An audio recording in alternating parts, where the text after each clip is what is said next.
You unlock this door with the key of imagination. Beyond it is another dimension, a dimension of sound, a dimension of sight, a dimension of mind. You're moving into a land of both shadow and substance, of things and ideas. You've just crossed over into the Twilight Zone.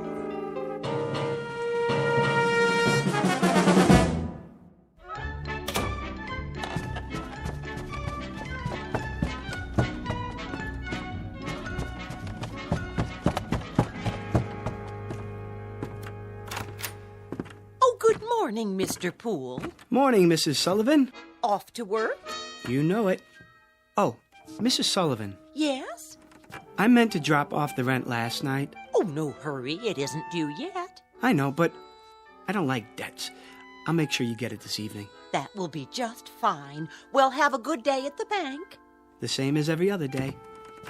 Oh, excuse me. Were you going out? Just to bring in the paper. Oh, let me get it for you. You don't have to do that. No problem.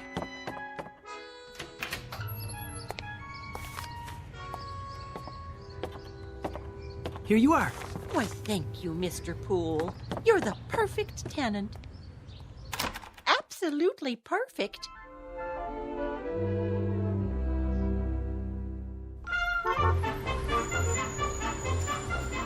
Paper, get your paper. You have the morning sports final? Sure thing. 25 cents, $1/4 of a dollar. Here. Thanks, pal. Paper, get your paper. Who wants a paper, morning final? One here, Marty. Sure thing, Mr. Poole. Always got a copy for you. Let me see if I have the right change. Yep. Here you go. Hey, look at that. Something wrong? Your quarter. It landed on the edge. Didn't even fall over. Well, what do you know? That'll never happen again in a million years. This must be your lucky day. Oh, I hope you're right, Marty. A little luck never hurt anyone.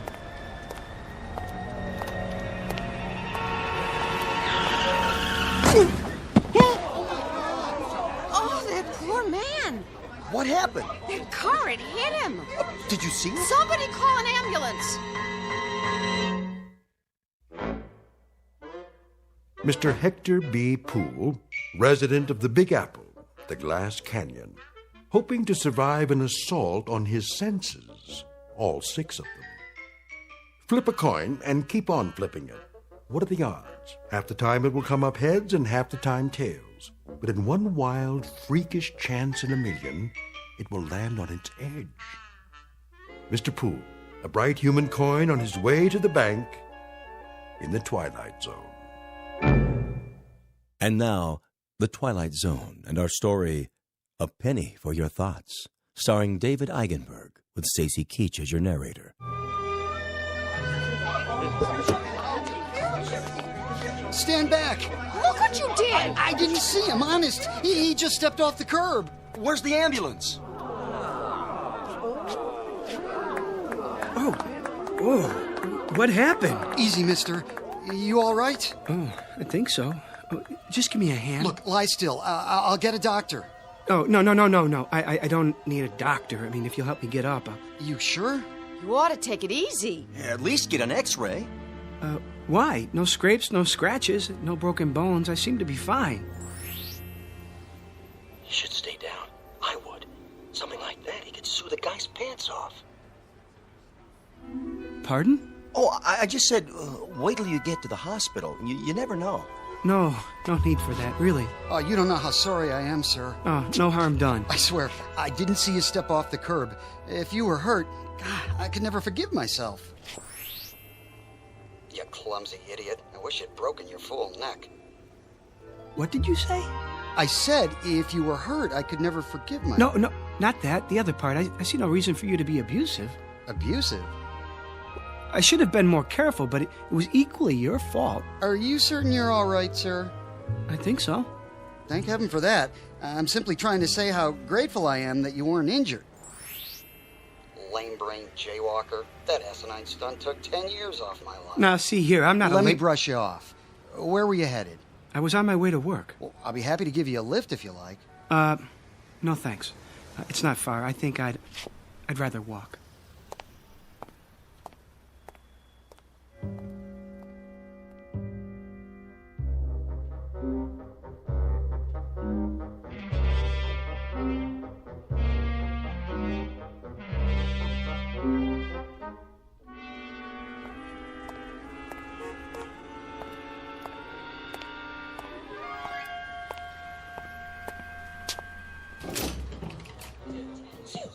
Why do I always pick the line with the slow telling? What reason?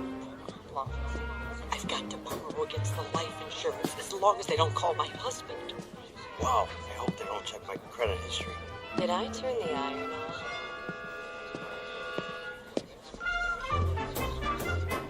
on? Well, Pool. Morning, Bran. Your watch stopped this morning? What's that? Must have. Not like you to be late. Oh, yes. No, no, it's not. It's 9:10. Something happened on the way. Did it?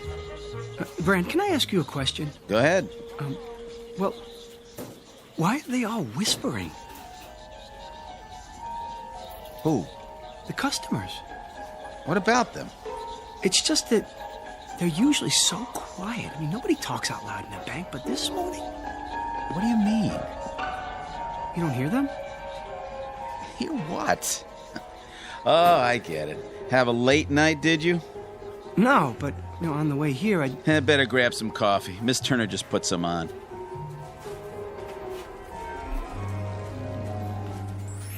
Boy, look at him. Like he doesn't know which end is up. Oh, if Bagby sees him this way, he's finished. Good riddance. Oh, where is he? Huh? Mr. Bagby. In his office. Where else would he be? Oh, thank you, Brand. Well, I better get started. Yes, you do that. Oh, I knew he'd crack sooner or later. Mr. Perfect.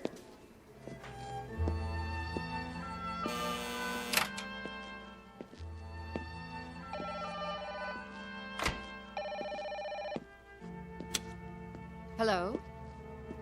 No, the vice president is on another line. May I take a message? Very well. Eileen. Morning, Hector. How long has he been here? A half hour. I wouldn't bother him, though. He's got an important call.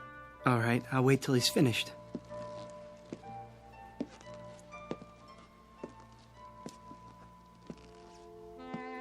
Oh, Felicia, baby, you know I care. But how would it look? And besides, Gladys has a nose for these things. Of course she would. I can see the headlines. Prominent banker divorces wife to marry chorus girl.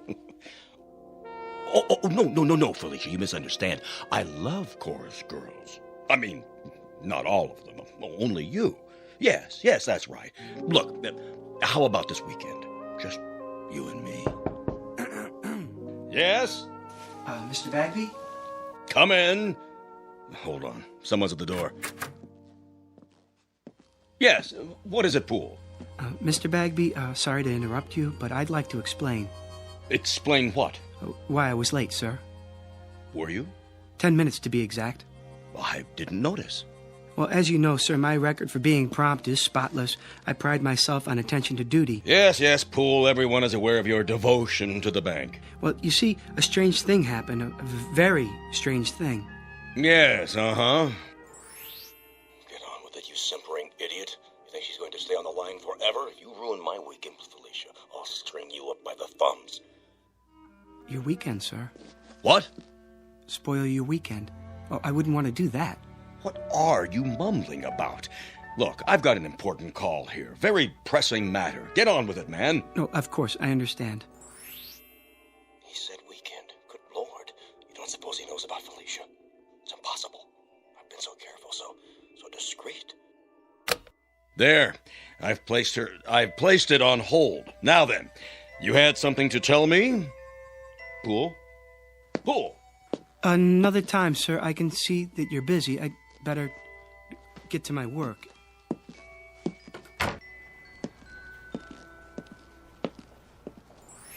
Poor Mr. Poole. He looks so tired and pale. I'm all right. Oh, Good morning, Mr. Poole. Good morning, Miss Turner. Did you say something? I didn't know I looked that bad. Oh, you don't. You look very well today. As do you. Oh, why, thank you. Would you like some coffee? Not just yet. But thanks for asking.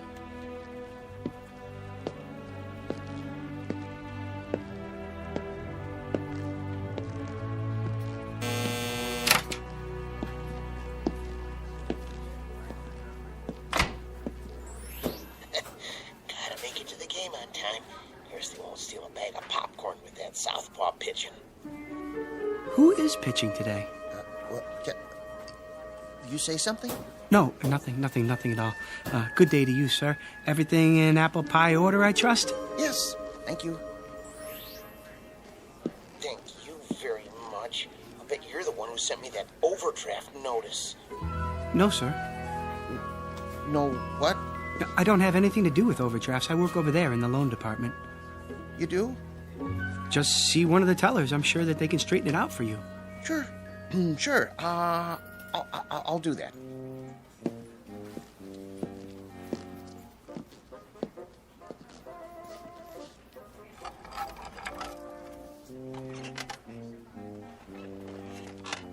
Poole?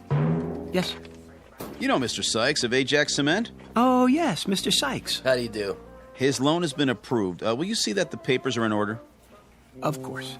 When do I get the check? Mr. Poole will take care of that for you. Here's the file. Certainly, Mr. Brand. Won't you sit down, Mr. Sykes? Everything's there. Oh, I'm sure it is. The check's for $200,000. I see. A loan for $200,000. That's quite a sum. Expanding the business, Mr. Sykes? That's right. Wrong.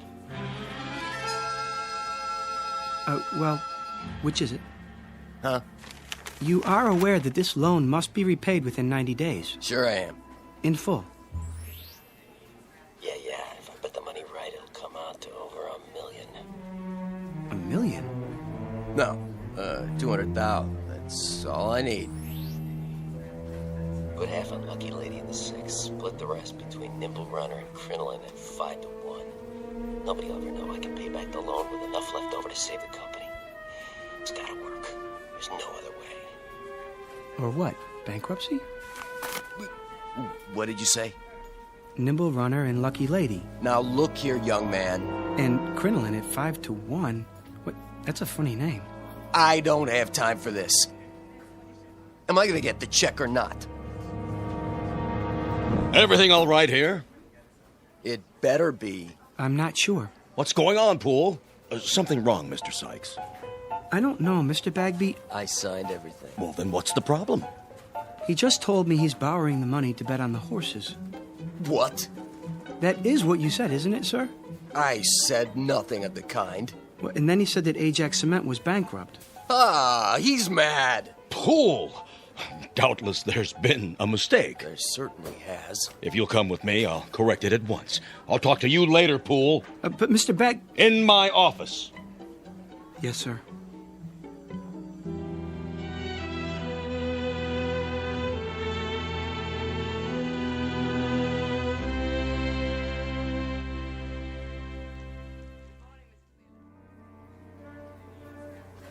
What are you trying to do? My job.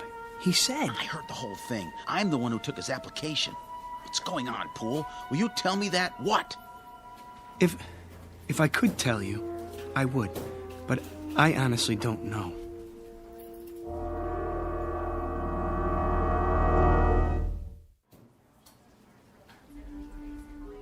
How would you like that, ma'am? Can I have it once, please, and some quarters for the laundromat? Of course. 180, 190, 200. Just a moment and I'll get your receipt. I want it in the form of a cashier's check. Oh, I'll need to get it countersigned. Money order then. Yes, sir. That can't be all I have. Check the balance again. I've already checked it twice. If you'd like a printout of your transactions... I would, yes, so I can compare it to my records. There must be some mistake. 401, 402, 403. 20 years, the same window. Not one promotion. Nope, not me. Hello, Smithers. Oh, Hello, Mr. Poole. Don't worry, you'll get that promotion. Do you really think so? I mean, what promotion? Stick with it, you'll see. Yes, of course, but how? Have a little faith.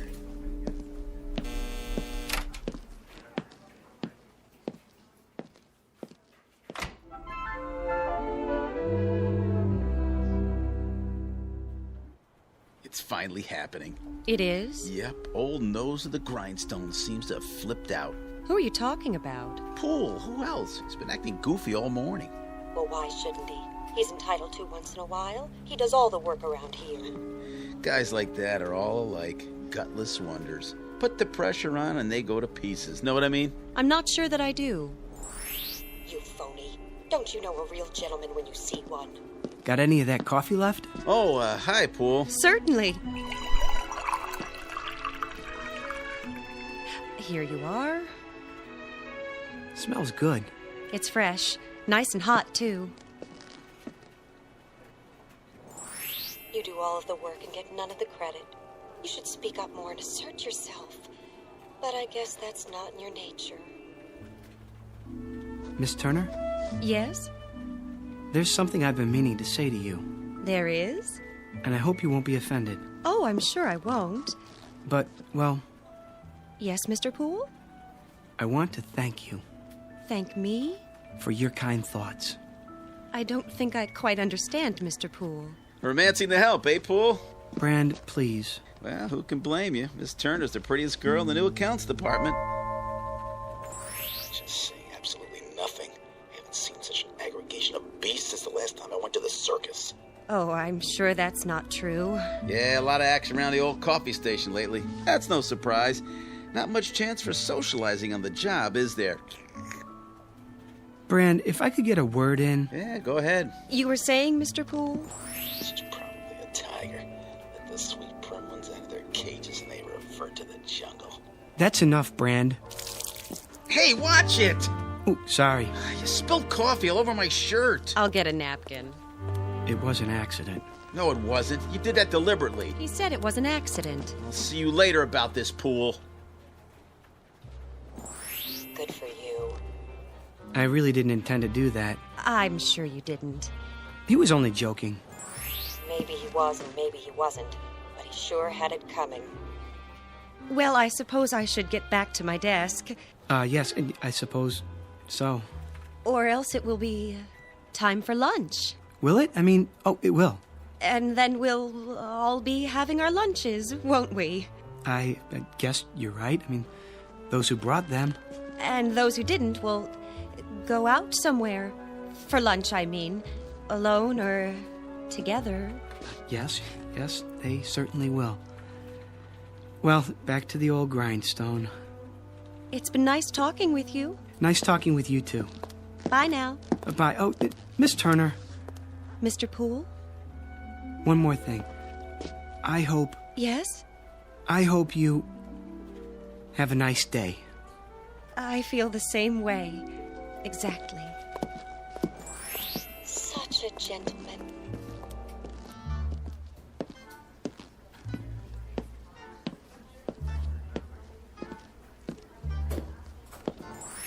It isn't fair. It just isn't fair. I said, don't worry, Smithers. Who? Oh, Poole, were you speaking to me? Mr. Bagby's a fair man. Mr. Bagby? Yes, I'm sure he is. Good things come to those who wait. What's he watching me for? Oh, no reason. Don't let it distract you. They'll be sorry. Not much longer now. At 4:30 this afternoon, I go into the vault like I always do. I'll take my briefcase with me. No one will suspect a thing. I'll fill it with currency and be on a ship to Bermuda by nightfall. Yes, indeed. All that money. As much as I can carry. I wonder how long it will take them to discover it's gone. It's not possible. Smithers?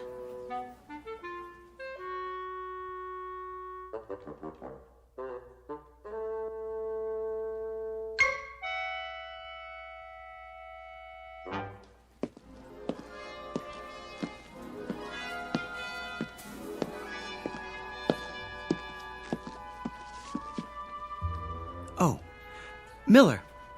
Hi there, Mr. Poole. Got a minute? Sure do. Pretty quiet morning. Is that what you call it? Well, as opposed to payday, then everybody and his brother shows up. Get a little rowdy sometimes, trying to cut in line and everything. But I keep 'em in order. Teach 'em respect for the uniform. You can count on me. I know I can. That's why I wanted a word in your ear. What's up? How long have you been a guard here? Quite a few years now. Get my pension before long. And that gun in your holster, is it the same one you've always had? Sure is. Nothing beats a .38. Keep it oiled up real good. You could use it then. I mean, if you had to. Well, what do you think I got it on my belt for, Hector? To hold my pants up? Good. That's good. Why you ask? I'm not sure, but I suggest taking up a post by the door, keep your eyes open, and don't say anything to anyone just yet. I get you. Mum's the word. There he is. Was he waiting for me? Hello again. Miss Turner. I was just going back to my desk. Perfect timing. Isn't it? I mean, it is. Miss Turner, may I speak to you? Any time at all. What I have to tell you is very important. Yes, Mr. Poole? Not here in front of everyone. Dreadfully important. Come with me. Where are we going? Somewhere private. I like the sound of that. Mr. Jones's office is empty since he transferred. Next to Mr. Bagby's, no one ever goes in there. Perfect. That seems like a good idea. If you're sure you don't mind. As long as you can spare the time. This won't take long. Take all the time you want.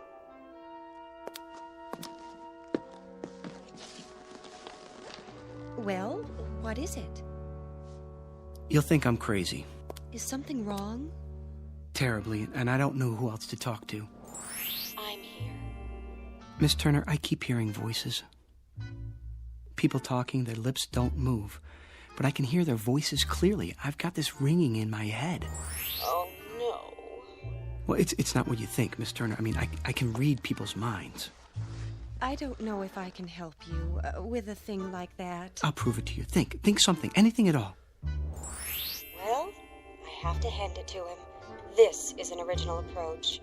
Why did it take him so long to gather up his courage? Because it only happened this morning? What did? At least that was the first time I noticed it. He didn't notice me until this morning? No, not you. The voices. Mr. Poole... They won't stop.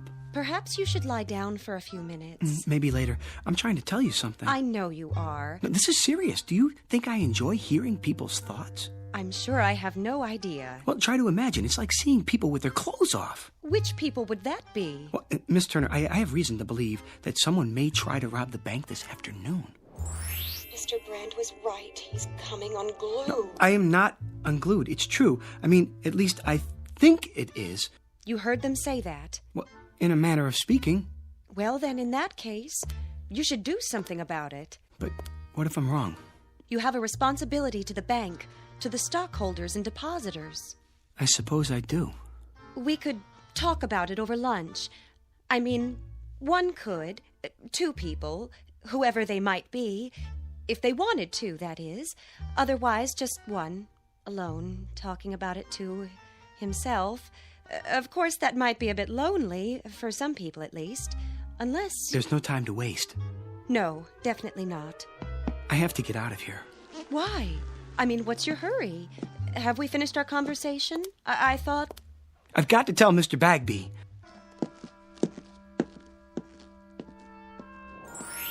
From now on, Mr. Poole, you may call me Helen.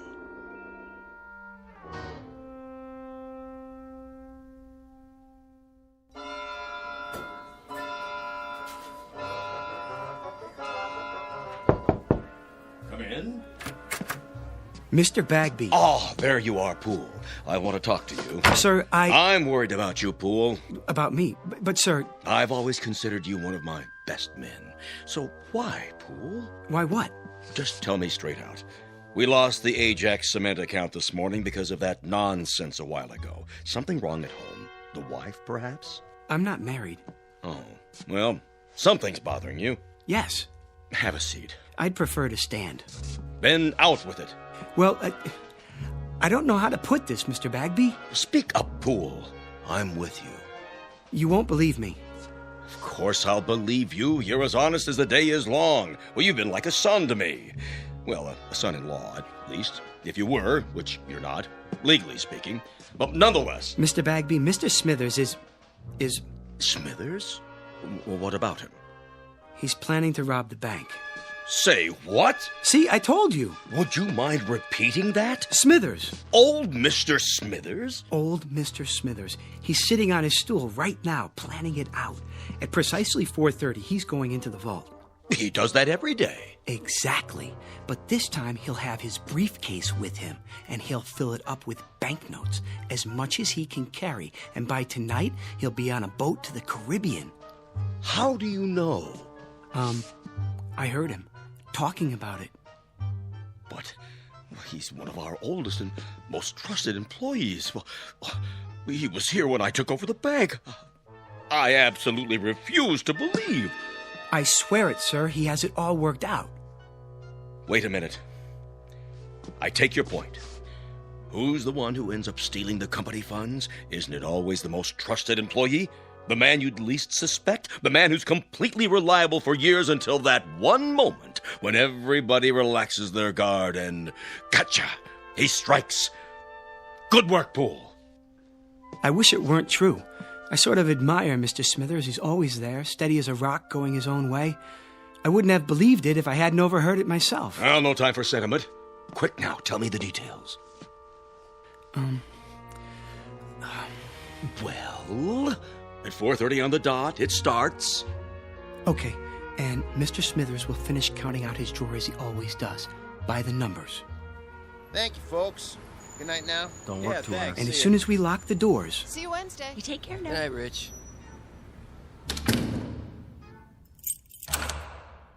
He'll close up his cage, count down the drawer. 73, 74, 75, plus the bills. He'll stand up and go to the vault with the deposit, as he always does. The last teller, with his briefcase. He'll be back there alone to lock up the vault. Only this time, things will be different. When he comes out, his briefcase will be heavy. Very heavy. Miller, may I see you a moment? Yes, sir. Rich, let me out, please. Okay, be right there. I'm waiting. Gotcha! What? I'll take that briefcase. Here. What? Shall I cuff him? Not till we see the evidence. Looks pretty heavy to me. Dump it on the desk. I'm your witness. Sure thing. What do you think you're doing? What does it look like?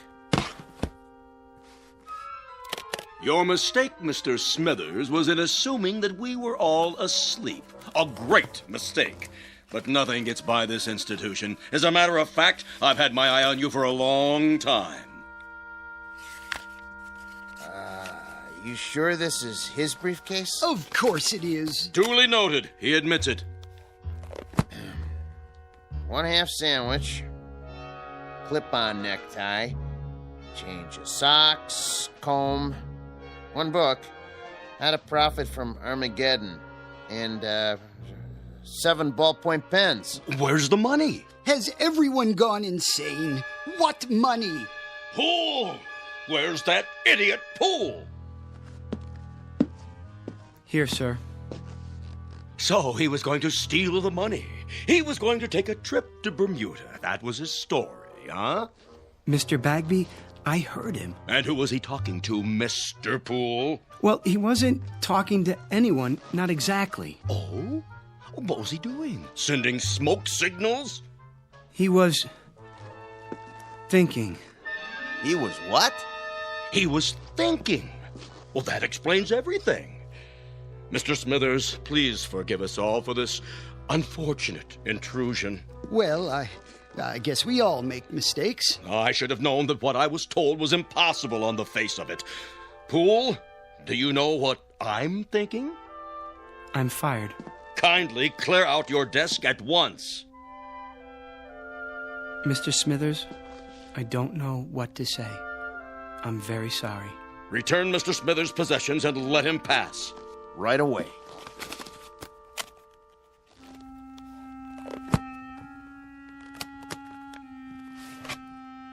How did you know? What? It's true, of course, Mr. Poole. Yes, it's a little dream of mine. Have you ever had a dream? I have. Often. People look at me and all they see is a funny little man, frayed and old, and they never know. I have the dream almost every day. I had it yesterday and the day before that. Well, I don't always plan on Bermuda, though. Sometimes it's London, Paris, Fiji, beautiful, exotic places, thousands of miles from here. Places where there are no ledgers to keep, where I'm not a little man with no future and no past. I think of filling my briefcase with the bank's money, but I never go through with it. Do you know why? I've lived with it too long. I'm old and set in my ways. And besides, Mr. Poole, I'm a coward. Smithers, please. Will you open the door now, please, Rich? Sure. Take care of yourself.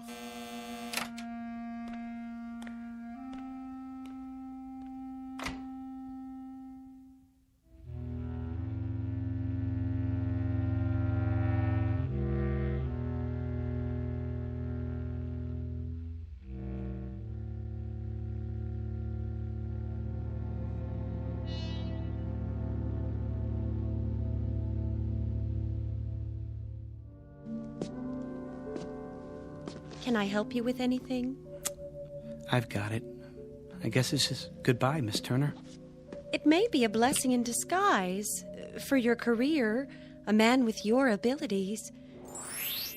Much more than mind reading.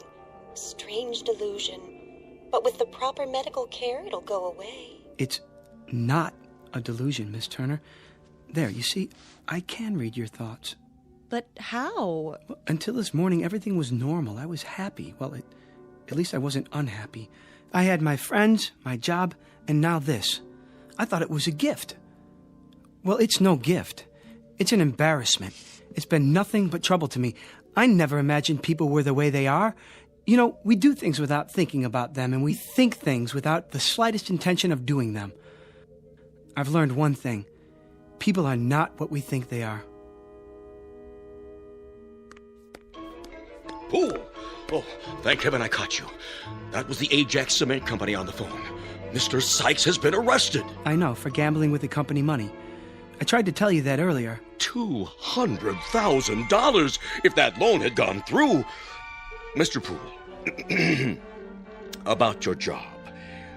It's still yours, if you're interested. Why, that windbag. Mr. Poole, if you can really hear me, you're wasted in that job. If you let him take you back on the same terms, you're crazy. Everybody knows you should be in charge of the accounts department. Well, what do you say? Well, everyone knows I should be in charge of the accounts department, Mr. Bagby. In charge? Good. That would mean he'd move into Mr. Jones's old office. That would mean I'd move into Mr. Jones's old office. Now, really, Poole. This is absurd. What am I standing here wasting time for? Don't let him bamboozle you. Felicia's waiting. Man, oh man, what a weekend this is going to be. Stand up for yourself. He needs you more than you need him. Would you excuse us, Miss Turner? We have some business to discuss. All right, if you're sure. I'm sure. Business? What business? The business of Felicia and your wife, Gladys. What? I know all about it. I know where you're meeting her and when. It's impossible.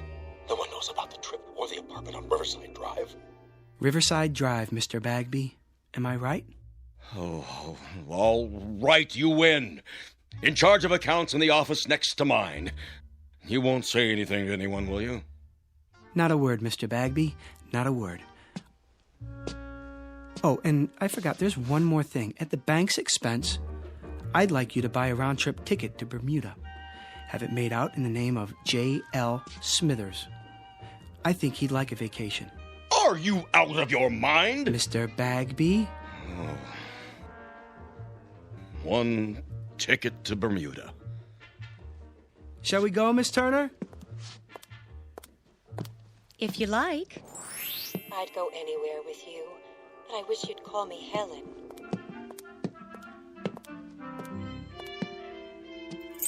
Have a good night, folks.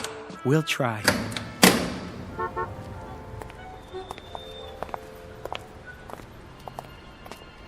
May I see you home, Helen? Well, I don't know. Of course you can, Hector. What do you think I've been waiting for?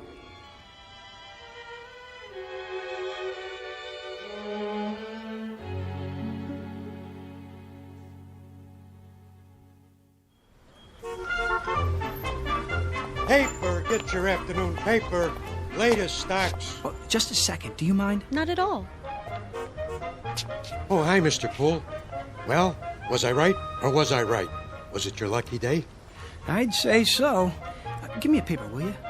Sure, this one's on the house. Oh, no. I don't like to owe anybody. Heads. You win. Hey, why'd you do that? I had that other quarter standing up all day, and nobody knocked it over till now.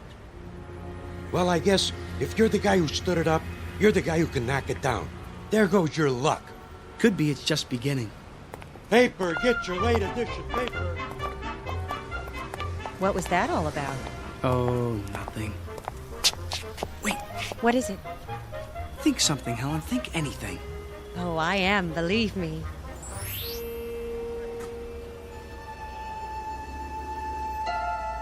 Did you get that? No, I didn't. I didn't hear anything at all. It's gone. Isn't that wonderful? If you say so, dear.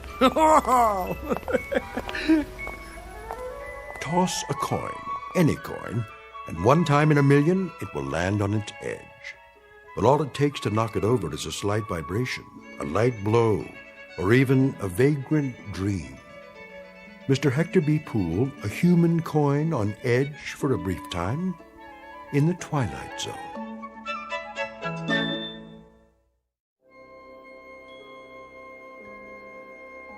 Hi, this is Carl Amari, producer of the Twilight Zone radio dramas. I'd like to take a moment to tell you about our official website at twilightzoneradio.com, where you'll get the latest news and information on these Twilight Zone radio dramas. Plus, at twilightzoneradio.com, you can digitally download 3 free episodes or any of our episodes for only $1.95 each. In this age of ever-changing technology, we've decided to make these episodes instantly available to you by making the Twilight Zone radio dramas a digital download-only series. This means that this series will no longer be offered on CD. The CD collections at our website are now being offered while supplies last at buy one, get one free. So be sure to get your favorites before they're sold out. Be sure to visit us often, and I'll see you in the zone.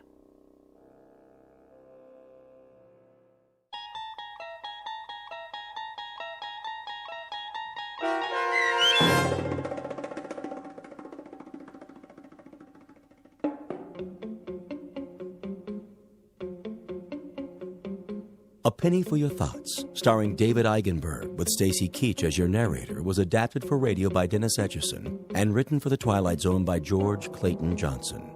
Heard in the cast were Michelle Graff, Doug James, Jamie Barron, Jeff Lupetin, Kurt Nabig, Joby Cerny, Fernette Lebo, Peggy Roeder, Alex Sopner, Carl Amari, Karen Olson, Tracy Hernandez, Christina Verba, and Vince Amari. This copyrighted radio series is produced and directed by Carl Amari for Falcon Picture Group.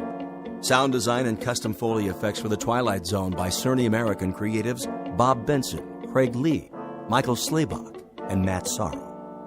To learn more about the Twilight Zone radio dramas and to contact us, visit our official website at twilightzoneradio.com. Doug James speaking.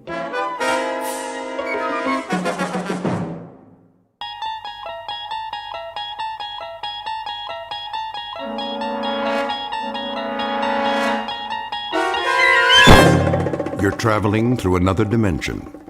A dimension not only of sight and sound, but of mind. A journey into a wondrous land whose boundaries are those of imagination. Your next stop, the Twilight Zone.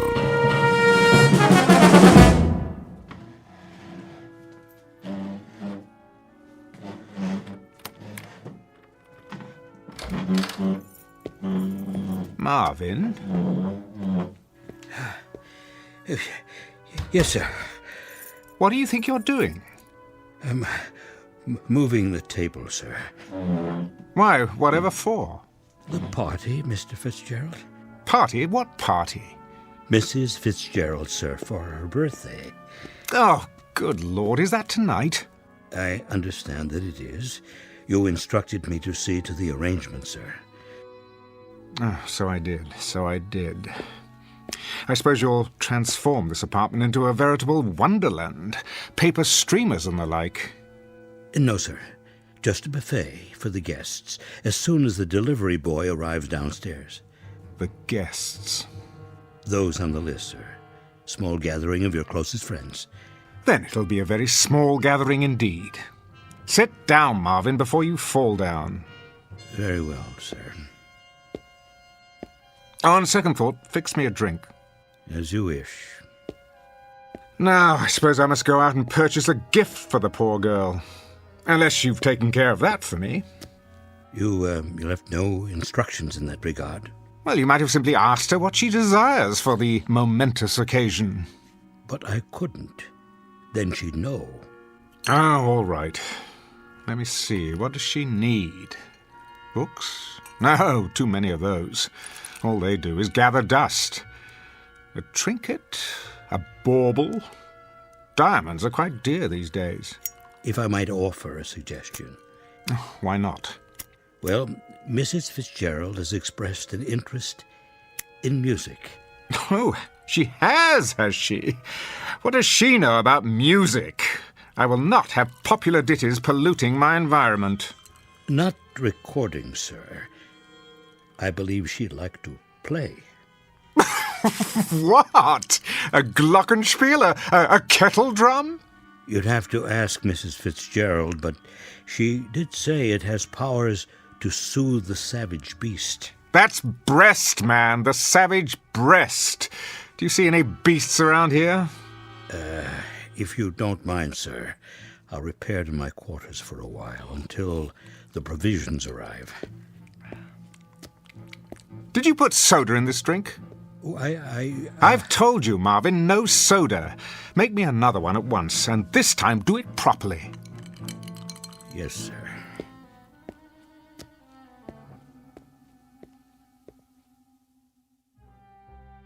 Mr. Fitzgerald Fortune, theater critic and cynic at large, on the day of his wife's birthday.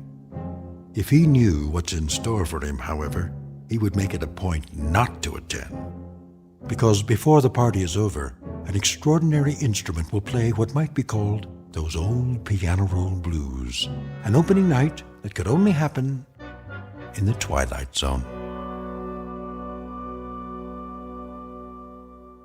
And now, The Twilight Zone and our story, A Piano in the House, starring Michael York, with Stacy Keach as your narrator.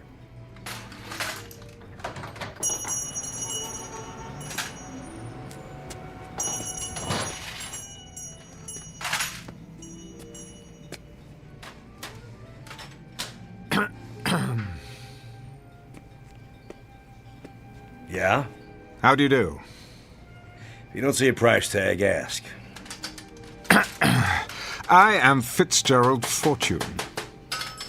So? The drama critic. Uh-huh. Isn't rudeness a handicap in your line of work? What's it to you? I saw the name of your shop, Treasures Unlimited. I stepped through the door, fully expecting to encounter some sentimental old biddy wearing an ostrich-plumed hat and a moth-eaten feather boa. Instead, to my sincere delight, I believe I've discovered a fellow misanthrope. What's that? A man who despises people. I got work to do, mister. Putting up stock. And I am meant to be writing a review this very hour for tomorrow's edition. So why aren't you doing it? Life intervenes. Looking for something in particular? A gift for my wife's birthday. Well, you're in the wrong place. This isn't a gift shop. It's a junk store. Exactly. You see, my wife has the absurd notion that she wants to learn to play an instrument. Unfortunately, she hasn't a trace of talent. How do you know that? If you've never heard her play. I believe I know my own wife. However, I've hit upon a rather droll solution to her dilemma. Do you have, by any chance, one of those old-fashioned pianos that plays itself? A player piano? Funny you should ask. Amuse me. I just picked one up at an estate sale. Over here. It's kind of beat up, though.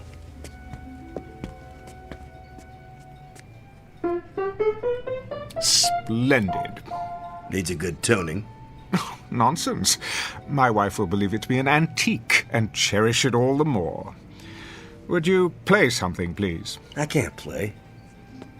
Takes these paper rolls. Came with a whole bunch of them. Right in the piano bench. Rachmaninoff's Prelude in C-sharp minor. Stephen Foster. U.B. Blake. Even The Prisoner's Song. Quite an eclectic assortment. You're taking a lot of my time, mister. You are taking an equal amount of mine. Let's try this roll, shall we? Number QRS 8856. I'm in the mood for love. Okay.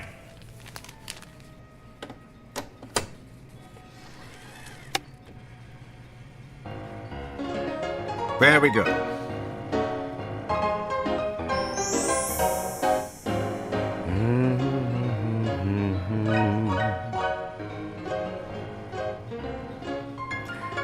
What birthday does this make for the little woman? Your wife. Oh, her 26th. So young. You must be a man of great personal magnetism to have attracted one of that age. I am. How utterly romantic. Youth, wisdom, hand in hand. Oh, how I'd like to see you both together. And for her birthday, you're giving her the gift of music. How touching. What is the price of the piano? You are taking your young bride out somewhere tonight. A quiet nook, where you can be lost together in the midst of this great city, looking into each other's eyes. How much? Where's the tag? And worth every penny. A bit of restoration to take care of the finish. The mechanism still works, so since it's a birthday present, let's say, take 20% off that. No, make it 40. Forget the sales tax. Done. I shall require delivery before 6 o'clock this evening. The address is on my check. Certainly. I wouldn't want a lady to be disappointed on her birthday. How remarkable. And what's that? Are you aware of how susceptible you are? I am? To the power of music. Isn't everyone? To some degree, I suppose.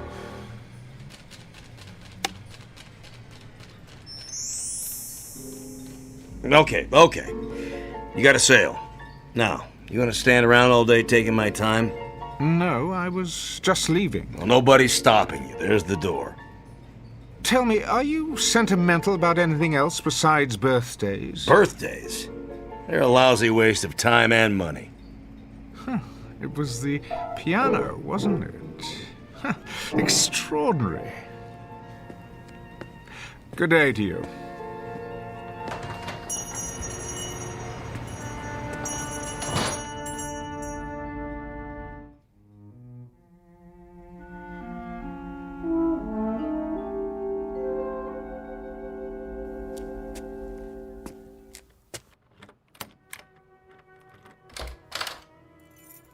Marvin?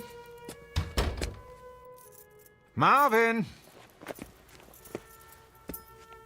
Good evening, sir. Take my hat and coat, please. Very good. Oh, the piano arrived, I see. About an hour ago, I took the liberty of dusting it, sir. Marvin? Yes, Mr. Fortune. If you're going to wait on the guest tonight, then do something about your face. My face, sir? Yes, Marvin. A party is supposed to be a happy occasion. Could you manage to look a little less miserable than usual? I will try, sir. Do that. Anything will be an improvement. You may make my evening martini now. Right away.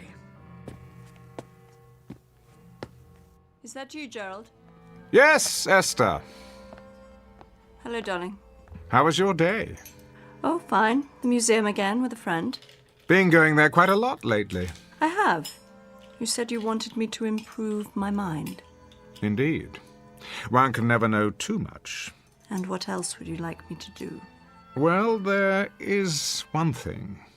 And that would be? You might consider letting Marvin go. What do you mean? Show him the door. Give him the sack. In short, find a replacement, and as soon as possible. Oh, really, Gerald?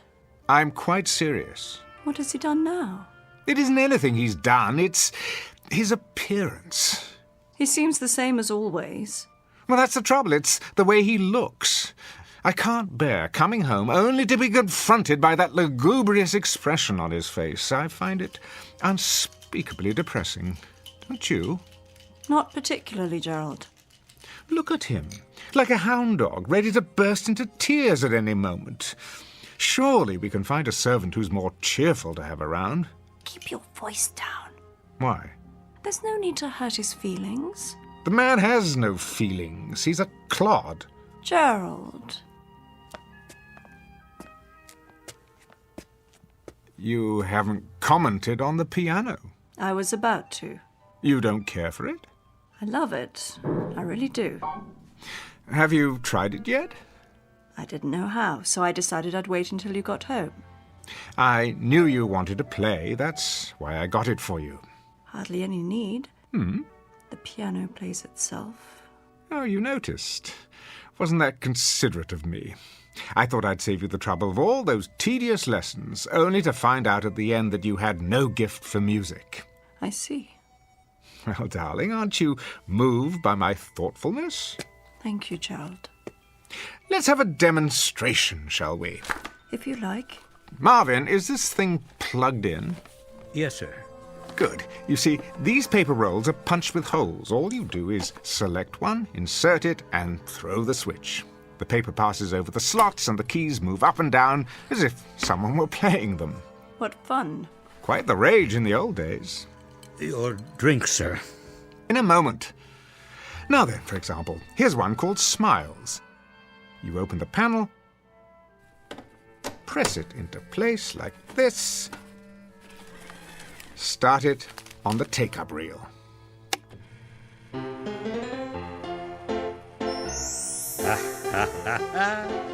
Yeah, they don't write them like that anymore.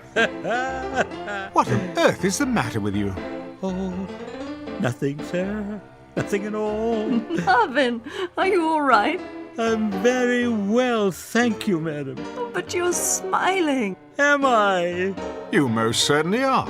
That's probably because I'm happy. Have you been drinking my martini? No, sir. Well, then what do you have to be happy about? Everything, sir.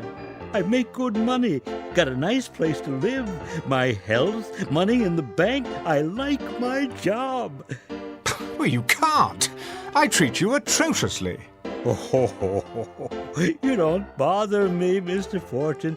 You tickle me. What? Oh, yes. Sometimes it's all I can do to keep from laughing out loud when you have one of your tantrums. I get a kick out of it when you go around, flicking the table to be sure I've dusted, or checking the silver to see if it's polished. You are funny, Mr. Fortune. Am I? Yes, quite. Downright hilarious, if the truth be told. Why, Marvin, I've never heard you speak like this. Nor have I. Well, there's plenty more where that came from.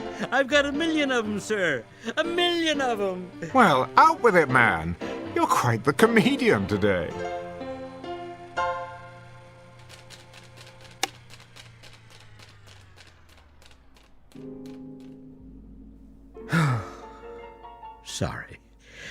Sorry if I spoke out of place, sir.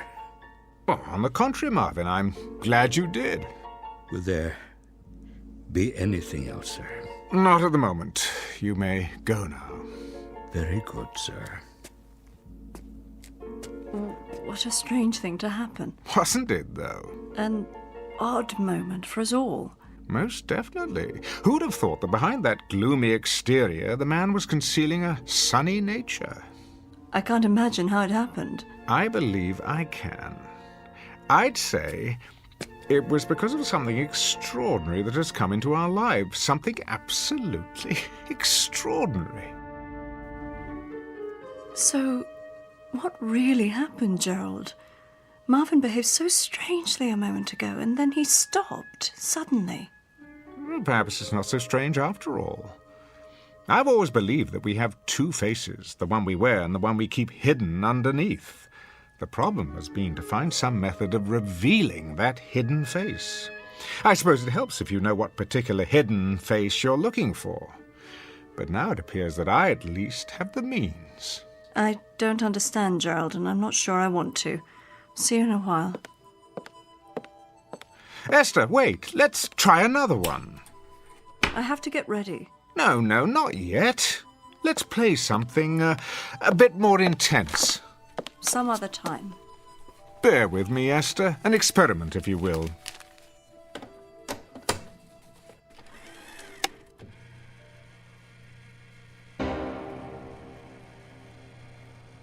Well, what do you think of this one? I don't know what you want me to say. Go on. Don't hold back. What you're really feeling. I can't. You can. But... Let's hear it, darling. Now's your chance. You... Spit it out. You... beast. That's the girl. For 6 years I have controlled myself, but I can't keep it in any longer. I was a stupid, naive child when I married you back in London. I thought you were a great man, but you aren't anything of the sort. You're a sadistic fiend. You take pleasure in humiliating me before your oh-so-clever friends for one simple reason. Because you enjoy hurting me. I've stood your cruelty all these years, but I won't stand for it anymore. Are you sure you're feeling well, my dear? I'm feeling very, very well. Better than I've felt in years. It's a great relief to tell you what I really think of you. It's been bottled up for so long. Go on, please. I'm listening. I thought you needed me. I thought you needed my love, but you don't. All you need is to have someone around to bully and torture whenever you feel like it. I've tried to love you. Heaven knows I have tried, but I hate you. I honestly hate you. Bravo.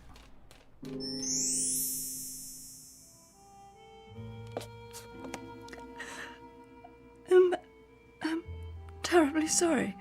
May I congratulate you on a remarkable performance. Had it been on stage, my dear, I would have given you a superlative review. I don't know what possessed me. I do. That was your hidden face. I've suspected for years that beneath your unemotional facade, you were an hysterical little girl, and I was right. But how? Haven't you seen what's in the record shops these days? There is music for every conceivable occasion. Music for a rainy day, music for a romantic dinner, music to read by, music to dance by, music to dream by, music to do everything under the sun by. Could it be that this anachronistic old piano, the product of a more sensible time, has provided music to help us expose our hidden selves by? I still don't understand. Well, it's quite simple, really. Marvin was hiding his inherently happy nature, which was revealed when he heard happy music. You were concealing hysteria, and when you heard hysterical music, you couldn't hide yourself either. You mean the piano? That's exactly what I mean. I seem to have bought you a more interesting birthday present than I imagined. A kind of sonic lie detector, if you will. I wonder what other people are hiding. Our friends, for example. Gerald, please, promise me not to play the piano at my party tonight. I mean, to let it play itself. I promise no such thing. I wasn't looking forward to the festivities, but now I believe we may be in for a most amusing evening.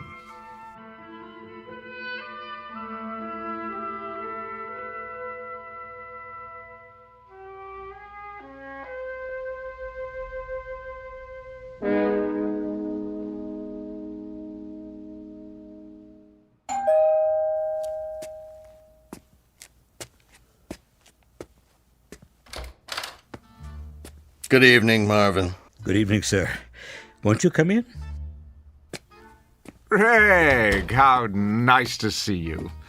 Marvin, take Mr. Walker's coat. Yes, sir. I'm truly pleased that you could join us. You're unusually cordial tonight. That isn't a smile you're wearing, is it? I brought it out of storage in honor of Esther's birthday. I trust you've done the same. Not I. Smiling isn't among my plans for the evening. Drink? But of course. Oh, I'll make it for you. Marvin takes forever. I'm delighted to hear that you share my distaste for birthdays. Birthdays, anniversaries, and certain holidays I overlook whenever possible. They imply some degree of human involvement, the sort of thing I'd rather avoid. Is that true? I've been given to understand that you're something of a ladies' man, quite thickly involved, in fact. You've been misinformed. Have I? I'm much too selfish to fall in love. And you're miserable. Admit it. Not in the least. I value the peace and quiet of my bachelor's existence. It lets me write my plays without interference from anyone. How is the new play, by the way? Brilliant. Unfortunately, you'll never have the opportunity of panning it, as you have my other plays. No? Why not? It won't likely be performed anytime soon. I thought you said it was brilliant. Oh, it is. But I'm locking it away with orders that it not be produced until after my death. You see, it concerns a romantic triangle, and the three principals are rather well known. That shouldn't matter. Not if it's a good play. I'd rather not hurt anyone. I'm old-fashioned that way. Ridiculous. A great play is worth any amount of pain to any number of people, least of all three. Not these three. Sorry, old man, my mind's made up. Well, I'm sure you'll do as you see fit, as usual, regardless of anyone's opinion. For better or worse, I'm afraid. Where's your better half, by the way? Still at the makeup table, trying to obliterate the last few years of her life with powder and paint. Come, I'll show you a toy I found for her.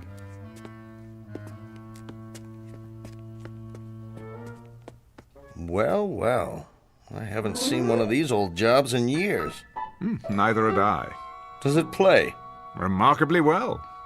Let me demonstrate. It's just this little switch here. Isn't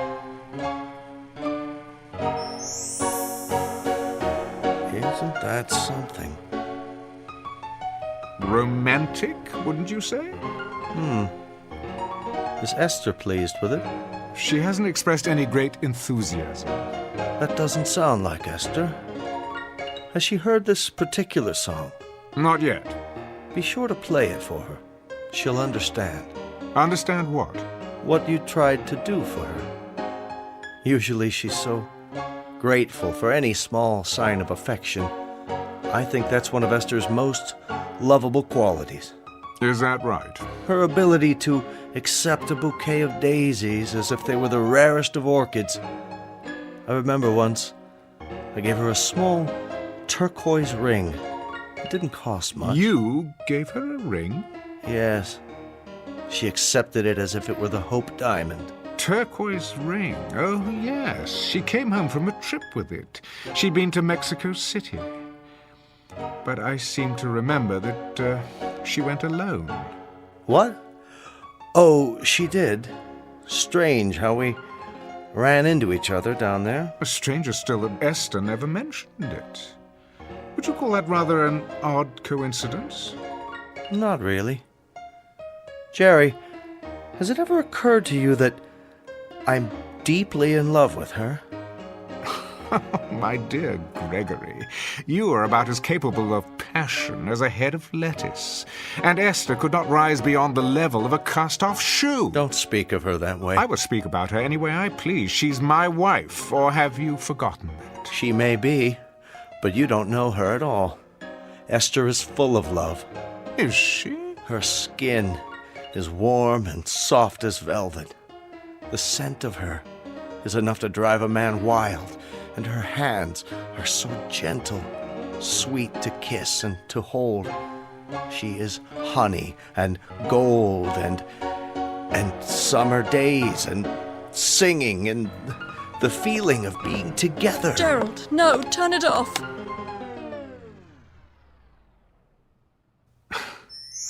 I'm sorry you did that, Esther. I don't know when I've been so entertained. And you, Greg, why would you say such things? Sorry, Esther, I don't know what came over me. It's just as well. I never enjoyed deceiving you, Gerald. My dear, you are incapable of deceiving me. I've known for years your capacity for doing any number of sordid little things. The only revelation tonight has been the specific details of an unsavory affair. I'd better leave. Oh, don't be a schoolboy. We're in for a grand time this evening. Ah, our other guests are arriving. Before I welcome them, Esther, may I wish you a happy birthday? I hope that your next 40 years will be equally rewarding. What are you up to? Why, nothing, dear. Simply being the perfect host. I'll get it, sir. Don't bother, Marvin. I prefer to do the honors myself.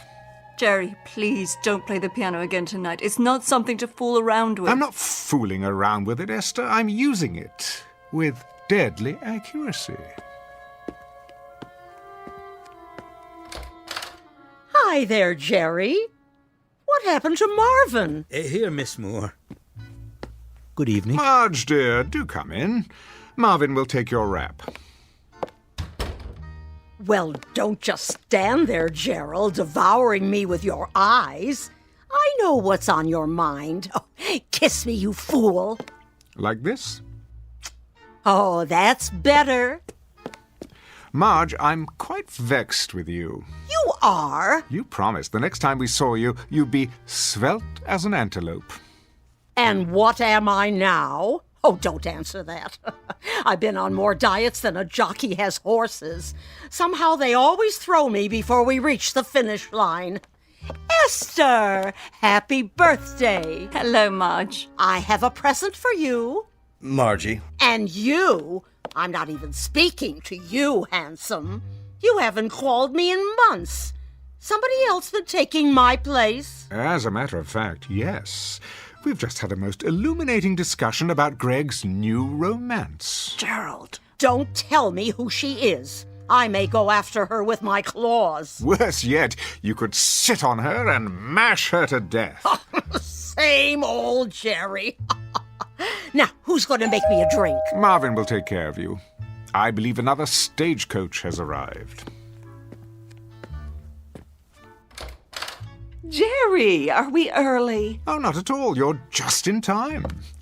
Darling, you look positively radiant. How do you do, Mr. Fortune? Pleased, I'm sure. And you are... Oh, this is Roberto, my escort. Ah, I would never have guessed. And how is everyone at the Last Chance Ranch these days? Oh, Jerry, behave. Come in, come in.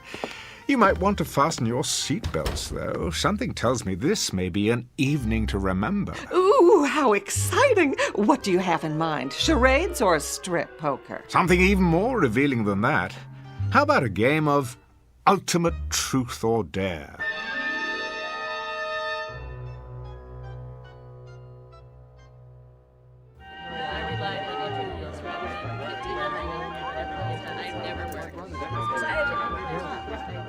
pick up the empty glasses, will you, Marvin? Yes, sir. Everyone, let me have your attention, please. What's he got in mind? Over here, by the piano. Some sort of surprise. That's it. Take whatever chair you like. If there aren't enough seats, the floor will do. This should be fun. Don't worry, it's quite clean. Oh, not for me, thanks. I'd never be able to get up. Now then, the hour has arrived for fun and games. Well, about time. Being friends of Esther's and mine, you are perhaps inclined towards such intellectual pastimes as pin the tail on the donkey and spin the bottle. Now you're talking. I want to be it. Not this time. I've decided that tonight, rather than cater to your juvenile side, we might try a more adult game. I'm hungry. When do we cut the cake? Compulsive eaters will find hors d'oeuvre within arm's reach. Now, for our game, I shall need a volunteer. For what? You can't trust Fitzgerald. No telling what he's got up his sleeve. Must we, Gerald? Indeed we must. Hold up your hands. No one? Very well, then. In the absence of a volunteer, I shall have to conscript someone. How about Marge Moore? Okay, Svengali, I'll play along. What's the caper? Nothing physically demanding, my dear. I merely want you to listen to some music on the piano. What kind of music? Let me see. How about Clair de Lune?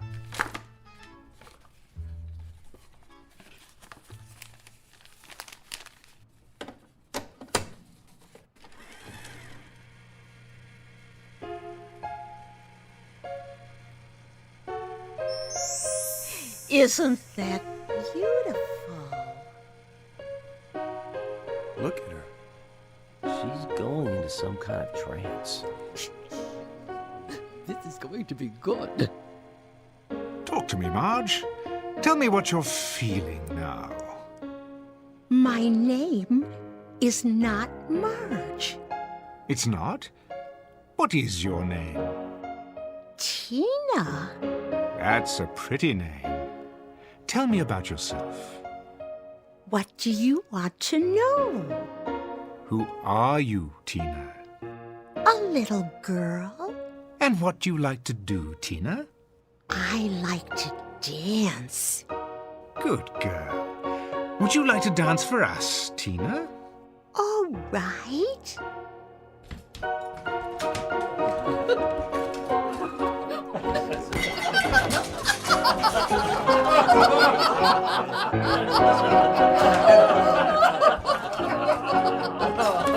Shh! Thank you, Tina. You may stop dancing now. That was fun. Tell me, do you always dance? Only when I'm Tina. And who are you the rest of the time? Might it be Marge? Sometimes I pretend I'm a snowflake. Really? White and tiny and perfectly formed. I float on the air of a pale blue moonlit night. I am never lonely. I am beautiful and I am loved. I see a man with his hand outstretched to receive me. A very handsome man. He sees me and knows that I am beautiful. I drift down until I reach his hand. I am enclosed in warmth. I melt with love.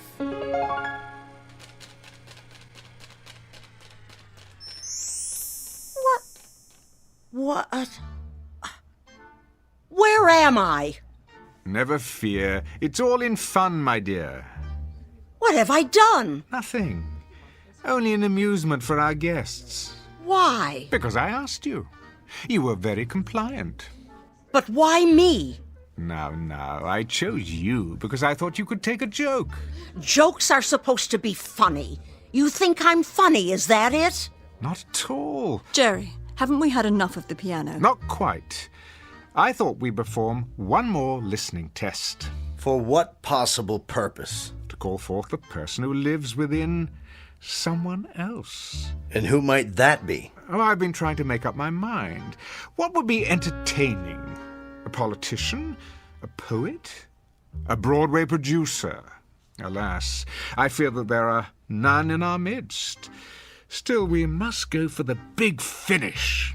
So before the curtain falls, why not hear from the devil himself? What? Gerald, please. The only question is, in whose breast does he reside? No one here, surely. This is ridiculous. Is it? Where's your spirit of scientific inquiry? There's nothing very scientific about this. A cheap parlor trick to embarrass people. Easy, Greg. We're all friends here, aren't we?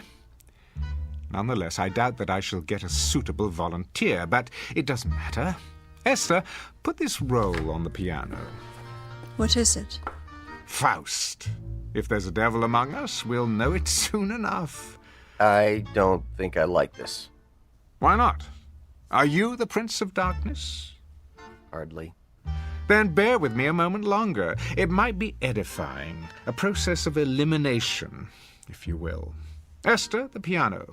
But... Now. Very well. And you thought this would be a typical birthday party? I think we'd better be going. Oh, but the game's not over. I think it is. Really? It's late. Just another minute, you'll see. It'll be worth it. Don't. I have to. Not that role. Something else. Greg, thank you. You've just given me an idea. Esther? Yes? We're waiting. Here, it's ready.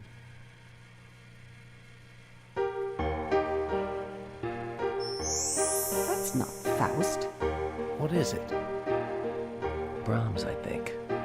Yes, his lullaby. That's not what he asked for. Gerald, I seem to have made a mistake. Will this one do? Gerald? Gerald, can you hear me? What's good for the goose, I always say. Speak to us, devil. Go on, out with it. I am afraid. Do tell. And what are you afraid of, devil? I'm afraid of the dark. You're no devil. Listen to your voice. You're a frightened little kid. That's supposed to be a secret. It is, huh?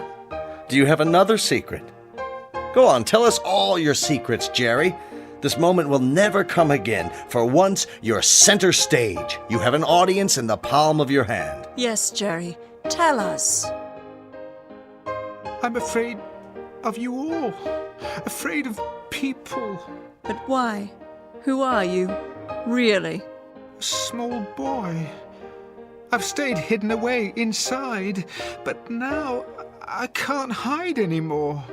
And what do you like to do, little boy? Hurt people. I can't stop from doing it. It's all I like to do.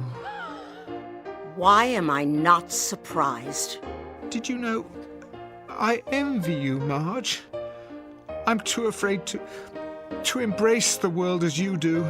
And in my envy, the boy tries to hurt you. Who else do you envy? Greg, are you here? Yes. I've tried to hurt you, too. I've given bad reviews to your plays when I should have given praise. I've coveted your talent because I had none of my own, and so I hurt you in every way I could. For once, I have to agree with you. I think we'd better go. I think that's a good idea. Thank you all for coming. Yes. I'll call you. Take care, Esther. We love you. I'm sorry you had to see this. Good luck. Esther, I've hurt you most of all. You came to me with love, but I couldn't accept it because it frightened me. I never learned how to return love except as a child does, with shrieks and blows and indifference. It must have been very, very difficult for you. Good night, Esther. Call me if you need me. But I do. Wait. Where are you all going? I don't want you to leave. Come back. Esther, come with me now. Will you do that? Yes.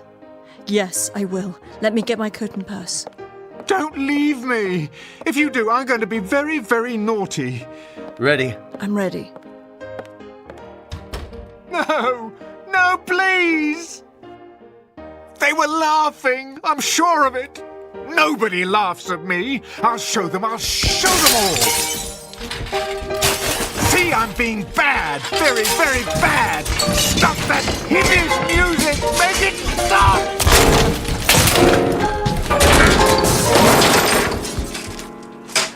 There. What do you think of that? Mr. Fortune. What's happened? What's happened? What have I done? Where... Will there be anything else this evening? Are you laughing at me? Are you? Oh, no, sir. I'm most definitely not laughing.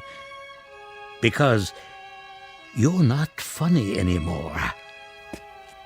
Marvin! Marvin! Wait! Not you two! Don't leave me! Don't! Don't!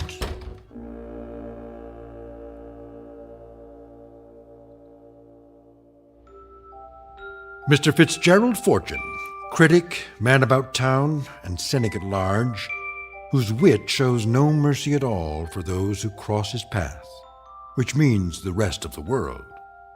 A man who went searching for a hidden cast of characters and instead found what is concealed within himself. As the house lights dim just off the Great White Way at an empty theater in the Twilight Zone.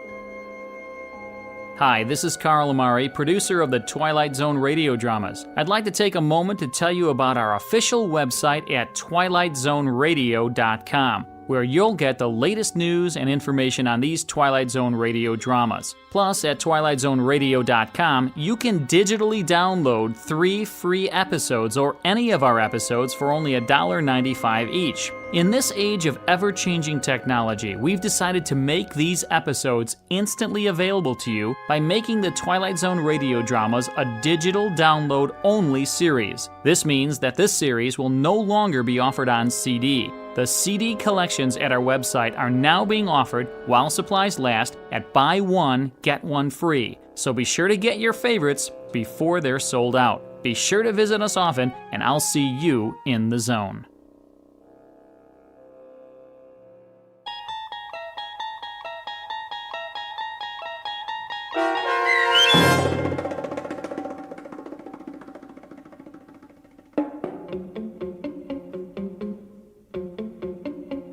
A Piano in the House, starring Michael York, with Stacy Keach as your narrator, was adapted for radio by Dennis Etchison and written for The Twilight Zone by Earl Hamner Jr. Heard in the cast were Sarah Wellington, Christian Stolte, Renee Matthews, Doug James, Herb Graham, Meg Thalken, Rosalind Alexander, Rick Vargas, and Kurt Nabig. The producers of The Twilight Zone wish to thank CBS Enterprises and the Rod Serling Estate for making this series possible.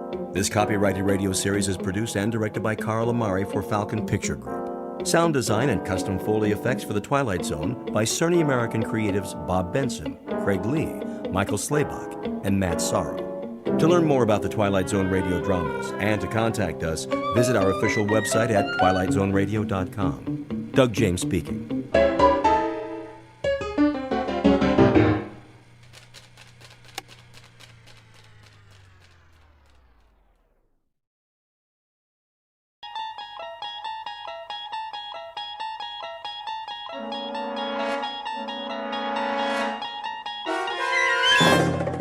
You unlock this door with the key of imagination. Beyond it is another dimension, a dimension of sound, a dimension of sight, a dimension of mind. You're moving into a land of both shadow and substance, of things and ideas. You've just crossed over into the Twilight Zone.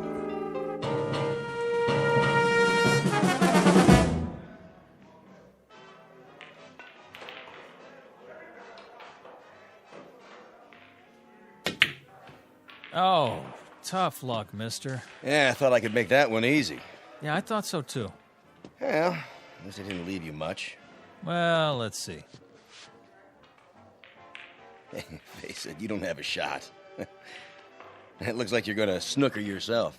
Well, you never can tell. 8-ball, corner pocket. Lots of luck. Like I said, 8-ball, in the corner. Hey, how'd you do that? Oh, just lucky, I guess. Luck, nothing. That was some shot. Been practicing. Guess it finally paid off. Yeah. You win. Here's your $5. One more game? Double or nothing? Hey, you wouldn't be hustling me, would you? Do I look like a hustler? I'm not sure. Oh, come on. Me? See, I just play on my lunch hour, whatever town I'm in. Relaxation. Oh, me too. Strictly for laughs. So how about it? I don't know. Flip to see who breaks? That's all right. You go ahead. Yeah? Sure. Well, okay. Double or nothing. Go on. Sink as many as you can.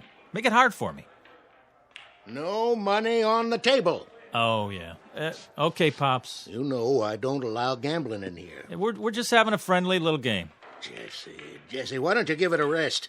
He do this a lot? Every day. It's all he lives for, this one. So he is a hustler. What are you talking about? Tell him, Pops. I never hustled anybody. Not for money, for pride. Go outside, Jesse. Get some sun on your face. You'll feel better. I already feel better. Forget the money. We'll play for the fun of it. No stakes? Not a dime. In that case, let's see how good you really are.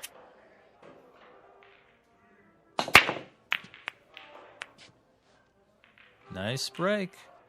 Of course, I didn't sink any, but that's my advantage. Yeah? Too many balls on the table. It doesn't leave you a shot. Watch me.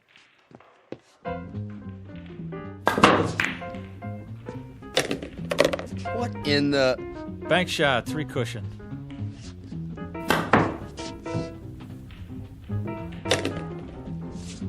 Curveball.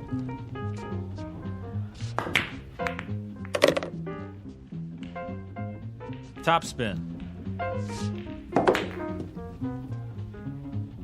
Little English.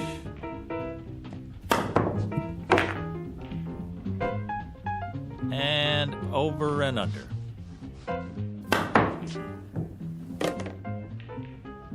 Now, my favorite shot. Took me years to learn this one. You're not going to believe it till you see it with your own eyes. This is the way it's done.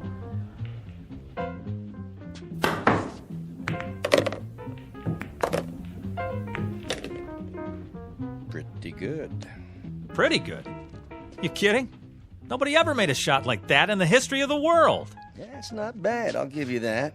But you're no Fats Brown or anything. What? Put your glasses on. It was impossible, but I made it. Yeah, sure. Keep practicing. You'll get there. Hey, here's for the beer, Pops. See you around. Okay, thanks. What are you talking about? Keep practicing. I made it. Jesse. Just enough English, the right draw, perfect position. Settle down. Perfect. Easy, Jesse. That's all I ever hear. Fats Brown. Well, I'm sick of it. I'm sick of hearing his name. Jesse, relax. You got company. Hi, Jesse. Jesse, you are a lucky man. Rita, what are you doing here? I thought we had a date. Oh, that's tomorrow night. Thursday night. Tonight is Thursday night. What? Oh, I guess I lost track of time. I'm sorry. I was supposed to pick you up at 8 o'clock. 7. 7. It's 9. Wow. Wow. You look great. Don't change the subject. But I did get dressed up special just for you. Well, we can still go out. It's pretty late for dinner. Well, how about if we go out for a drink? Or a movie? How did you forget about our date? Yeah, how did you do that, Jesse?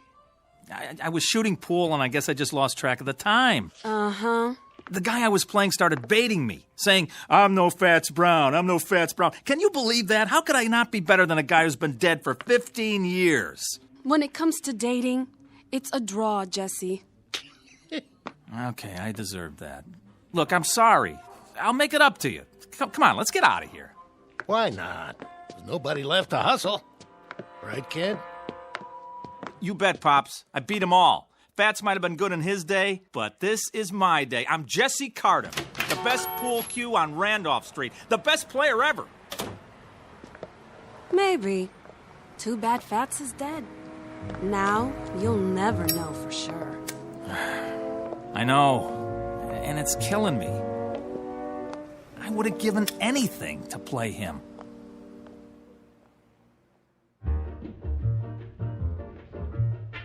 Jesse Cardiff, Pool Shark. The best there is, the best there was, and the best there ever will be on Randolph Street. He has spent every free minute honing his skill for pride and for love of the game. But he's about to learn that there's more to a man's reputation than skill or talent or even fame, and that being the best at anything carries its own special problems, in or out of the Twilight Zone. And now, The Twilight Zone and our story, A Game of Pool, starring Wade Williams with Stacy Keach as your narrator. So, what's the big deal about this dead Fats guy? Don't you know nothing? Fats Brown is a legend. Where you been?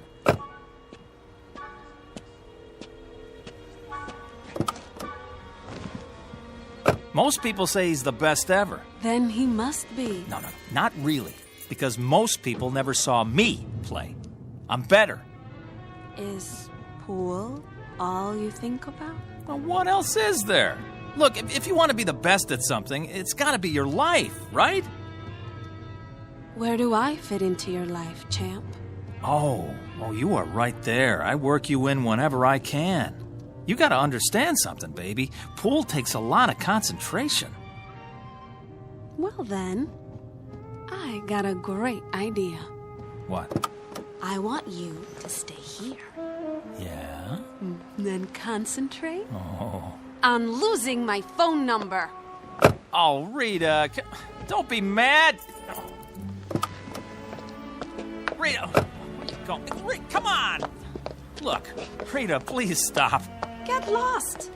Let me explain. What? Look, I would give anything to play Fats Brown just once. Is that so wrong? Yes. But for your own sick, self-centered ego, I hope you get your wish. Oh, Rita, come on, give me a break. I just want to beat the best. What's wrong with that? Fats, dead and buried in the ground. I'd give anything to play him one time. I could beat him cold. I know it. I'd show him who's the best.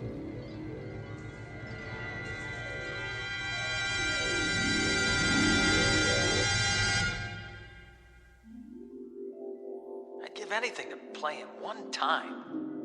One time. One time. One time. One time. Fats Brown. Mr. Fats Brown. Report to Lister's pool room. Randolph Street. Who is it this time? Fats Brown. You're needed. Lister's pool room. Randolph Street. Chicago. I'm on my way. Mr. Fats Brown. One game. Whatever way he wants it, doesn't matter to me. Straight pool, anything. If I just had the chance to meet Fats Brown face to face one time. At your service. Who? How did... You called? Yeah, but... I must be seeing things. Why do you say that? Fats Brown? I thought you were... Dead? Not quite. As long as people talk about you, you're not really dead. As long as they speak your name, you continue. Continue? The game goes on, you might say. A legend doesn't die just because the man does. No, I know that, but... But what? This is impossible. Nothing's impossible. Some things are less likely than others, that's all. Wait a minute. There's a picture of the real Fats on the wall. You look like him, but... Not many people do. Yeah, there, standing by a table, holding his custom-made pool cue. You mean this one? Where'd you get that? Nice stick. Good balance. I had it made to order.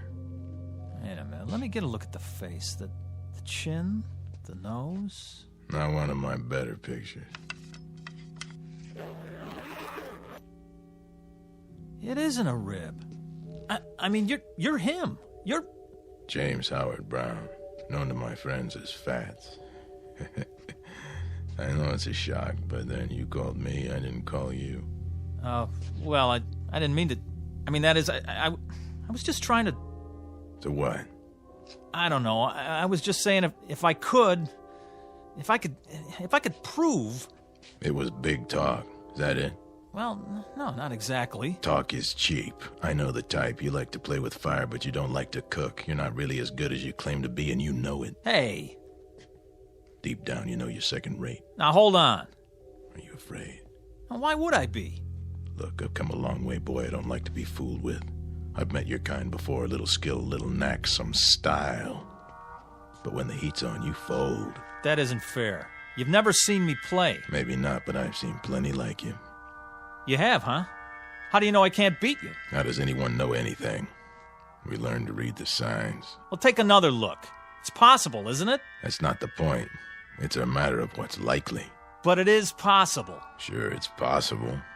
Things change. Records get higher.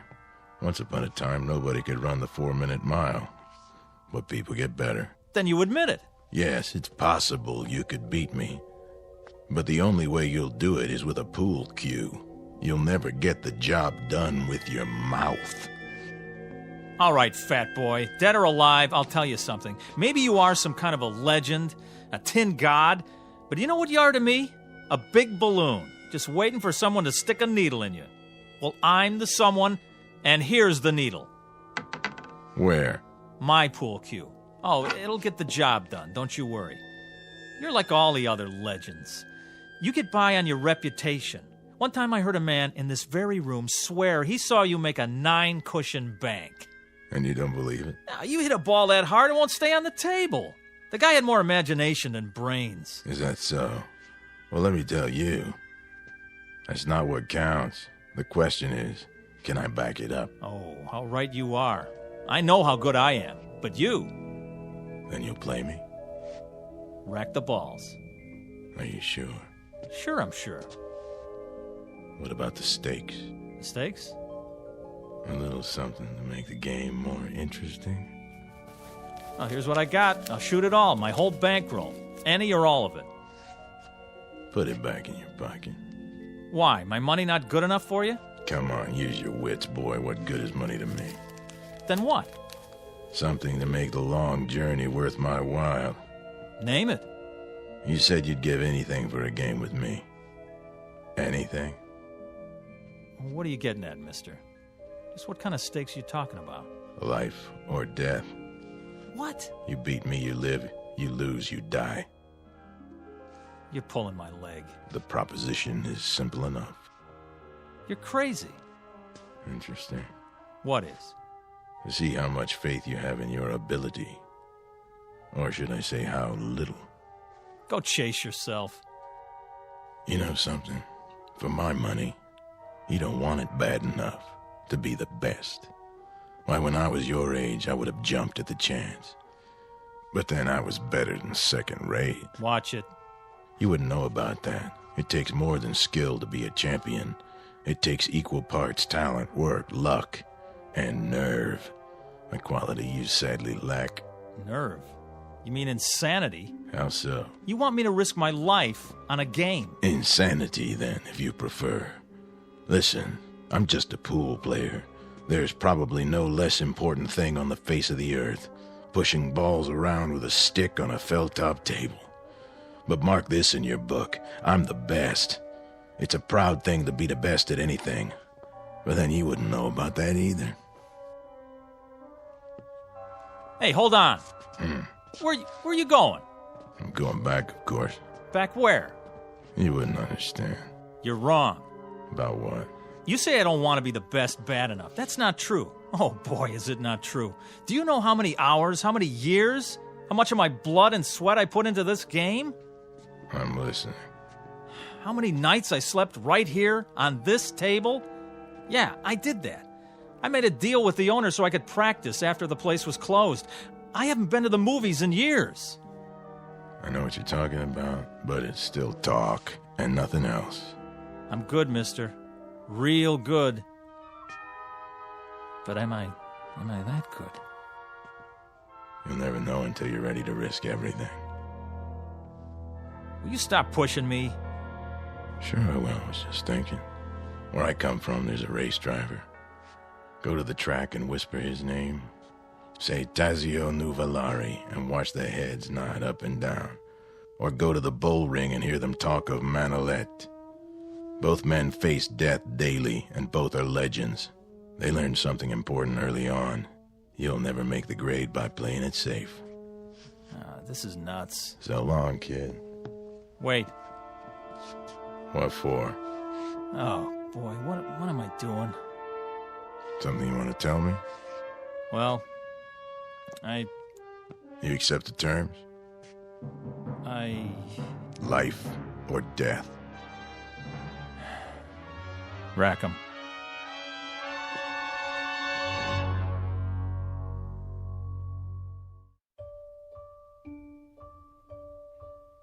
Just so you understand, once we start the game, there's no turning back. Get cold feet and it'll be too late. You heard me. Rack the balls. In a hurry, are you? I've been waiting a long time for this. Have you?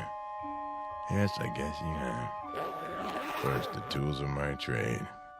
Now, what's so special about that stick, anyway? It's the man that counts. You're right. But this one suits me. You know how it is, the big game hunter has his elephant gun, specially bored with a custom grip. The fencing master uses a blade from Lima. This cue, it was made for me in St. Louis. It cost $600 back then, and I made a living from it for 35 years. It never let me down. Well, there's a first time for everything. Yes, I guess there is. The question is, what's the most likely outcome? Look, if you're not going to rack 'em, I will.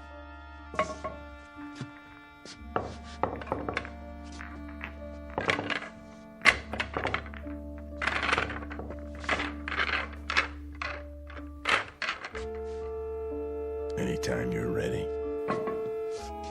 Do I get to call the game? Name it. Rotation. Kelly. 14-1 rack. 8-ball. What's your pleasure? All right. Let's see how good you are. 1 game, 300 points. That'll do. Standard rules. Is there any other kind? But just so there's no misunderstanding, we play for the value of the balls. 9 points for the 9-ball, 10 for the 10, and so forth. Agreed? Agreed. Good. Do you have a coin? Right here. Toss for break? You flip. Sure. Call it. Tails.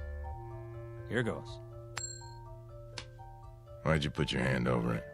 I want to give you a fair chance. Go ahead, let's see. You can change your mind. You heard me. Tails. All right, then. If you're sure. You can change your mind, you know. There's still time. Not on your life. My life's not what's at stake. Let's see it. Heads. I guess that means it's my break. Yeah, your break. As soon as I chalk up. Take your time. I know what you're thinking, son.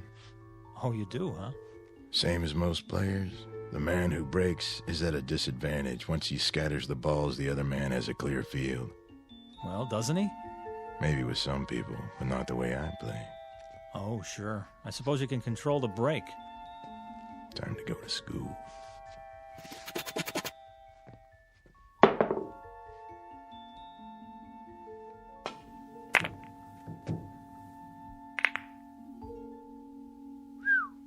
Wow. 2 balls into the rail, back to where they were. Exactly. No advantage given. That's a perfect break, all right. Mm-hmm. I bet it took you years to learn that. Oh, it did, but not the way you think. What do you mean? Takes more than practice. Not just setting up shots in an empty pool hall. You have to handle the pressure out there in the real world. Well, this is my world. You're on my turf now. I know this table like the back of my hand. Maybe, but who have you played here? Kids, 2-bit hustlers, traveling salesmen? Step aside, fat man. Be my guest. Now it's your turn to scatter them. You'd like that, wouldn't you?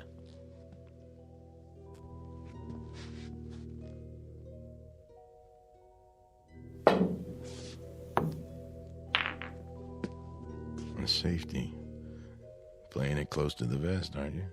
That's what you call strategy. What are you going to do now? I'll try to think of something. There's always a power break. Yeah. But if nothing falls, you leave me wide open. And if I sink one, you're really in trouble. With luck, I can run the whole table. Prove it.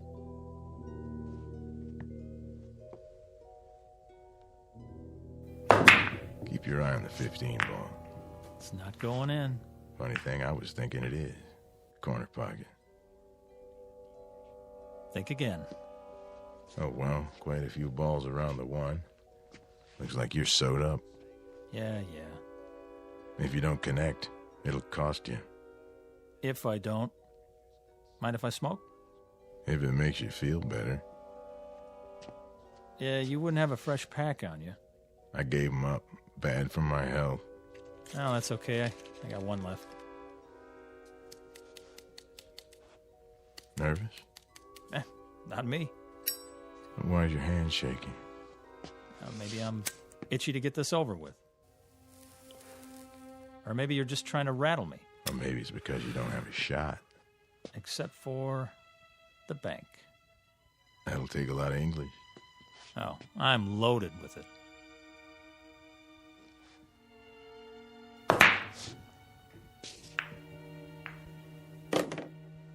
So you are.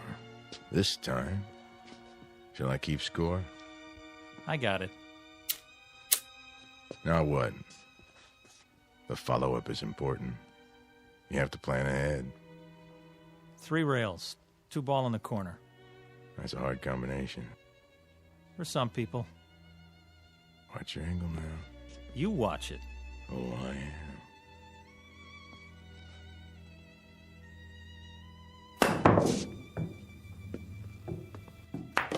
How about that, fat boy? Not too shabby. It was great. In some places. You know what? You're like all the others. Always trying to bring me down. Well, why would I do that?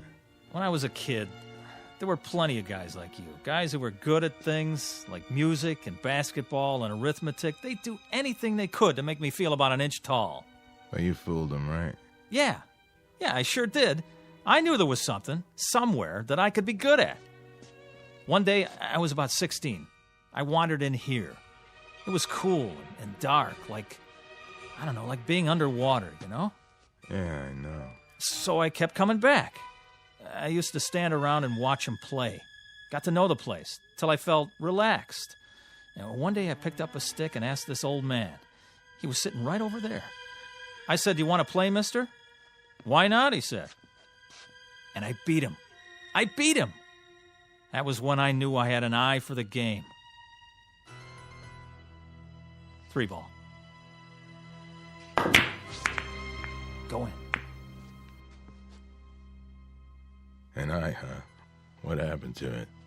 Well, I almost made it. My turn. 3 ball.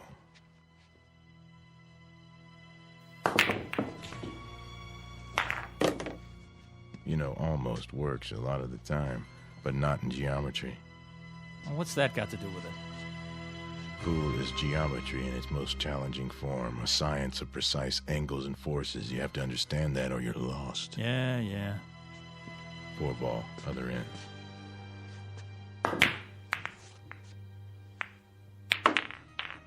Lucky shot. Luck had nothing to do with it. 5 in the side.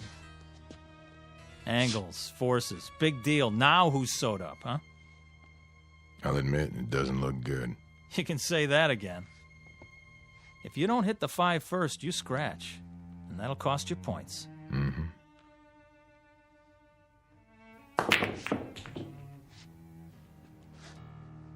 Your shot. Oh, man, is it. 5 ball.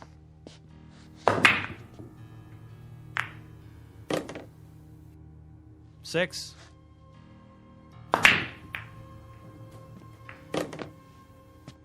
Seven.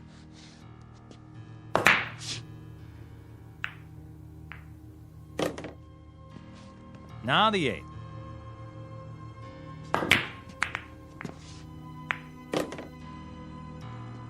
Nine in the side. 10.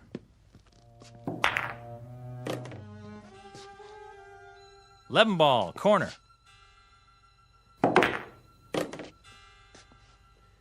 I have 59 points. You have 7. The game still has braces on its teeth. Rack 'em up.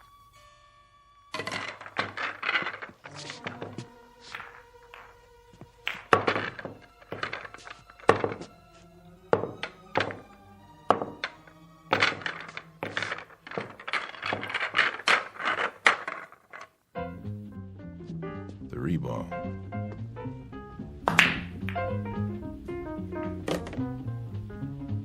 Four in the side pocket.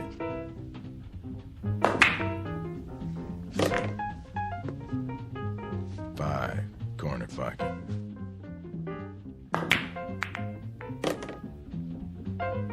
Nine in the side.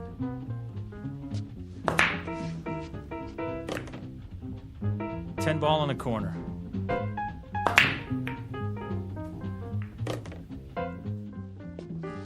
$11.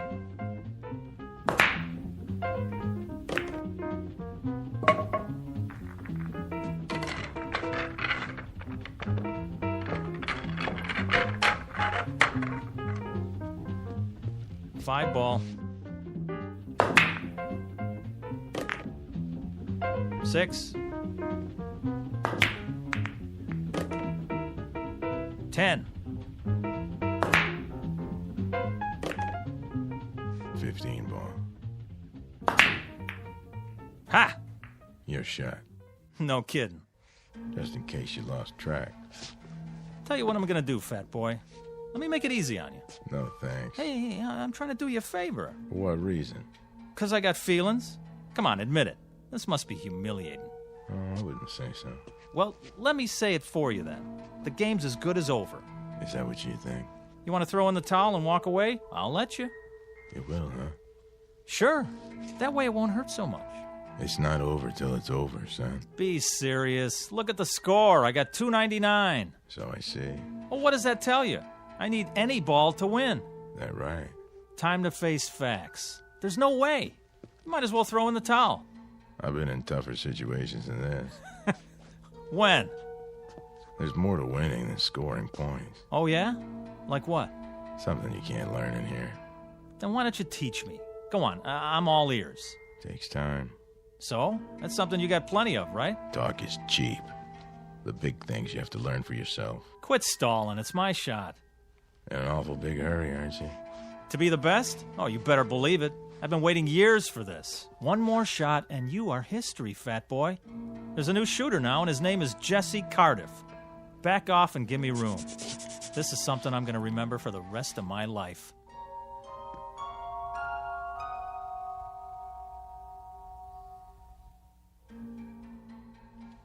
Don't let me hold you up. Oh, I won't, I promise.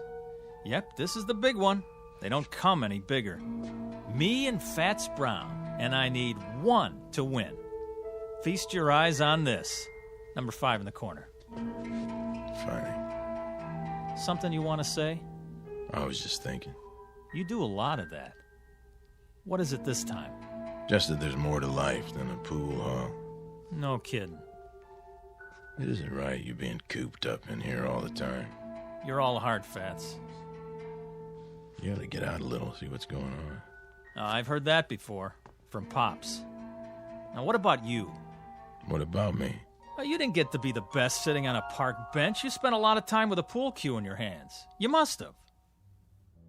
Of course I did, but I found time to live, too. I've been to places where they never heard of billiards. If you call that living, why would you want to? Why bother? It's not easy to explain, but I'll try. I may not look the part, Jesse, but I've done other things, too. A whole lot of other things. I've made love, walked uphill, and swum in the ocean.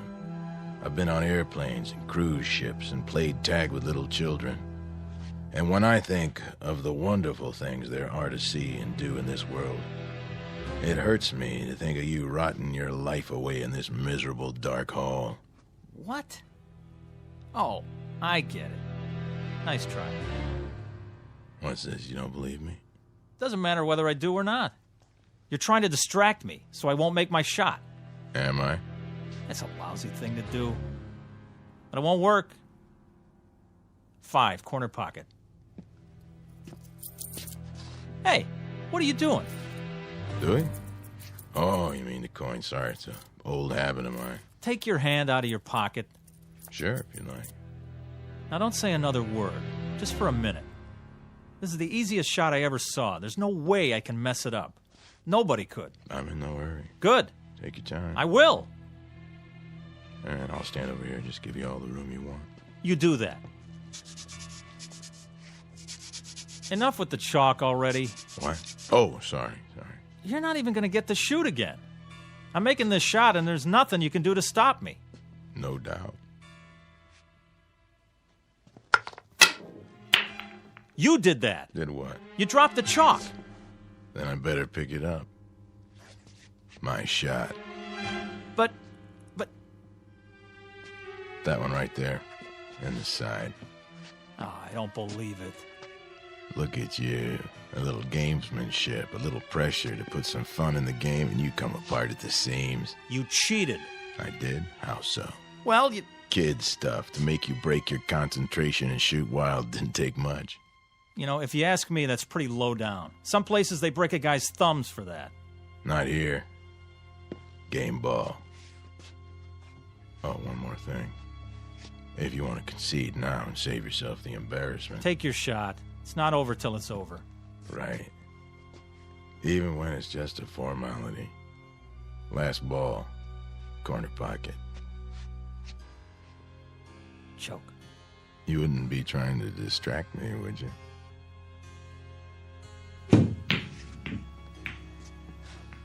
Ha! Almost. Almost doesn't make it. There it is, the game ball again, right in front of me. All my life. So you said. Okay, you had your fun. This ball has my name written all over it. Perfect angle, clear table. I was made for this. Give it some thought, Jesse. Think about this. I sink it. I become the greatest. You're not gonna make it. It's simple enough straight in, but you won't make it. You're sweating, fat man. Now, why are you so nervous? Not why you think. You wouldn't understand the reasons. No. I understand, all right. It means a lot to you, doesn't it? Even as a dead man, to have your name up there as the unbeatable champ of all time? It carries certain satisfactions, yes. I'll give you a chance at my crown, Jesse, but only if you're willing to stake your life on the game, Jesse. Couldn't be just a nice, friendly little game, huh? I take it as it comes. To you, pool is not a nice, friendly game. It's a win-at-any-price affair. I saw that right off, and I acted accordingly. But it didn't do you any good. Didn't it? I've made this shot hundreds of times. Not when your life depended on it. Is this some more of your gamesmanship? I've been studying you, Jesse. I've gone up against dozens like you. Pressure is what separates the champions from the also-rans. I've seen men who could shoot brilliant pool, but they were duds when the stakes were high. That's why I insisted we play for something big. What does it matter to you if I win or not? Afraid I'll take your place? Is that it? Did people stop talking about Dempsey when Joe Louis came along? Did Beethoven replace Bach? No. He wouldn't replace me. Then why? Someone has to keep the flame. Someone has to weed out those who haven't got what it takes. The champions, the legends, they serve a purpose. To be a challenge and an incentive. I don't need a challenge. Everyone needs a challenge, Jesse. Someone great out of the past to say, match what I've done, boy, and make it better. That's true of all walks of life. Music, politics, sports, you name it. Musicians all over the world have been better because of Bach and Beethoven and Mozart. There's a man in the White House who can look out his window and see the Washington Monument and the Lincoln Memorial. Don't you think it helps him to be a better president? Yeah, but a game of pool? Anyone who tries to be good at anything finds himself in your shoes. He finds himself faced with a legend. And when he can't measure up to the legend, he fades away, he dies, and is forgotten. I'm only a pool player, Jesse, but I'm the best. No, you were the best. No man gets past me unless he has what it takes. And you don't think I have it? There's still one ball on the table, and it's taken you a mighty long time to get at it. You wouldn't believe this, Jesse, but personally, I'd like to see you win. Yeah, I've only been doing my job. Stand back and give me some elbow room. Wait, Jesse. Oh, no. I've been waiting too long. Before you shoot, think about one thing. What? Sink that ball and you may win more than you bargained for. You're wasting your breath. Don't you get it? There's nothing you can do to stop me now. Nothing. Sorry, I was required to say that. Something along the lines of a disclaimer. Well, what are you waiting for? Not a thing.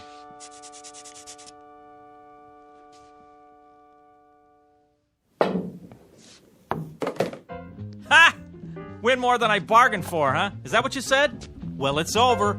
I beat you. Looks like you did. Now I'm the best. I'm the best at something. So you are. You had to prove yourself under pressure, and you passed the test. Well, aren't you going to congratulate me? I'm not sure that's in order. Thanks. What do you mean, thanks? I beat you. I'm going to live. Of course you are. Those were the stakes. You'll live forever. Then why thank me, fat boy? You'll find out when the time comes for you to leave Randolph Street. You're a sore loser, that's all. I beat you fair and square. Yeah. You saw it. I beat the king of the hill, Fats Brown himself. So long, kid. Thanks for the game. Me, Jesse Cardiff. Now I'm the best. And I'm going to stay the best because nobody's ever going to take it away from me. Not ever. From now on, it's me, Jesse Cardiff. You hear that, world? Jesse Cardiff. Jesse Cardiff. Jesse Cardiff. Jesse Cardiff. Jesse Cardiff. Jesse Cardiff. Jesse Cardiff. Jesse Cardiff. Yeah. Report at once to Mason's Pool Hall, Sandusky, Ohio. Mr. Jesse Cardiff. You're needed. Yeah, I'm on my way.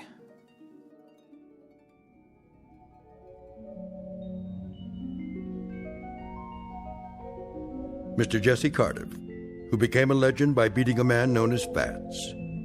But many years later, after his funeral, he found out that being the best at anything carries with it a special obligation to keep on proving it. Mr. Fats Brown, on the other hand, having relinquished his champion's medal, has gone fishing. These are the ground rules on Earth and in the Twilight Zone.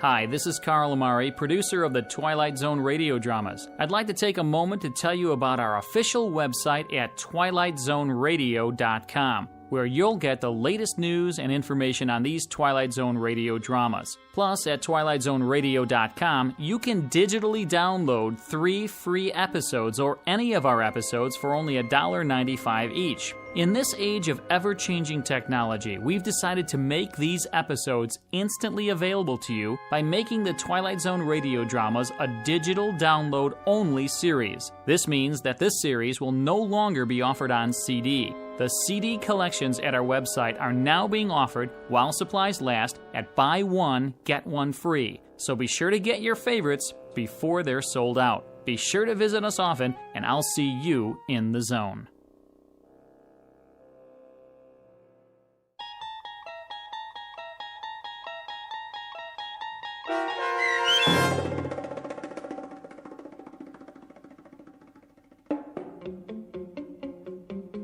A Game of Pool, starring Wade Williams with Stacy Keach as your narrator, was adapted for radio by Dennis Etchison and Joby Cerny, and written for The Twilight Zone by George Clayton Johnson.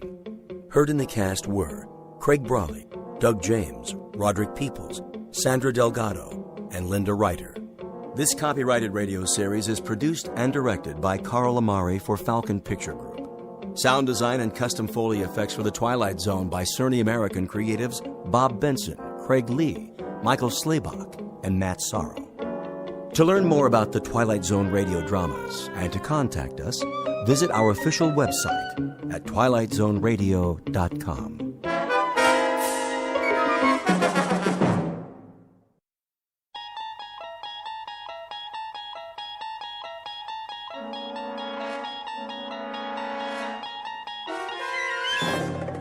You unlock this door with the key of imagination.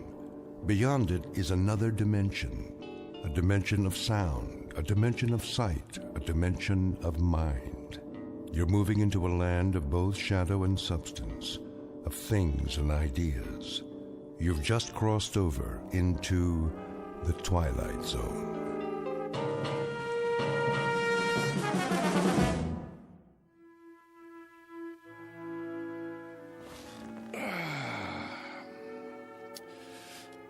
Now then,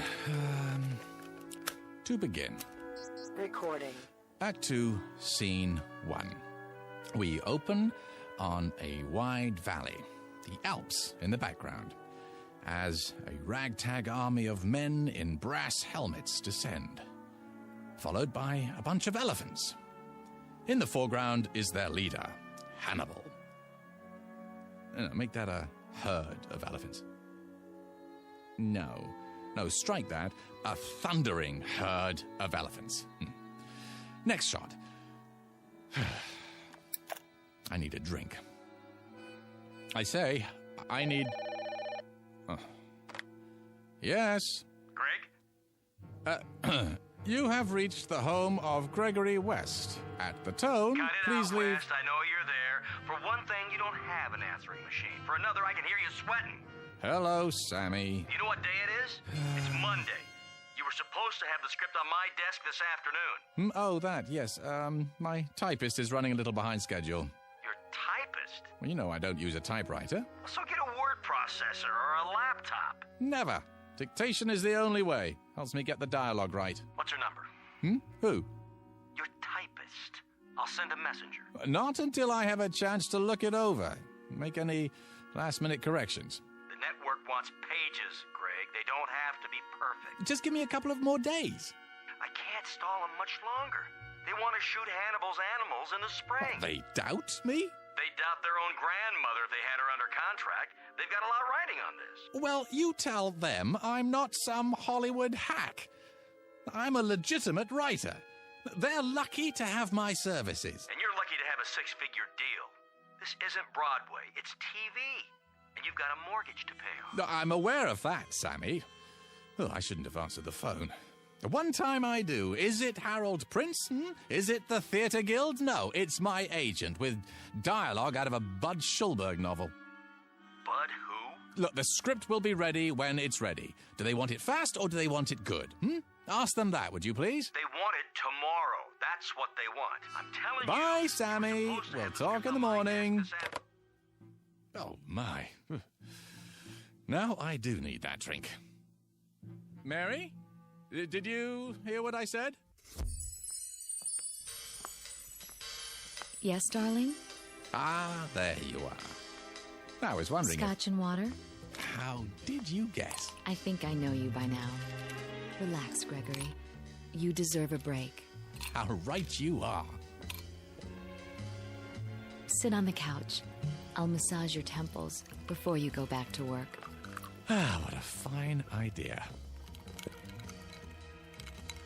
Is the drink all right? Perfect. As always. There. Now close your eyes. Doesn't that feel better? I swear, Mary, you have, magic fingertips. The least I can do for such a talented man. That brain of yours must get overheated, working hour after hour, morning till night. I couldn't have said it better myself. Oh, yes, you could. You're a genius with words. I know. Oh, Mary, Mary. Yes, Gregory? Hold me. It would be an honor.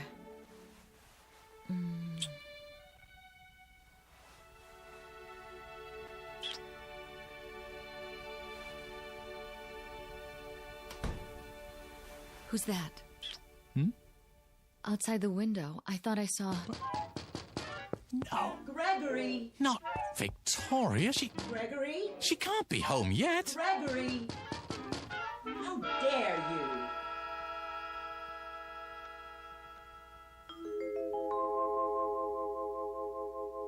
The home office of Mr. Gregory West, noted playwright, and now a resident of the Hollywood Hills. A quiet, thoughtful man, even a bit shy, and at the moment, very happy, despite the fact that he is over deadline. His latest project? A script assignment taken to ensure that his household remains secure, despite the occasional fickleness of drama critics. The other ingredients of that household? There's Mary, warm, affectionate, devoted, the ideal companion for someone who values peace of mind. And the final ingredient, Mrs. Gregory West. In a moment, she's going to learn the secret of her husband's success, a method of creative writing taught only in the Twilight Zone. And now, The Twilight Zone, and our story, A World of His Own, starring Charles Shaughnessy, with Stacy Keach as your narrator. Gregory! Oh!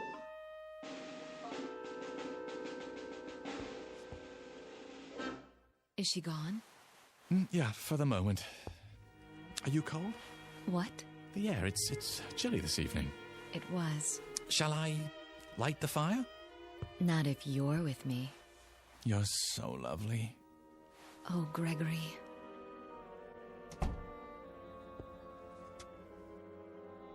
Don't worry just yet. Oh, Mary. Gregory! Unlock this door immediately. I'm sorry. Greg, not again. I have to, Mary. But why? You don't know what she's capable of. I know you have a woman in there. Open up. No, Greg. What else can I do? I warn you, Gregory. Oh, my. Are you so frightened of her? She can make my life miserable if she chooses. All right, then. If you must. Do you hear me, Gregory? Are you deaf? Be right there. Don't think you can hide her from me. What's that, dear? Don't think you can let her out the window either. Gregory!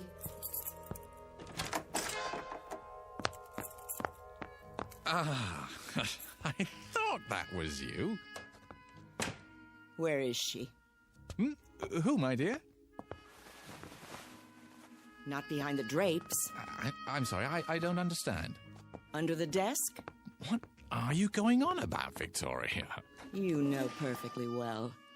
I suppose you let her out the window. But the window doesn't open. remember?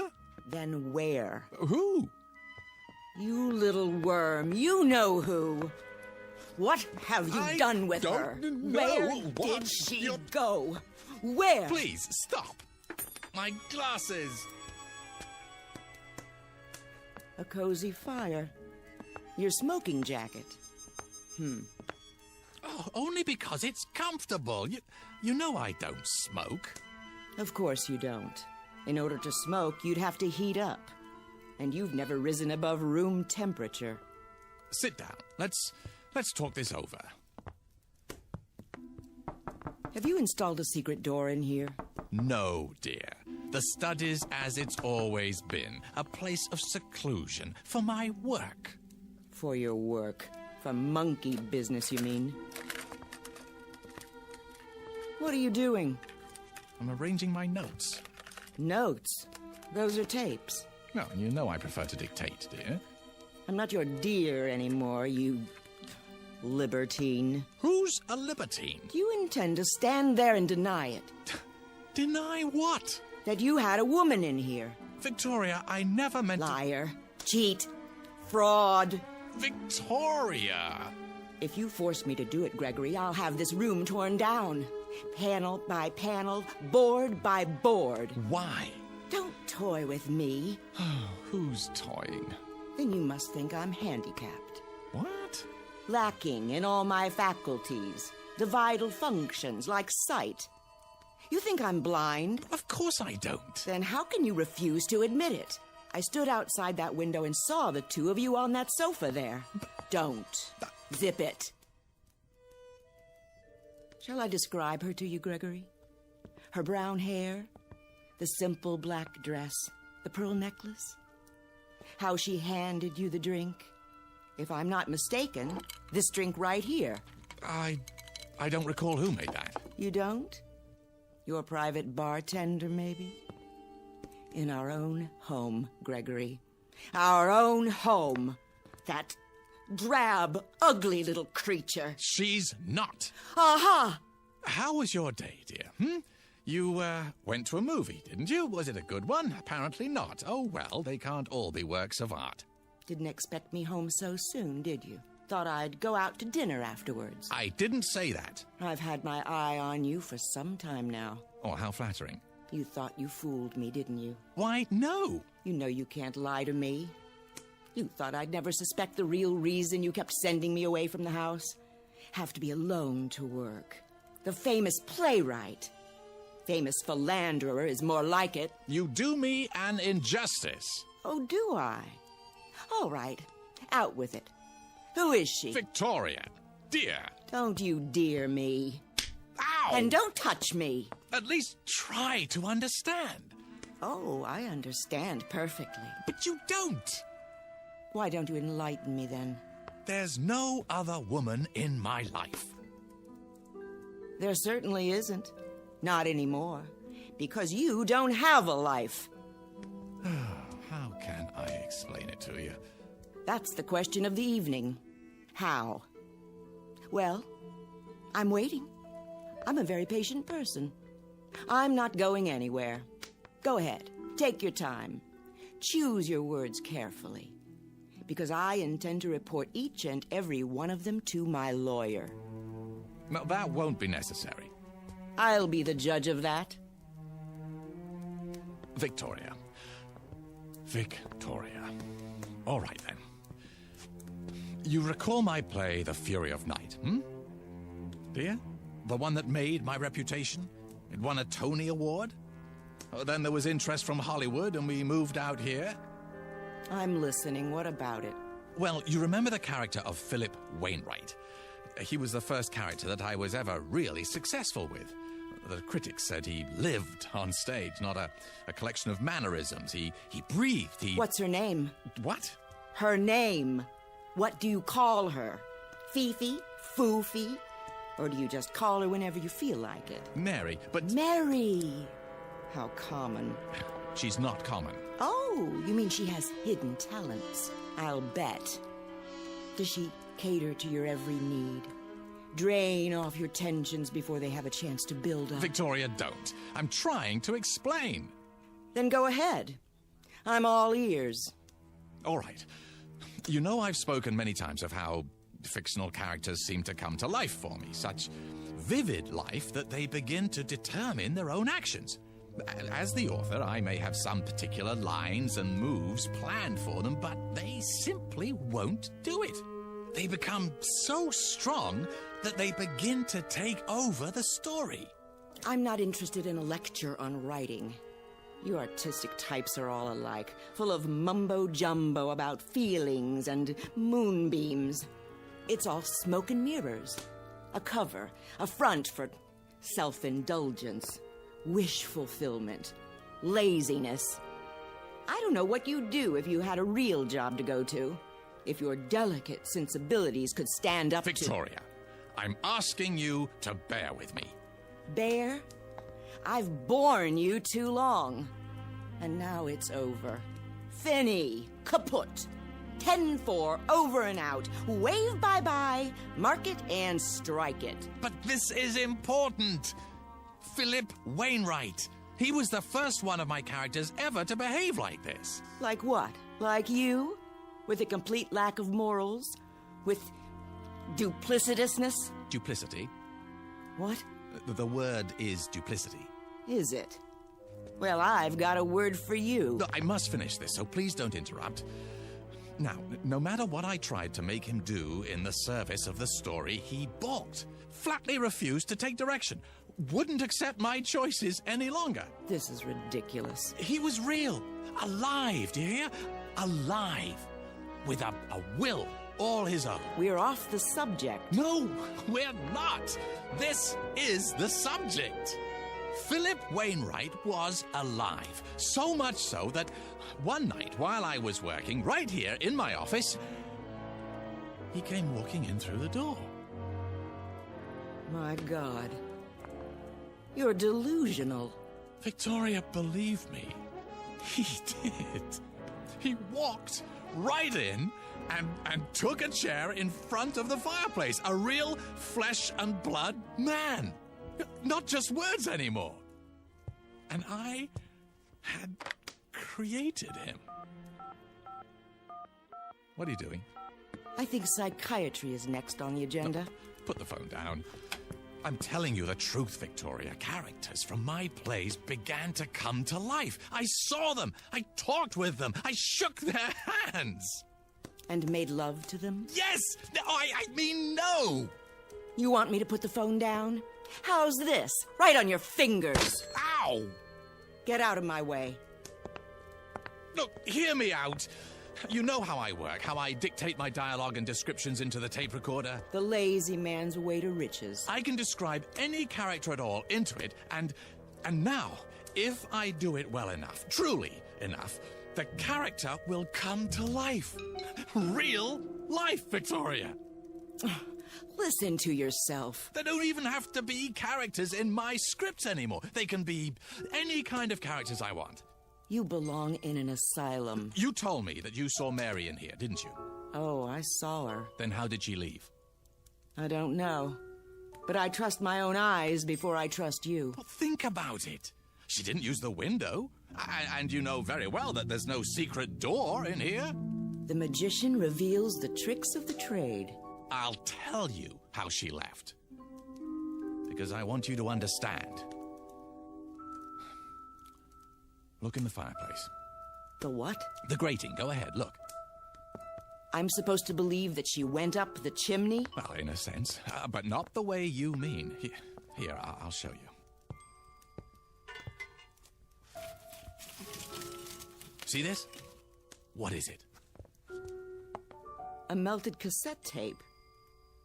Is that what you do with your so-called notes? Burn them? Only on occasion. When I have to get rid of something in a hurry, or someone. The tape I had recorded her on, I threw it into the fire just before you entered the study, and she was gone. Poof! Just like that. Uncreated. Look, if you'll come over here, you can see what... I've heard enough. Wait! I'm leaving. I'm telling you the truth. Get out of my way. Where are you going? I'm going to have you committed. Look, you've got to believe me, Victoria. What do you think you're doing? Trying to save our marriage. By locking the door? Don't waste your time. It's so simple. Look, I could describe a cat or a dog or any kind of character you wanted, but I assume you'd rather see Mary. Besides, I've created her so often that she's readily available. Oh, is she? Give me that key. No, not yet. Recording. Her name is Mary. She's 36, 5 foot 3 inches tall, simply built, brown hair, fair complexion. The key. On the surface, Now. a plain, quite ordinary female, yet with that quality of inner loveliness which gives her woman real beauty. If you won't give it to me, I'll take tender, it. A gentle woman, an understanding woman. As she wears a simple black dress, a single strand of pearls at her throat. I'm warning very you. little makeup, her hair arranged simply. There. She's coming up the front got walk it. now. She's crossing the porch. She's opening the front door. Greg, someone's in the house. Closing it. Walking down the hall. Who? Good evening, Mrs. West.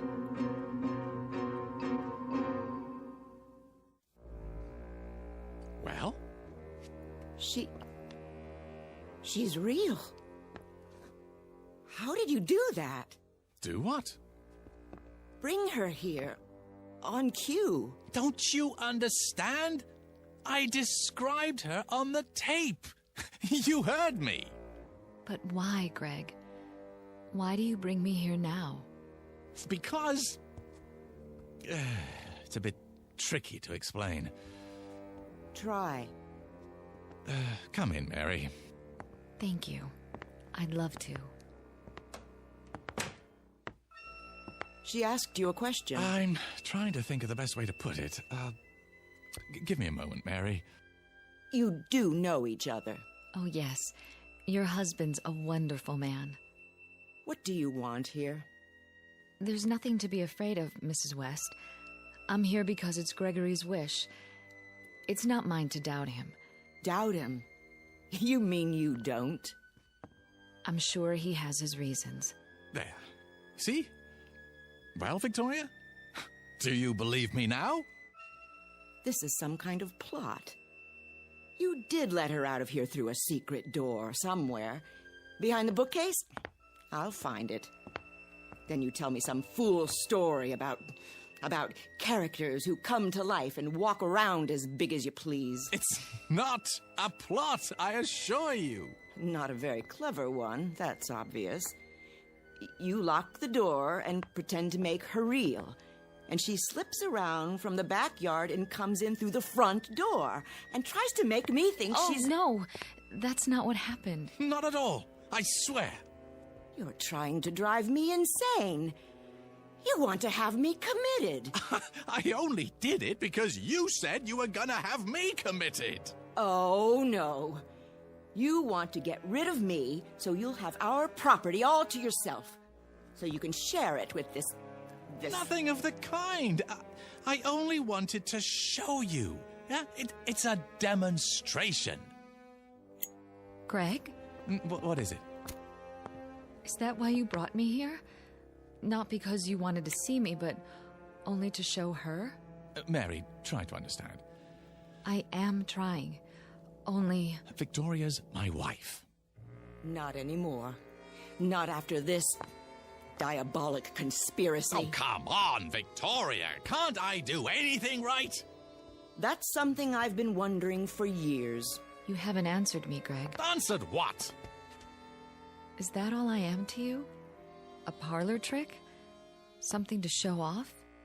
Go ahead. Lie some more. Victoria, do you honestly believe that? Yes. And that's the only thing I believe. I hope you two are very happy together. Here we go again. Don't leave because of me. I wouldn't think of it. I'm leaving because of me. Victoria, please. Let go of me, monster. Very well. I'll claim false imprisonment. In your own house? What are you going to do now? Oh, you'll see. I'll scream. I will. What for? No need. Is that my tape? It is. And you're going to? There's no way around it. Craig, why do you do this to me? I'm sorry, Mary, but what else can I do? But again? I just got here. I have no choice. That's all you ever say. Don't you think I'm nice enough? Oh, that isn't it at all. Not loyal? Not interested in your work? Not sensitive to your needs? Not giving enough? No, quite the contrary. If you're going to be cruel to her, don't do it because of me. No, of course not. Wouldn't believe me. Oh, no. Had to make me prove it. Make me force poor Mary to... Oh, Victoria. Sometimes I wonder. A man has feelings. Feelings that get turned into thoughts, and then into words. And those words go onto paper, and eventually they live, and breathe, and walk, and talk, and strut upon the stage in their petty pace for a paying audience. But you wouldn't know anything about that, would you? Not even after living with me for so many years. I really don't want to do this. If you do, don't bring me back again, Greg. Mary. Just don't. I can't stand it any longer. You're a part of me. You know that, don't you? I'm not speaking figuratively. I give you my word when I say, this hurts me more than it hurts you.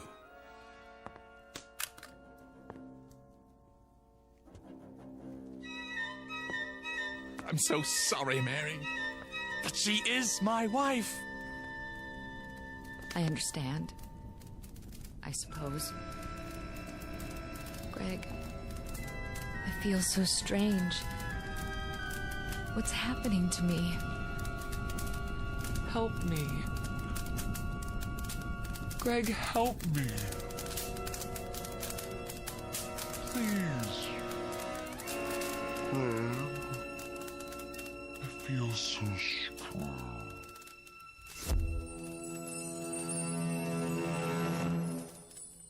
What happened to her? She's burning brightly. Where is she? I've told you. But where? Oh, don't you believe me yet, Victoria? Where did she go? I uncreated her. No. That poor woman. Come here. It's all right, dear. But... Shush. Hold on to me if you like. What have you done? It won't happen anymore, I promise you. I'll never do it again. I never would have done it in the first place if I hadn't been so lonely. It's just that you're so perfect, Victoria, in so many ways. So impeccable, so flawless. You make me feel inferior. Really, Gregory? I can't help what I am. Well, maybe not, but that's why I created Mary. I didn't do it to insult you. I just wanted a little company, that's all. Someone who wouldn't judge me and find me wanting. Someone I could talk to, someone I could feel comfortable with, instead of like a worm. You do understand, don't you? This has been a small sacrifice for me, and a giant step for the institution of marriage. What are you doing now? What else can I do? Return to work. Burn the midnight oil. And all for a paycheck to maintain the lifestyle you so richly deserve. Another tape, another dollar. We'll work it out, Victoria. You'll see. Somehow we'll work it out. Realize that I'm inadequate compared to you. At least in some ways, it's my fault. I should have been a pair of claws scuttling across a Victoria? What do you have there? Got your keys out of your pocket. But I thought... Don't try to stop me. Well, where are you going? To the nearest lawyer. What? I'm going to have you put away for the rest of your unnatural life. Away from tape recorders. I'm going to live in this house alone from now on. In peace. Free of your diseased mind. No, Victoria. Yes, Victoria. Wait! No, wait! I can't let her go. I can't. I have to stop her. But how? Recording. A giant red-eyed elephant is standing just inside my front door, and he's mad. He isn't going to let her pass.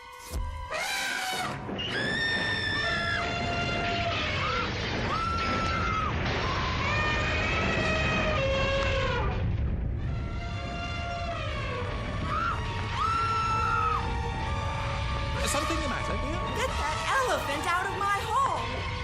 Will you stay? Yes. What did you say? Yes.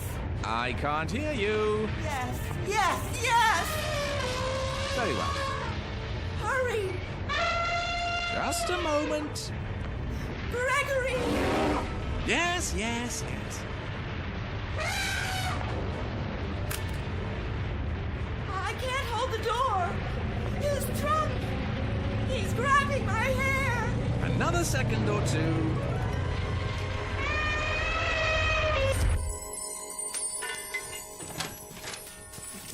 There. You're mad. You shouldn't have said those things, Victoria. What things? You'll stay now? You think you can keep me here? You don't want me to do it again, do you?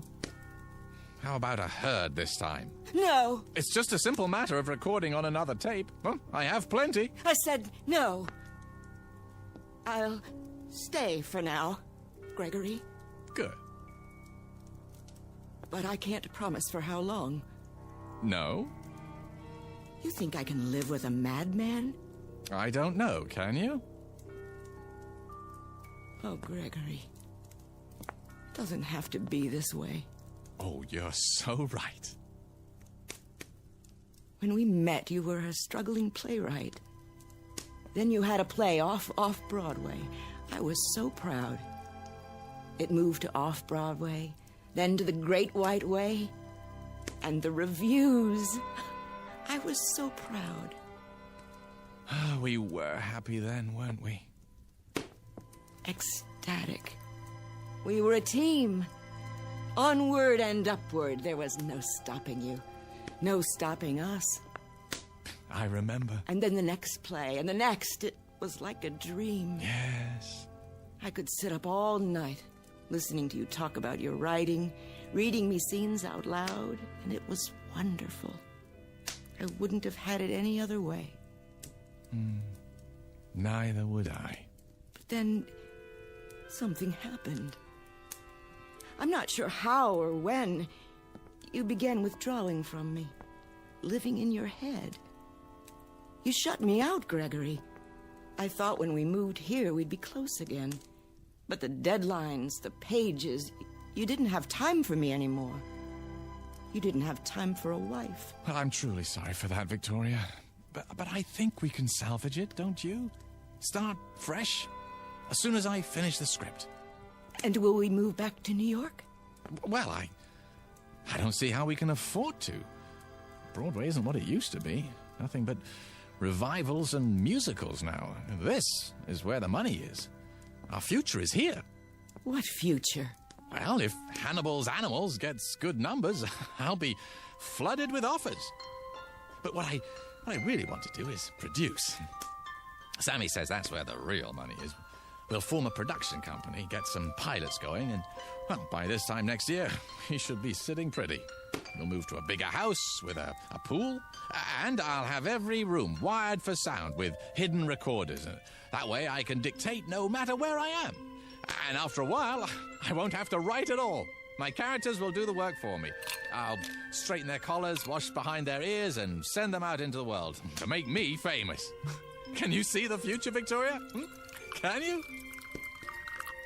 Thank you, Gregory. For what? I can see the future. What it would be like with you.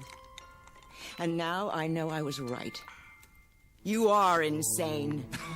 Oh, come now. The first chance I get, I'll have you in a padded cell. Believe it, Gregory. I do. Well, I guess that's it.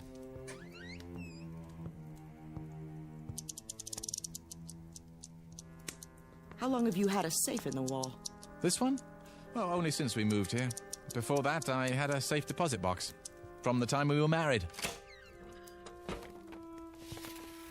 What's in the envelope? Oh, see for yourself. It has my name written on it. Victoria West. That's right. What's this supposed to mean? I'll show you. A cassette tape. Your tape. What do you mean, my tape? Shall I put it back for safekeeping, Victoria? Or shall I burn it? Which will it be? You wouldn't. The choice is yours. You want me to believe... Oh, I'm telling you, Victoria. As if I had to. Well, look at yourself, Regal, beautiful.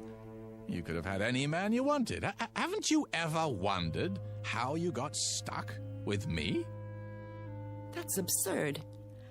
I know who I am.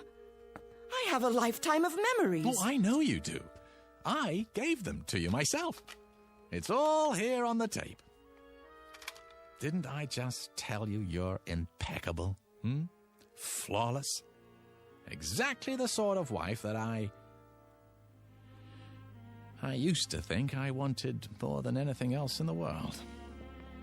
This is another of your tricks.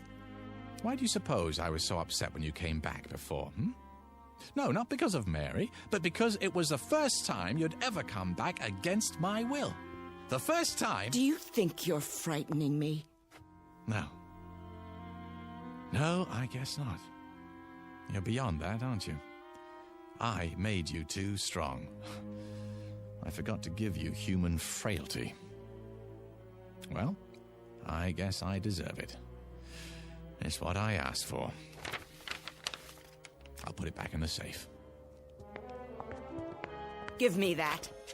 Oh, you want to be careful, Victoria. Very, very careful. You tedious little bore. How could I ever have believed I loved you? Here's what I think of your childish trick. Victoria! Do you know what you've done? I feel strange. Well, I'm sure you do. It's too late. I can't pull it out of the fire. I think I'd like to lie down. You don't mean to tell me it's true. No.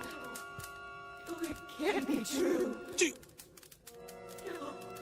Gregory. Victoria!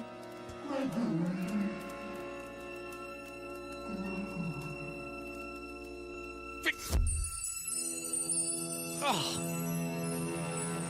I told her. I told her. Oh, why wouldn't she listen to me?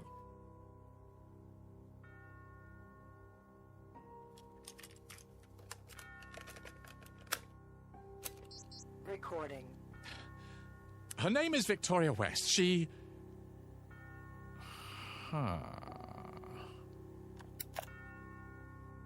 Better to leave well enough alone. Recording.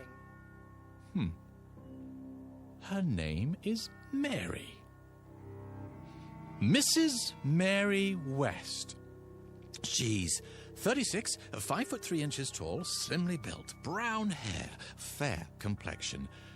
On the surface, a plain, quite ordinary female, yet with that quality of inner loveliness which gives a woman real beauty. A tender, gentle woman. Just now she's coming into her husband's study. Hello, Gregory. There you are.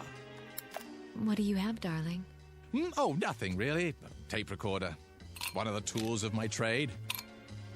Will you show me how it works someday? Oh, I don't think it would interest you. Oh, it's of no importance. Nah, no importance at all. Is the drink all right?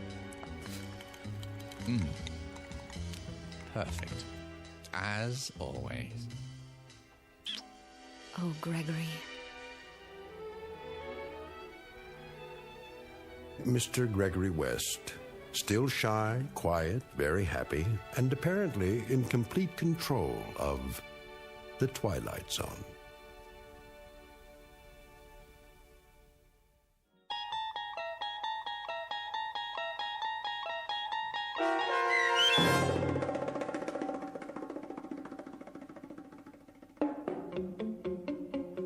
A World of His Own, starring Charles Shaughnessy with Stacy Keach as your narrator, was adapted for radio by Dennis Etchison and written for The Twilight Zone by Richard Matheson. Heard in the cast were Linda Ryder, Alyssa Fraden, and Doug James. The producers of The Twilight Zone wish to thank CBS Enterprises and the Rod Serling Estate for making this series possible. This copyrighted radio series is produced and directed by Carl Amari for Falcon Picture Group. Sound design and custom Foley effects for The Twilight Zone by Cerny American creatives Bob Benson, Craig Lee, Michael Slaybach, and Matt Sorrow.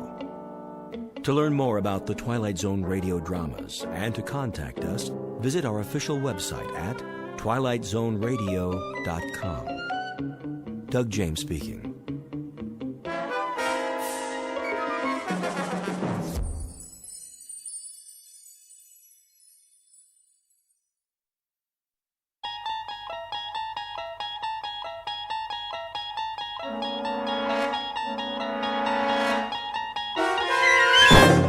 You're traveling through another dimension. A dimension not only of sight and sound, but of mind. A journey into a wondrous land whose boundaries are those of imagination. Your next stop, the Twilight Zone.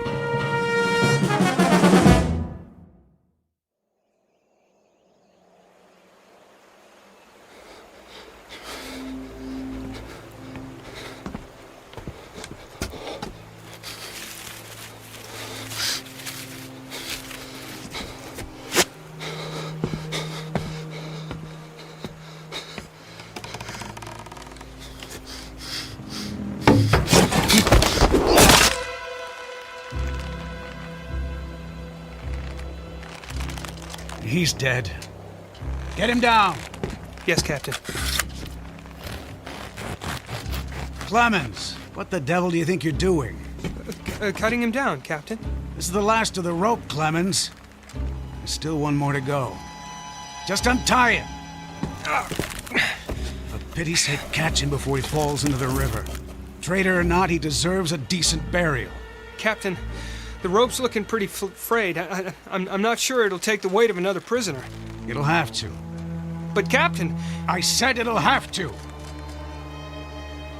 Yes, sir.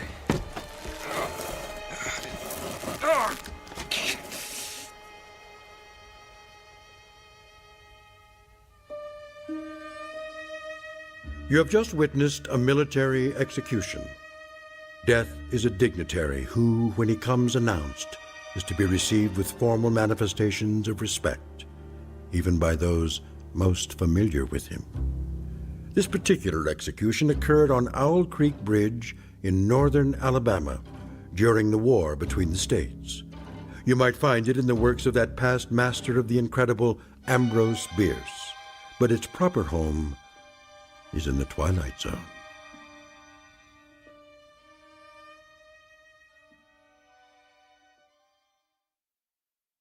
And now, The Twilight Zone and our story, An Occurrence at Owl Creek Bridge, starring Christian Stolte, with Stacy Keach as your narrator.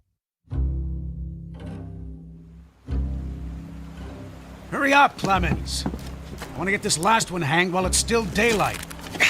Almost got him, Captain.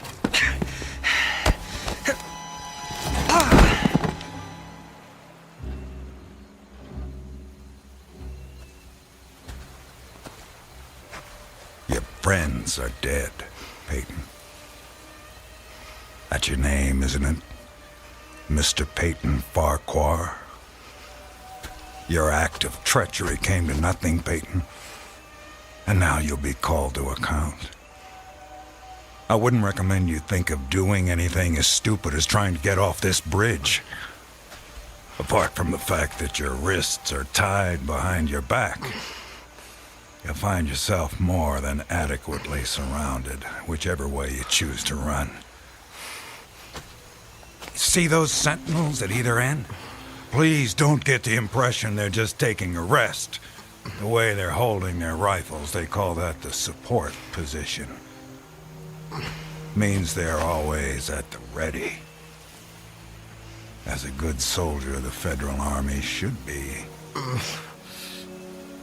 Don't say too much, do you? Huh? Peyton?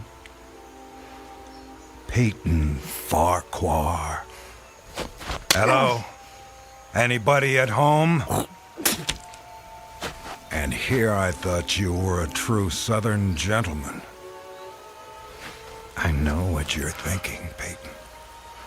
That maybe you could make that 20-foot drop into the water.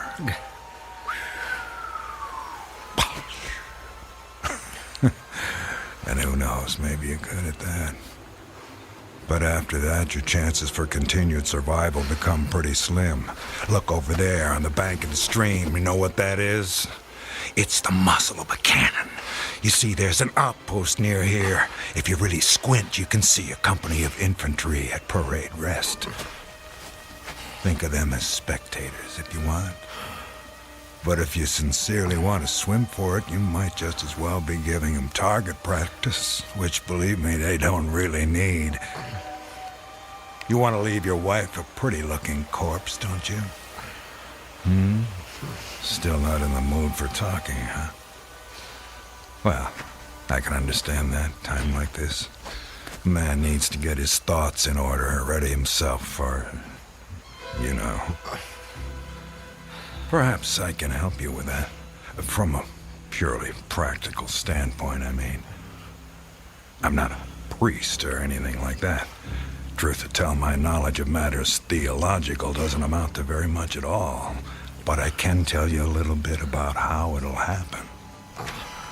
Me and Clemens will escort you out to the center of the bridge, then introduce you to Captain Newman. He's a nice man. You'll like him. Me and Clemens salute the captain, then we stand behind him, leaving you face to face with the sergeant. Now, he's not such a nice man, sorry to say, but... Oh, I forgot. You two have already met. Well, when the moment comes, you'll both be standing on opposite ends of the same plank. He stands on the safe end, but you probably already guessed that. And you probably guessed that it's his job to hold the plank in place. Then, when the captain feels the time is right for him, not for you, he gives a signal to the sergeant. The sergeant steps aside, the plank tilts, and down you go. Nah, never having been hanged myself, I can't give you any information on what your final moments on this earth might feel like. But I can tell you, I've seen more than a few of these. And I'm sorry to have to tell you, it doesn't look any too pleasant. Anything to say about that? Well...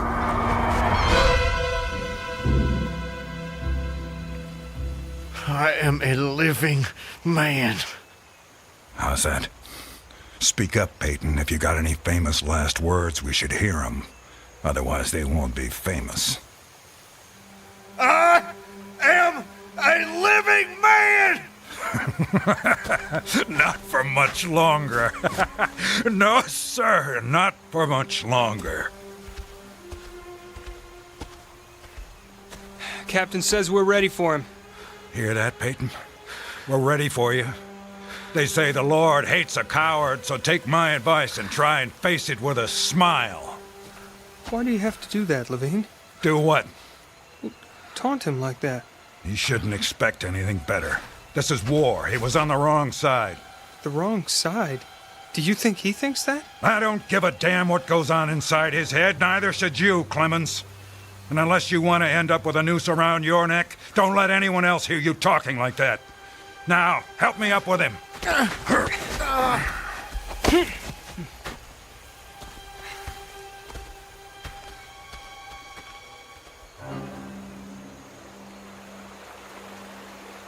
Oh, Elizabeth. Elizabeth, my darling, what have I done? What have I done to you and the children? I promised you. Promised I'd come back. What is a man if he's not as good as his word? What am I? Secure the noose. The noose. If only I could free my hands. Perhaps I could throw off the noose. Perhaps I really could dive into the stream. I might evade the bullets, and if I swam vigorously enough, reach the bank, then take to the woods and get away. Get back home. Yes, home. And back to you, Elizabeth. Thank God home is outside their lines. My wife and little ones are still beyond the invaders' farthest advance. That pounding. What is causing that pounding? It's like the stroke of a blacksmith's hammer on the anvil. Is it distant, nearby, or both? Perhaps it's my death knell. Feels like a knife being thrust into my ear. Damn them, what's taking them so long? If you're gonna do it, just do it! Sergeant, step away. Too late. My God, it's too late. Oh, Elizabeth.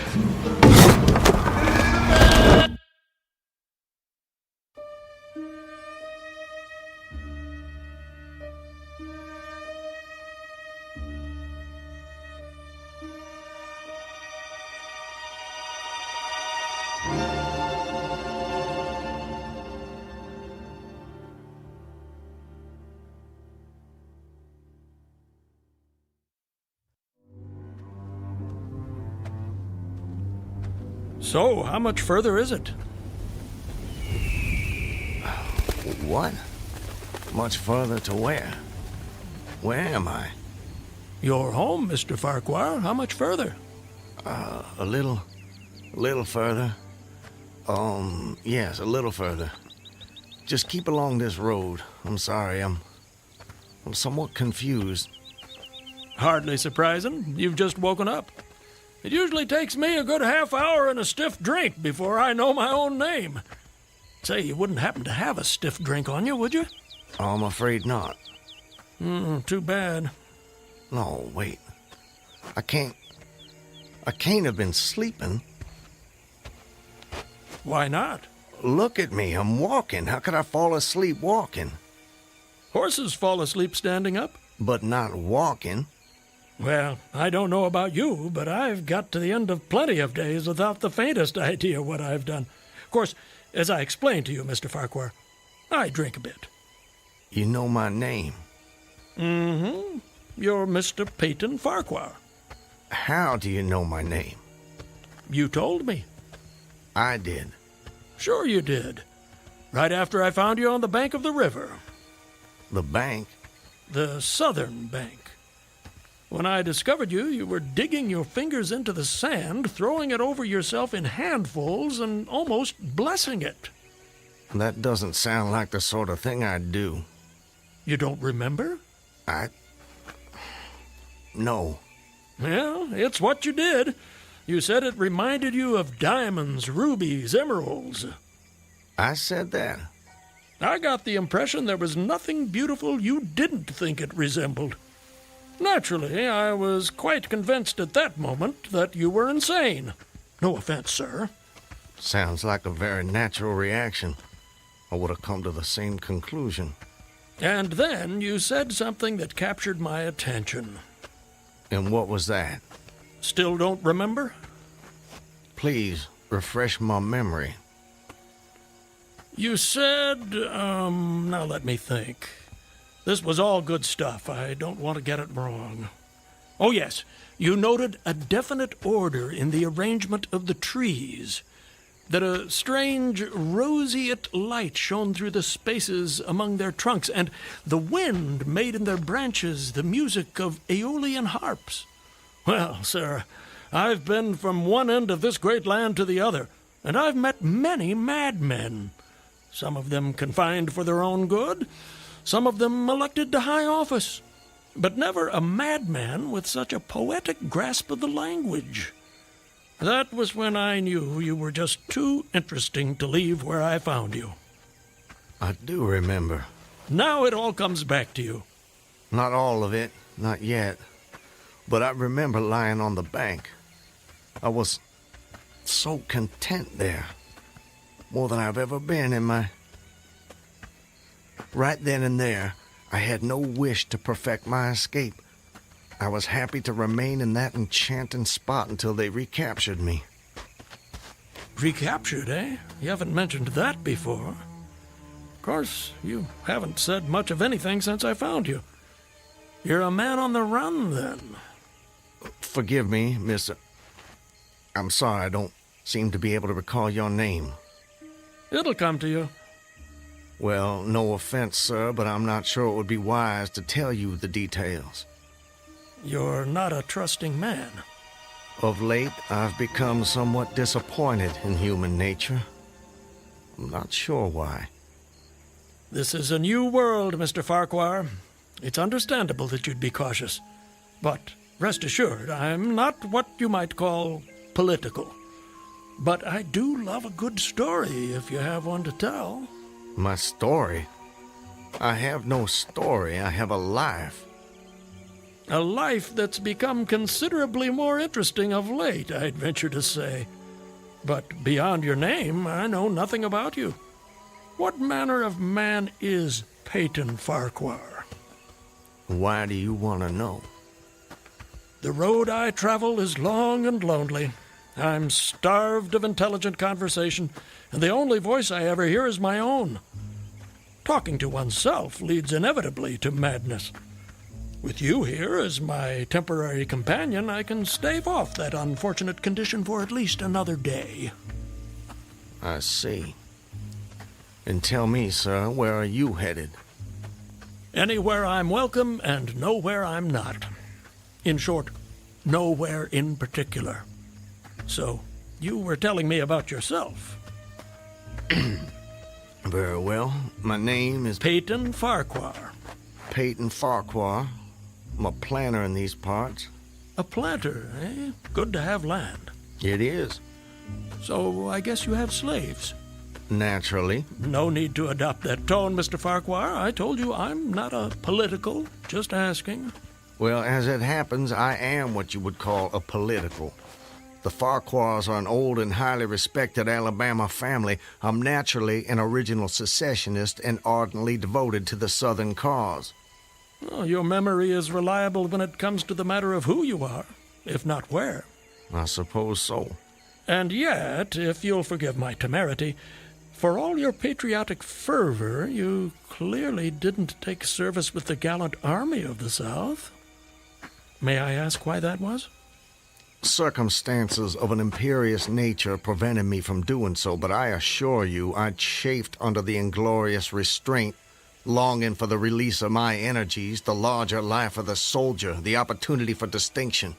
And in good faith and without too much qualification, you assent to at least part of the dictum that all's fair in love and war. Are you mocking me by any chance?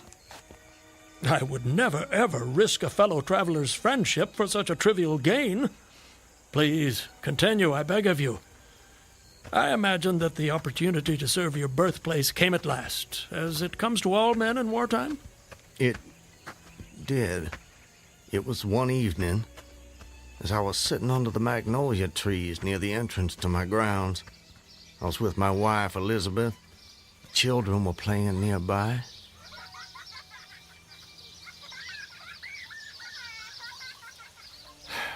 This is the life. It surely is, my dear. It surely is. Look at it. It's all so perfect. I'll tell you frankly, Elizabeth, if I should die this very moment, I'd die a happy man. Peyton, darling, I wish you wouldn't say such ghoulish things. I can't bear the thought. I have no fear, Elizabeth. I have no intention of passing away from sheer bliss. I just wanted to make the point that, well, that on such a beautiful evening as this, it's almost impossible to believe there is a war. I wish there weren't. But there must be. Why, Peyton? For them. For the sake of the children. They deserve the best future we can give them. Isn't that worth dying for? I understand that, Peyton. I do. It's just that... I sometimes wonder if we couldn't... Peyton, look! That soldier. He's one of ours. Water. Please. You're exhausted. Peyton, should I fetch one of the slaves? By no means. We'll take care of him ourselves. Get him some water, Elizabeth. Let me help you down, sir. Oh, thank you. You must be starved. Come inside, my man.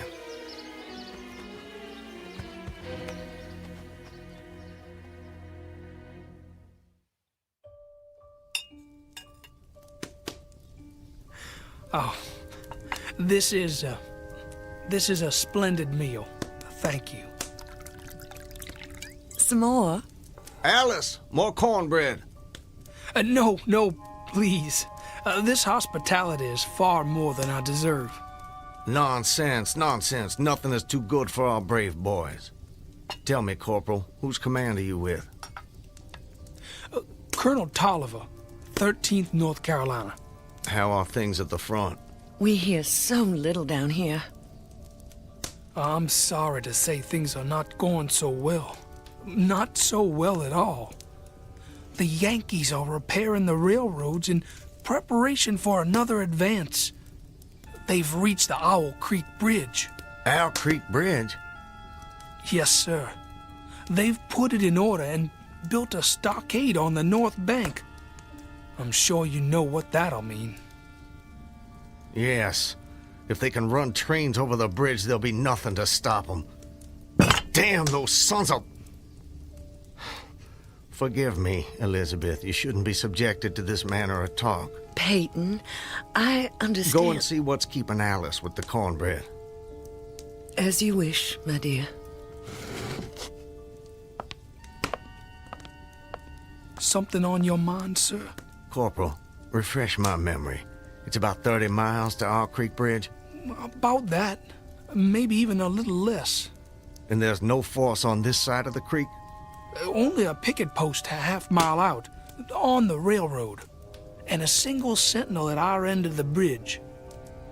Suppose a man, or perhaps several men, civilians and persons of intelligence, should elude the picket post and perhaps get the better of the sentinel. What could they accomplish? Accomplish?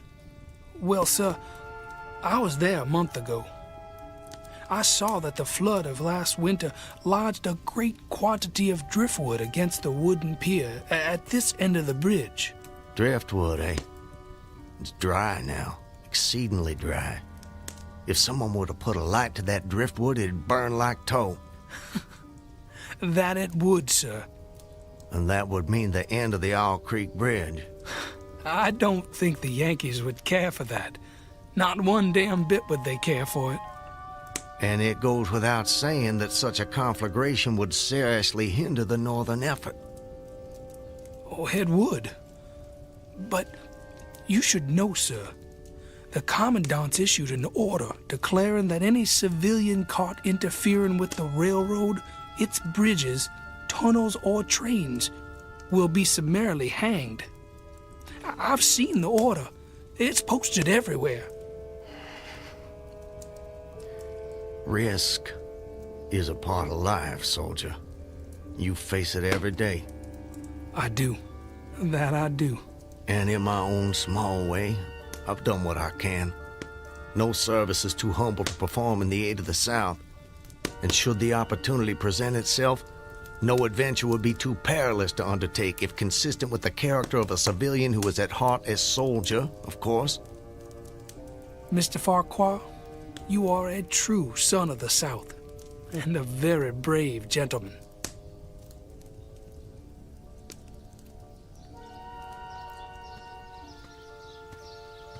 Elizabeth, I have to go away. Away? For how long, Peyton? Probably just a couple of days. Why? Business. Larson will be going with me, maybe Zeller too. I don't know. I'll have to ask him. Peyton, don't go. I don't want you to. The children need you. It's for the sake of the children that I'm doing this, Elizabeth. Why can't you understand that? I do understand. I really do, but I'm afraid... terrified of losing you. If a man doesn't stand up for what he believes in, then we lose everything.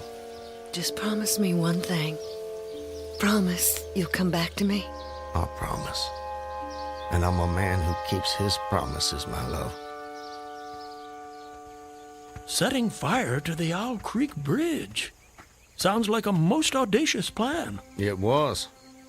I must confess, Mr. Farquhar, I'm a little confused. How so?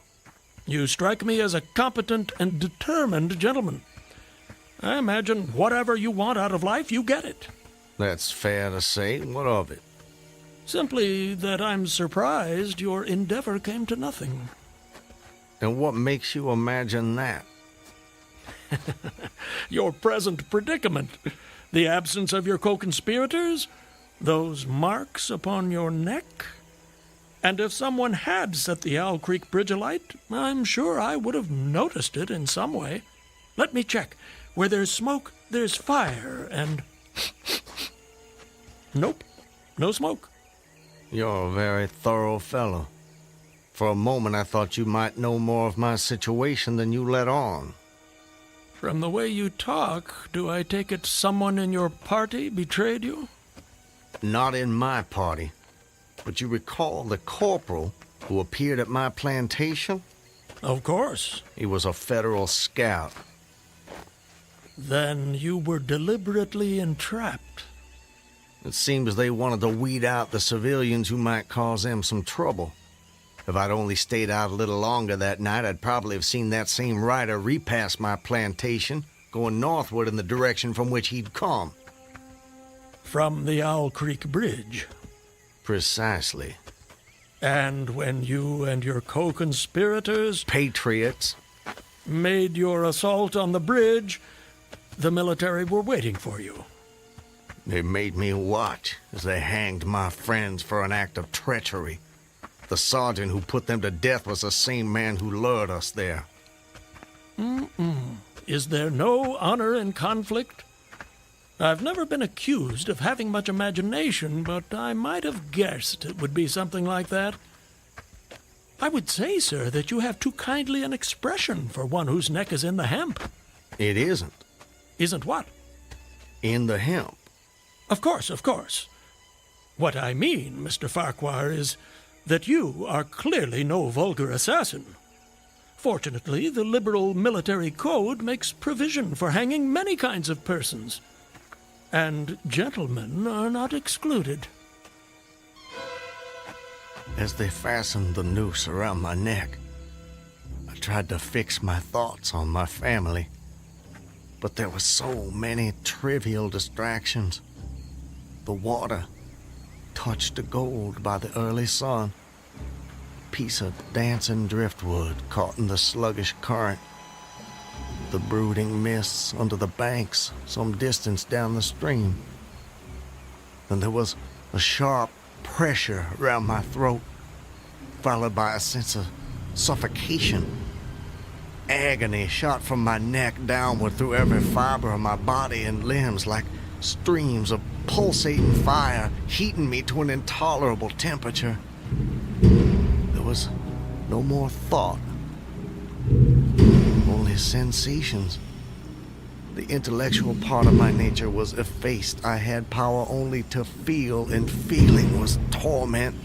I was conscious of motion, encompassed in a luminous cloud, of which I was now merely the fiery heart, without material substance. I swung through unthinkable arcs of oscillation, like a vast pendulum. But you're here. What? What? I said, you're here. Why is that? The rope, it snapped, and I fell into the stream. With a terrible suddenness, the light about me shot upward. There was a loud splash, then all was cold and dark. My power of thought was restored, and I knew instantly what had happened. And your hands, were they still bound? They were. Then forgive me, but why didn't you drown? The noose was tied around my neck. It kept the water from my lungs. And kept you from breathing. When you get into a predicament, sir, you don't do it by half measures. I suppose not. To die of hanging at the bottom of a river. Even at that moment, it seemed ludicrous to me. I opened my eyes in the darkness. I saw above me a gleam of light, distant, inaccessible. I was still sinking, and the light became fainter and fainter until it was a mere glimmer. Then it began to grow and brighten, and I knew I was rising toward the surface. Knew it with reluctance, for I was very comfortable. Comfortable? Oh, yes. It was a question of preference at that point, you see. To be hanged and drowned, that didn't seem so bad, but to be shot? No, I refused to be shot. It didn't seem fair. I'd say you have a quite singular set of values. Do they offend you? Not at all, not at all. It makes for a more entertaining story, and yours is the most fascinating I've heard in many a year on the road. Please, continue. You're under the water, slowly rising to the surface. Your hands are tied. A sharp pain in my wrists apprised me of the fact that I was trying to free my hands. I gave the struggle my attention as an idler might observe the feat of a juggler without interest in the outcome. Eventually, the cord fell away. My arms parted and floated upward, but I could only dimly make out my hands in the growing light. I watched with a new interest as first one and then the other pounced upon the noose at my neck. They tore it away and thrust it fiercely aside. Its undulations resembled those of a water snake, and my first thought was to put it back. To put it back? The undoing of the noose had been succeeded by the direst pang that I'd yet experienced.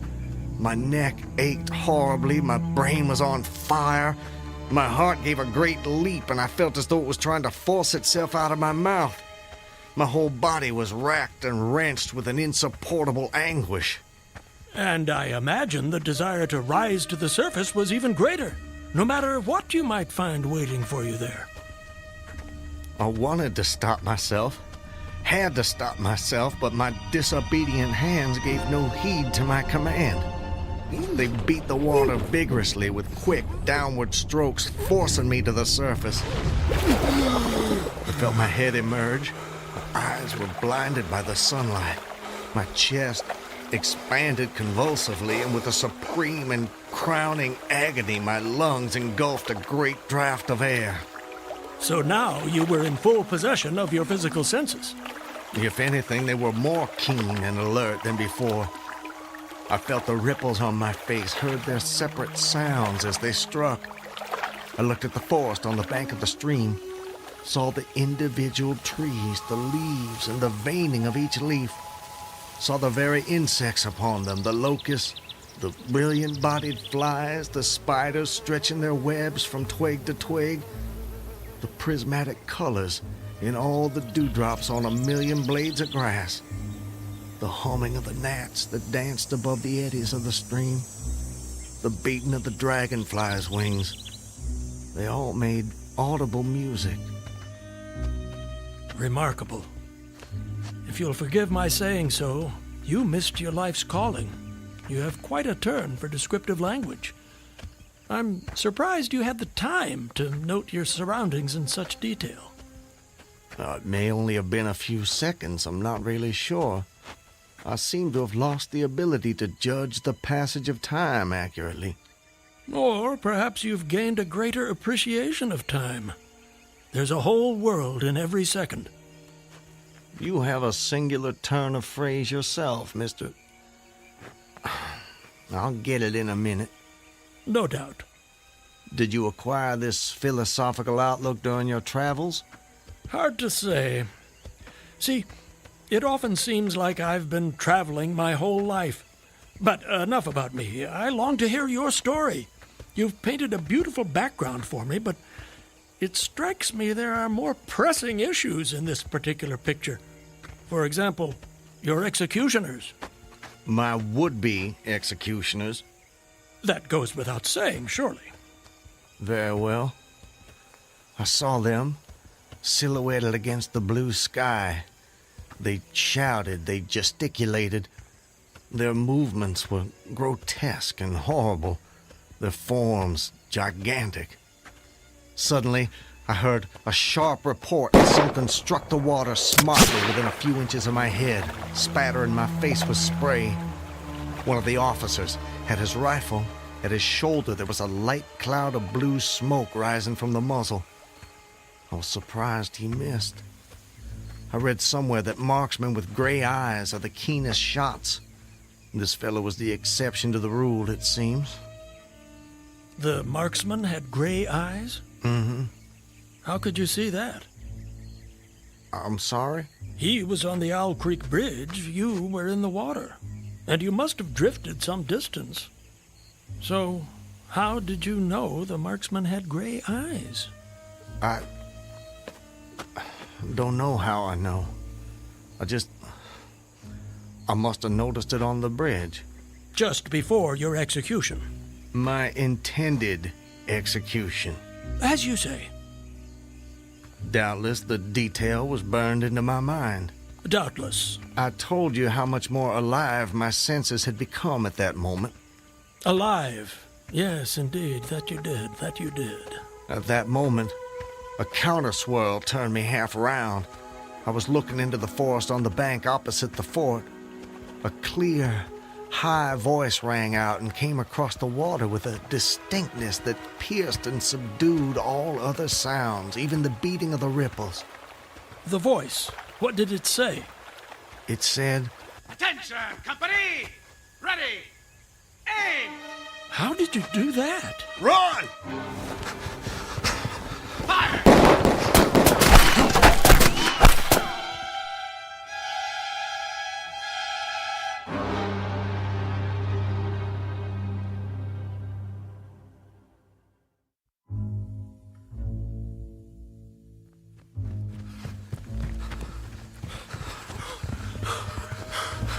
Are they still behind us? No, I don't think so.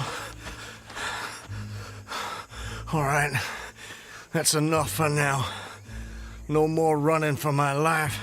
Your what? Wait, I need to get my bearings. I have to know how close I am to my destination. Closer than you think, I'm sure. Eh? Does anything look familiar, Mr. Farquhar? Yes. This way. I think. Yes, this way. Can you see your home? Not yet. But it's not far now. I intend to be back in my wife's arms by close of day. You gave her your word. That I did. And that's important to you. It's a matter of honor. And honor, Mr. Honor means as much as love to a man of the South. A very moving sentiment. Now, where were we? Where were we with what? Your story. My story? Yes. You were just reaching a most exciting point when we were interrupted. I long to know what happened next. Are you quite insane, sir? I don't believe so. But I thought the same of you when I first met you, so I suppose it's a fair question. I am in full possession of all my faculties, Mr. Everything except the memory, eh? Don't try my patience, sir. I wouldn't dream of it. You asked me an important question, and I'm doing my best to answer it. But you'll appreciate it's difficult to judge these things when one spends so much time alone. If I had a constant companion, someone to tell me if and when I appeared to be losing my senses, that might be helpful, but that's not what fate has in store for me. And as I say, I try to avoid talking to myself because that seems to me the fastest route to madness. But mad or sane, I know a good tale when I hear it, and yours is the most entertaining I have heard in all my years. Yes, sir, I shall cherish the memory of your experiences when I have long since ceased my wanderings. Please, go on. You'd escaped the noose by a most improbable stroke of good fortune, and then you found yourself in the stream and under fire. What was that like? Surely you can imagine that for yourself. We were just under fire a few minutes ago. But not in the water. Well, does it matter? Does to me. It's the setting that makes the crucial difference. Please. Very well. I suppose it might make the journey shorter, at least. Not mine. I dived to avoid the shots, dived as deeply as I could. Water roared in my ears like the voice of Niagara, yet still I heard the dulled thunder of the volley. Those heightened senses of yours. I rose again towards the surface and was met again by more shining Yankee lead. One shot nicked my cheek, do you see it? I see it. Well, the next time I dove, I was a long time underwater, and I made damn certain I swam farther downstream and nearer to safety. Just as well, since the soldiers had almost finished reloading. The two sentinels positioned at either end of the bridge fired again, independently and ineffectually. I saw all this over my shoulder. I was now swimming vigorously with the current. My brain was as energetic as my arms and legs. I thought with the rapidity of lightning. I reasoned, you see, that the captain had probably already given the command to fire at will. And you surely couldn't dodge all the shots. You're not invulnerable. No man is. Then an appalling splash, just 2 yards away, was followed by a loud, rushing sound which seemed to travel back through the air to the nearby fort and died in an explosion which stirred the very river to its deeps. A rising sheet of water curved over me, fell down upon me, blinded me, strangled me.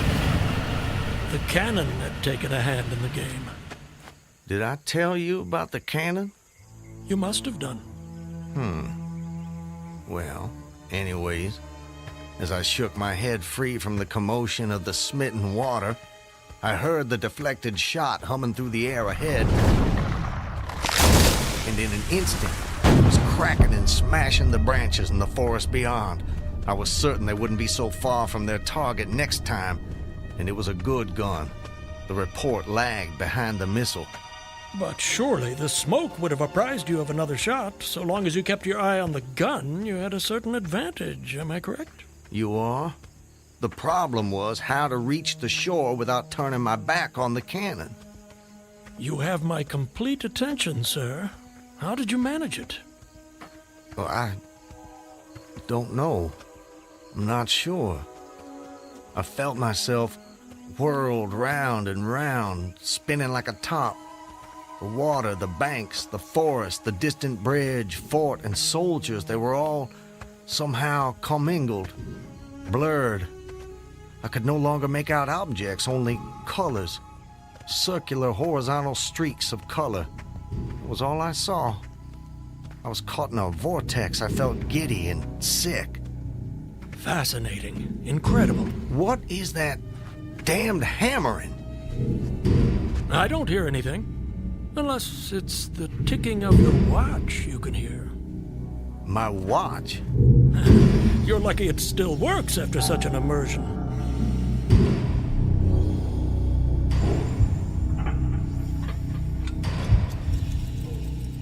It is my watch.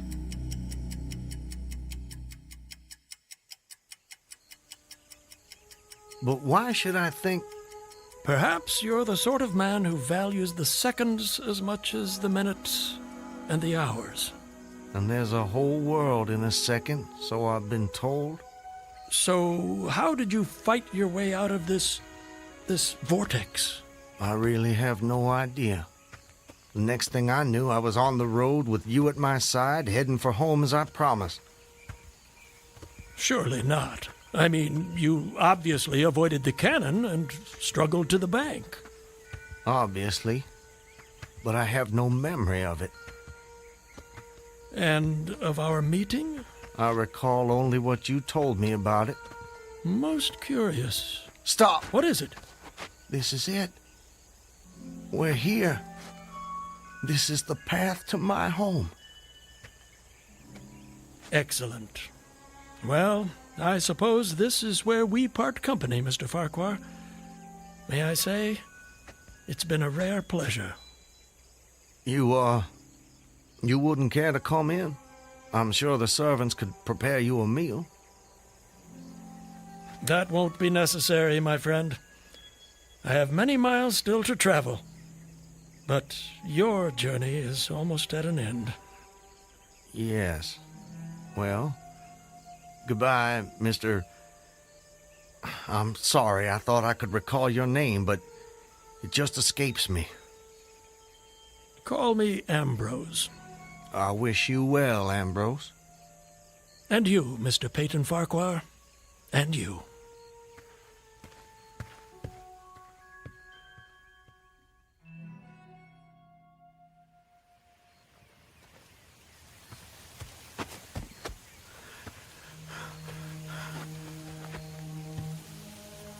Home. Almost home. How long? How long since that damn imposter rode down this road? How long since I was drawn to the Owl Creek Bridge? I would say, sir, that you have too kindly an expression for one whose neck is in the hem. Seriously. It is. Isn't what? In the hem. Of course, of course. I promised I'd return, Elizabeth. All so perfect. They couldn't keep me from Just you. before your execution. My intended execution. As you say. Not even a noose around my neck could stop me from coming back to you, to the family. Yes, indeed. I told you how much more alive my senses had become at that moment. Alive. Alive. Yes, indeed. I saw them. John, don't tease your sister. I want you Elizabeth! both on your best behavior when your father returns. Elizabeth! Elizabeth! You're not invulnerable. No man is. Elizabeth! Elizabeth! I swore I'd come back to you. I promised. Peyton! Elizabeth! Peyton! Elizabeth! Peyton! Oh, Peyton! Peyton, my love! Elizabeth, let me hold you. Let me take you in my... There's a whole world in every second.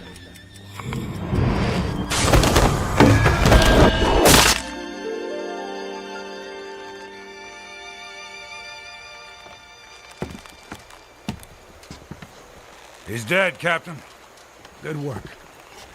That's the last execution for today. Get him down! You know, Levine, for a moment there, I thought that rope wasn't gonna hold. It's strong enough. It did its job. Do you ever wonder what goes on inside a man's head in those last seconds before death? Like I said before, Clemens, I don't give a damn. And neither should you.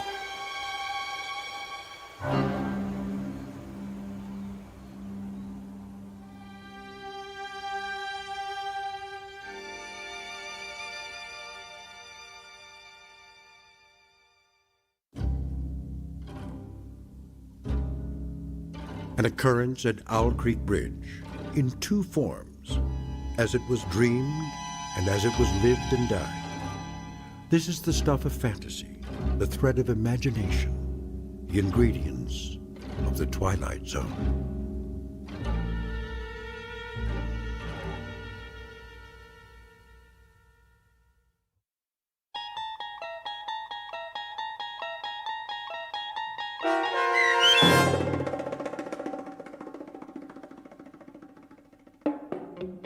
An Occurrence at Owl Creek Bridge, starring Christian Stolte with Stacy Keach as your narrator, was adapted for radio by M.J. Elliott and based on the short story by Ambrose Bierce.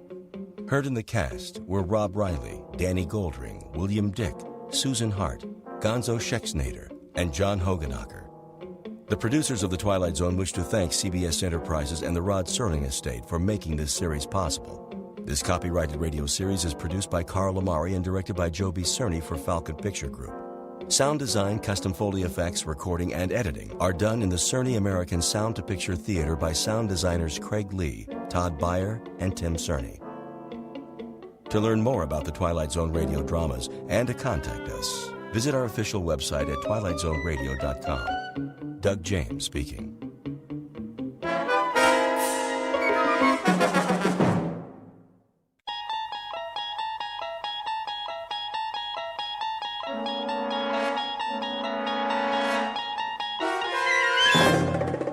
You unlock this door with the key of imagination. Beyond it is another dimension, a dimension of sound, a dimension of sight, a dimension of mind. You're moving into a land of both shadow and substance, of things and ideas. You've just crossed over into the Twilight Zone.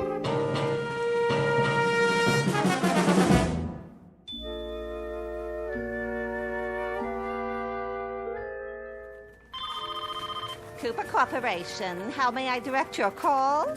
Just a moment. Cooper Corporation. Coffee coming through. Who ordered coffee? With sugar and 2 creams. Right here. Thanks, Louie. You got it. Coffee here. Do you have any Danish this morning? I got bran muffins, granola bars, and trail mix. Oh, no. What happened to the Danish? Mr. Cooper's orders. Mr. Cooper, how come? He's on a health kick. Says Danish is bad for you. For the whole office? Everybody on the floor. He wants more work out of you. Oh, well. I suppose I'll have one of those granola bars.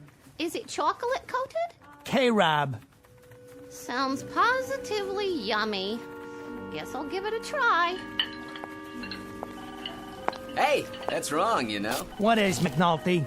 Well, the pastries are bad for the brain. True, they're mostly sugar and starch, but so are muffins, huh? Granola bars? Granola bars have as much fat as 13 strips of bacon. Did you know that? And trail mix? Forget it! Forget it! There's so many calories and saturated fats, you might as well eat a tub of popcorn, huh? With butter! Well, if Mr. Cooper wants to improve productivity... All I know is I got coffee with cream, cream and sugar, cream by itself, sugar by itself, or artificial sweetener. And that old favorite, all black. Take your pick. Ah, diversification. Now you're on the right track. As I always say, you can't run a business standing still. A business has got to move. A business has got to progress. You think about that now. Excuse me, I gotta progress through the office. Yeah, so do I. We all do. A business has got to keep pushing, keep punching, keep prodding, keep moving forward. That's what a business has got to do. Now, you think about that. Personally, I gotta get a drink of water. You coming, Gertrude? Oh, yeah. I think I better go with you. Ah, sounds good. Think I'll come along, too. Oh, that's all right. Hey, did you know that water is the most important part of a healthy diet? We're almost all water. I mean, our cells feed off of it, right? Hey, you see that suggestion box on the wall? I personally told Mr. Cooper to get better quality bottled water. Huh? But the chemicals they put in it these days, think about it now. It's a disgrace. Not to mention...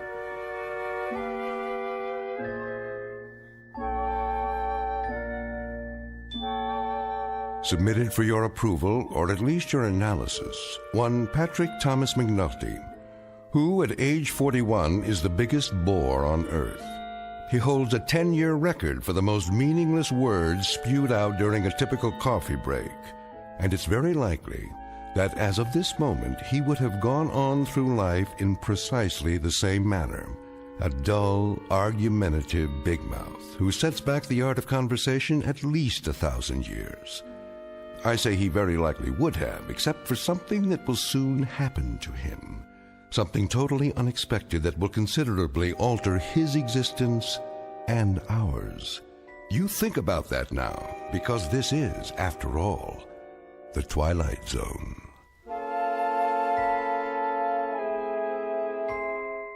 And now we continue with our story from The Twilight Zone, A Kind of Stopwatch, starring Lou Diamond Phillips, with Stacy Keach as your narrator.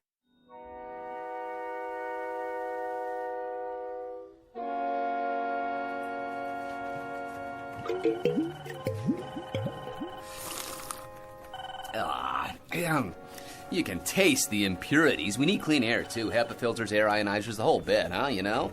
And these rooms need a new paint job while they're at it, you know? I mean, a nice, soothing color. Come on, Angie. Let's go to the powder room. Yeah, I'm with you. Because we got to keep this company on track. You think about it now. We will. McNulty? Right here? Mr. Cooper would like to see you. Well, you hear that, everybody, huh? Mr. Cooper would like to see McNulty, huh? And all because of that box right there. You know why Mr. Cooper wants to see McNulty? Because McNulty has been feeding him suggestions in that box for 11 months now. Did I say suggestions? Wrong word. Suggestions any clod can give, huh? But dynamic blueprints for the future only McNulty can give, huh? You just think about that. Mr. Cooper's waiting, Mr. McNulty. In here, McNulty. Hi, Mr. Cooper. Do you know what I've been doing for the last half hour? You've been looking through the suggestion box. I knew it was going to happen one of these days, Mr. Cooper. I've been expecting it. You see, the thing of it is, it takes a very special kind of employer to recognize that one of his men has got it. And obviously, McNulty does. Truer words, McNulty, have probably never been spoken here or anywhere else. I have just gone through the residue of the suggestion box covering the past 3-month period. Here is your suggestion dated March 13th. Make hot dogs flat so they can fit more easily into a hamburger bun. Well, how about that? Now, you think about that now, Mr. Cooper. Make tin cans square so they can be stacked together more easily. Well, huh? Isn't that a guess?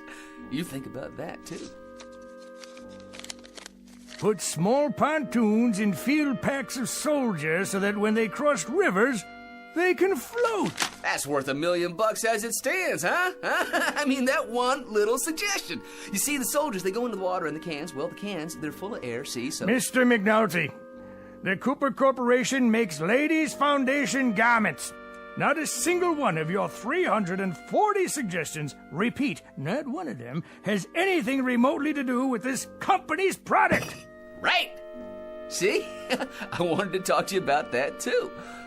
What you ought to do is focus on new inventions for our customers. Our customers? Well, I've been doing some reading about pressure and leverage, the principles of engineering, and one of the greatest engineers of the 20th century was Howard Hughes. Why, did you know that he invented the cantilevered brassiere? Huh? He invented an undergarment that actually defied the laws of gravity, huh? Like a suspension bridge. And if it weren't for his little invention, nobody would have ever heard of Jane Russell. Huh? Did you know that? I believe this company is well aware of the history of our product lines, and they don't have anything to do with 1940s movie stars or eccentric old recluses with mental delusions. Exactly! The key to a successful business is diversification. More products for more kinds of customers. Now you think about that. I have thought about it, McNulty. Now you think about this. Yes, sir. You're fired!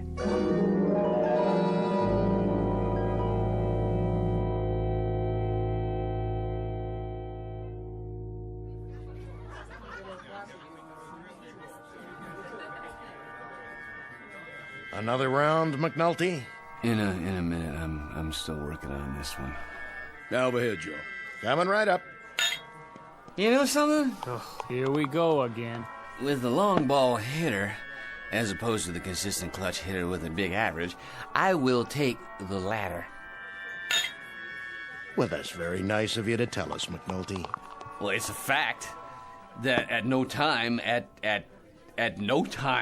has the home run leader in either league led the league in batting at no time, which should tell you. Ted Williams won the batting championship and led the league in home runs in 1941, 42, and 47. The exception to the rule? Think about that now. The exception to the rule. Let me ask you something, McNulty.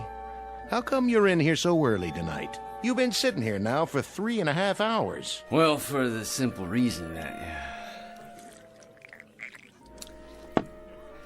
I quit my job. No kidding. Yeah, I went into Mr. Cooper's office and I read him off. Just like that, you know, Cooper, I said. Don't tell me, McNulty. You got canned. Well, in a manner of speaking, you might say, well, yeah, we mutually agreed that I wasn't going to work there anymore. Let me ask you something. Wouldn't you think that after 1 year of putting suggestions in the suggestion box, after 1 whole year, I'd get noticed? McNulty, you want to know something? Getting noticed and getting liked are two different things. What do you know about it? Nothing, McNulty. Not a thing. All I know is that every week of every month except Election Day, you come in here and drive everybody out of their skull walking on your lower lip. Now you think about that little thing, will you? For my sake. Where's my other beer? Right here. Thank you, barkeep. If you don't mind, I think I'll find myself a nice, quiet table to sit at. Goodbye. Excuse me, my good man. Is this seat taken? Is now. So, you want another one? Thank you. I would consider it a kindness on your part. One more over here, please. So, what's your name? What's my name? Potts. Potts? Potts. Oh, that's not such a bad name. It is the one I was born with. Seems to me there was a third baseman played for the Phillies 1 year. Seems to me his name was Potts. Let's see, it was Lou Potts, Frank Potts. Could it have been Bots? No. Potts. You paying, McNulty? Because this old rummy already gave me his last dollar. This man is my friend. And I like a little respect from you while you're at it. I bet you would, McNulty. And you getting respect from me would be about as easy as flagging down a cab on 46 and Broadway at 8 o'clock on New Year's Eve in the rain. Here you go. So, what do you want to talk about? You want to talk about baseball? Well, it is a great American pastime, and I am so glad that Abner Doubleday saw fit to invent it. To your health, friend. And now, to show my appreciation for your generosity, I have something for you. Consider it a gift, a small remembrance of our friendship. Ah, what is it? It's an old family heirloom. A kind of stopwatch, you might say. Why do you carry it around? I mean, you know, if it's just a stopwatch, it doesn't keep time, right? That is a fact. But it's all yours nonetheless. Someday you might own a racehorse. Or you might want to run the 4-minute mile. Who knows? Now you've got a stopwatch to time yourself. I've been looking for someone to give it to. I myself am finally finished with it. Goodbye, old pal. E pluribus unum.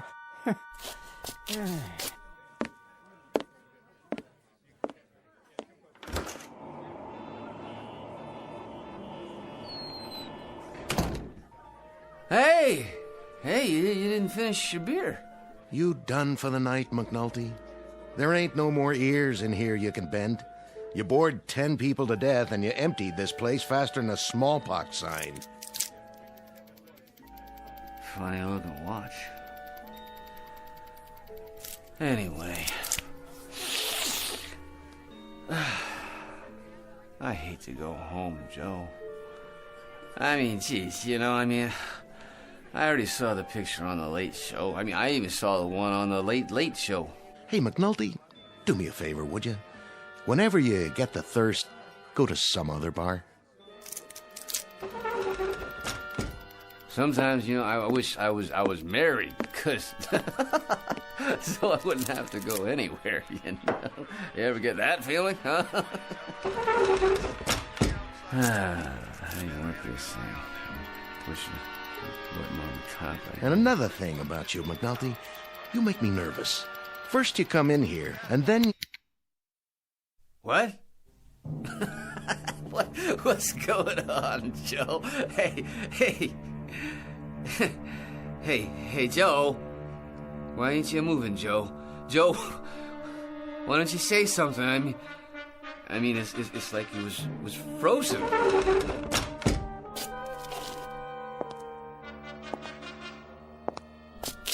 What's with the TV? There was a game on. The guy started the pitch and well, you look at that.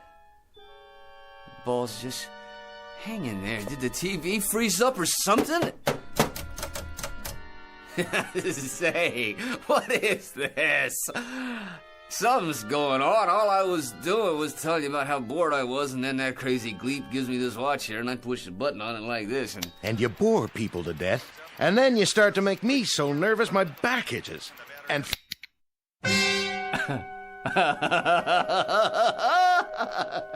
Hey, I kind of like this. Furthermore, it's getting so people don't stay very long in my establishment when you're around. You catch my drift? They stick their heads in, see you sitting here, and move on. In other words, you're costing me business, McNulty. Do I have to make it any plainer? So like I say, take it somewhere else, okay, pal? It's nothing personal. I make you nervous? You don't suppose this watch here... You know something, McNulty? You're the one guy who makes me wish they never repealed Prohibition. And you know what I think, Joe? I think this watch is a very unusual one. That's what I think. A very, very unusual watch. Huh?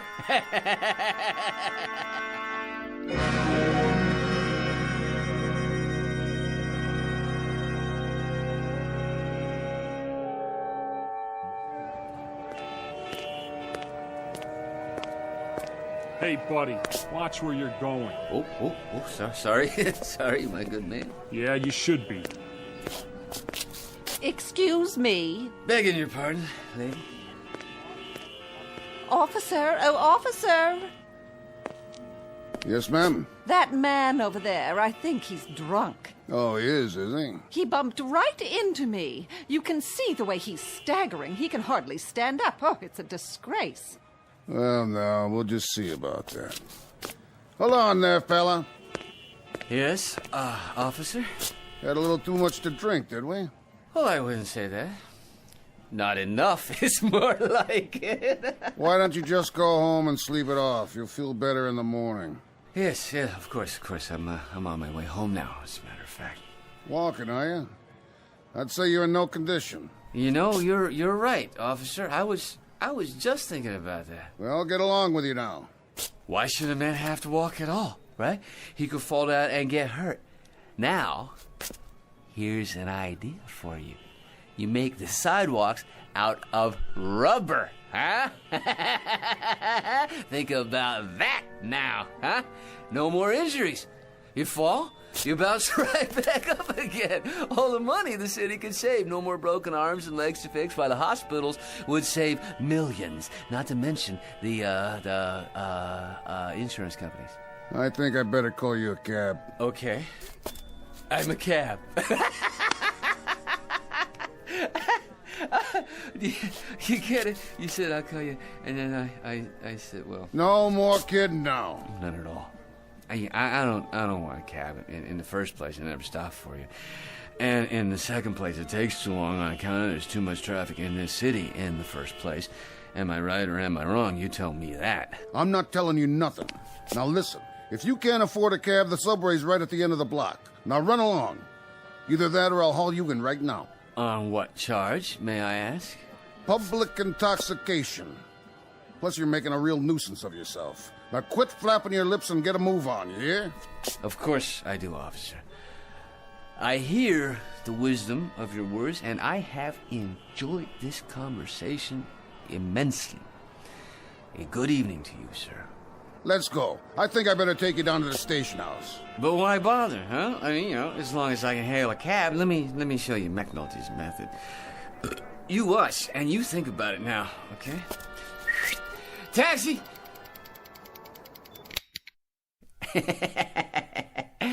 There, yeah. I think I can see a cab now. That one, in the middle of the street. How nice of the driver to stop just for me.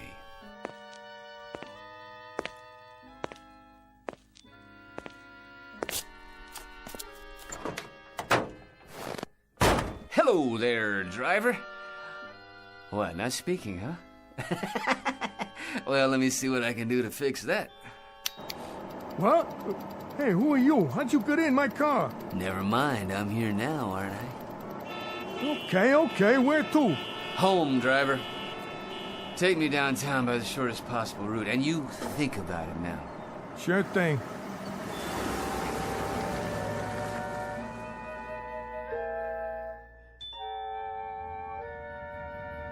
Hey, have you ever thought about this? Ban cars completely, in the city at least, for starters. Helicopters. Now that's the future. Your private copters, okay? Each one big enough to hold one person. You think about the savings in gas, pollution, and traffic jam, not to mention police meter maids, no parking zones. Anything you say, buddy. Yeah, you see, all you do is you take some electric golf carts and you retrofit them with propellers on top, and you plug them in, you charge them up, and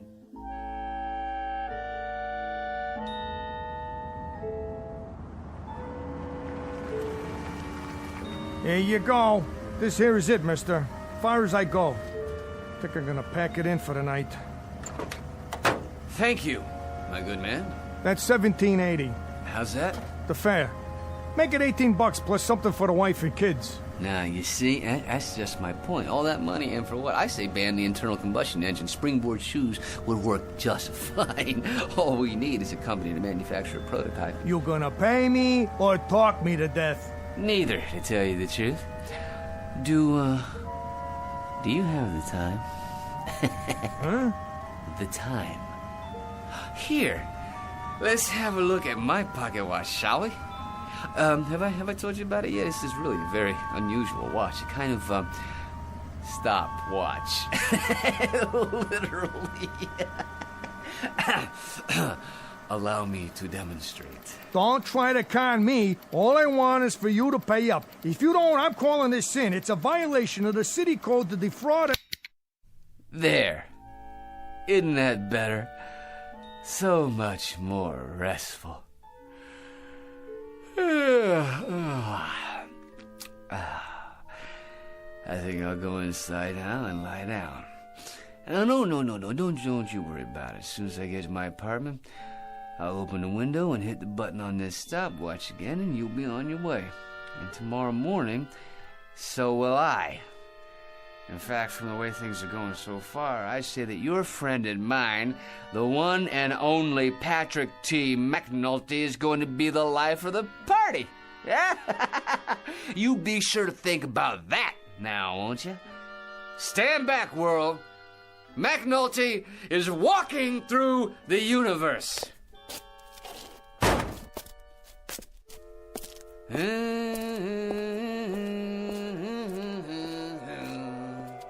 it is.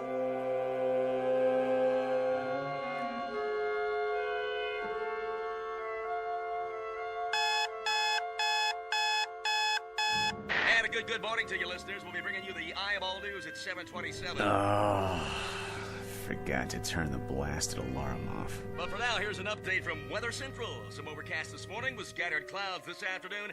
And now, back to this morning's casual concert with a swinging set. Wrong. There is nothing moderate about today, because today is the day that people start listening to McNulty. Unless it was some kind of dream. Now, where is that crazy watch? Aha! Here! All right, now let's give it the old test. My kind of town. Millions of people going to work, no imagination. But McNulty, now that's a different story. A man who's just full of ideas, so original, they don't have a word for him yet. But they will. If this thing works. Well, here goes. It's not a dream! It's not a dream, it's the goods! The real deal! This wonderful, gorgeous watch! I just push the button and everything stops. I mean everything! The whole world stops for me.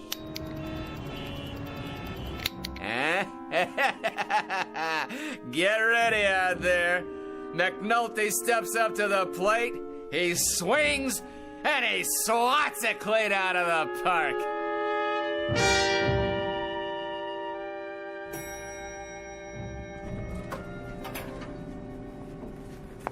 There he is. Oh, no. Not McNulty again. What's doing here? Maybe he's gonna shoot up the place. Morning, Angie. McNulty?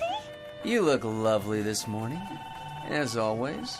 What's the suggestion this time? Because if you haven't got one handy, I've got one for you. Yes? Why don't you jump off a bridge? Honey, baby, you don't mean that. Wait till you see what I got in my pocket. It'll put a dent in your eyeballs. Try the Brooklyn Bridge at midnight. You think about this now. You think about a stopwatch that, if somebody pushes it, everything stops in midair. Everything, huh? Huh? Think about that. Without a life jacket. McNulty, why don't you get lost? What's the point? You see this little gimmick? It's a watch, so... So, last night, I'm sitting in Joe Palucci's bar. Figures. We're talking about this and that, and this funny little gleep comes in and gives me this watch. Without thinking about it, I give it a push. This little button right here. And everything stops dead. Palucci stops, the ball game stops, you know what else? Everything. That's what stops. You think about that. No kidding. Joe Palucci and the TV, too. Well, thanks for the entertainment. Now get out of here. After I see Cooper, it's time to diversify. Now you wait just a minute, McNulty. Mr. Cooper's in conference. You bet he is. He's in conference with me. I thought I fired you, McNulty. What are you doing back here? Mr. Cooper, he barged right in. I couldn't do anything about it. Well, if he barged right in, he'll barge right out again. Hey, listen, Coop. Coop? You can't afford to fire me. This time, I got more than a suggestion. I got the goods. You figure out how this little doohickey works, and you got yourself all the money in the world. McNulty, once more I remind you, we make ladies' foundations, nothing else. Did you hear me? Nothing else. Now I'll give you 15 seconds to leave this room, 25 seconds to reach the elevator, 45 seconds to vacate the building, and you may use that watch to time yourself. Is that a fact? All right, then. I'll go. Just remember, you lost a fortune today.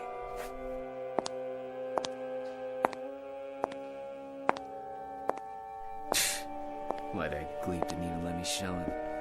McNulty, if you're not out of here in 1 minute, I'll call the police. So, what am I waiting for? I'll show him anyway. I'll show you all! Hello, operator. Get me... Now, you put that phone down and come with me. That's right. In here. Right on Cooper's lap.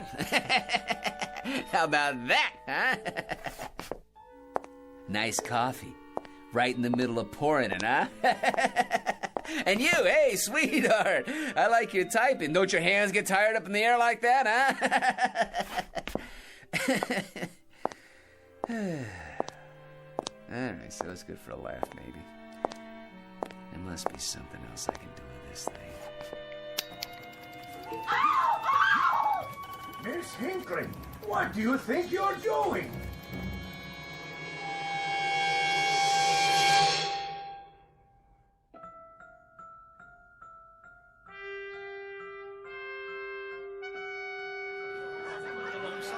Who's up next? Don't look now. It's the cleanup man. The guy could empty a baseball stadium, not to mention a bar. And if you don't spend 3 hours telling us how he'd run the Mets, he'll keep ootsing me about how I should run my own place. Hey, Joe. Hey, you want to hear a good idea? Why don't you make a swinging door like in the movies, huh? Maybe change the name of the place, Palucci's Western Saloon. Hey, how about that? Hey, McNulty, how about that? I'll have it done first thing in the morning. Ah, that's great. Then every time I come in, I'll push open a swinging door and I'll think, I did this. Wait, whoa. You're not putting me on, are you, Joe? McNulty, the only thing I'd put you on is a slow freighter heading for the other side of the world. See ya, Joe. Yeah, I'm out of here. Relax, boys. You're about to see something you ain't gonna believe. Yeah, well, make it quick, huh? With this little gizmo right here, I can stop trains, buses, planes, subways. There ain't nothing in this world I can't stop. Yeah, what about your mouth? I gotta pour myself a drink.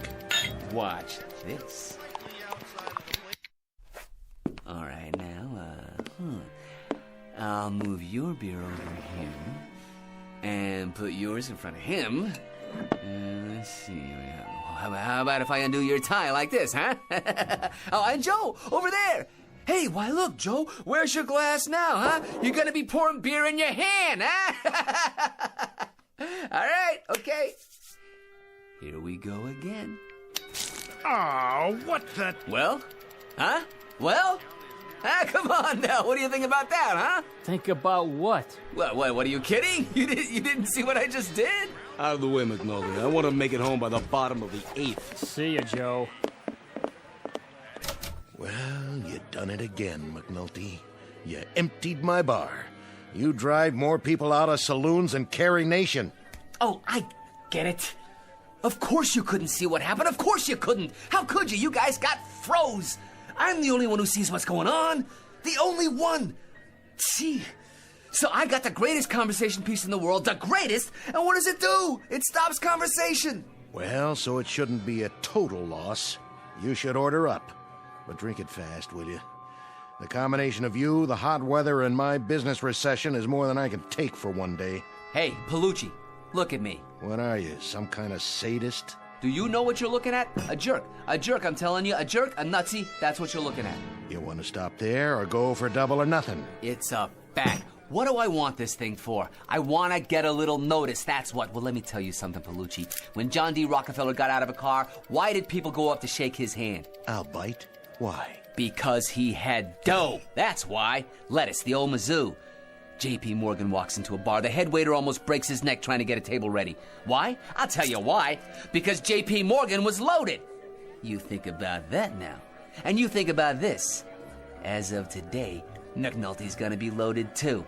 I'm gonna have a limousine drive me up here. I'm gonna have a chauffeur open the door. I'm gonna walk into this crummy joint of yours and buy about 18 rounds for everyone. Huh? And then, just for a laugh, I'll buy you a mortgage. You don't mind if I don't hold my breath, do you, McNulty?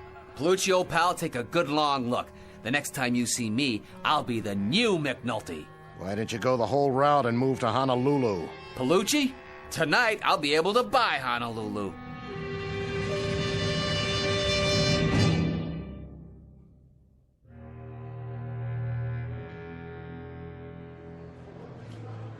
I'd like to make a deposit to my account. You'll have to wait in line. I want to cash this check. All in large bills, ma'am? Next customer in line.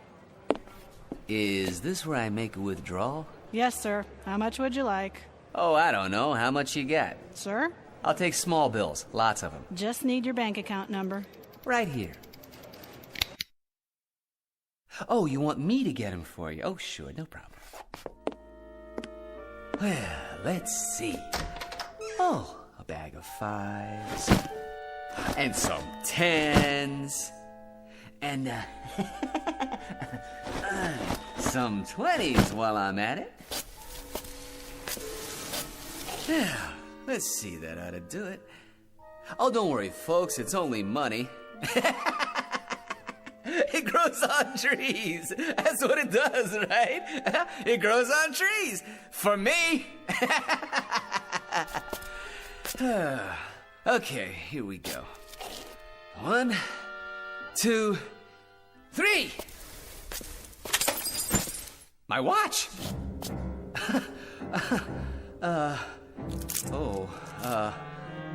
Well, it better be shockproof. Hey, start already, come on. Hey, what's the matter with this thing? Hey, everybody can start moving again, okay? All right, come on, here we go. Up, come on, let's go, come on, get with it. Hey, anybody know how to fix a watch? Come on, anybody, give me a little help here.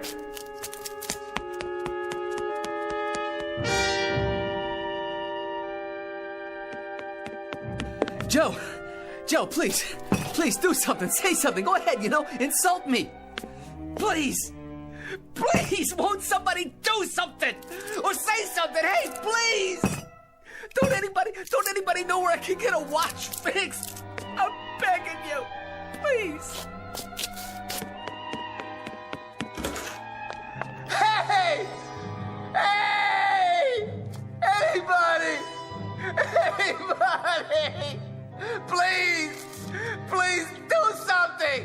Say something! Anything!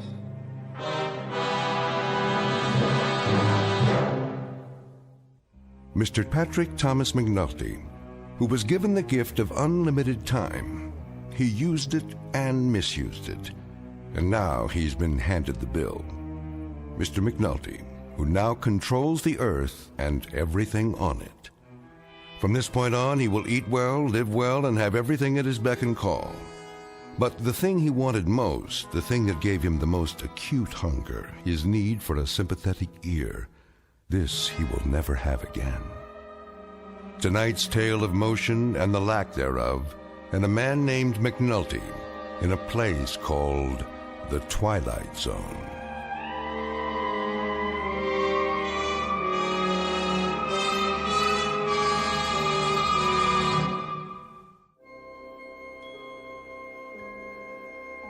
Hi, this is Carl Amari, producer of the Twilight Zone radio dramas. I'd like to take a moment to tell you about our official website at twilightzoneradio.com, where you'll get the latest news and information on these Twilight Zone radio dramas. Plus, at twilightzoneradio.com, you can digitally download 3 free episodes or any of our episodes for only $1.95 each. In this age of ever-changing technology, we've decided to make these episodes instantly available to you by making the Twilight Zone radio dramas a digital download-only series. This means that this series will no longer be offered on CD. The CD collections at our website are now being offered while supplies last at buy one, get one free. So be sure to get your favorites before they're sold out. Be sure to visit us often, and I'll see you in the zone.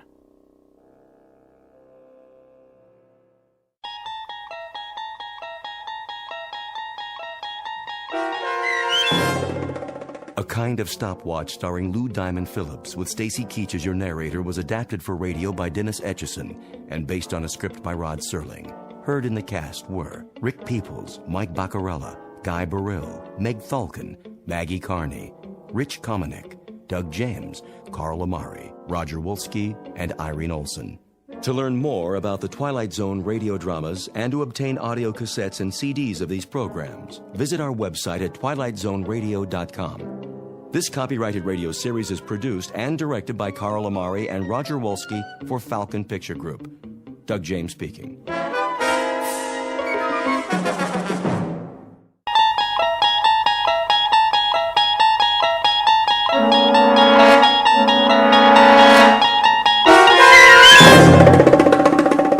There is a fifth dimension beyond that which is known to man. It is a dimension as vast as space and as timeless as infinity. It is the middle ground between light and shadow, and it lies between the pit of man's fears and the summit of his knowledge. This is the dimension of imagination. It is an area which we call the Twilight Zone.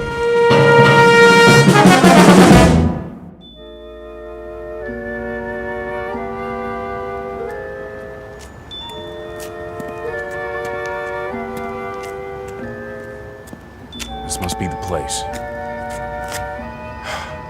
Okay, Rocky, quit stalling and do it. Yes. Hiya. Sorry, we're closed. Is this the Southside Loan Company? I said we're closed. Well, don't look like it. Well, I was about to turn the sign around. This'll just take a minute. Come back tomorrow. Well, see, that's just it. I can't come back tomorrow. 9 to 6, Monday through Saturday. Say, you got a nice shop here. A little bit of everything, huh? Bring in the merchandise. No radios, typewriters, or fishing poles. I pay top dollar. You do, huh? I have to lock up now. Bet you got a lot of rings, jewelry, watches, stuff like that. All in the safe. Bye now. The safe, huh? What about this vase? Worth plenty, I bet. I told you, I'm closed for the night. What do you want, anyway? Just this.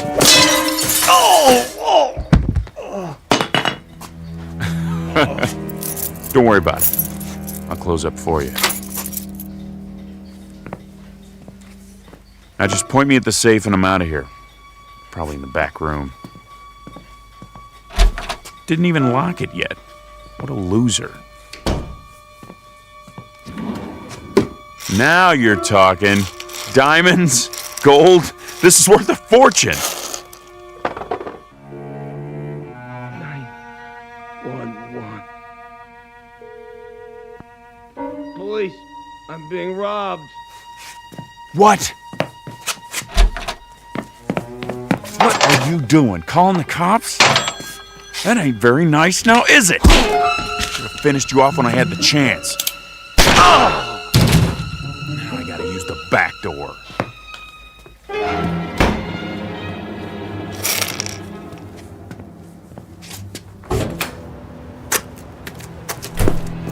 Hold it right there. Put your gun down and throw your hands over your head. Not this time, screw. I ain't going back in the joint. Stop! Stop or I'll shoot! Missed me! Eat lead, copper! The alley's a dead end. You ain't going anywhere. We'll see about that. Oh!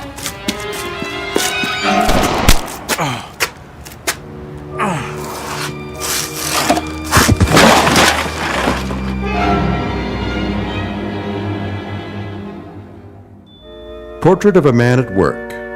The only work he's ever done. The only work he knows. His name is Henry Francis Valentine, but he calls himself Rocky because that's the way his life has been. Rocky and perilous and uphill, at a dead run all the way. A thin, pale, stubby fox of a man who has eluded the hunter until tonight. He's tired of running, of wanting, of waiting for the breaks that came to others but never to him. Now he thinks it's all over, but he's wrong. For Rocky Valentine, a new career is just beginning in the Twilight Zone.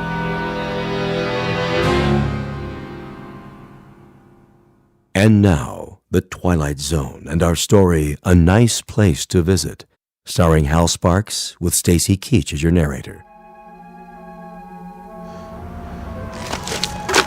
Mr. Valentine?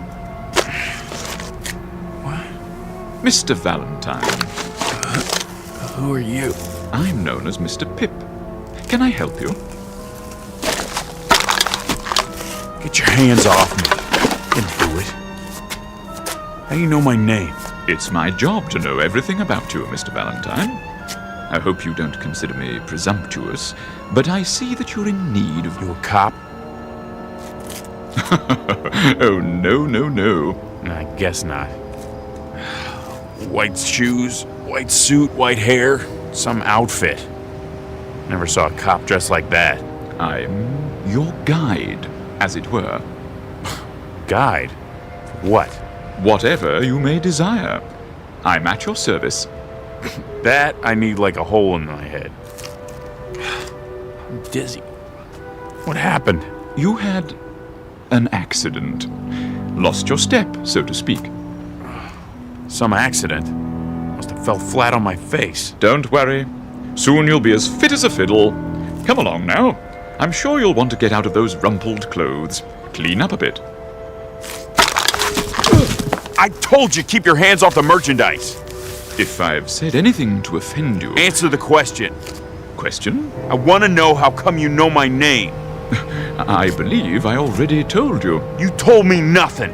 Let me clue you, fatso. I don't like games. Oh, but that isn't true. You calling me a liar? Not at all, sir. But according to my notes, you like games very much. Roulette, blackjack, poker, craps. Let me see that. Between the ages of 7 and 10, you were quite fond of mumbledy-peg. Say, what do you want anyway? One thing and one thing only, Mr. Valentine. Your comfort. My job is to see to it that you get what you want, whatever it may be. Ha! Your heart's desire, as it were. It's a pretty big assignment, pal. I know, and I must say I'm rather looking forward to it. I'm sure it will entail a good deal of activity. Now, shall we go? What if I don't want to? What if I got other plans? Then of course you don't have to. It's entirely your decision. From now on, what you ask, you shall receive. Yeah?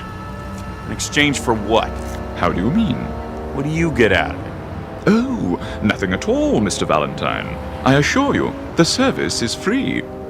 Don't put me on, fat boy. Nothing's free. Nothing. Anything I ever got in this lousy world I had to take. You know why? Because there wasn't nobody going around passing out favors. I'm sure there wasn't. So what's the pitch? You want me to pull a job for you? Is that it? I'm afraid you don't understand. No? We'll see about that. Guess what I got in my pocket? I'm sure I wouldn't know. A 38, that's what. Take my word for it. If you like. Oh, wise guy, huh? Well, here's a good look. Okay, Santa Claus, hand over your wallet. But I don't have a wallet. Sure. Tell me another one. Honestly, wait, Mr. Valentine. It isn't really a wallet you want, is it? I do carry petty cash. Take it out.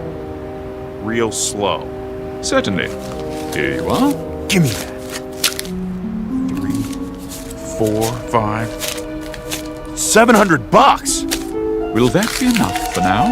You got more where that came from? Oh dear, yes. As much as you want. I don't believe this. Now, shall we go? Yeah. Oh, and Fats. Yes? Don't try nothing funny. I wouldn't think of it.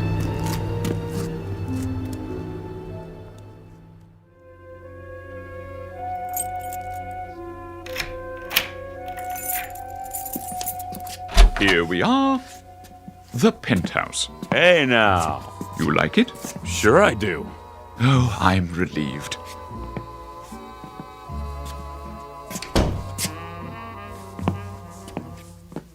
Some pad, all right. Lots of mirrors, a bar. Look at that stereo. This is class, man. Real class. Chinese modern, I believe they call it. I was afraid you might find the red velvet walls a bit much. Not on your life. Who's it belong to? Some crooked politician? Why, it belongs to you, Mr. Valentine. That is, if you approve. You kidding? This is to die for. Of course, we can make any changes you wish. I wasn't sure about the pool table, but I thought we'd give it a try. Mr. Valentine, are you all right? You mean all this gets thrown into the deal? There's no need to negotiate. It's already in the deal. Look here. What? Didn't you notice what it says outside the door? Read the nameplate. Henry Francis Valentine. You see? This is now your residence. No kidding. Now, if you'll please follow me. And this is the master bedroom. Wow! That's a real king-size bed, huh? Emperor size. I dig the mirrors in the ceiling. Bathroom in there. Now then, I'm sure you'd like a change of clothes, freshen up a bit. Yeah, sure, but first you gotta give me the pitch. I thought I explained. Come on! The gimmick, the angle, the catch! What do I gotta do for all this? Nothing. I can't tell you any more than I already have, honestly. All right, I get it. You're just a goon. I am? A messenger boy, servant. You work for somebody, right? Well, yes, in a way.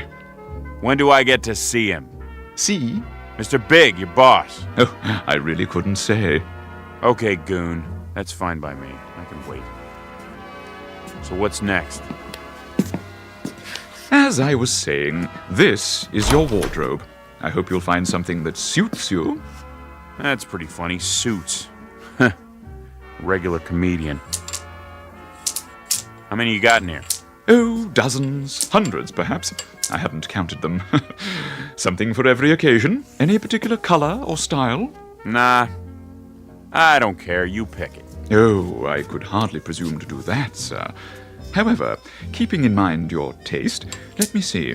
Perhaps a nice pinstripe, if the lapel's at your liking. It'll do. And to go with the dark material, a nice tie. I believe your favorite color is yellow. Mm-hmm.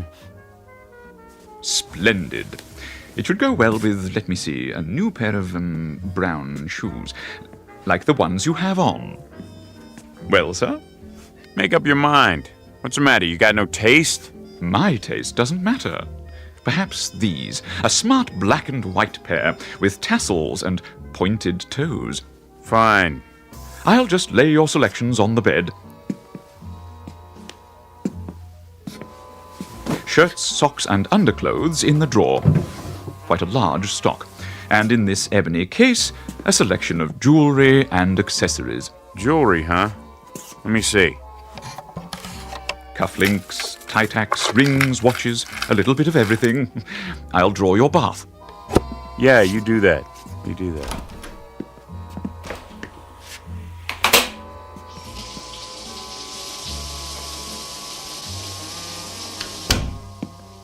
All ready, Mr. Valentine. I've adjusted the water to medium hot. Hey, between you and me, Fats, who do they want me to bump off, huh? Must be somebody important, you know? A real VIP. Oh, no, sir. As I've already explained. I know it's free because I'm such a good guy. I'll leave the room while you bathe. Sit right there and wait. Yes, sir. I'll be out in a couple of minutes. Take your time. Please. Hey, Fats? Yes, sir? Don't try anything while I'm in here. I got my gun with me. One wrong move and you're Swiss cheese, you understand? Perfectly. When I tell you, pass in my new clothes one at a time. Absolutely. And no funny business.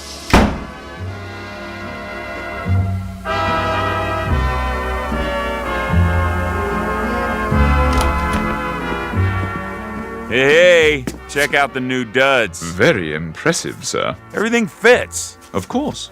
I'll say this, your guy sure knows his threads. Now, Mr. Valentine, if you'll follow me to the living room. What's all this? I took the liberty of calling room service. I thought you must be getting hungry, so... What'd you order, the whole menu? A little bit of everything. All your favorites. Steak, potatoes, spaghetti with meatballs, a hero sandwich, French fries, ketchup, chicken noodle soup, peanut butter and jelly, fried chicken strips, donuts, and a banana split. Won't you have a seat? You first. No, thank you. I'm not asking, I'm telling. I want to see you taste everything. Oh, but I don't eat. So I was right. You're in on it. I haven't eaten in... Why, it must be 2 or 3 centuries. That's a good one. Eat! Or is there something wrong with it? No. Then chow down. I can't. I've forgotten how. Pretty slick. You give me a bath, some clothes, then poison me. I'll tell you something. You gotta get up pretty early to put one over on Rocky Valentine. You think you're smart, don't you, Fats? Yeah, you're smart, all right, but you're not smart enough. What are you doing? Just this. If you won't eat the food, you're gonna eat lead, big boy, because this here is the final course.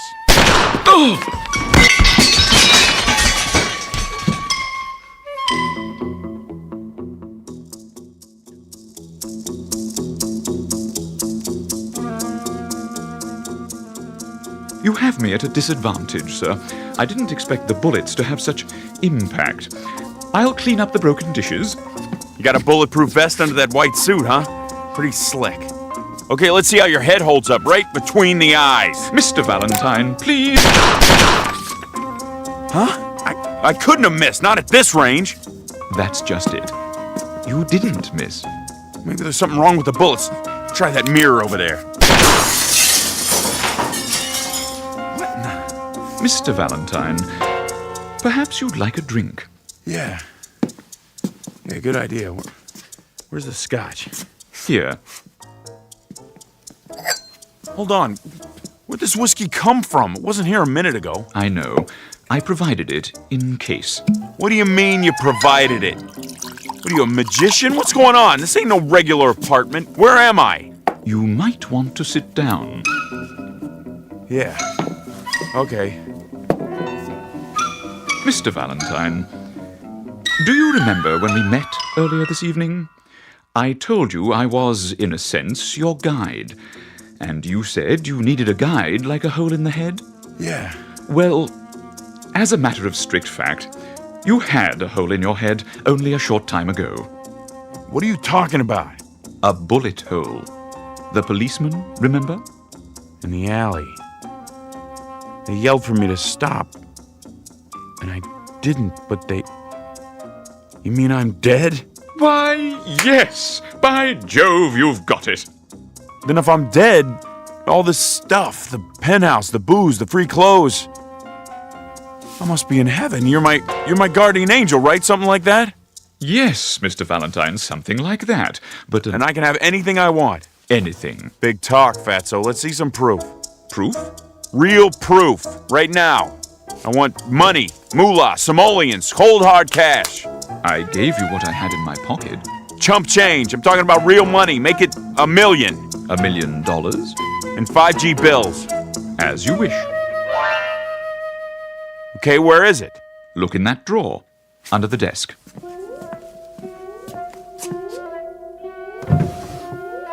You're putting me on $1 million. But what am I supposed to do with it? I don't want to spend it all by my lonesome. No? That's no fun. I need a chick. I take it you're using a slang term. A broad, a dame, make sure she's stacked. Curves all over the place, you dig? I'm not sure. Let me spell it out for you. Beautiful. Oh, now I understand. So, when does she get here? Hi. Hi. Who are you? I mean... My name's Lita. What's yours? You did good, Fats. Real good. Thank you, sir. Do you mind if I dance? Go right ahead. When I hear music like this, I don't know. I get this feeling and I have to move my body. Me too. May I have this dance? I thought you'd never ask. Hiya, doll. Hi, yourself. Call me Rocky. Now I know I'm in heaven. Will there be anything else? Not right now, Jeeves. Very good, sir. But hang around. I might need you later in case I want more. Of course, Mr. Valentine.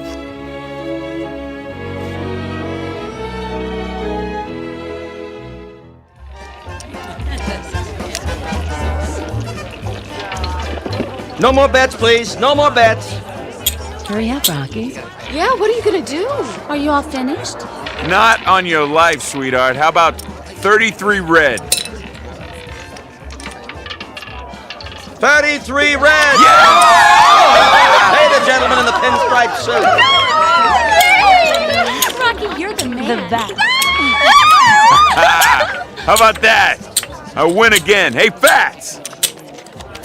Something I can do for you?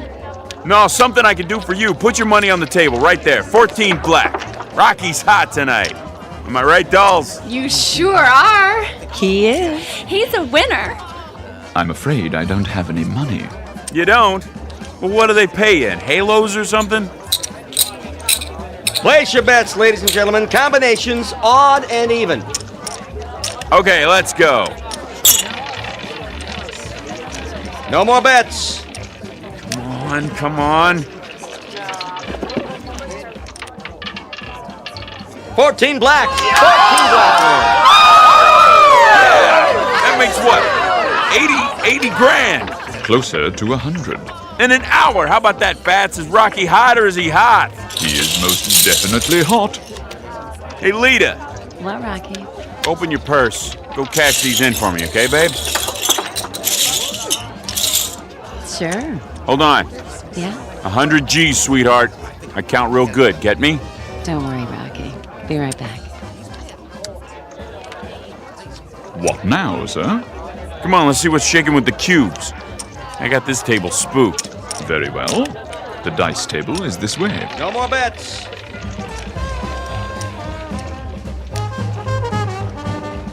Oh, there's a slot machine. You want to play, doll? Can I? Sure. Here's a silver dollar. Wait a minute. I'll put it in for you. I got the magic.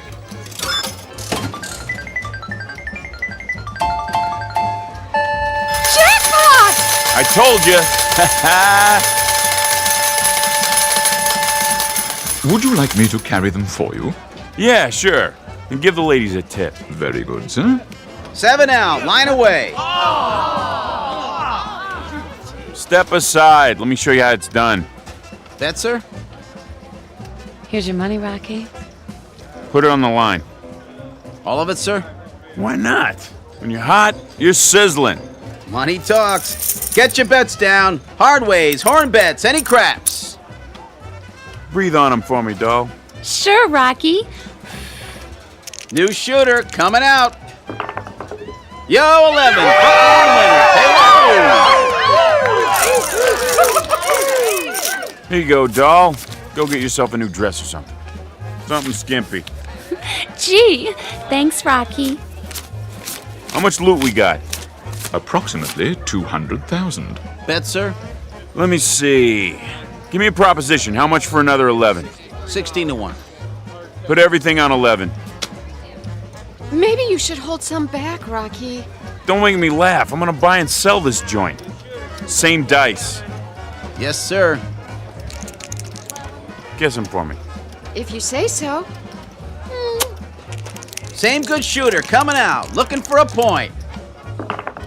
Yo, 11. Winner. Frontline winner. I'll have to get you a briefcase for your winnings, sir. You do that, Fats. Get 2. Get a whole bunch of them. I ain't stopping now, not the way my luck is running. Never had a night like this. Place your bets. Okay, buddy, let's do it again. Same bit, same bet. Hey, I'm dry as a bone. Anybody getting me a drink or what? I'll get it for you, Rocky. Me! Pressing 11, all bets down. Come on now. Like the song says, luck be a lady.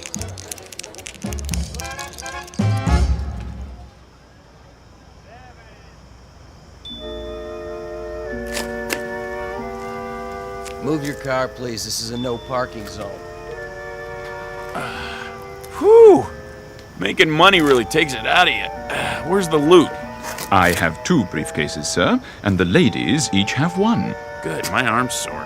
They're heavy. I don't mind. Where are we going now? Get your car, sir? Yeah, big convertible, pink and white. And be careful with it, you hear me? Yes, sir. Loading and unloading only. No parking. Huh. Something bothering you, Mr. Valentine? Yeah, him. The policeman? He's only doing his job, maintaining order. Lousy screws. Think they're the king of the hill just because they got a badge and a few lousy inches? How do you mean? Every cop I ever see is about 6.5 feet tall. Look at him. Lording it over everybody. Oh, dear. That was indiscreet of me. I should have realized. Not your fault. Oh, but it is. I'll fix it for you. Officer? Yeah. Come over here for a moment.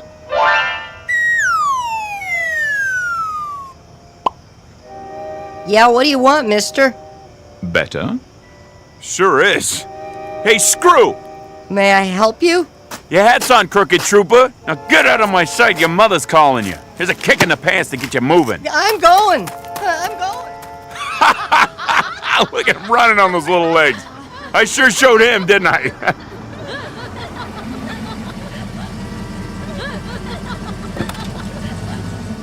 Your car, sir. Okay, kid. Here, you keep the change. Oh, that's $100 bill. Knock yourself out. Come on, let's blow this joint. I'll drive, if you like, sir. I like. Okay, Fats, put the pedal to the metal. Whatever you wish, Mr. Valentine. You broads in the back seat, hang on. Should we fasten our seatbelts? Maybe we better. It wrinkles my dress. Hey, what do you say we open her up and see what this baby will really do? Very well. We're gonna crash. Not on your life. I got all the luck tonight. Punch it, Pip. Man, this is really living, huh? In a manner of speaking, Mr. Valentine. In a manner of speaking.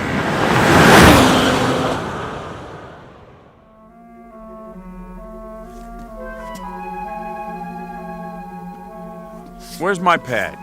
Just at the end of the hall. Fats, do me a favor. Yes? I want to get rid of that heap we've been driving. Is anything wrong? It seems to go fast enough. Yeah, but the ashtrays are full. I'll make a note. Change car. Wait a minute. Wait a minute. What is it, Mr. Valentine? We forgot the suitcases full of dough. Oh, yeah. He's right. I set mine down and... No need to worry. After all, you can win it back tomorrow. Yeah, that's right. Hey, girls, go on inside. I want to talk to Fats. Okay. Sure, Rocky. We'll wait up for you. What's on your mind? How about tomorrow we look up some of my old buddies, like Mike Fink and Matt Gorman and Silky Armstrong? What's the matter? Didn't they make it?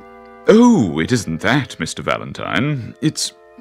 Well, you see, all of this is your own private domain, as it were. It was made for you alone. What about the broads? I mean, they're extras, like in a movie? In a sense, yes. Everyone here is, except, of course, you and me. Oh. Well, we'll just party it up tonight anyway. You too, of course. I'm not permitted, sir. Why? Angels ain't supposed to have fun? Come on, who's to know? Sorry, sir. Man, you really pulled rough duty with this job, didn't you? It has its compensations. Hey, Fatso, let me ask you a question. Go ahead. Something's been kind of bugging me. Don't get me wrong. I ain't ashamed of my life. You know, anything I did, well, I did it because I had to. You understand? Perfectly. Of course, I ain't saying I was the greatest guy in the world. Maybe I made a few wrong moves, but, you know, like a shrink said one time, I'm sort of a victim of my environment, you know? Can't get away from that, right? Whatever you say. I never got a break, you know, never. Old man a drunk, old lady a tramp, no lousy dough in the house. I mean, what do they expect? I should grow up to be president? The thing I want to know is, how come they let me in here? thought this place was for school teachers and like that. Oh, we have some school teachers here, Mr. Valentine. Well, must have been something real good I did once, something that made up for everything else, huh? Yeah, maybe that's it, but what was it? What'd I ever do that was good? So, how do I find out? We have a hall of records. It isn't far. Perhaps you would like me to take you there. They open now? They're always open. Let's go. Wait, what about the dolls? Don't worry, sir. Something tells me they'll fend for themselves till you get back. Right this way. I'll ring for the elevator. Will you look at this? The files are over here, sir. It's the biggest room I've ever been in. You can't even see the ceiling. Strictly speaking, there isn't one. Valentine. The V's should be in one of these cabinets. How'd they get all the fog on the floor, like some kind of movie? I'm afraid the movies are only a pale imitation. Here, this should be the one. V. Here it is. Henry Francis Valentine. That's me. Born Brooklyn, New York, cried a lot as a baby. I did? At age 6, tortured small dog. Well, why not? It bit me. At age 7, began stealing toys from dime store. Age 8, organized street gang known as the Angels. How about that? Great bunch of kids. That's what we called ourselves, the Angels. Can you believe it? Age 9, broke into bicycle store. Age 10, beat up smaller child, hospitalized with injuries. Hey, what is this anyway? Your permanent record, sir. But it goes on for pages and pages. Nothing but all the bad things I ever did. It's thick as a book. I don't get it. Get what? You don't think there was a mistake, do you? Not likely. Then don't figure. Where's the good stuff? I wouldn't worry, sir. I'm sure the record is quite complete. Well, hey, if it don't bother him, then I guess I ain't gonna let it bother me, you know what I mean? I believe I do. Seen enough? Yeah, plenty.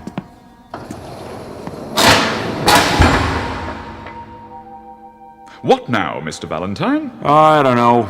Maybe fool around with the dolls, maybe go and shoot some craps first. I'll bring the car around.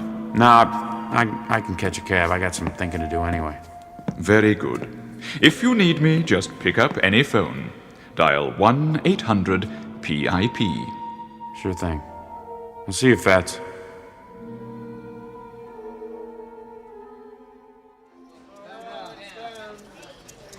Place your bets, hard ways, any craps. Put it all on double sixes. All of it? You heard me. Yes, sir. All bets down. Same good shooter coming out.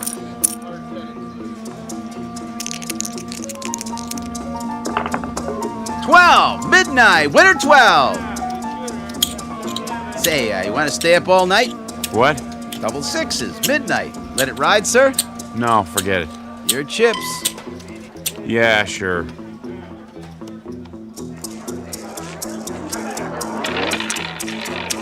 Lucky 13. 13 it is. No more bets. 13 red. Pay the gentleman with the yellow tie. Don't you want your chips, sir? Mail them to me.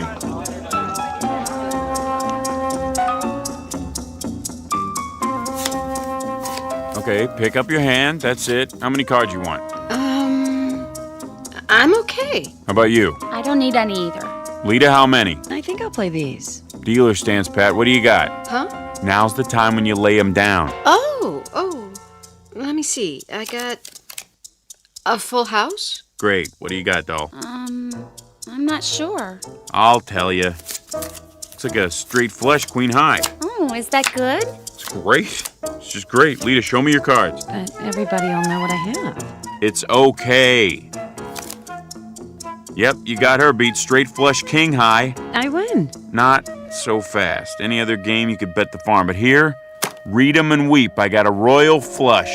You win again, Mr. Valentine. Yeah, I know already. That's all I ever do in this nutty place. Win, win, win. Is there anything else you'd like us to do? There must be something. Nah, get out of here, all of yous. Sick of looking at you. Can we come back later? Don't call us, we'll call you. Go on, scram. Now what am I supposed to do? Play tiddlywinks? Maybe a game of 8-ball. Nah, straight pool.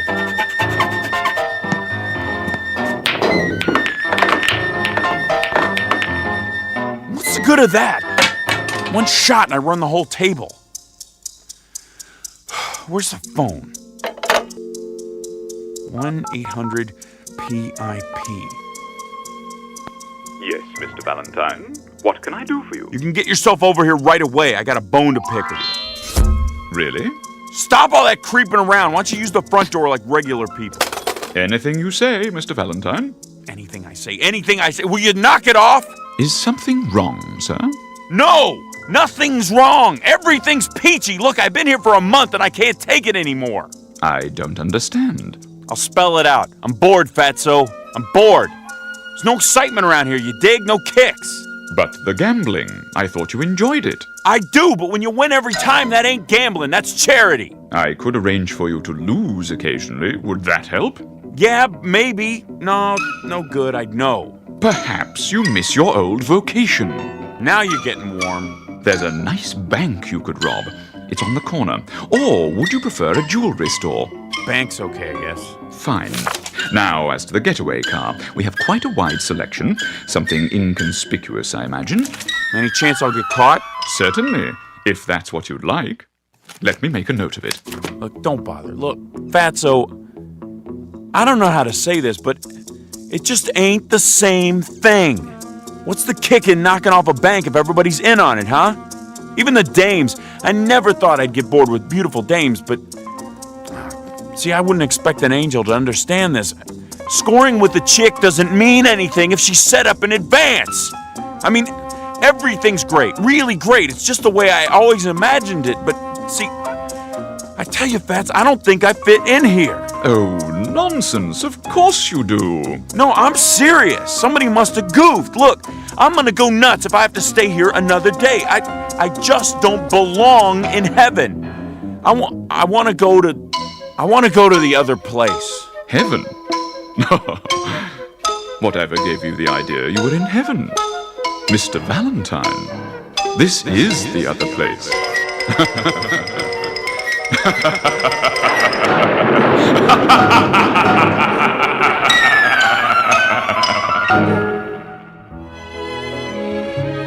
Portrait of Henry Francis Valentine. Small-time crook, grifter, thief, and worse. A scared, angry little man who never got the breaks he thought he deserved. Now he has everything he ever wanted, and he's going to have to live with it for all eternity in a place called the Twilight Zone.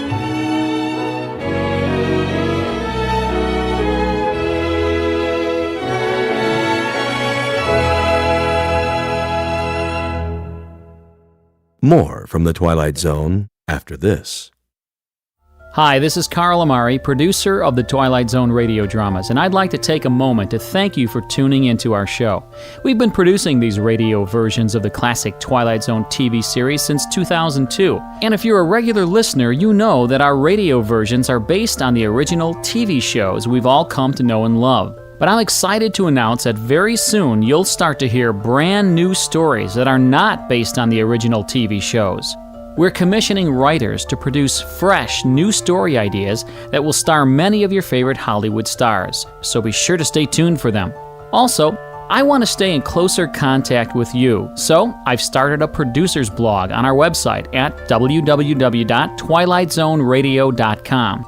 On my blog, you'll get weekly updates and the latest news and information on our Twilight Zone radio dramas, the stars we've recently signed, the new story ideas you can look forward to hearing, when your favorite episode will be aired, and much, much more. Plus, at twilightzoneradio.com, you can download 3 free shows or any of our past shows for only $1.95 each.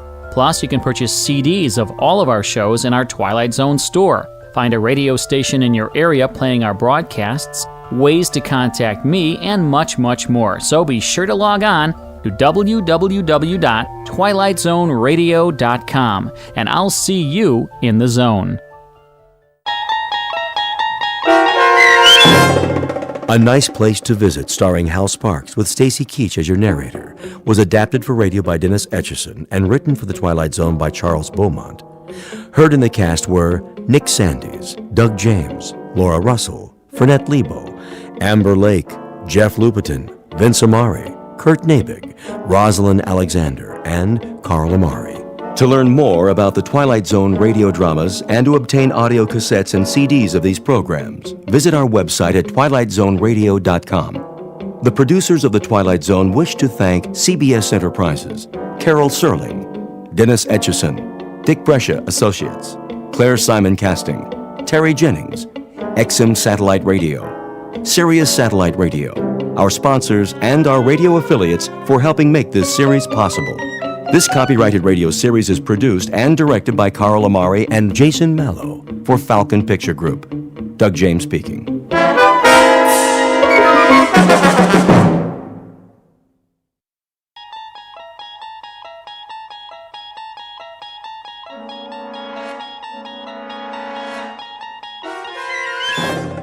You unlock this door with the key of imagination. Beyond it is another dimension. A dimension of sound, a dimension of sight, a dimension of mind. You're moving into a land of both shadow and substance, of things and ideas. You've just crossed over into the Twilight Zone.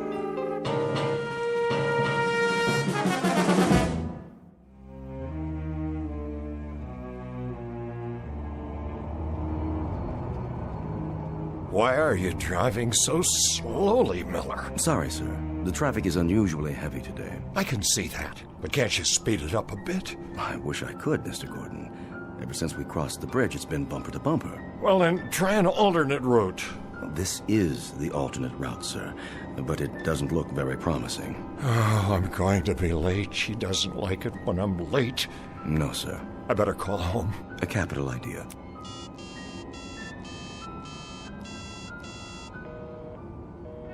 It's busy again. Yes, sir. There's something wrong with this phone. The batteries are going haywire. Would you like to try mine, sir? Yes. Pass it back to me.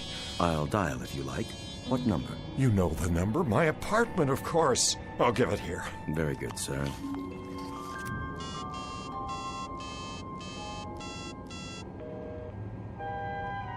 Who is she talking to? Perhaps she's calling your office. Well, this phone isn't working either. What did you do, sir? Throw it out the window. Cheap plastic contraption. But it was an excellent phone, sir. You bought it for me last week. Then I'll buy you another one. Now get me home. Yes, sir. May I suggest... The ice bucket is full. There's a bottle of your favorite scotch. Not at this hour. It'd only slow me down. Have enough trouble keeping up with her as it is. Quite. Oh, Flora, please don't be cross with me tonight. I'll be home, dearest, I swear to you, just as soon as I can. Of course you will, sir. Such a lovely girl. I'm very fortunate, you know. Most certainly. A man of my years. If I may say so, Mrs. Gordon is very lucky, too. I'm sure she appreciates how lucky. Yes, I'm sure she must, but sometimes I wonder what it's like for her alone all day at her age. Poor thing.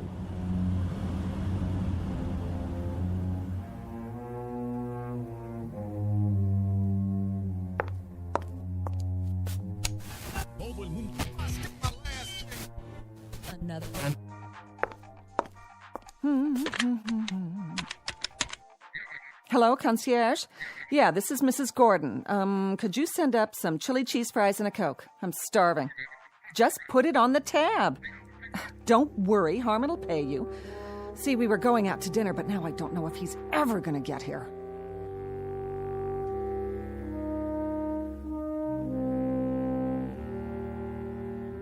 Picture of an unlikely lady-in-waiting and her knight in not-so-shining armor.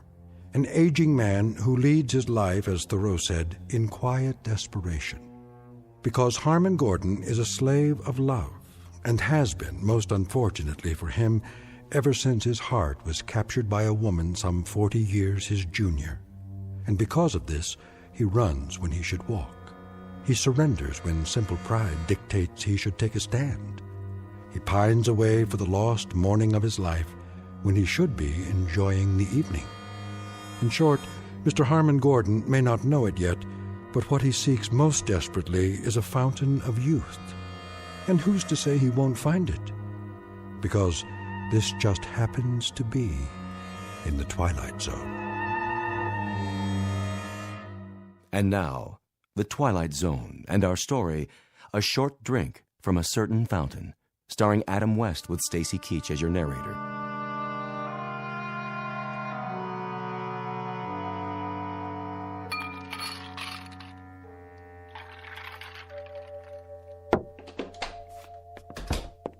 Flora? Flora, dear. Over here, Romeo. Oh, there you are, darling. What happened to you? Please accept my apologies. The traffic was backed up all the way from the office. How come I'm not surprised? You'd be late for your own funeral. And what did you do today? Go shopping again? Oh, I had a ball, an absolute swinging time. I only ask in passing, my dear, because I'm concerned. Oh, let's see. I had breakfast, and then I had lunch, and then I fired that stupid maid, and then I waited for you. Whether you realize it or not, big boy, that routine gets old fast. Very old. I'm truly sorry. Well, all in all, Harmon, it was one of those days that makes you want to jump off a bridge. Earth to Harmon, do you read me? There's still time if you care to go out. Yeah, and do what? Dinner at the tavern? Whoop-de-doo. I thought you liked the food there. How about the Rainbow Room? Well, I suppose if you prefer. It is awfully noisy there. At least we could hear some music. You want music? But I've bought you all the latest recordings. I want live music, any kind. I don't care, as long as I can dance. Dance? Matter of fact, I feel like dancing right now. You do? Will you dance with me, Harmon? Well, I suppose. Come on, baby. Let's see what you've got. Let me take off my hat and coat. Oh, come on, loosen up. Let it move you. Feel that beat? I'm trying, dear. Move it, Harmon. I'm doing my best. What's wrong with you? I can't keep up. Shake your booty. Now move your arms like this. Flora, please be more careful. It was just a piece of glass. It was a very old piece of glass. Worth what, 89 cents? Hardly. This was a Wedgwood. Big deal. I'll buy you 6 more just like it. I'll even have the concierge gift wrap them for our anniversary. Then we can sit around and play old records. Sounds like a hot night to me. What's that tune you like? Come to the church in the Wildwood? Oh, a real toe tapper. You keep forgetting that I'm no longer a varsity end. Were you ever? Furthermore, if my doctor had witnessed that little burst of activity just now... Oh, that's always your excuse. It's not an excuse. My heart... If you keep telling me about your heart and all your aches and pains, Harmon, I'm gonna run out and get sick. Would you mind putting that cigarette out, dear? I've asked you not to smoke. Why not? Bad for your heart? You might start a serious fire. Honey, baby, one of these fine late evenings, that's exactly what I'm gonna do. Torch this whole mausoleum. There are things here that mean a great deal to me. Like what? That eyesore I knocked over? It was my mother's. Oh, spare me. It was worth very little except for the sentimental value. That's a word you may not understand, Flora. Sentiment. It means the capacity to love. Listen, big boy, if I don't fill the bill anymore, just say it loud and clear. In case you forgot, there are 14 flights a day to Reno, and I'd love to be on any one of them. But if I am, you're gonna pay. Big time. Flora, darling, I am not angry. I simply wish that, well, that you'd be a little more careful and considerate. Somebody should have wished that 5 years ago when you and I signed the papers. I knew you were old, Harmon, but I didn't know how old. You better watch yourself, honey. If you ever take me to a swinging weekend in Egypt, I might just run away with a mummy. Know what I mean? I'll just wash up a bit and we can go out to dinner. Oh, you do that. We'll make it your night, baby. We'll go someplace wild, like the Elks Lodge.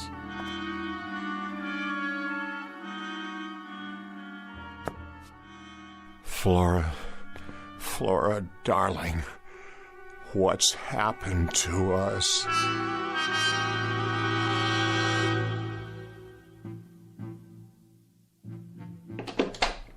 That's it. Flora. I told you I don't want to talk about it anymore. But Flora, dear, I told you I was tired before we left. Flora, dear, I told you I was tired. You're always tired. It's not something I can control. These pills I take. I didn't ask you to run the mile. I just asked you to go dancing or to the movies or someplace. Any place but here. We went dancing on Monday evening. We've been to the movies twice this week. I only thought... Thought what? That you could take my mind off what a miserable bore you are? Well, let me tell you something, honey. I only thought that, well, just one evening, only one, we could quietly watch television or read or have a conversation. It's a fine art, you know. The two of us with no one else around. Something to bring us closer together. And you think that's all it takes? This is so like you. The Late Late Show after we have a game of chess. That's not what I mean. Sounds really great for senior citizens at the old folks' home. But for your information, sweetie pie, I don't have my reservation there yet. They won't let me in. I still have my own teeth. Flora, try to be reasonable. And don't tell me how you picked me out of a chorus line and introduced me to the finer things in life. Your idea of the finer things is to hold hands in church and listen to the organ music. Flora, you know that isn't true. Take my advice. Get yourself a nice glass of warm milk and curl up with an almanac. Whatever it takes to get you through the night. Because this time, it ain't me, babe.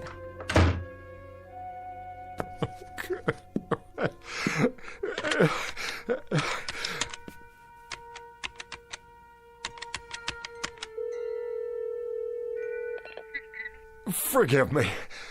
I know it's late, but is Dr. Gordon still in the lab? He is? May I speak to him, please? This is his brother calling. Yes, I'll wait.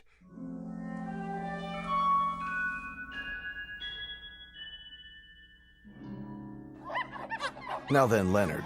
Yes? Which monkey would you say is dominant in this group? I guess the largest. Look again. The largest monkey is seated in the corner of the cage doing absolutely nothing. Doesn't seem very dominant now, does he? You're right. Now, notice the small one in the center of the group. The young one?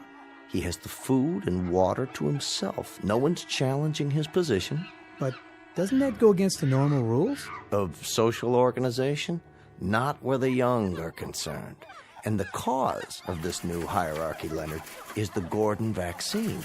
He's been injected for 3 weeks running now. His appearance has changed, and the others can see it. They may not understand, but they respect it. They have to. They share a responsibility for his well-being. I see. Dr. Gordon, the implications... I mean, if this process could be extended to other species, other social structures, the results would be... Just a moment. Yes, Julie, I thought I told you no more calls. I'm sorry, sir, but it's your brother. He asked me to ring through. Harmon? Well, what do you know? Put him on. Yes, sir. Go ahead, Mr. Gordon. Raymond? Harmon, is that you? I hope I'm not interrupting. Are you all right? You sound a bit under the weather. Fine. Look, Raymond, I was just wondering if you could come over this evening. Tonight? Well, I don't know. I was just training a new assistant. How about lunch tomorrow? I'm afraid that won't do. I know it's late, but I'd like to see you. Why so mysterious? If it's something to do with your health... No. Everything's all right. Everything's fine. It's just that, well, I'd like to talk to you. I see. Raymond, please come over. I'm at my wit's end. I must talk to you. Very well, then. Thank you, Raymond. You don't know how much this means to me. Relax, old boy. I'll be there as soon as I lock up. What is it, Doctor? Nothing serious, I hope. No, nothing serious. But if I'm not mistaken, there may be a slight problem of social organization in my own family.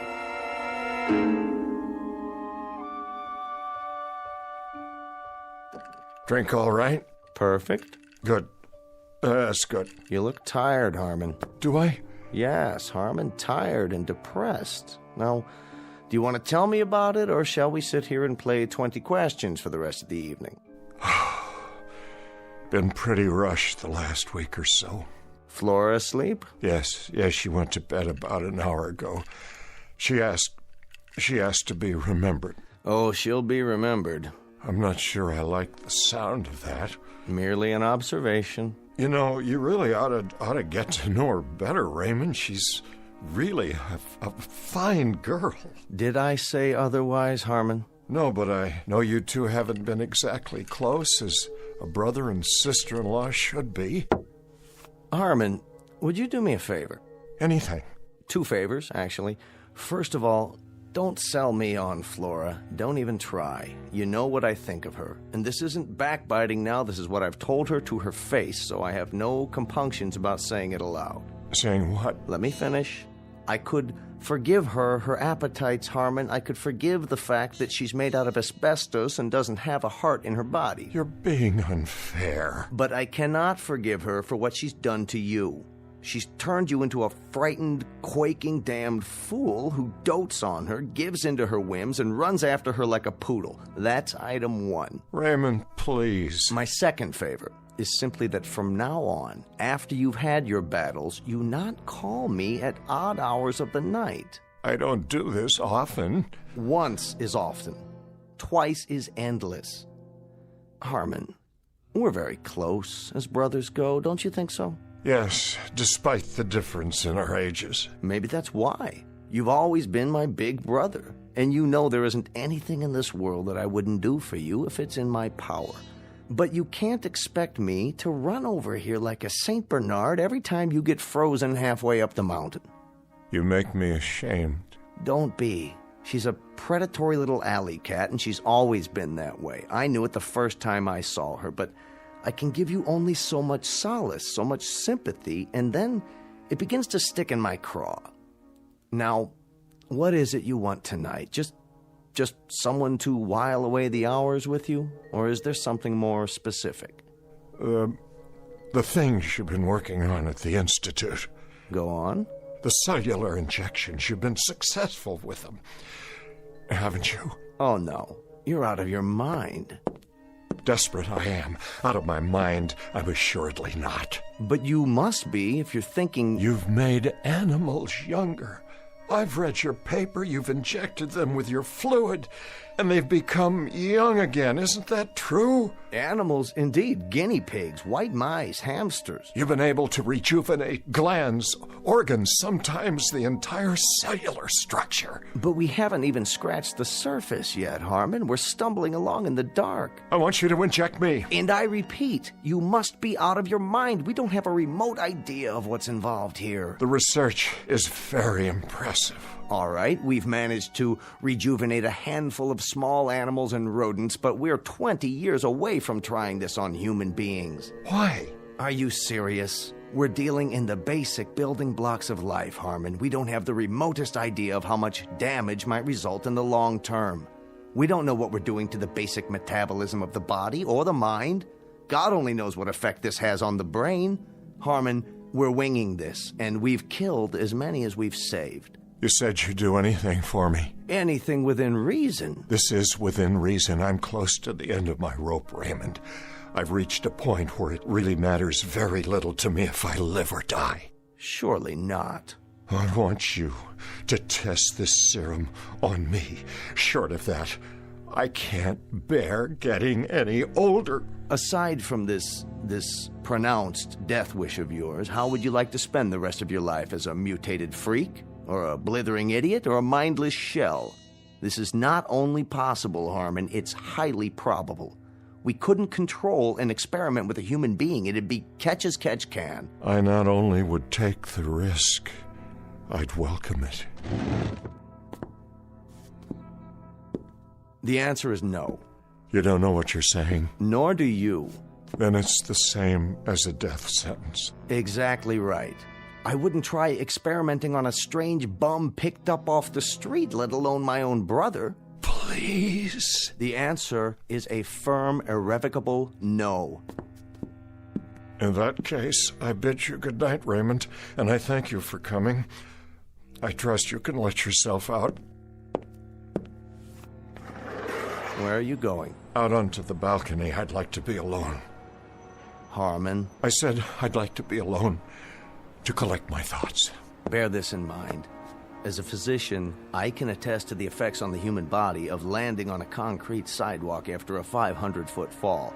It isn't pretty. And as a man, can you attest to the effects on the human heart when a man is deeply, dedicatedly, totally in love with a woman who can't stand the sight of him, the sound of him, the look of him? Have you any idea what kind of life this is for me? I know what kind of life it could be, and should be. You're a bright, charming, wealthy, discerning guy, and you've been warped and hammered out of shape by a flashy little piece of baggage who isn't fit to wait on your table. Whatever she is, and whatever she isn't, she's the only thing on God's earth that I care about. Do you know what it's like to believe your life is over and then suddenly, one day, to walk into a room and feel it begin all over again, to see the sun in the sky, even though it's the dead of winter, to lie awake at night flushed with anticipation for a brand new day, because she will be there. Don't do this to yourself. Listen to me. This is important. It matters. Ever since I was a young man, I wished for someone who'd let me show her the world, discover it with me, because without anyone to share it with, the world might as well be buried under 6 feet of snow. Someone who'd be there, Ray, that's all. I wouldn't ask much in return, a kind word once in a while. She still has a love of life, believe me. Only I can no longer share it with her because I'm old now, and getting older, the days run away and leave me further and further behind. And now it's too late. I beg of you, Ray, if you've ever cared for me, your brother, give me this one last chance. Give me a chance to save myself. And if I don't? Then you can conduct one final experiment. We'll find out who can reach the sidewalk first, a man in an elevator or a free-falling body. Oh, my dear God. You're serious. Good night, Raymond. I'm getting tired now. Let me think about this. Give me an hour or two. Will you be up? Are you coming back? I have to think first. Tell me you'll wait to hear from me. Give me your word. All right, but don't be long. Soon now I'll need to rest.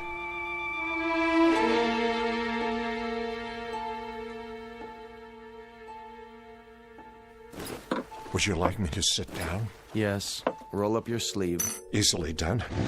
I want to thank you for coming back. Don't thank me yet. I have to swab your arm. You'll feel a slight sting. There. That's it? That's it. All of it? It doesn't take much. A few cc's. And I may expect what? You may expect a miracle, but it's unlikely you'll get it. I want you to go to bed. Don't go to work tomorrow. Tell Flora you're taking the day off. I'll be back first thing in the morning. I'm keeping a very close check on you for the next few days. And when might I expect some change?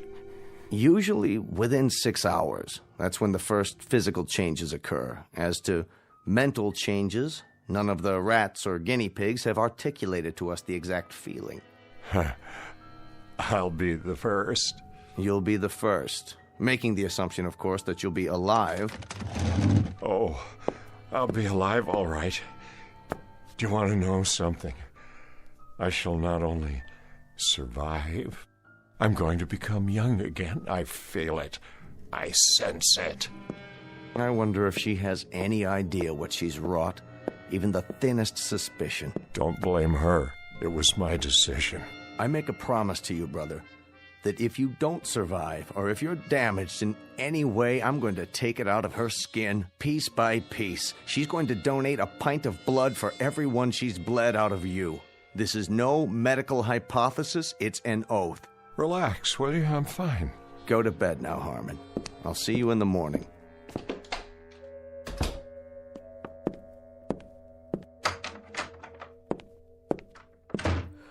Oh, that you, Harmon? Yes, Flora. Go back to sleep. What are you doing in front of the mirror? Just looking at myself, dear. Well, don't do that. You'll have a nightmare. Time to call it a day, lover boy. Or are you gonna stay up all night? I like the sound of that. Up all night. You know, I just might... Don't take all the covers when you get in bed. I'm trying to sleep. Of course you are, Flora. Pleasant dreams.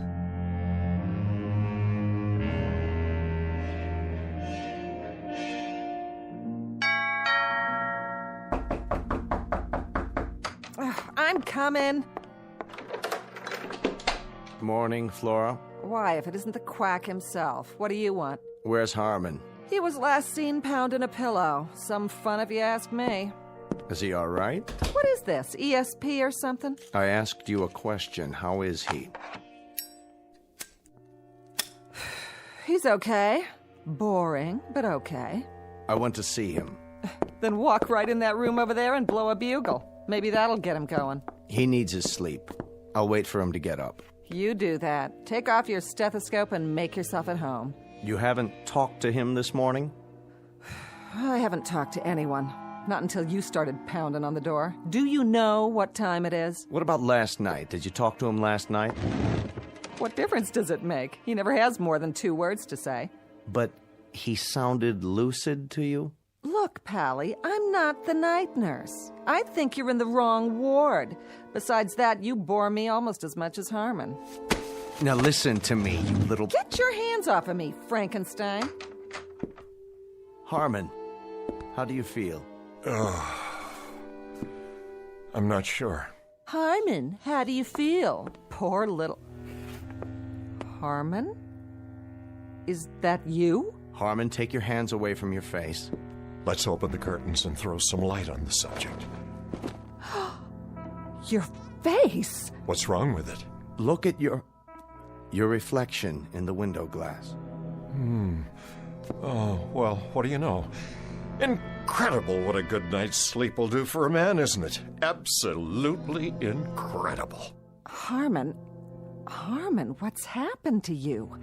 To the bags under your eyes, the lines. Are you wearing makeup or something? Makeup? No makeup, my dear. Just a few hours of sound, refreshing sleep. You look different. Do I? You look wonderful. You look so young. What have you done to yourself? Ask my brother over there. Don't ask his brother. His brother doesn't know. How do you feel, Harmon? How do I feel? Like $10 million, tax-free. That's how I feel. You know what I'm going to do for you, Ray? I'm going to let you take me on a tour. They can write you up in all the medical journals. That won't be necessary. But first, you'll have to give me 4 weeks. Flora and I are going to take a little ocean trip. Would you like that, my dear? Oh, an ocean trip? Oh, you bunny rabbit, you. Oh, Harmon. Darling, when do we go? I've given it some thought. I think we ought to check out whatever sails tonight. Unless you'd rather fly. Honey, baby, I am flying. Boat, plane, who cares? Oh, I don't know what's happened to you, but I'll clue you, Big Daddy. I don't even care. Whatever it is, I like it. I like it very much. Mm-hmm. I don't think you'd better plan on any trips, at least for a while yet. Oh, blow it out your black bag. I'm gonna get fixed up for you, honey. Don't go away. I'll be right back. Where do you want to go? Australia, Fiji, the Hawaiian Islands? Where? You name it, honey, and I'm there. I'm serious, Harmon. You can't go running off. Not now. Just look at it. My reflection in the glass. Please, sit down. No, wait. What? I don't believe it. I'm still changing. My hair is black again, jet black. And what's this? A little mustache, and it's black too. I want Flora to see it. Not just yet. But this is astounding. I haven't worn a mustache since you were 30 years old, which is precisely the age you look now, at least at this moment. This is fantastic. This is absolutely fantastic. I'm getting younger, every 20 minutes? When I woke up this morning, I looked 45. Now I look 30. If I keep going at this rate, I may get drafted again. That is... What's the matter? Don't you get it? That's just it. I do.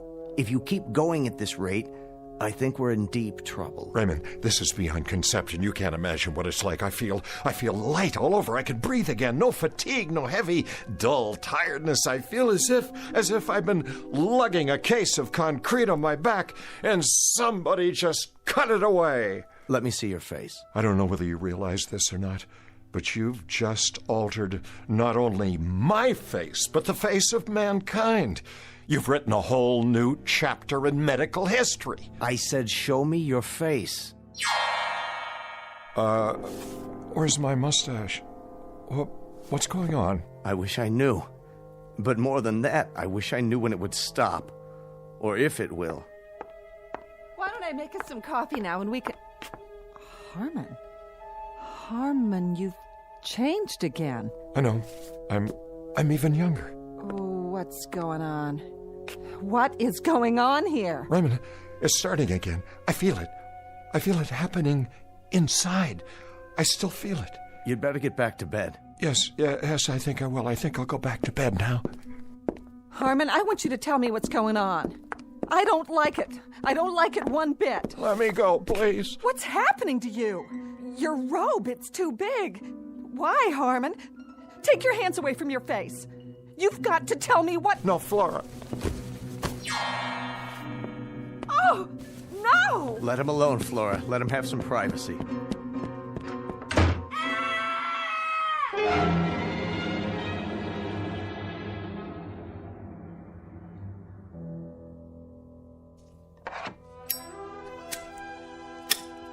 Well, are you going to tell me now? Sit down, Flora. What is it? What's happened? I've been working on a research project. What kind of project? A cellular serum. Up until last night, I had only tested it on animals. Harmon insisted I try it on him. What does it do? As far as I can tell, it stops the body's aging process. Beyond that, it will, in some cases, rejuvenate cells and tissues. In layman's terms, it might make a person younger. Younger? Let me have one of those cigarettes, will you? How much younger? We were never able to ascertain how much once the serum took effect or how long the process would take. But now, I believe we know. I don't understand. I suppose there are variables to consider, but in the case of Harmon, the process took approximately 10 hours. You mean it's over? That's right. The changes have finally stopped. I want to see him. You shall, but you're not to wake him. He's in shock, and this sleep is precisely what he needs. I want to see him right now. Do you? Suddenly so solicitous. Very touching. Don't you try to stop me. Flora, as of right now, as of this very moment, you'll have some adjustments to make. What are you talking about? I want to see Harmon. From this point onward, you'll have to readjust your entire life. This is some kind of trick. I want to see my husband. Look at me and listen. Let me go. Harmon is sleeping, but when he wakes up, he's going to need your help. Help? What kind of help? Let me see him. I'll let you see him, but I think you'd best get oriented first. I don't need anything from you.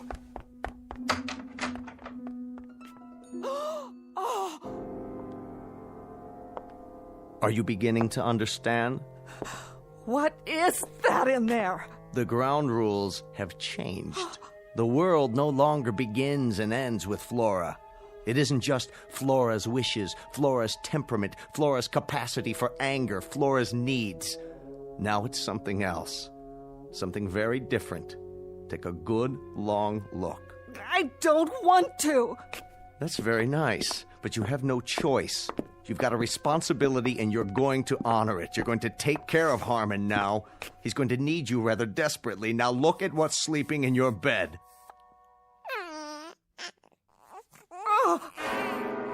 There, little fellow. Go back to sleep. The world isn't such a bad place. You'll see. Oh, Flora. If you're leaving, my dear, make note of the fact that the clothes you have on are all that you take with you. You're out of your mind. If you think I'm going to spend the rest of my life taking care of that grubby, thumb-sucking little baby in there... That's precisely what you're going to do. Short of that, Flora, my dear, you leave the premises as you came, unadorned. The furs, the jewelry, and everything else my brother gave you, that remains here. You can't make me stay here, and neither can he. There's other fish in this ocean, mister. Indeed there are, but you're not married to them. You happen to be married to my brother. That's crazy. Not crazy, Flora. Bizarre, perhaps, but very much a fact. And if I find out that he's left alone with maids, governesses, nurses, you're going to find yourself back on the chorus line. What? Do you understand, Flora? He's to get attention now, the attention he deserves. I don't mean intermittent, sporadic moments between nightclubs and beauty parlors. I mean morning till night. Won't he grow? Yes. As of right now, he will grow. A little bit older each day, just as any little boy. It isn't fair. Isn't it? The two poles of life where respect is most needed, but it's the second one that's often shortchanged. You'll experience the process together. He'll be growing older, and so will you, until you're both truly old. A little poetic justice, don't you think? That now you should finally have to drink from the same cup, that you should have to watch his youth encroach on your age, and the most anguished part of it, and the most illogical, is that youth always defeats age and then despises it for losing, never realizing, my dear, never giving it a thought, that when tomorrow comes, there's always someone younger just outside the door, waiting to come in, forever waiting to come in. But everything's on his side now. You see, my dear, as one gets older, see how wise they get.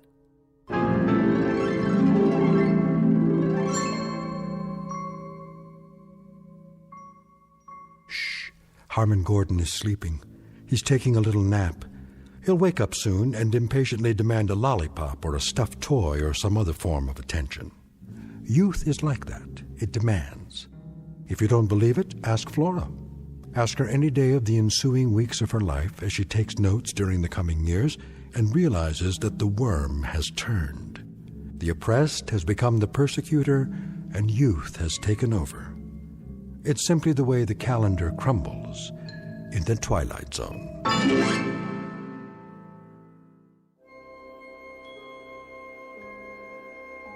Hi, this is Carl Amari, producer of the Twilight Zone radio dramas. I'd like to take a moment to tell you about our official website at twilightzoneradio.com, where you'll get the latest news and information on these Twilight Zone radio dramas. Plus, at twilightzoneradio.com, you can digitally download 3 free episodes or any of our episodes for only $1.95 each. In this age of ever-changing technology, we've decided to make these episodes instantly available to you by making the Twilight Zone radio dramas a digital download-only series. This means that this series will no longer be offered on CD. The CD collections at our website are now being offered while supplies last at buy one, get one free. So be sure to get your favorites before they're sold out. Be sure to visit us often, and I'll see you in the zone.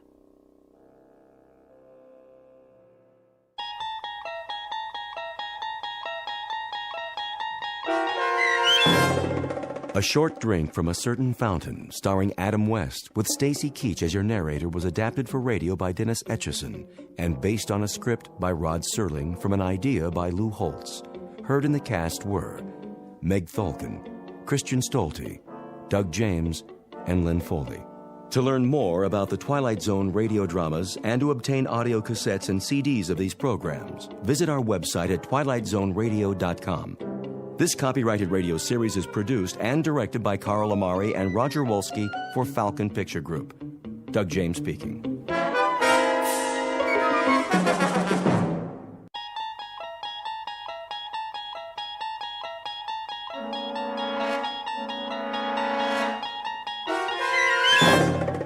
You unlock this door with the key of imagination. Beyond it is another dimension, a dimension of sound, a dimension of sight, a dimension of mind. You're moving into a land of both shadow and substance, of things and ideas. You've just crossed over into the Twilight Zone.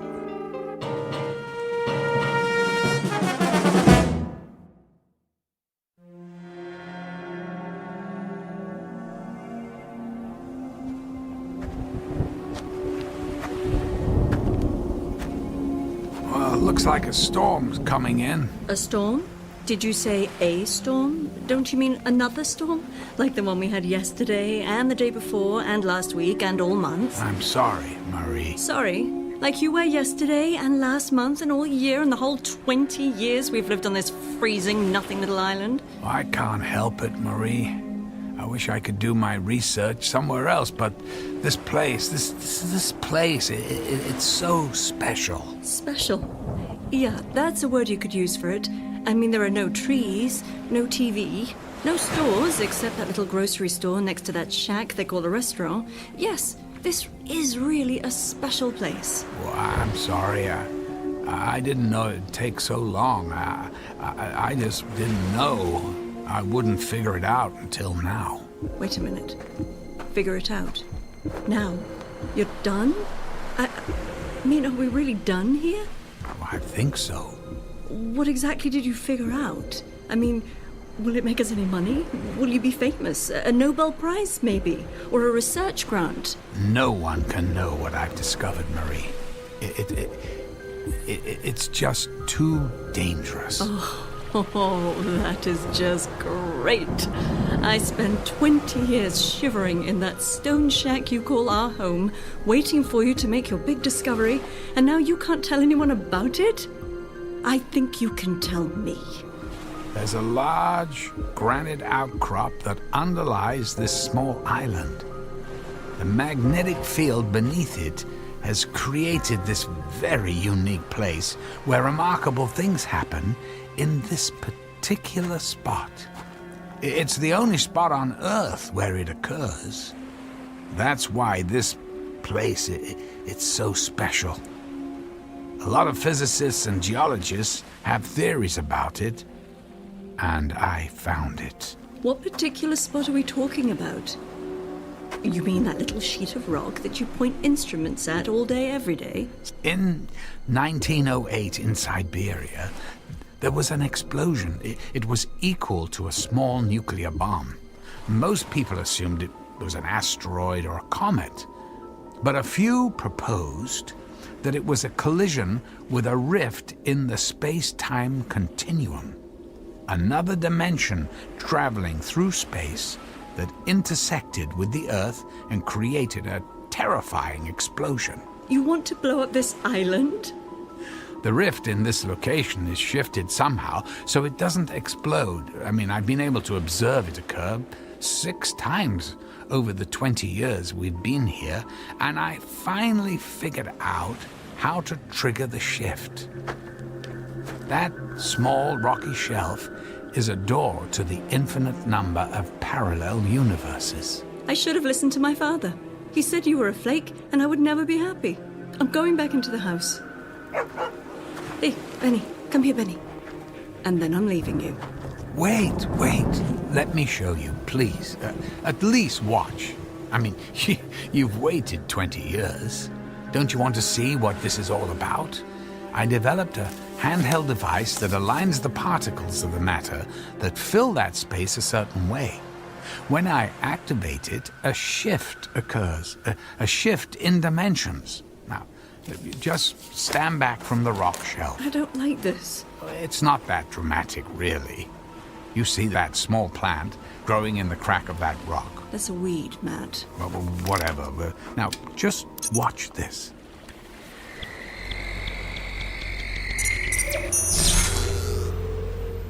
Huh? What do you think? The weed's gone. Pretty amazing, isn't it? Yeah, the guys at the hardware store will sell 1 million of them. Well, maybe 47 to the other people on this island who want to zap their weeds with your gizmo. Marie, it's not just the weed that's gone. It's everything that occupied that space. I mean, look again at that area. Notice how the raindrops and the spray from the ocean are just now wetting that circle of rock.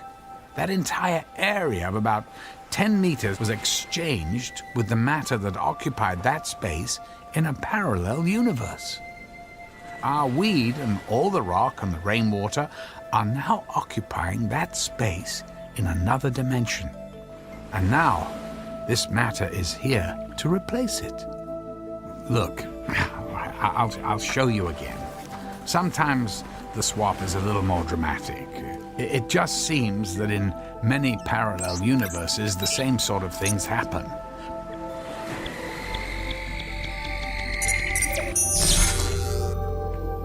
What do you think? Wow. You made the skeleton of a dead, rotting fish appear. In this dimension, at least up to a few seconds ago, that fish was alive and still swimming in the sea. In a parallel dimension, it was dead.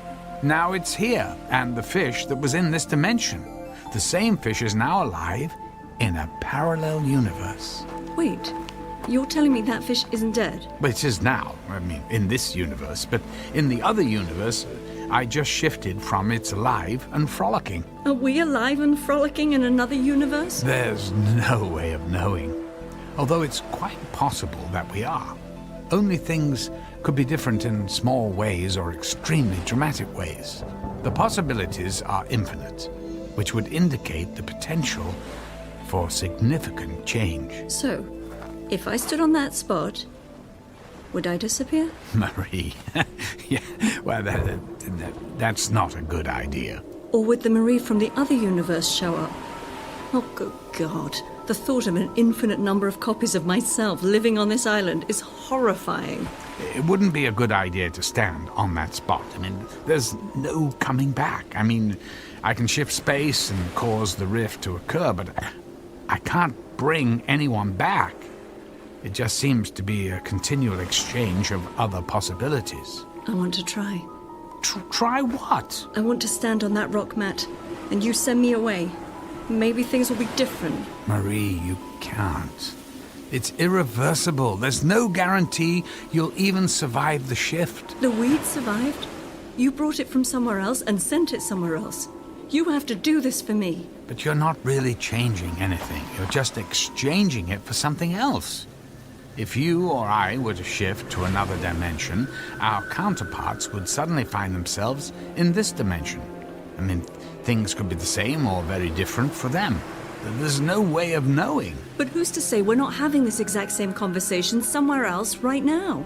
If there are infinite numbers of us somewhere, there's a Marie who's making the trip, and I'm the Marie who's still stuck on this island. Give me that thing. How do you work it? No, please. Let go of the gizmo. I'm going. No, let's talk about this. You don't understand the consequences. Any consequence is better than this. Please, stop. No, let go. Benny, no. Come back here. Get away from that dead fish. Stay there, Benny. You're coming with me. Now, give me the... No! Oh, my God. Where's the dog? Matt, where'd the dog go? He's gone. Gone where? Benny, come back here. I don't know. I don't know. I told you. I can't control where anything goes. It just changes places. So how come another version of the dog didn't appear? I don't know. I want my dog back. Benny, where did you go? What did you do with my dog? Give me that thing. I'm going after him. Marie, wait. I'll go with you. I want him back. I want him back.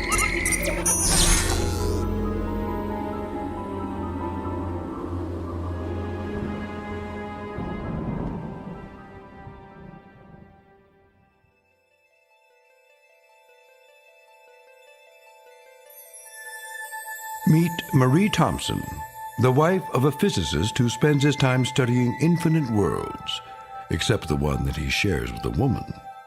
Her patience is worn thin by the constant erosion of wind, water, and the time she has spent on a cold and lonely island.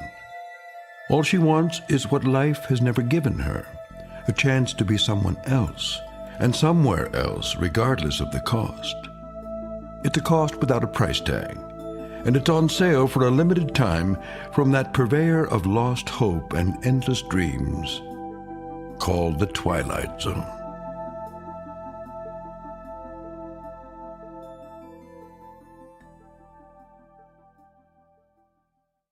And now, The Twilight Zone and our story, Another Place in Time, starring Malcolm McDowell with Stacy Keach as your narrator.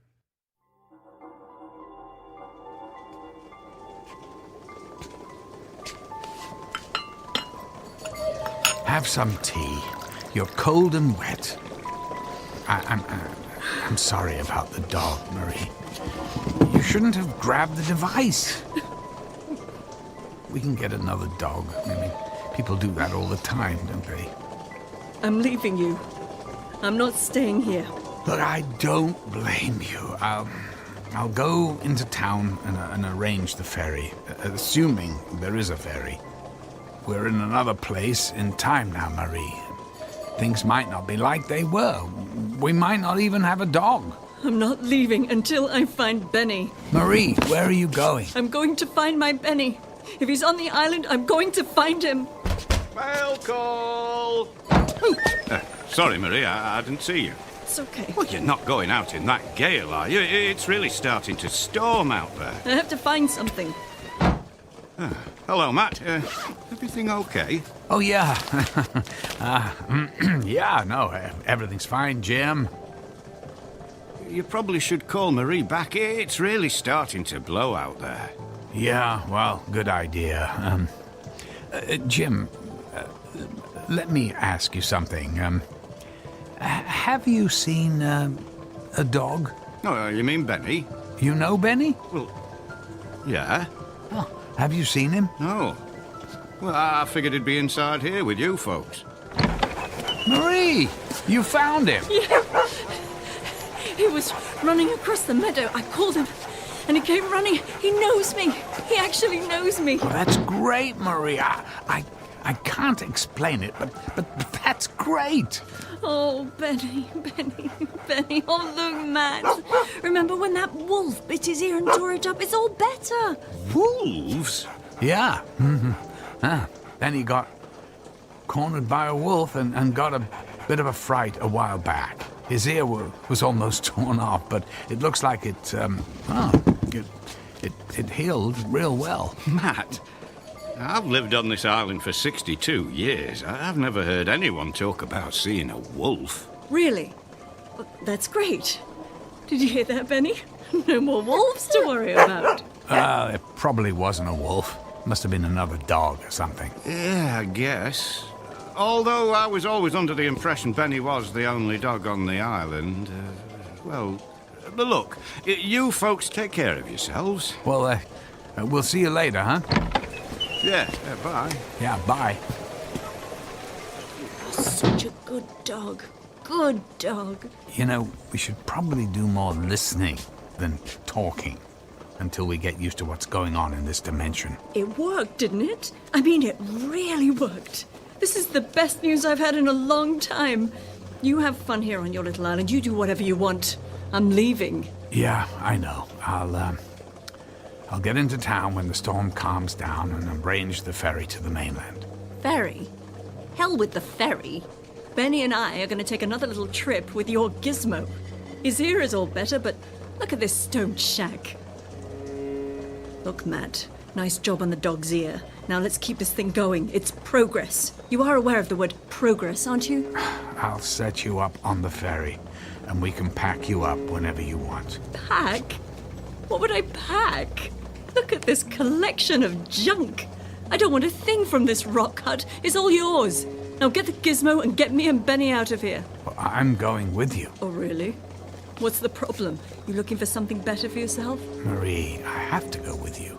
If you shift into a new dimension and it's a terrible place, you'll be trapped. The interface, the device, the gizmo, it's not easy to operate, but oh God, this is all wrong.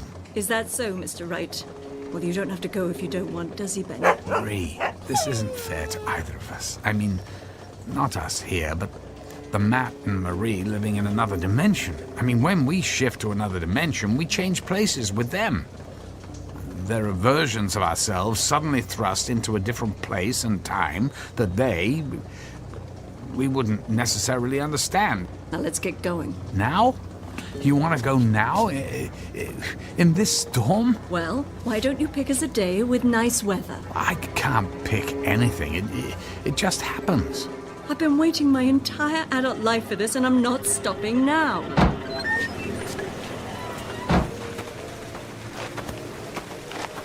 Ready when you are, Matt. You are going to join us on this little rock stage, aren't you? Matt! What are you waiting for? Get over here and let's get out of this storm! Grab hold of the dog and just do it! Fine, but we can't keep doing this, you know.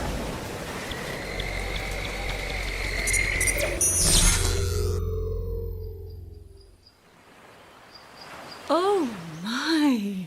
Nicely done, Matt. 5 sunny days a year on this island, and you found a perfect one. This isn't about the weather. Marie, go slow. Ask questions, or better yet, just listen a bit. Listen? Okay, I'm listening. Oh no. Oh, don't tell me. Matt. Oh, Matt, not good. Not good at all. Glad you're here. We've got to go. What's the matter? What do you see? Hello? Are we listening? It's a baby crying. You know, maybe you're not so good at this shifting thing after all. I mean, it's coming from our house. Our same crummy little rock house, and now there's a baby inside of it. I told you long ago, no kids. Marie, that baby's parents, they're us. A version of us from this dimension who have suddenly found themselves in the place and time we just came from, only without their baby. I mean, think what we've done. That baby's parents are back in that storm we just left without their child. Do you realize what we're doing to people, ourselves? In an instant, they're in another place and their child is gone forever. Another version of ourselves will show up here. And what are they going to think? Oh, get over it.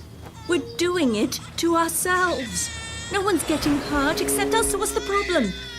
Matt, grab the dog and set that thing, however you do it. This isn't right. Matt, shut up and get us out of here.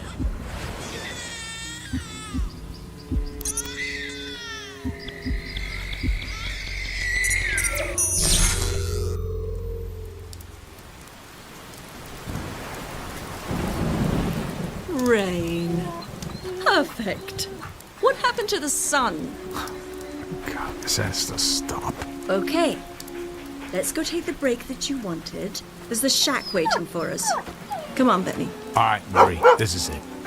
This is the last shift we make. Oh, really? Oh, no. This is the worst. Look at this place. It's a shambles. It looks abandoned. No one's lived here for some time. You mean we haven't lived here for some time? Well, what do you know? Somewhere there's a version of us that finally came to their senses and got off this island. I guess so. I wonder where we went. Oh, please, please, make it London, Paris, anywhere but here. Well, I don't think there's anything to eat here. I found a tin of tea. Let me get a little fire started and we'll see if we can improvise a place to sleep. We're sleeping here? We're staying here, at least I am. You said you were leaving and I'm not stopping you. The wood-burning stove still looks pretty good. It'll be warmer in a minute. How long do you think we've been gone from here? I'd say a couple of years, maybe more. Hard to tell. So if you're staying here, it's going to really confuse a lot of people if I show up in London and you're not around. If that's all you care about. Well, that fire's going good. We'll at least be warm. Now I'm gonna see if I can find some water to make some of this tea. I'll be here, unfortunately.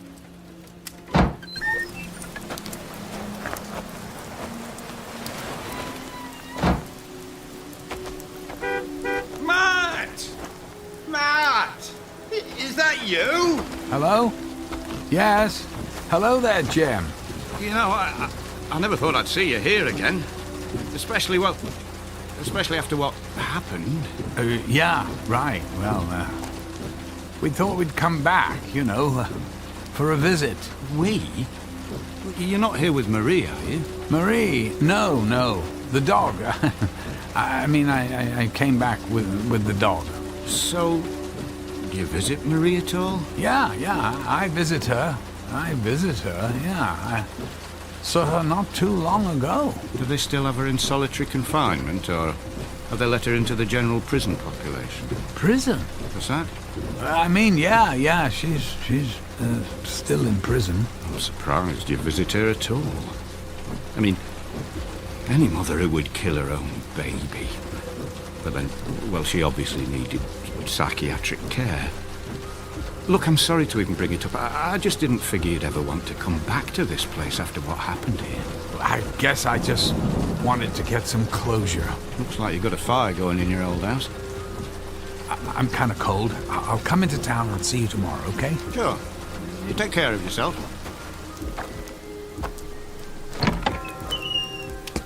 Find your water? Marie, we have to get out of here now. Well, listen to you, Mr. I'm not leaving.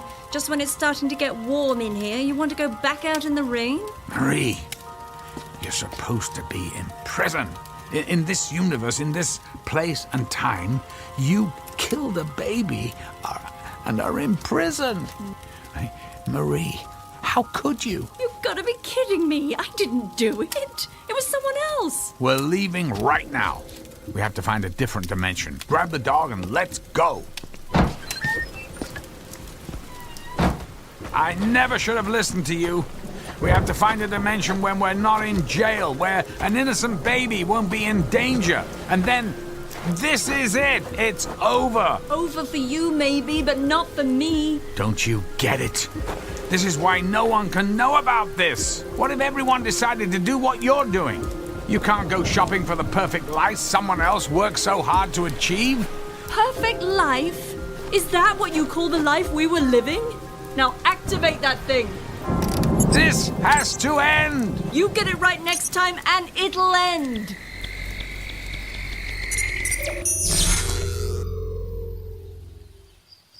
Ah, that's better. You're getting good at this. At least the weather part. Wait. Damn it, Matt! Now you've done it! I can't believe this!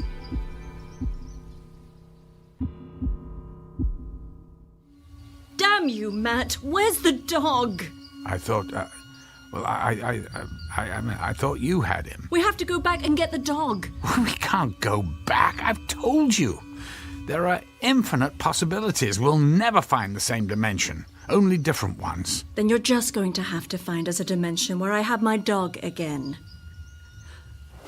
But look. Look at our house. It's enormous. It almost looks like a small castle. Let's go see it. Maybe the dog's in there.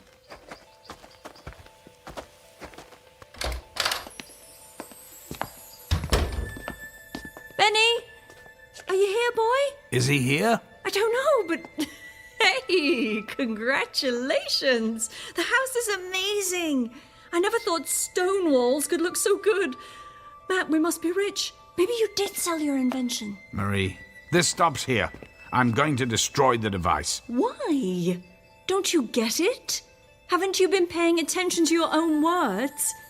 If everything in all of these dimensions are so much the same, who's to say there aren't other versions of you using your little gizmo to do exactly what we're doing? The only thing is, we're going to be without one, because you got a little problem. Here we finally get to a place where things are like I want them to be, and poof! We're gone because we traded places with another version of me and you because they have the gizmo and we don't. I can only hope that if I make this decision now, there are other versions of me in other dimensions making the same decision. Fine. Destroy the stupid thing, but not until I have my dog back. You've taken everything away from me with your little lifetime of research. I finally got the house right, and now I want my dog. You should hide. For all we know, you might still be in jail. Don't you wish? Fine. I'll hide in one of the rooms. Look at all the rooms. Which one? Coming! Marie, go now. I'm going. Afternoon, Matt. Mail call. Hello. Hi, Jim. How? Thanks. Why, Matt, you're not in uniform. That's quite a risk, you know. Right. My uniform. I spilled something on it, and Marie or someone's cleaning it. Marie's actually cleaning your uniform? I wouldn't have expected that. At least not with all the servants you have. I mean, well, you know what I mean. Why, hello, Marie. Jim, it's so nice to see you. I overheard you and Matt talking.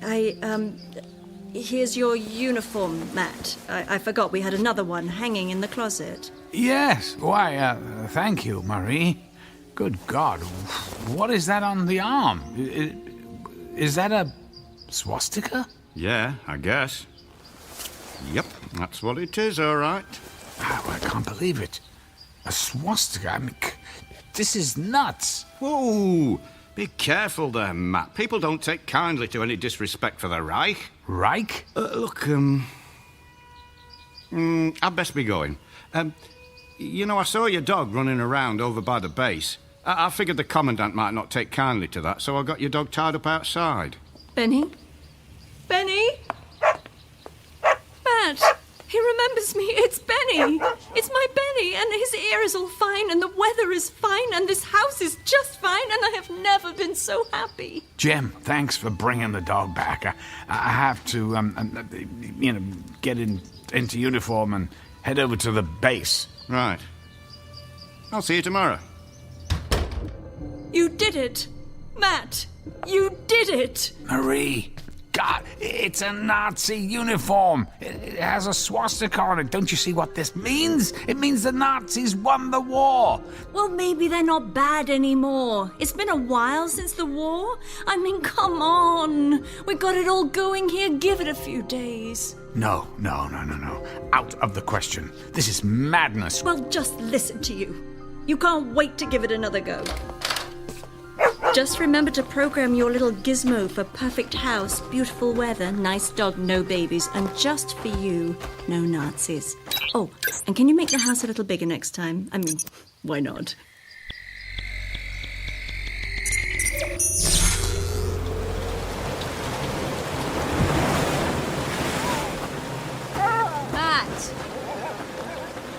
Matt!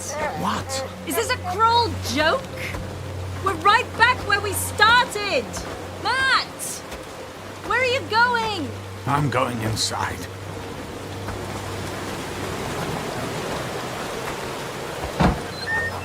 Well, at least someone had a fire going. But as for everything else, still the same. I'm tired. I want to rest. We're staying. We're staying? Are you sure? I mean, how do you know there aren't any Nazis here? Plus, we're poor, and the weather is horrible, and I'm living in a hut. I'm gonna lay down. I'm tired. I'm not going anywhere except to bed. You do that. You go lay down and dream about your world without Nazis. I still have my dream, and tomorrow we're going to go find it. I'm resetting the device. Tomorrow I'm pushing the button and throwing the device onto the rock platform and sending it into another dimension. It'll be gone for good, and this game will be done. This is over. Good night. Good night, Matt. Yeah, you have your good night. I'm gonna sit here and try to pretend I'm living in a castle with a man who's amounted to something. That's okay, Benny. That's okay. Mummy will fix it. You'll see. You see that gizmo sitting on the kitchen table there? That crummy old wooden wobbly kitchen table? That gizmo is going to take us somewhere special tonight, Benny. He's already set it up for us. All we have to do is stand on the rock ledge and press the button. And when we get back to the castle, you'll have your own room. And we'll take long walks in the sun. And Mummy will have a new version of her husband. You watch, Benny. Mommy will make it all better. Are you ready? Shh, don't wake up Daddy. We have a big surprise for him. A new Marie just for him. I'll just take our little gizmo here and... Come on. Quiet. Let's go.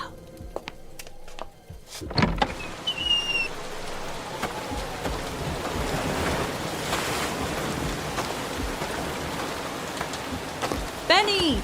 Get over here! Mommy's gonna push the button and we're going to the castle! Are you ready? Here we go! Benny! Benny! Come back here!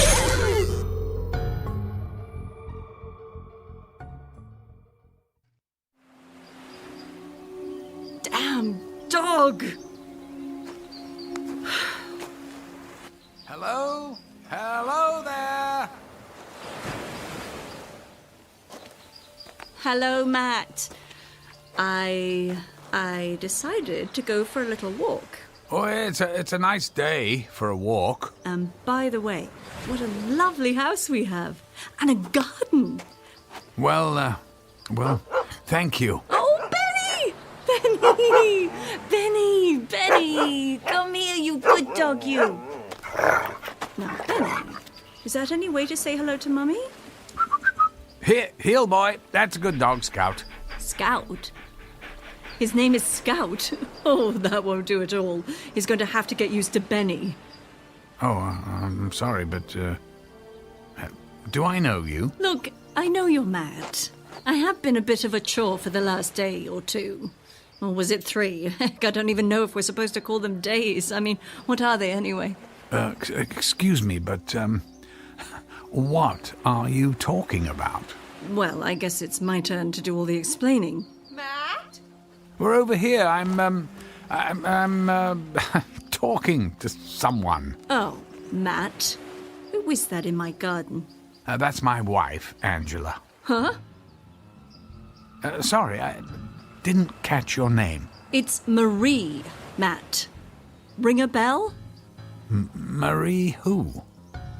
Marie White Thompson? Your wife? We met in high school, went to college together, and got married right before we moved to this, or at least a version of this island. Well, I only knew one Marie in high school, but we didn't go to college together. Yes, we did. Matt, it's me, Marie. Remember? Your high school sweetheart. What are you, an identity thief? So you remember? Well, the last thing I remember about Marie was her wake and her funeral. I just met her in high school. 3 days later, she was hit by a car and killed. What do you mean she was killed? Look, if you stole her identity, I'm calling the police. I'm not dead, you idiot! Hey, I don't know what you're trying to pull here. Matt? Hi, Angela. Look, this woman says she's someone I knew in high school who's dead. Oh. Angela. That's your name? Angela? So she's the best you could do? Hey, nice garden, Angela, but I've got news for you. He's no find. Matt, let's go back to the house, Oh, that's great. Matt, you can't get anything right even when you're not here. Benny, stop it! Whoever you are, I'm calling the police. Go ahead and call the police, you moron. I'm getting out of here.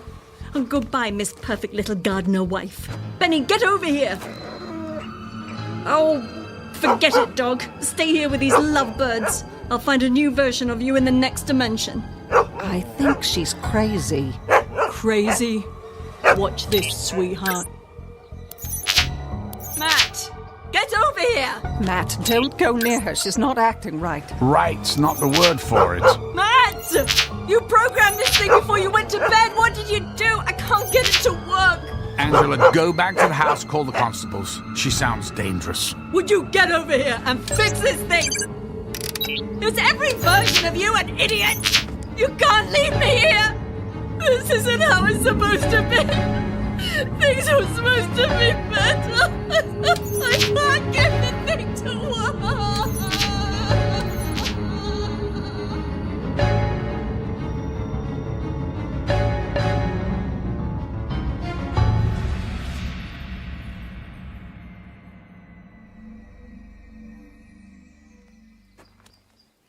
don't know where she came from. I saw Matt talking to someone and went out to say hello, and she just started talking and acting very strange. Do you think she's crazy? There's nothing she was saying or doing that any sane person would do. We got her on a boat to Liverpool. I'm pretty sure they'll commit her. I don't think you have to worry about her anymore. You folks have a good day. I feel so sorry for that woman. Did she say she knew you? Yes, well, used the name of a girl I met briefly in high school, but she's long dead. Funny thing, though, for a split second, I thought she actually kind of looked like her. Older, but just a slight resemblance. Until she started acting nuts, and I just wanted to get away. She sure held on to the rock. Oh, that's the other thing. She kept saying stuff about about another dimension and parallel universes or what, I don't know. That sounds like how you used to talk when we first got here.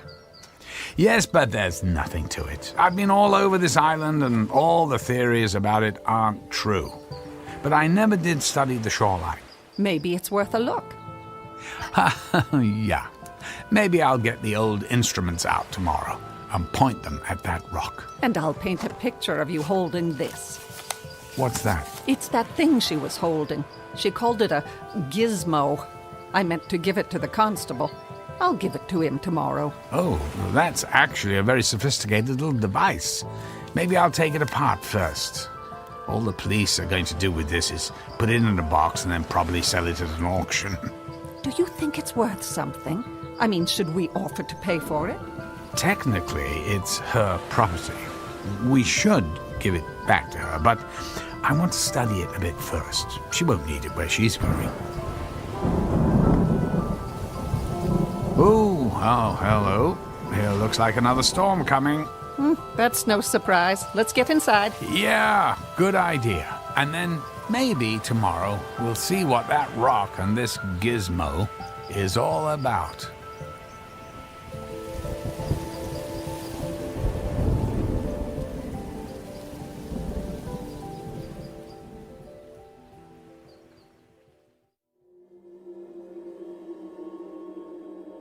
Is it possible we all live in multiple dimensions? One woman knows for sure. A woman on a mission who has found her destination. A destination not made of dreams, but a nightmare of her own creation in a universe that doesn't know her name. A nightmare that could only take place in that unique dimension known as the Twilight Zone.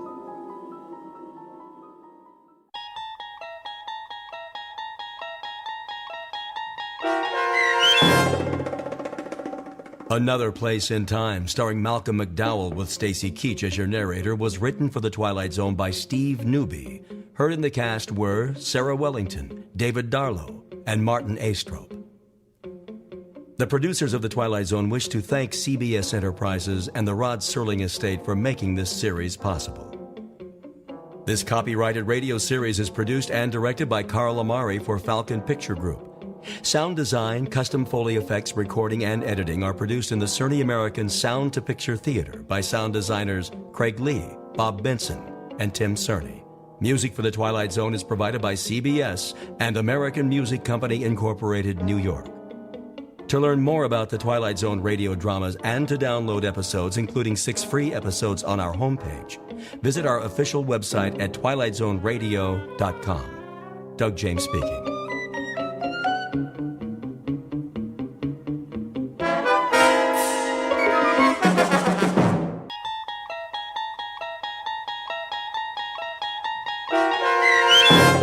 A World of Difference, starring Luke Perry, with Stacy Keach as your narrator, was adapted for radio by Dennis Etchison and written for The Twilight Zone by Richard Matheson. Heard in the cast were Elizabeth Lado, Christian Stolte, David Darlow, Doug James, Jeff Lupetin, Sarah Wellington, Maggie Carney, Carl Amari, Roger Wolski, Vince Amari, Amanda Amari, Sarah Court, and Anna Sverutza.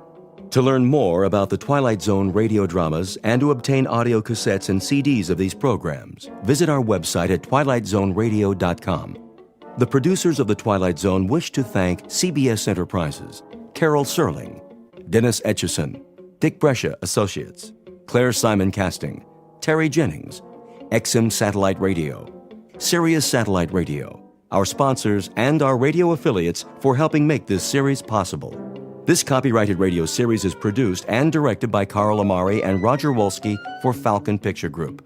Doug James speaking.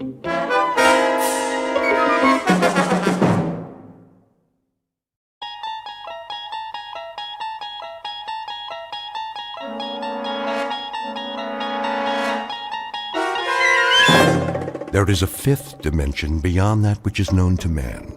It is a dimension as vast as space and as timeless as infinity. It is the middle ground between light and shadow, and it lies between the pit of man's fears and the summit of his knowledge. This is the dimension of imagination. It is an area which we call the Twilight Zone.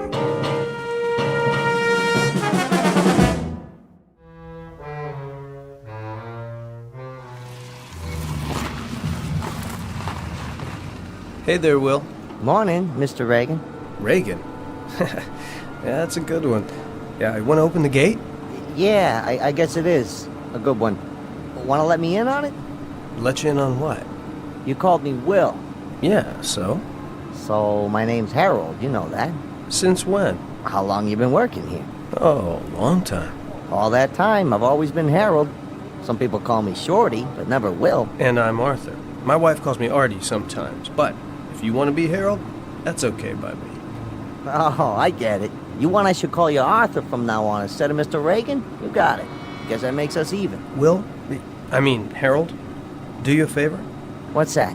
Leave the parking lot open, then take the rest of the day off. Okay, I'll bite. What for? You must be tired. Didn't get much sleep last night, huh?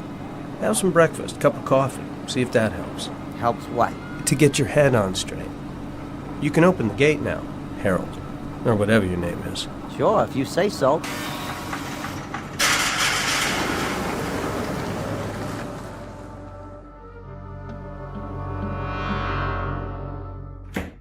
Morning, Sally. Oh, good morning, Mr. Curtis.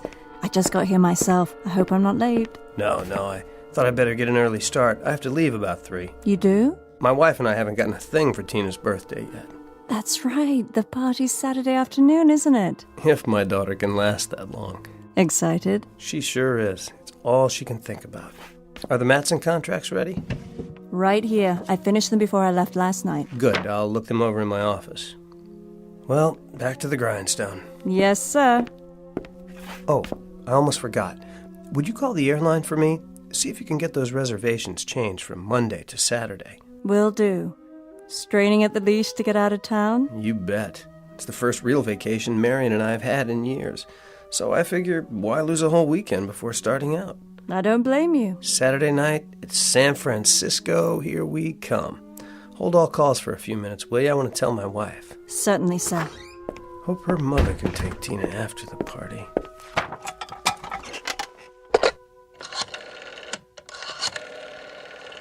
Oh, for heaven's sake. Sally! Sally! I can't get a dial tone!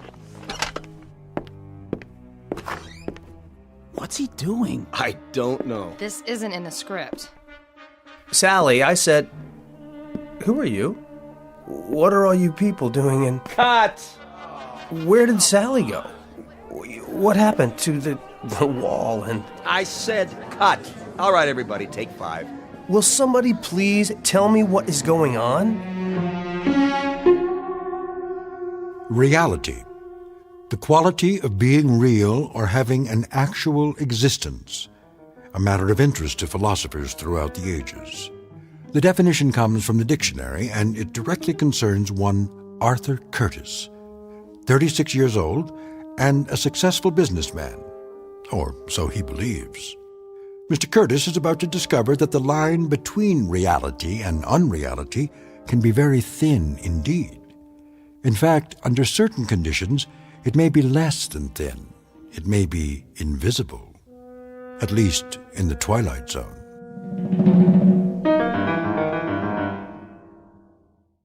And now, The Twilight Zone and our story, A World of Difference, starring Luke Perry with Stacy Keach as your narrator.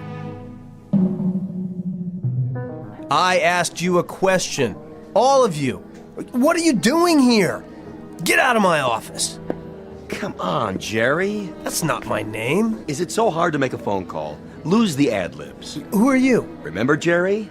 Marty Fisher, your friendly neighborhood TV director. What are you talking about?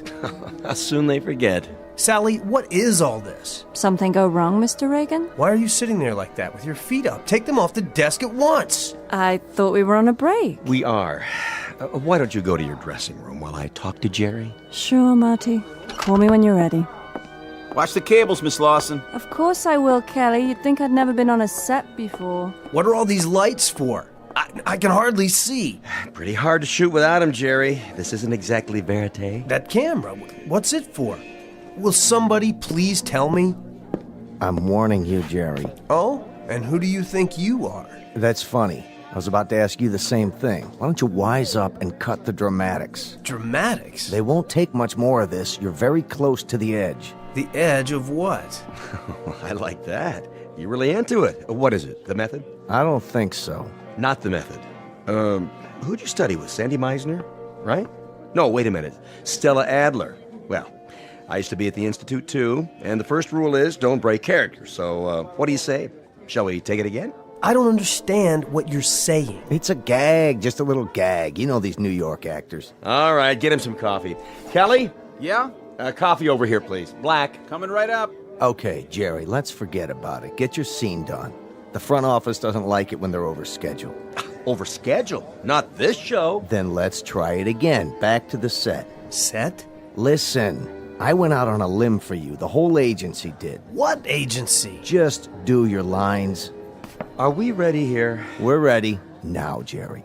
All right, one more time. You're going to call your wife, tell her to meet you at 3:15. How did you know that? Got all your lines down? Where's your script? What are you talking about? Easy, Jerry. Don't burn yourself out. Places, everyone. Break's over. Where am I? In your office. It's morning. You just got here. This can't be my office. It only looks like my office. The window isn't even real. What's he doing? The city outside. It's a painting. What is this, a joke? Jerry. What are you people watching me for? I don't know you. I don't know any of you. Don't let him get away. He's not going anywhere. He's not on his mark. Maybe you can shoot around him for a while. I don't want to shoot around him, Sam. We've got 7 pages to do before lunch. He'll come through, Marty. We never had any trouble with him before. What's he doing now? The scene, I told you. Get ready to follow him. Roll sound and action. Still dead. Cut! Where are you going, Jerry? Stop calling me that. It's not my name. Sure, if that's what you want. Is there another telephone in here? Sit down, Jerry. One that works? Jerry, if I have to phone Brinkley on this, you're dead. Do whatever you like. Just leave me alone. You don't look so good. How do you feel? I felt fine when I got here. Please sit down. What's that on your face? Sweat? Kelly! Yeah? Call for an ambulance and make it fast. Yes, sir. Shall I ask the front office to authorize it? Of course not. If they find out, there's no telling what they'd do. Suspend production, probably. Go on, go! Right away. Jerry, let's go to your dressing room. You can lie down. Where's the nearest telephone? Jerry, we're trying to help you. My name is Arthur Curtis. Take your hands off me. I'm getting out of here. Did you hear that? Arthur Curtis? Is this a real telephone? Looks like it. All right, everybody. 1 hour for lunch. Is it hooked up? Should be. The number. What's the number? Search me. Operator, number please. I don't know. I can't think. I'll connect you with information. Yes, please. Directory information? Hello.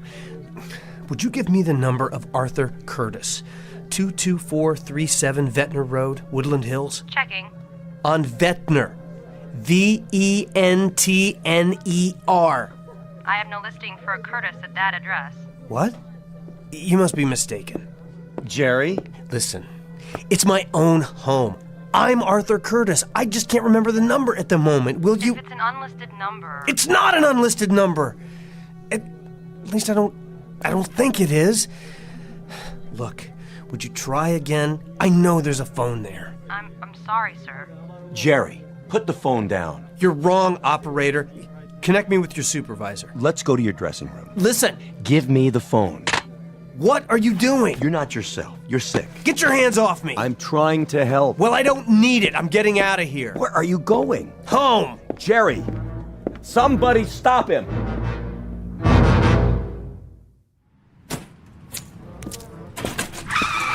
Hey! Watch it, lady. Are you out of your mind? If you're drunk again, Jerry... Let go of me. Look, I don't care if they bounce you. I don't care if you never work again for the rest of your worthless life.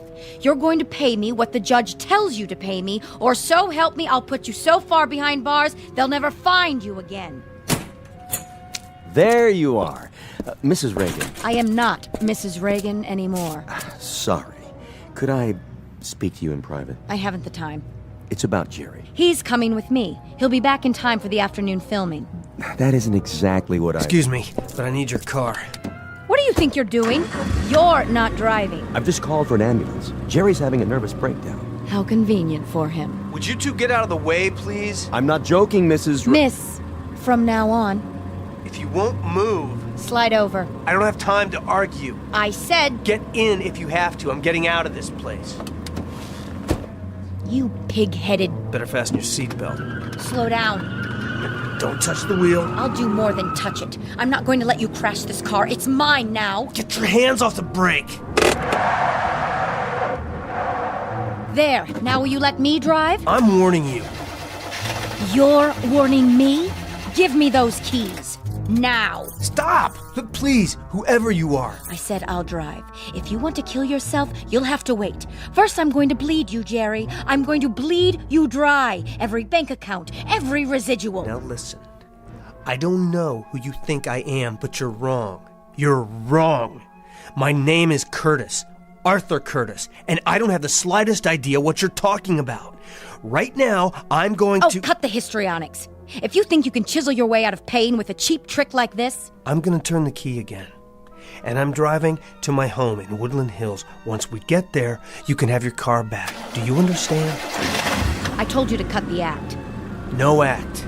My name is Arthur Curtis. My wife's name is Marion. I have a daughter named Tina. And I live at 22437 Ventnor Road in Woodland Hills. I mean it, Jerry. My name is Arthur Curtis. My wife's name is... I said cut. Cut!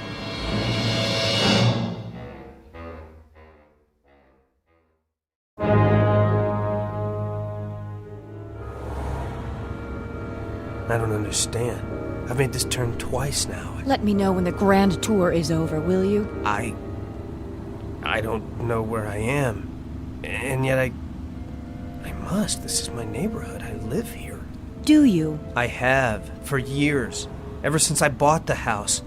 But my street, it's just not here. What do you want, Jerry? An Academy Award? I've told you, my name is... Oh, can it, will you? Who are you trying to convince? You may as well give it up. You never had a less receptive audience. Why do you refuse to listen to me? Go ahead, then.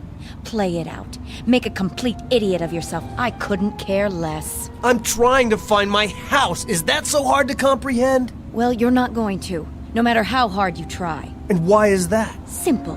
Because there's no such thing as Ventnor Road. Keep quiet. I'm trying to think. And what's more, there never was, except in your dreams. What's in the glove box? That's none of your business. This is my car now. There must be a map. Let me have it, please. Get your hands out of there. I'm just trying to... Tina! There she is! Who's Tina? My daughter! Another little secret you never told me about. When did that happen? See her? Skipping down the sidewalk? Oh, spare me. Hi, honey! Over here! It's Daddy! This is too much. You're going to get us both arrested. Tina, honey! Come here! I didn't have anything to do with this, remember that. Tina? Thank God. Leave me alone. But you're not Tina. Sorry, little girl, I thought... You scared me. You're a bad man. Get in. But that dress... I thought she was... I said get in. Or would you rather go to jail for attempted kidnapping? You should have let me drive in the first place. None of this would have happened.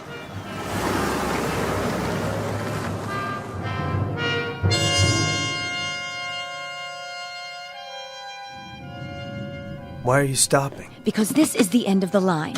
Here? Oh, don't tell me you're going to play surprised. But I've never seen this house before. You just won't quit, will you? That's Brinkley's car out front. What does he want? Who's Brinkley? Pound of flesh, probably. Well, he'll have to wait his turn. Coming? I can't stay here. I have to go. I said I'd get you back for the afternoon shooting. I mean home. You are home. Who's home? Move it, Buster.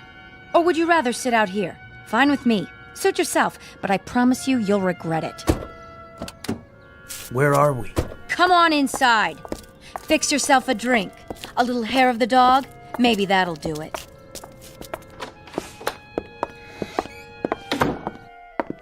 Jerry. Who are you? Better be nice to Sam. He's still the vice president of your agency. Where have you been? I'm not sure. Did Sam call you? More than an hour ago. Said he'd left the studio, walked out. Stumbled is more like it. What's all this about? The studio? First things first, Jerry. Come into the study. Why? Nora, we need to do some damage control. We sure do. Can't this wait? I've waited long enough. I want my money now before he goes off on his next binge. Now look, I've explained to this woman that I'm not who you all seem to think I am. Frankly, I don't know what to think. But if we don't smooth this over right now, today, the network won't renew your contract.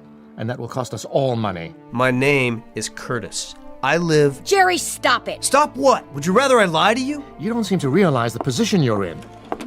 Where do you hide the checkbook these days? I beg your pardon? I'll find it if I have to tear the house down. Excuse me. I have to get out of here. Jerry! I'm going to lay it on the line. If you lose this part, we'll have to drop you as a client. We can't cover for you anymore. It's beyond that. Way beyond. Yeah, I'm sorry, but you're mistaken. All right. Look, they can shoot around you today. I'll tell them you came down with something. They won't buy it, but we'll do our best to make it stick. But come tomorrow, you've got to be there, Jerry, bright and early, with bells on. I don't know what's going on. God, help me. I don't know what's going on. You said that. Jerry, enough is enough. I tell you, I found it. Get over here. Now. Leave me alone, please.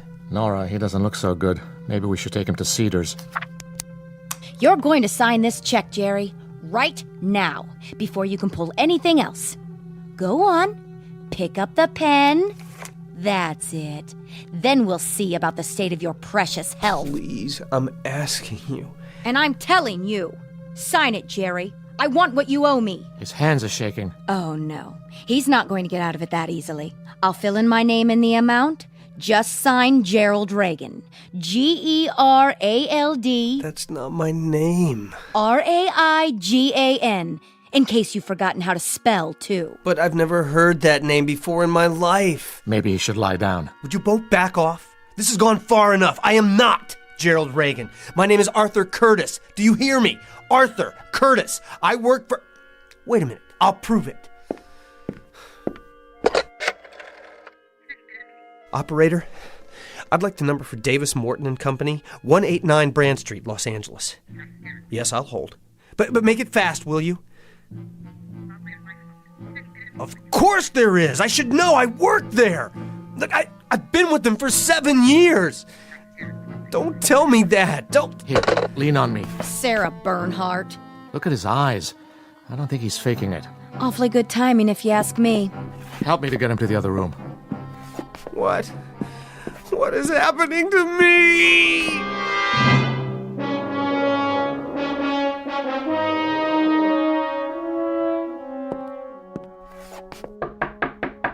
Jer?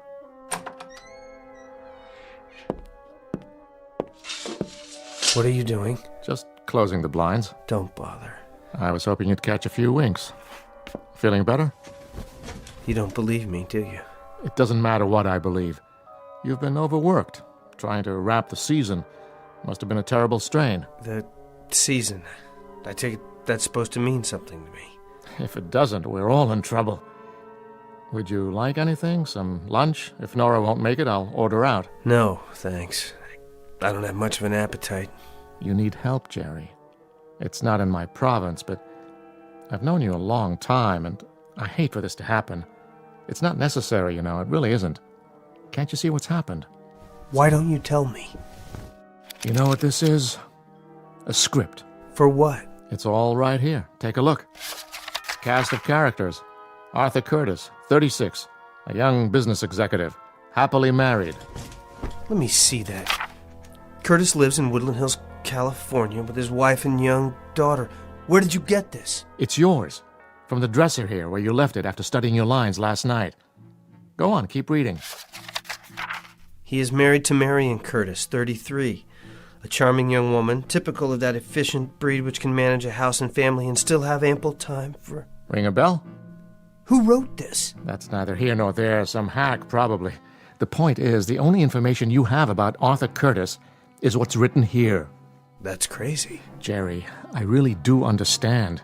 Sometimes I'd like to escape myself, get away from this turmoil. The long hours, the early calls, to a simpler, sweeter existence. It's only natural. You're telling me it was all a delusion? That I'm really somebody named Gerald Reagan, a dissolute, pitiful... A sweet, unhappy man. A square peg in a round hole who never should have moved to Hollywood. Burdened with that harpy in there. Jerry Reagan, who wanted to be a serious actor once. Trying to make a living and find a little happiness. That's all. No. I won't accept that. The life I remember, it was real. I wish it were.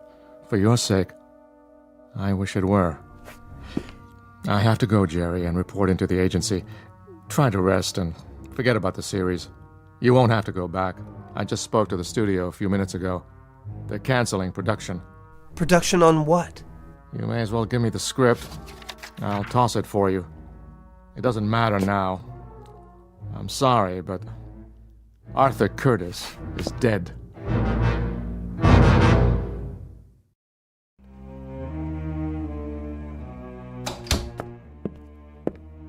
Well, what's his story? I don't think it's a story. Not this time. All better?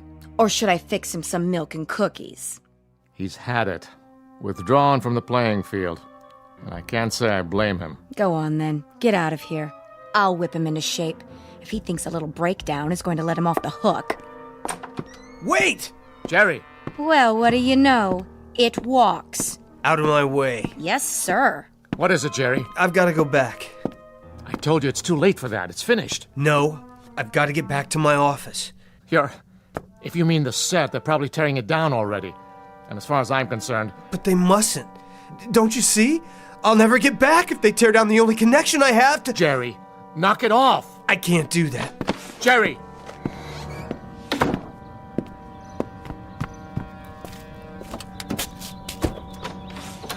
Careful, Jerry, that's my car!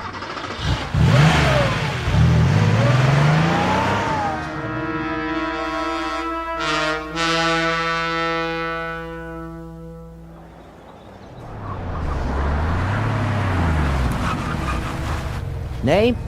Open the gate. Oh, that's you, Mr. Reagan? I'm in a hurry. Oh, sure. Nice car. What happened to your... Now, Harold. Well, see, your name's not on the list anymore. I mean, Reagan's not. That other one you gave me. What did you say it was? Curtis something? I don't have time for this. Hey, did you get fired? Real sorry to hear it. Or maybe you quit. Either way, I'm not supposed to... Stand back. Huh? No, I was just saying...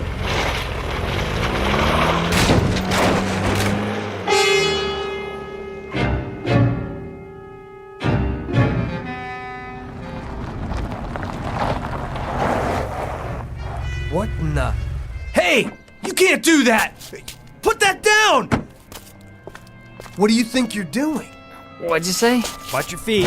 That's my sofa! Yeah? Where are you taking it? Back to props. You can't. Yeah? I got a work order right here to strike the set. You mean my office?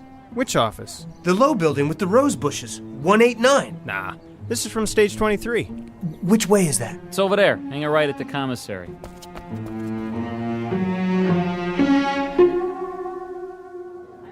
Take the wall down? Not yet.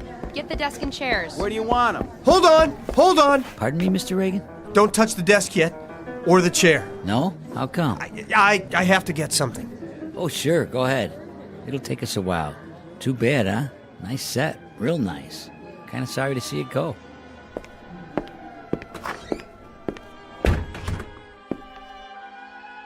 Sally? Are you still here? No matter. I don't know where to start. There must be a way. There has to be. Mr. Reagan? Who? It's Kelly. I thought I saw you come in. What happened to my books? Books? Oh, sent back to props by now. And my papers? And file cabinets? Even the photos on the desk? They were pictures of my family, my wife and daughter. Were they? You mean they were real? Give me a few minutes. Maybe I can track them down. Do they have to do this? I'm afraid so. The studio needs the space. A career. A whole life packed up while you're out and shipped off to God knows where. I had no idea. I thought it would last. Nothing lasts in this town. You know that. But I thought... You thought you were different. The exception to the rule? Well, I don't blame you. It's easy to fall into that. You see what happens to everyone else, but you never think it'll happen to you. Human nature, I guess. But, you know, the next thing will come along. And what will that be? Beats me, but it always does. You have to have a little faith. And the things we collect over the years and leave behind. Oh, somebody else will get some use out of it. It was never really ours in the first place, was it? Can't exactly take it with you. No, I guess you can't. They're ready to take the walls down now. You might want to sit somewhere else. I thought if I got here in time... Thought what? Nothing. You go on. I'll be out of here in a minute. Just following orders, Mr. Reagan. Nothing personal. No. Nothing personal at all. Marion, don't leave me. Don't leave me here. Mr. Curtis? Sally? Mr. Curtis, oh, there you are. I thought you'd gone home. What? Somebody's here to see you. Go ahead, Mrs. Curtis. Arthur? Marion! Honey, I don't understand. You don't? Where have you been? I've been phoning all day. Marion, is it really you? Well, who else would it be? Honestly, Sally kept saying you were out. Out? What does that mean? She couldn't imagine where you'd gone. She didn't see you leave? I had some business to attend to. I got lost on the way back. You did? How do you mean? It doesn't matter. I'm back now. Oh, just let me sit down for a second. These new shoes are... Why, where's your sofa? I won't need it anymore. Marion, let's get out of here. But I just got here. I didn't think you'd mind. I thought you might want to have dinner on the way home. That sounds wonderful. Oh, and I wanted to tell you, I got something for Tina's party. That doll she's so crazy about. Now, Marion, let's go right now. Artie, are you all right? Yes, I am now. You're looking a little tired. A hard day? Very. Where were you? It's a long story. Mr. Curtis. Sally? What is the matter with you, dear? You look as if you've seen a ghost. Leaving now? Did you make that call to the airlines? Yes, sir. They sent the tickets over this afternoon. I have them right here. Let me see. Plane tickets for our trip? Are they all right? Yes, they're perfect. Ready to strike the office. Get those lamps and tables out of there. Okay. Honey, you look so peculiar. Is something the matter? Can you hear that? Hear what? Over here, boys. Please, Marion, let's go on our vacation right away. Let's not wait. What is wrong with you? Nothing, sweetheart. Just let me hold you. I don't want to lose you. Not much chance of that. Oh, Artie, I've never seen you like this. We'll take Tina to your mother's and go right to the airport. But I'm not packed. We'll pick up what we need when we get there. Oh, Marion, it's very, very important. Well, if it matters that much to you, I suppose... Then let's go, now.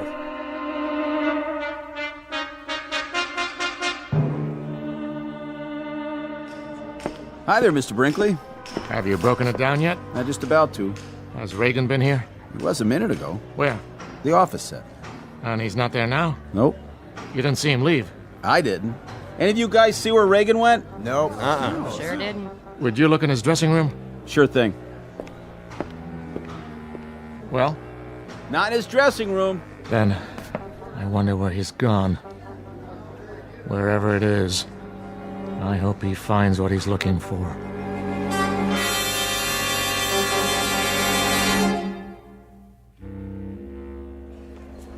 Flight 23 departing at Gate 5. Last call, Flight 23 to San Francisco.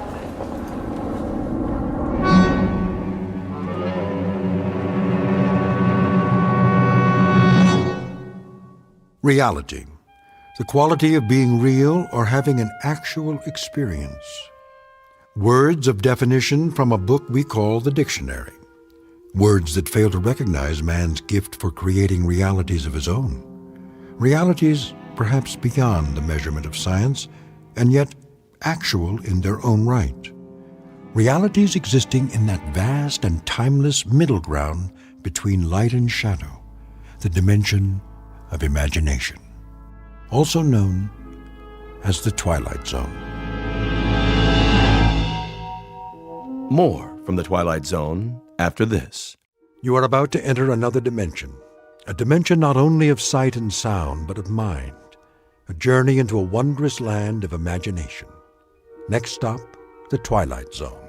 Hi, this is Stacy Keach. I'd like to take a moment to tell you about our Twilight Zone website at twilightzoneradio.com. At twilightzoneradio.com, you'll find the latest information on these Twilight Zone radio dramas, including behind-the-scenes photographs, plus the newest product releases, trivia contests, ways to contact us, other Twilight Zone-related info and merchandise, plus links to other fascinating websites. So make your next stop twilightzoneradio.com. Visit twilightzoneradio.com to purchase these Twilight Zone radio dramas on cassette and CD, or call toll-free 1-866-989-ZONE. That's 1-866-989-9663.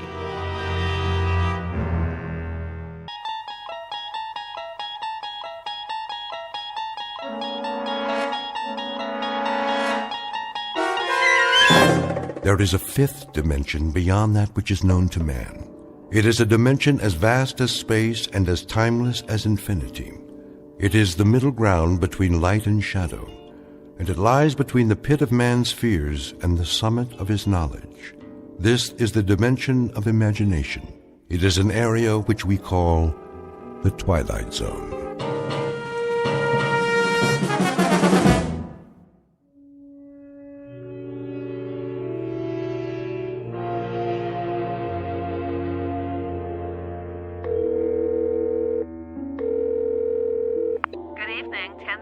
Hi, this is Joey Crown. Who? Joey Crown. I called before. Can you speak up, sir? I called a couple of times and I left a message. Do you have a reservation? Me? No, not exactly. I mean, this is Joey Crown, the trumpet player. I'm having trouble hearing you. Did Baron get my message? I don't know about any message. The band's on now. I can hear that. Boy, can I... And the second set is at 10:30. Do you want a table? I don't need a table. Tell Baron I'll fall by if I can. You know how it is. I got a gig all the way across town. How do you spell your name? Just tell Baron that Joey Crown's coming, okay, sweets? Man, oh man. Just wait till he sees me.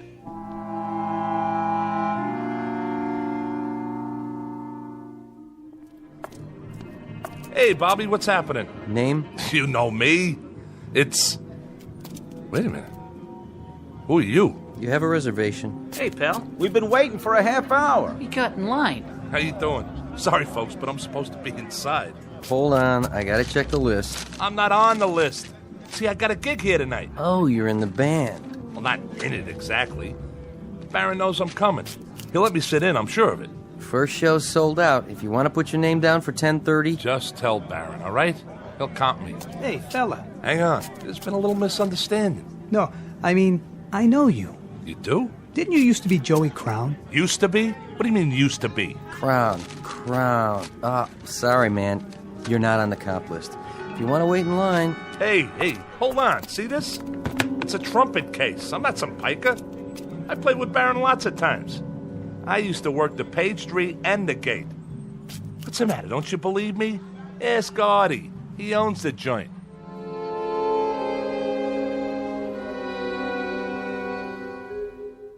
Meet Joey Crown, a man who made music, or used to.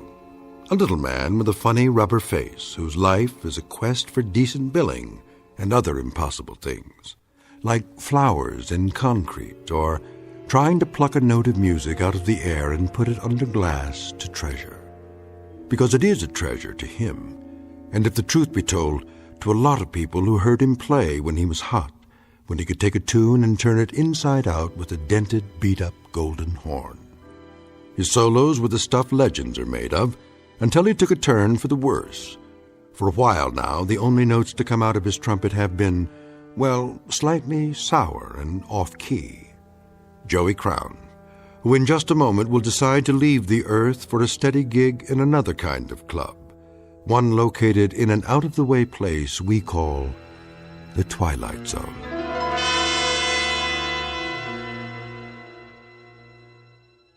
And now, The Twilight Zone, and our story, A Passage for Trumpet, starring Mike Starr, with Stacy Keach as your narrator.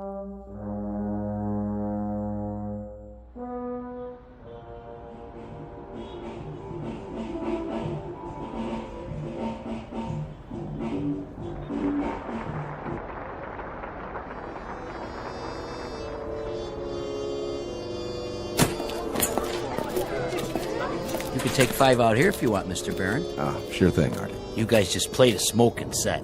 Thanks. Yeah, thanks. I came in early on the bridge. You did all the changes. Nice set, boys. Was it okay? I couldn't tell. That sounded good to me, just the way I like it. Sure was. Man, you guys know how to swing. Who's that? Too dark to see. I think it's... Hey, Joey. What do you say, Baron? What are you doing here? Well, what do you think? I brought my axe. What for? I thought you might need somebody with a horn. I already got my sideman, Joey. Sure you do. But I was thinking I could sit in, for the second set. Not tonight. Just a few choruses. Maybe some other time. Why not? You know how good I can play. Easy, Joey. But why? The last time you played trumpet for me, you lost it up. I did? I had to share you with a bottle. Bottle? Me?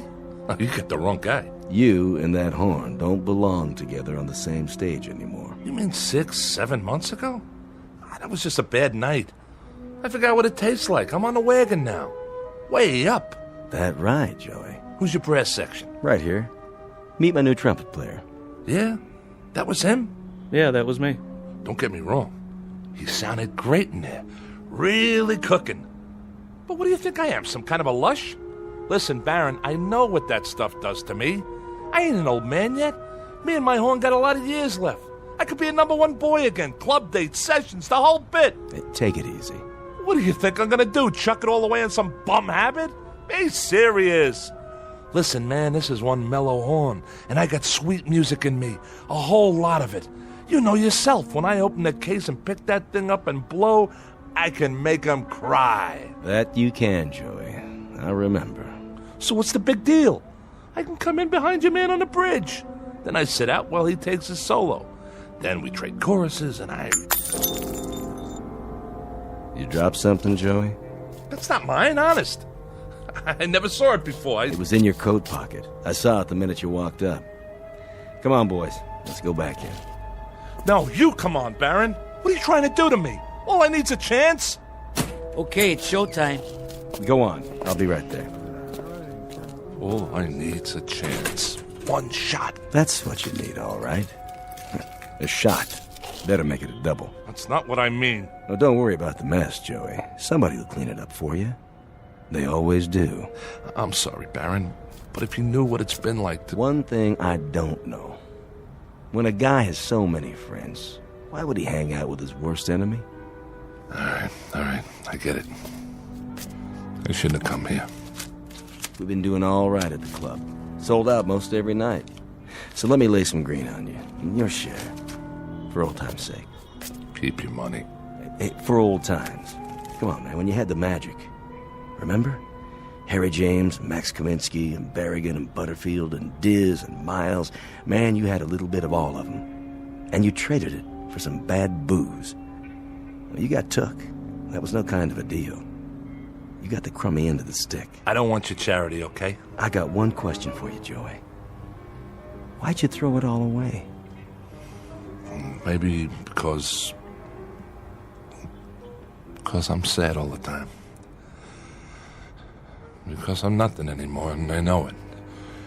Because from now on, I'll live and die in a crummy one-roomer with dirty walls and cracked pipes. I'll never have a girl because I'm an ugly little gnome. I'll never be anybody again because half of me is that horn. I can't even talk to people without it. That's my language. Go easy on yourself, Joey. Oh, but when I'm high, Baron, when I'm high, I can't see how dirty the walls are. I don't see the cracked pipes. I don't even know the clock's running, that the hours are going by. Then I'm Gabriel. I'm Gabriel with the golden horn. And when I put it to my mouth and blow, it comes out jewels. It comes out a symphony. It comes out the smell of flowers and summer nights. It comes out beauty. When I'm drunk, Baron. Only when I'm drunk. Take care of yourself, son. Oh, man. I got so much misery.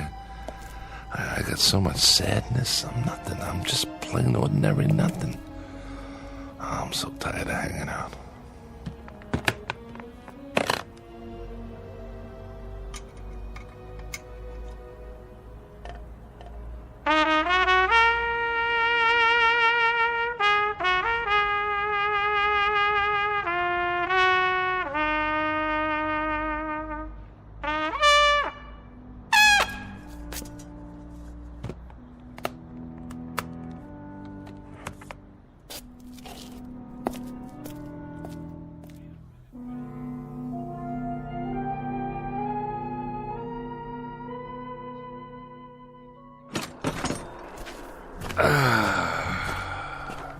Smell that good old polluted city air.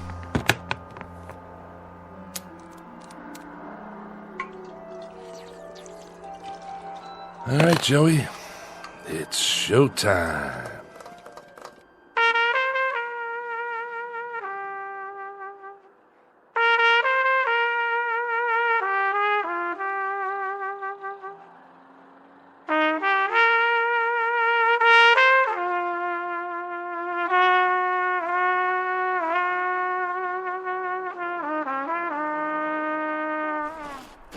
Yeah, I got a right to sing the blues, all right?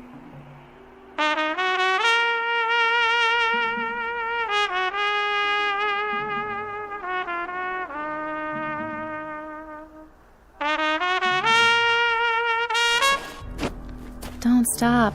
Who are you? Please, play some more. What are you doing up here on the roof? Well, I suppose I could ask the same of you. I wanted to be by myself. Don't you know it's the middle of the night? Yes. Couldn't sleep either, huh? Would you please play a bit more? I can't play. Why do you say that? I thought it sounded beautiful. What do you know? Well, I don't know much about music, I admit. But it had so much feeling. You have a gift. Once upon a time, maybe, but that was a long time ago. Use it or lose it, right? What? You wanna... Oh, of course you don't. You look like a nice girl. A real nice girl. You haven't answered my question. What is this, a quiz show? Why can't you play? I just can't. Got it? Is it because that bottle's empty? Not yet, it's not. You want to know why? Okay. The reason I can't blow that horn anymore is that too much of me is in there. Too much of Joey Crown. Is that your name? It was. It's a nice name. I like the sound of it. You don't know who I am either, do you? You don't know anything. I'm sorry, I just like the way you play. Well, I had played my last note. Yes, ma'am. My very last note. No more. Well, I think that's what's sad. Then I'm sorry. I'll just have to disappoint you. It's been very nice making your acquaintance. You look like a nice person. A very sweet person. Thank you. You're new here. You come out from Iowa or Cincinnati or someplace like that, and you don't know anybody. I could have shown you around. I could have taken you places where they play some nice jazz, you know? All we'd have to do is ride the subway down to the village, walk around. There's places everywhere. On every street almost. There was a time when you could have heard me play. Now, it's too late, so Go home, lady. Go back to where you came from. Because you'll never make it here. This town's too tough for people like you. Go on. It's been nice talking to you. Yeah, it's been a ball. Now do me a favor. Get lost. Way to go, Joey. Every time something nice happens, you go and wreck it. What's the matter with you? You're stupid, Joey. Stupid. You know something? This town's too tough for me, too. So wake up. Time for something else, Joey. Anything. Time to get out. Or die.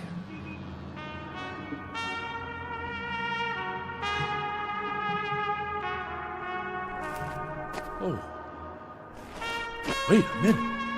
The heck is that? Nobody ever played that good, not even Joey Crown. Nobody on this earth.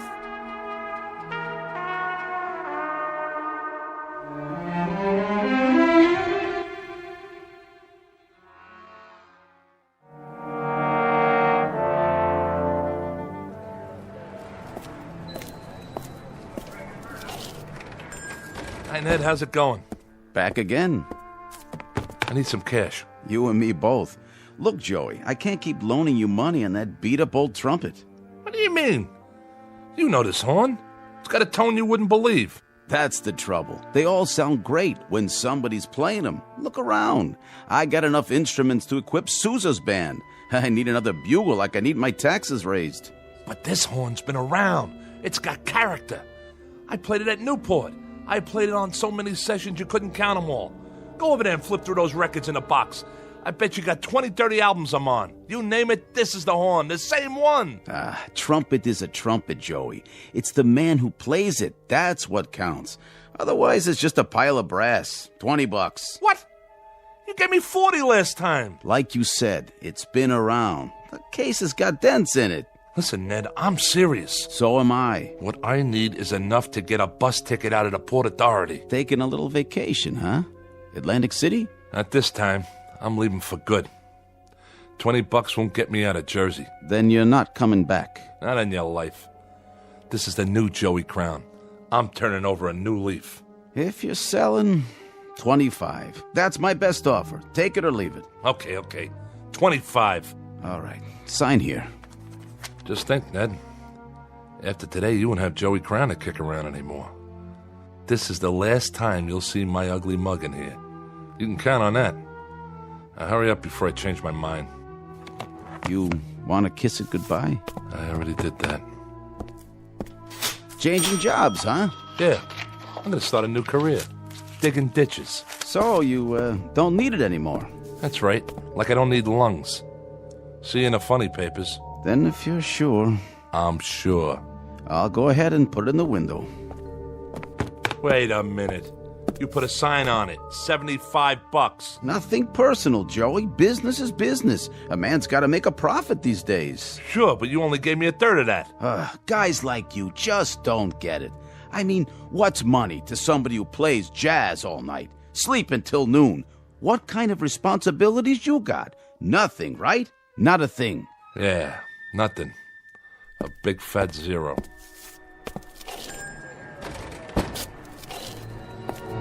Hey, mister, watch where you're going. Get out of my way. Hey, don't cross the street like that. Mind your business. Hey, buddy, get out of the way. Leave me alone. Watch out! You think I care? You're gonna get killed! Oh my God! He just walked right out in traffic. Like he could care less. Somebody call an ambulance.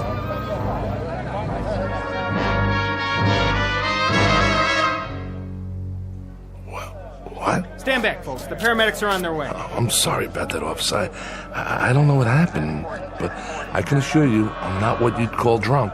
He's not breathing. Give the policeman room. No rush on that ambulance. He's gone. What are you talking about? I'm not going anywhere. I'm right here. There was this big truck that went by, and man, let me tell you, it gave me a kiss. I don't see it now, but I'm not drunk. You can ask Officer Flaherty. This is his beat, and he'll vouch for me. I'm not the kind of guy who goes around walking on red lights. Okay, folks, party's over. What is going on? I'm okay, I tell you. Something like that, it shakes a guy up. I need a smoke. Hey, man, you got a match? What's the matter? You can't hear me? I'm not a bum. I just want a light, that's all. Excuse me, buddy. You wouldn't happen to have a light, would you? Hey, fella, do you have a... Some town, all right. Real friendly. I gotta sit down someplace. Step right in, folks. First show starts in 10 minutes. Hey, Mac. What's playing at the Bijou today? Anything good? Tickets, please. I asked you a question. What's the movie? Everybody inside. Snack bar straight ahead, seating to the left and right. Okay, I'm buying a ticket, see? I'm no freeloader. You want to sell me a ticket, miss? I got money. Hey, where's the girl that always works here? I gotta tell Gracie what happened to me. I just tangled with a Mack truck, and the next thing I knew... Yeah, 2 tickets, please. Yes, sir. Here you are. What, am I invisible? You don't want to sell me a ticket? Why not? My money's as good as the next guy's. If you don't want to sell me one, then I'll just go see the manager. What do you think of that? Where's Vincent? He's an old friend of mine. Vince? Where are you? Anybody? That's what's wrong with this town. Nobody's got manners anymore. You'd think I was someplace that nobody ever heard of, like I'm some kind of untouchable. I mean, at least when you talk to people, they could say a couple of words when you ask them for a match or a ticket or something.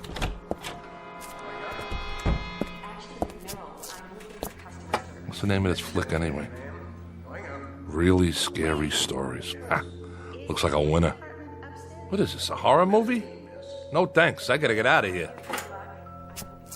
Excuse me, if you could move your feet a little. Sorry, I didn't mean to step right through your leg. Hey, what's going on? Where is everybody? You, behind the counter, can't you hear me? Are you deaf? Those people in there, they couldn't see me, feel me. I stepped right on one guy's toe. Pinch me, I'm real, ain't I? Wait a minute, is somebody pulling a gag? Vince trying to shake me up? Well, now look, miss, is somebody trying to... Look at me! Right behind you in the mirror. It's my reflection. I can't even see myself.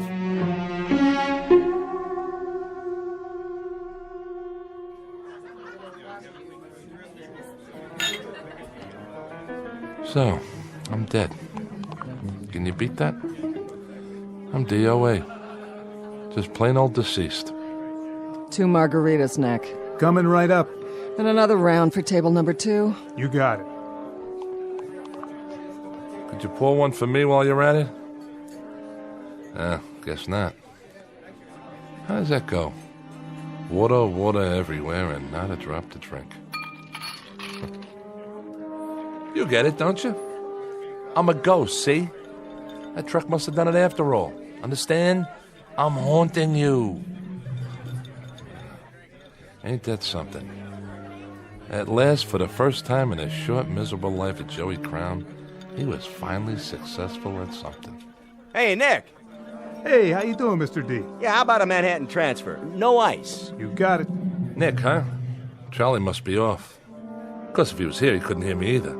None of you can hear me. And nobody can see me. I used to come in here a lot. I don't recognize any of you people. And you wouldn't have noticed me. I mean, I'm not the kind of guy anybody'd notice. Guess I'm kind of like a little blob or something. But Charlie used to give me a little drink now and then on the house. He was a real nice guy. You know what he did one time? You know what he did? He went out and got an old Buddy Rich record from way back when I was playing with him. And on the record, there's this long solo with me on the horn. And Charlie goes and orders it like a big surprise for me and puts it on the jukebox. Oh, would you believe it? Nice thing for old Charlie to do. When I was still alive. Thanks, Nick. My pleasure, Dollface. Funny thing, though.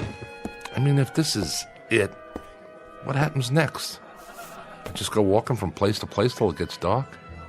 You know, this could wear a guy down. I mean, nobody to talk to, nobody to listen to. Not even a horn to play. Not anymore. Oh, excuse me. Am I in your way? Not that you care, huh? You can walk right through me, because I'm just a ghost. Plain old nothing little man and a plain old nothing little ghost.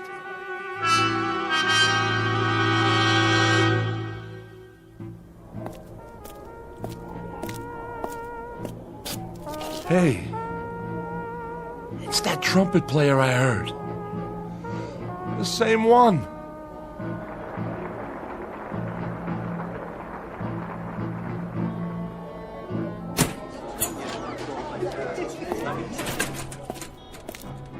You're good. Real good. Thanks. I mean it.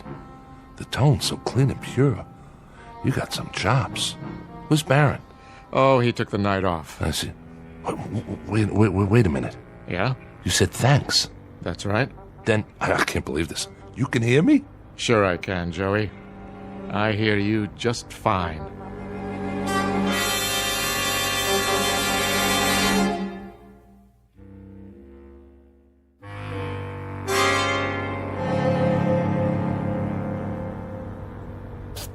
You really hear me? I hear you. You see me? Very clearly. Ah, I get it. Are you a ghost too? Not really. I am. I stepped in front of a large vehicle this morning. Is that right? It ain't good for the health, believe me. I'll bet it's not. Say, if you don't mind my asking, who have you played with before? Before what? Before now. What bands? Oh, I've played all over. Yeah, but with who? Dizzy? Miles? Those were great hornmen. They sure were. Did you study at Juilliard, Berkeley? I guess you might say I picked it up on the fly. Here and there. You sure got a great trumpet. The way it shines. Custom made, huh? You want to try it out, Joey? Yeah, I'd like to. You mind? Whatever you like. Joey. You call me Joey. Joey Crown. That's the name, isn't it? Yeah, but we ain't never been introduced. Not formally. But I know who you are. You play a nice trumpet. I know. I'm an expert on trumpets. You ain't no slouch on it, that's for sure. Go ahead.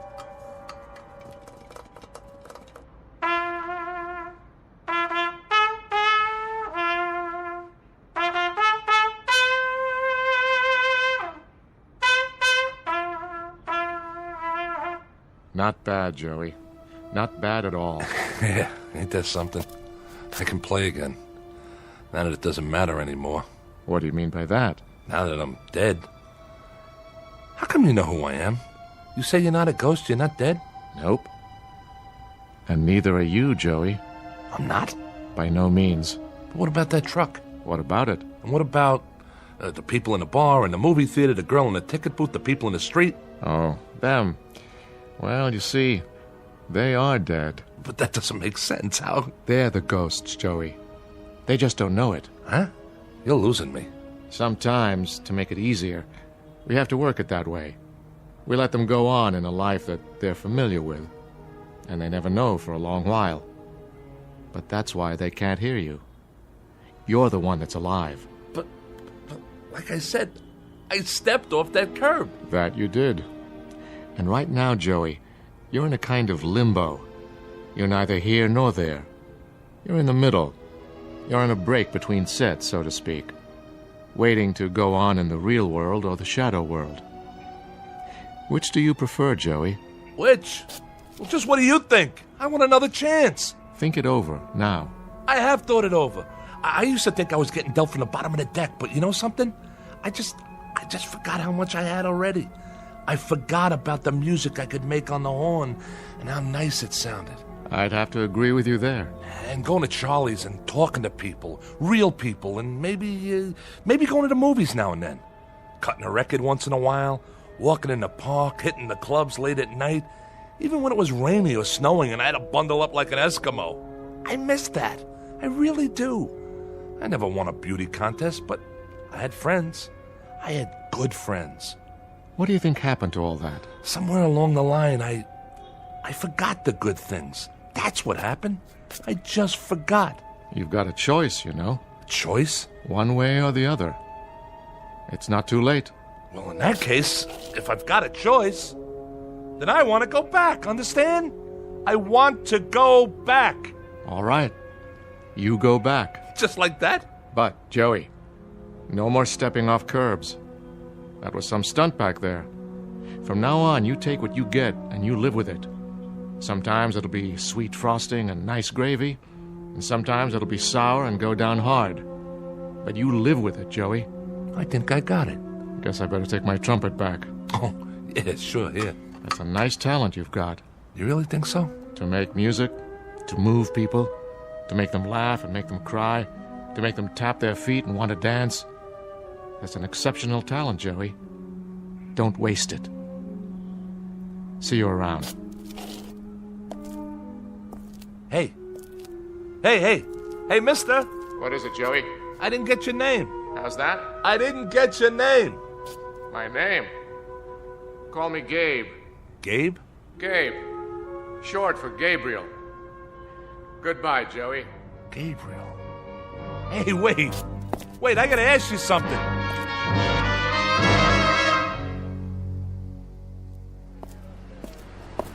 Hey, mister, watch where you're going. Get out of my way. Hey, don't cross the street like that. Hey, buddy, get out of the way! Watch out! You're gonna get killed! Oh my god! He just walked right out in traffic. Like he could care less. Somebody call an ambulance. Wait, he's breathing. I'm all right. Just let me get up. You okay, pal? I think so. Let me help you up there. Oh, you know you shouldn't ought to do that. Stepping off the curb like that. It's lucky I just grazed you. Don't worry about it. No harm done. He's all right. Oh, thank God. He could have been killed. Well, look. I am 14 years without an accident. That right? I'd be obliged if, well, you know, no insurance companies, no doctors, nothing like that. So, how much do you want? For what? To keep this just between us. Name your price. My price? Oh, let's see now. You got, let me see, $75? That all? Sure, I got that much. I got more if you want. 75 will do. Okay, 50, 60, 75. Here you go, pal. Good luck to you. I gotta go now. Well, what do you know about that?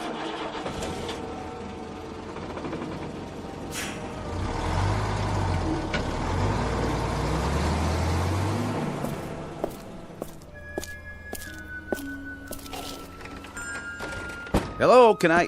Oh, it's you. Hi, Ned. Change your mind already? Yeah, I changed my mind. They come and they go. But you, Joey, you're the first one to go and then come back. I know. I don't want to hear your argument. No argument. I guess I can let you have it. How much? 75? No. 25. He'll talk me back down anyway. How long has it been? 5 minutes? Not even enough time to accrue interest. Go. The sign says 75, and 75 it is. A man has to make a living. You tempt me, Joey. Right is right. It's only business. What did you do out there? Win the lottery? Something like that. Goodbye, Ned. You won't be seeing me for a while. Hope business picks up. You too, Mr. Jazzman. But tell me something. Anything. What have I done to deserve such good fortune? Nothing much. You've been my friend is all. For quite a few years, and I'll never forget that. Get out of here. Go on.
You play beautifully. What? Oh, hi. Hi there. I mean it, you know. Thank you. I gave it up this morning.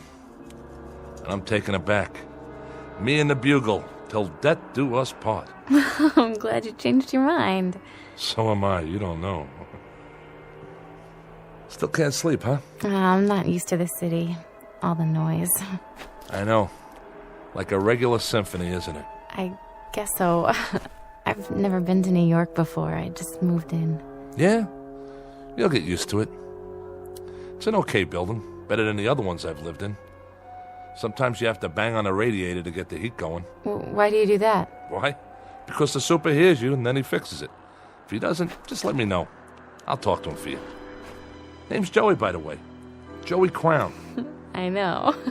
How? You told me before. Oh, yeah. Listen, I'm sorry for that stuff I said. Don't be. My name's Nan. Pleased to meet you, Nan. I was hoping you'd come back. You are? You're the most interesting person I've met in New York. Yeah, sure. There's a lot of guys around here. Most of them ain't little apes like me. I mean it. The most interesting. And the nicest. I love your music. Honest? Honest. Will you play some more, Joey? Sure, I'll play some more. I'll play whatever you like, for as long as you like. What's your favorite song? I don't think I have one. Well, I know a couple you might like. Well, that would be nice. You know, you might get to like it here. It's not a bad town. I'm sure it isn't. Maybe you could show me some of it, Joey. If you have time. Me? Oh, I got time, all right. I got nothing but time from now on. I'll show you everything. The Battery, Central Park, the Village. I'll show you 52nd Street, and we'll hear some good jazz. I mean good. I'll take you to Charlie's. You'll like Charlie's. It's a great place. And you know what? You're not going to believe this, but he's got a record of mine when I was playing with one of the big bands. At least I think he still has it. If he doesn't, there's a little pawn shop I know that has all kinds of records in back. And we can pick up a copy and bring it home and listen to it.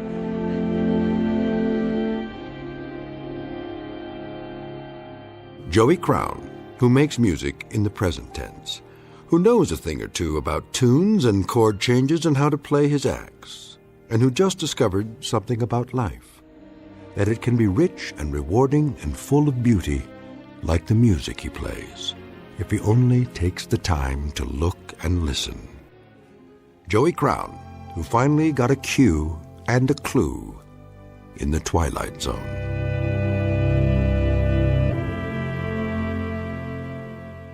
More from the Twilight Zone after this.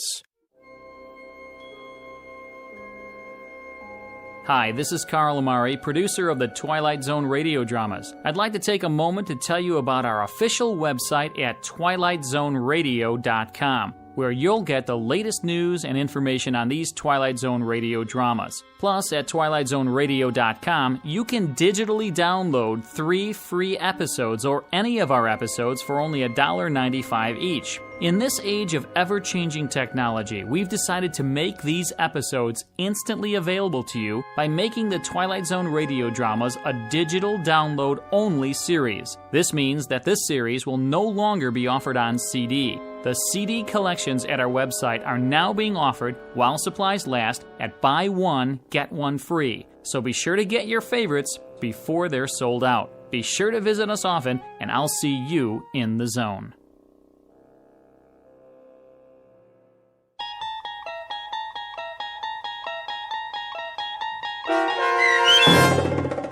A Passage for Trumpet, starring Mike Starr with Stacy Keach as your narrator, was adapted for radio by Dennis Etchison and based on a script by Rod Serling.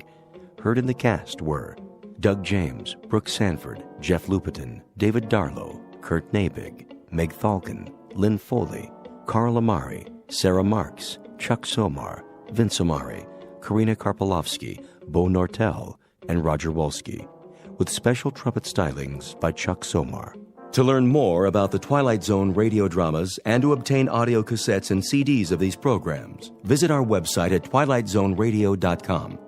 The producers of The Twilight Zone wish to thank CBS Enterprises, Carol Serling, Dennis Etchison, Dick Brescia Associates, Claire Simon Casting, Terry Jennings, the American Forces Radio and Television Service, our sponsors, and our radio affiliates for helping make this series possible.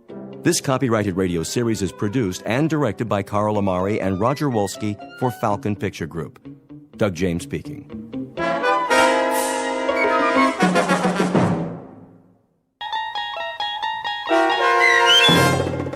A Quality of Mercy, starring Robert Nepper, with Stacy Keach as your narrator, was adapted for radio by Dennis Etchison and written for The Twilight Zone by Rod Serling from a story by Sam Rolfe. Heard in the cast were Roderick Peoples, Kip Karstedt, Jeff Lupetin, Joby Cerny, Roddy Chong, Joseph Arunda, and Doug James. This copyrighted radio series is produced and directed by Carl Amari and Jason Mallow for Falcon Picture Group. Doug James speaking.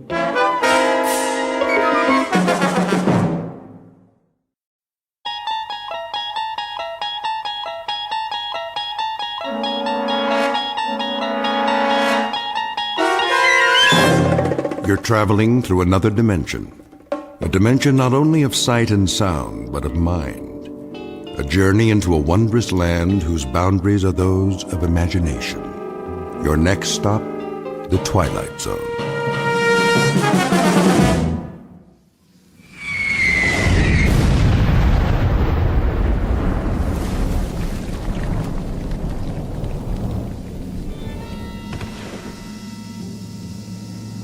Man, oh man.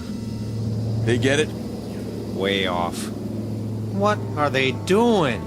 Lobbing them in by hand? One more time.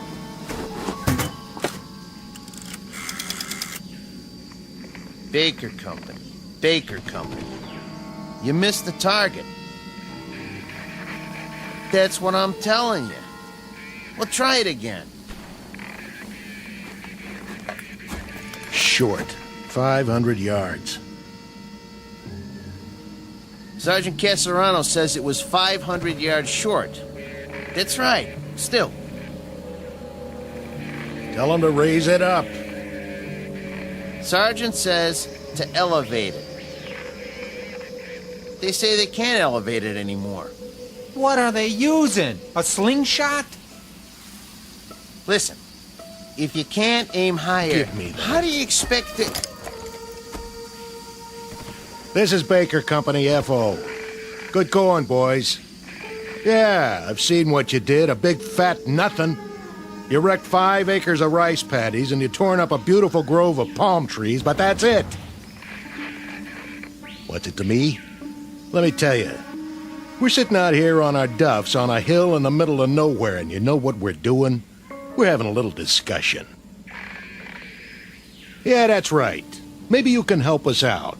We're trying to decide whether you got something in your religion against sending a shell into a cave. Or is it too hard for you? Because if it is... You tell him, Sarge. Oh, those jokers.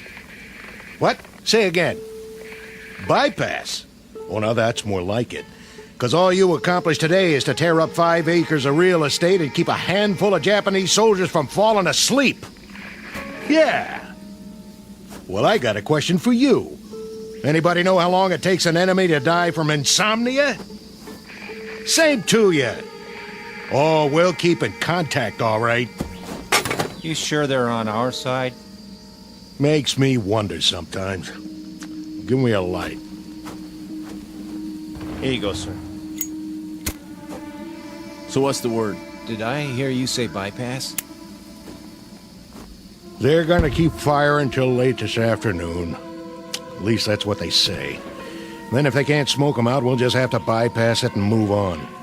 That's what I like to hear. Amen. I'm feeling better already. Me too. I'm getting cross-eyed looking through these binoculars. When they say flanks, I say thanks. I don't know about the rest of you, but I got no big urge to run headfirst into anything anymore. Not at this stage of the game. That's for sure.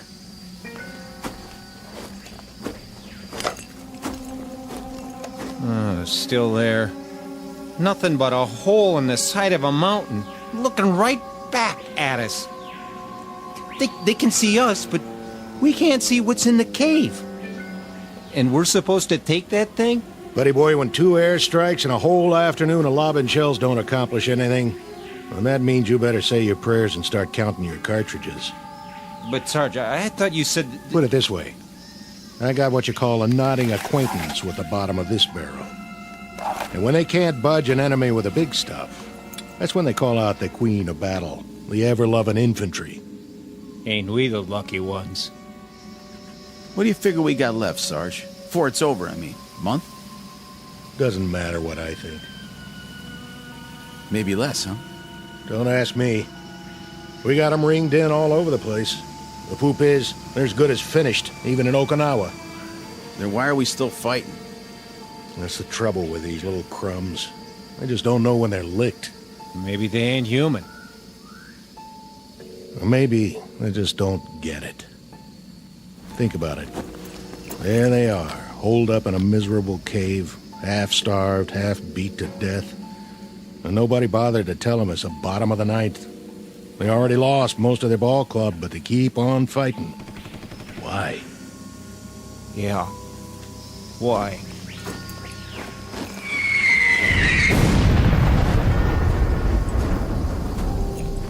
It's August 1945, the last grimy pages of a dirty, torn book of war.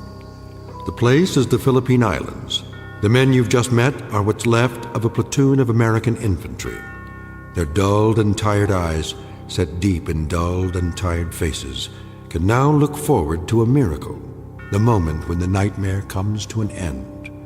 Or so it appears. For they've got one more battle to fight, a crazy, illogical standoff in the final days of a particular hell known as World War II. And in a moment, we'll observe that battle firsthand. August 1945, the Philippines.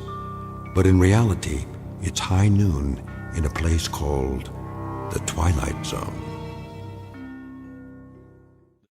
And now, The Twilight Zone and our story, A Quality of Mercy, starring Robert Nepper, with Stacy Keach as your narrator.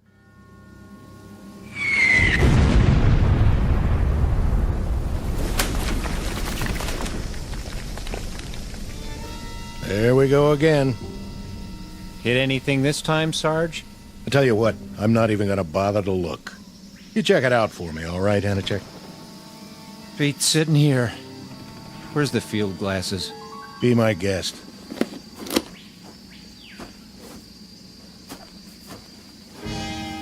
Well, well. What do you know? You see something down there? Sure. I see a white flag. Yep.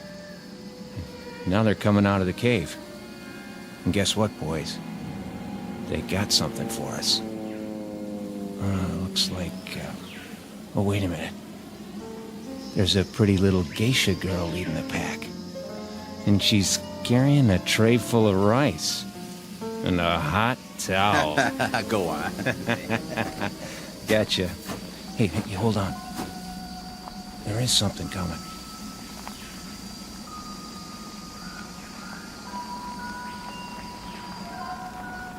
Who is it?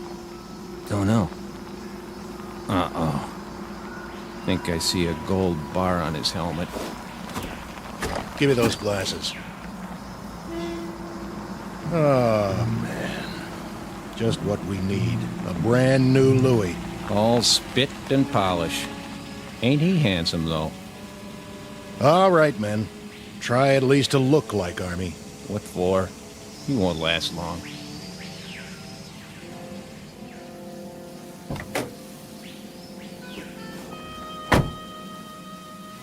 Well, looky what we got here. That uniform's so new it ain't never been washed. Brand new holster, too. Well, that's what I call a pistol. No kidding. Pearl handle and all. Sent us a real tiger this time. $5 says it's never been fired.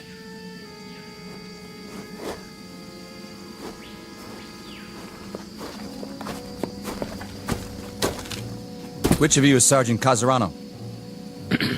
That would be me. I'm Lieutenant Cattell. Sir. I'm taking over your platoon. Matter of fact. What's your situation here? We're observing for a mortar company, Lieutenant. So I've been told. That cave down there, bunch of the enemies holed up. Been trying to get them out for 2 days. No luck? Nothing doing. Your binoculars, please, Sergeant. Here you go. Tough situation. I guess you know what that means. Sir? We have some mopping up to do. We? Yeah, you heard me. I'd say we do best to go at it frontally. Frontally? Yeah, just move right in and wipe them out. Hey, Lieutenant. You sure you got the right platoon? What about it, Sergeant? Well, now, Call the rest of the company together. The rest of the company? On the double. Where are they? Back at the CP. This is it? All 6 of us. In that case, we'll have to go it alone. Say again? Something wrong with your ears? Go it alone? With a half-dozen men? No, I'm begging the lieutenant's pardon. You've just inherited a good group, but not that good. This is infantry, sir, not kamikaze. He doesn't have the wrong platoon. He's got the wrong army. Your name is what? Watkins, Lieutenant. Andrew J. Are you accustomed to talking to an officer on your back? Matter of fact, sir, I'm not accustomed to talking to an officer in any way. And why is that, soldier? We've lost our last 3 platoon, Louis, and I guess you could say there's been a space of time in between. Well, you've got another one assigned now, and you're going to have to learn to live with that. Starting with this reminder. When you address an officer, I want to see you stand up on your feet like a man. We've been on the line 33 days, Lieutenant. Your point is? Not much sleep. You know what that's like? You have my sympathy, Sergeant. But my job is to lead this platoon, and I plan to do exactly that. My way. Then maybe you'd better tell us. Just what is your way? When I tell you boys to jump, you'll jump. When I tell you to stand up on your feet, you'll do so. And if I tell you to head toward that cave, guns port and bayonets fixed, that's exactly what you're going to do. Double time. Any more questions? Begging the lieutenant's pardon. Any more questions? No, sir. Good. What are your orders, Lieutenant? Since we don't have a clear line of sight into the cave, and since there's no cover between here and there, we don't have a choice. We'll have to move down into the open. Just go ahead and take it. Full frontal. What about it, Sergeant? You want my opinion? I'm willing to discuss it. In terms of military strategy. In military terms, Lieutenant, it goes like this. First off, you better muddy up that gold bar on your helmet so it doesn't shine too bright. Otherwise, you got yourself a target they can shoot at right in the middle of your head. Then you better take off the one on your collar and stick it in your pocket. I'm asking you for a chronology. And I'm giving it to you. The enemy happens to be half starved and half on its knees, but they're not dumb. They're tough, shrewd, and they got eyes. We lost 3 platoon officers already because they made a motion of command with one of their hands. That's what the Japs look for, a person in command. I'd intended to remove the insignia. But what about the cave? What do you know about it? Not much. We saw some of them run in, holding each other up. They're in bad shape. No telling how many were already in there. But they got a machine gun, and somebody's pretty good with it. But not good enough to stop a full-on attack. Well, maybe we'll have to do that, eventually. But as far as I'm concerned, the war don't have to end by dinner time. I'm aware of that, Sergeant. I say we sit on it for the rest of the day, and see what some 105s can do, before we make a final plan. You might be right, for someone who's used to taking his time. But it strikes me that we could move in there right now and wipe them out inside of an hour. Get close enough to lob grenades and pulverize them. If you want to get the job done instead of loafing, that seems to be the one thing this platoon is extremely good at. Lieutenant, how long have you been out here? What's that got to do with it? Oh, not a whole lot, I guess. But you make it sound like a football game. It ain't a football game, Lieutenant. It's one long gut ache with some torn up, mangled boys fresh off the farm, and it's going to take a long time to forget. You ain't been shot at yet, Lieutenant. Remember that. How would you know? And you ain't shot nobody either, have you? You beat me over here, Sergeant, I'll give you that. But when it comes to killing Japanese, I think you'll find him a highly trained and very efficient officer. Yes, sir. I'm sure you are. I was well schooled in tactics and equipment. I'd say you could all use a refresher course around here. Maybe so. You, soldier. Yes, sir. Let me see your rifle. Right here, sir. That's a filthy piece, soldier. Well, there's a lot of mud around here. That's no excuse. I want clean weapons in this platoon. That's #1 priority. The worst thing that can happen is for your weapon to jam. Now break them down and clean them, because we're here to kill Japs. Or did you forget? That's our job, and by God, we're gonna do it. This outfit better shape up fast, or I'm putting you all on report. Sounds pretty gung-ho. Yeah, real bloodthirsty. Think he wants us to scalp him, too? You have something to say? Me? No, sir. What is it with you, men? No sleep? Or no guts? You tired of killing Japs, is that it? Or don't you have the stomach for it? Listen, sir. Let it go. No, when I got something to say, I'm gonna say it. Go ahead. Let's hear it. We're 24 months up on you, Lieutenant. We've seen a lot of blood and heard a lot of screaming from both sides. You've got a big deal about doing some killing. We'll fall in on that order, don't you worry. But you can't order us to like it. We've seen enough dead men to last us for the rest of our lives. The rest of our lives and then some. We'll do some more killing for you, Lieutenant. All you want. Just don't ask us to cheer about it. We'll see about that. Radio operator. Here. Get me base camp. Sir? Tell them to hold mortar fire, on my order. For now, prepare to attack. We're going to take that cave head on, whether you farm boys like it or not.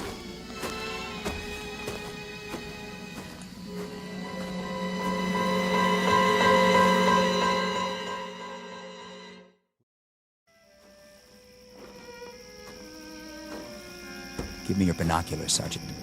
You can't see anything down there. It's too dark. It won't be dark when the shells hit. I want to see how close they come. You think they're gonna make it this time? I'm betting on it. I told them to elevate exactly 3 degrees. Oh, why didn't I think of that? With the side of that mountain blown out, they won't have any place to hide. The cleanup will be easy, Sergeant. Even for you. Piece of cake, Lieutenant. Piece of cake.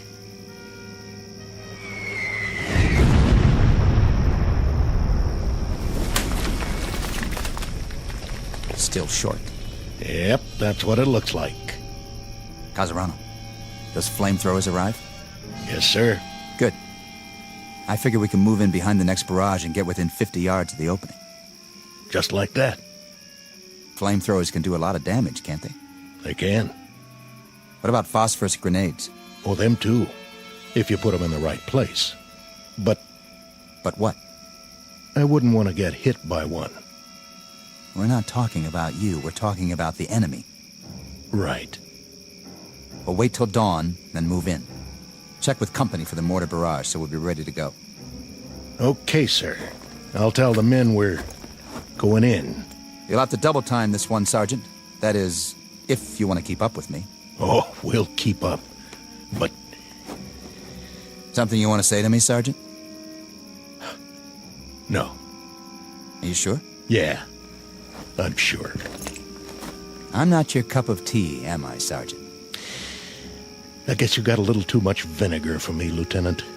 That's what it takes in wartime. You know, sir... What? We could bypass it. Bypass? Where did you get an idea like that? There aren't 20 men in that cave. Most of them are sick, or injured, or half-starved. They're probably out of their minds by now. But they're Japs, aren't they? They're men. They're dirty little cowards. Are they? You've got a funny group here, Sergeant. And you're the oddball of the bunch. If I may make an observation, the way I size you up is this. You've either got battle fatigue, the whole lot of you, or you're chicken. Maybe a little of both. Maybe neither. I don't rightly know. But the way I size you up, Lieutenant, is... Go ahead, say it. I'd like to hear this. Pea-green shave-tail right out of the panhandle. Scared to death he won't bag his limit. Or worse, all shook up because he's afraid somebody will peg him as a Johnny-come-lately instead of a rough, tough killer. I think that should do. You ask, you get told. You can't have it both ways. I said that should... You want to prove your manhood, Lieutenant? Okay. But it's too late to get your choice about how to do it. It's down to one lousy cave full of sick, pitiful, half-dead losers. and a handful of dirty, bone-tired men who've had their craw full of this war. You're a lousy soldier, Casarano, and that goes for the rest of these poor, sensitive, sad, sick boys you want to bottle feed. Did someone forget to tell you that when you fight a war, you fight a war? And that you kill until you're ordered to stop killing? I got the message, Lieutenant. Roger Wilco. I hope so. The message that there's always somebody like you who squeaks in just before they close the door. Somebody who has to grind his axe before he can give that final order, no matter what. You listen up, Sergeant. What's your pleasure, Lieutenant? How many more have to die before you get satisfaction? Offhand, I'd say all of them. I don't care where they are or who they are. If they're the enemy, that's it. First day of the war or last day of the war. They get it. Keep the binoculars. You're gonna need them. You've broken your field glasses, sir. What? I said, it appears that your binoculars are broken, Lieutenant. Give me those. Wait. Who are... Sir? I said, who are... What are you? Sergeant Yamazaki. But these men, they're all... Soldiers, sir. Your soldiers. What? We await your command, Lieutenant Yamori.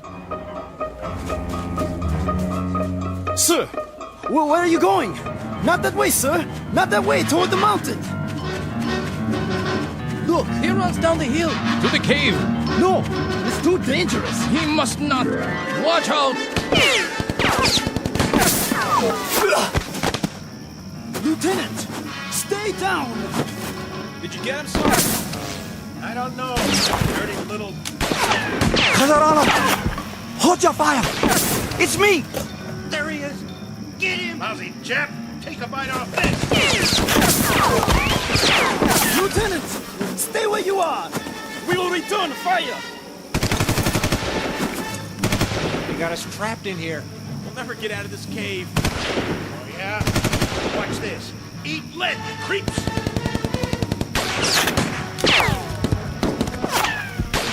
Lieutenant Yamori, run back now. Keep your head down. Which way? Can't tell. Which way to run?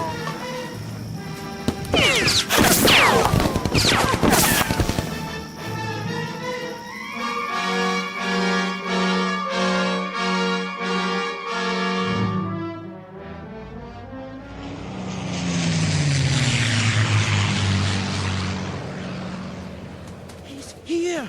He made it back! All the way up the hill! Is he hurt? Lieutenant Yamori? That was exceedingly brave, sir. To attack the Americans single-handedly. Americans? What are you talking about? The Americans in the cave. 20 or 30 of them. Most of them wounded, but nonetheless armed. Very dangerous. Like animals. There aren't that many. Are you all right, sir? Where are we? In the clearing, sir. At the top of the hill.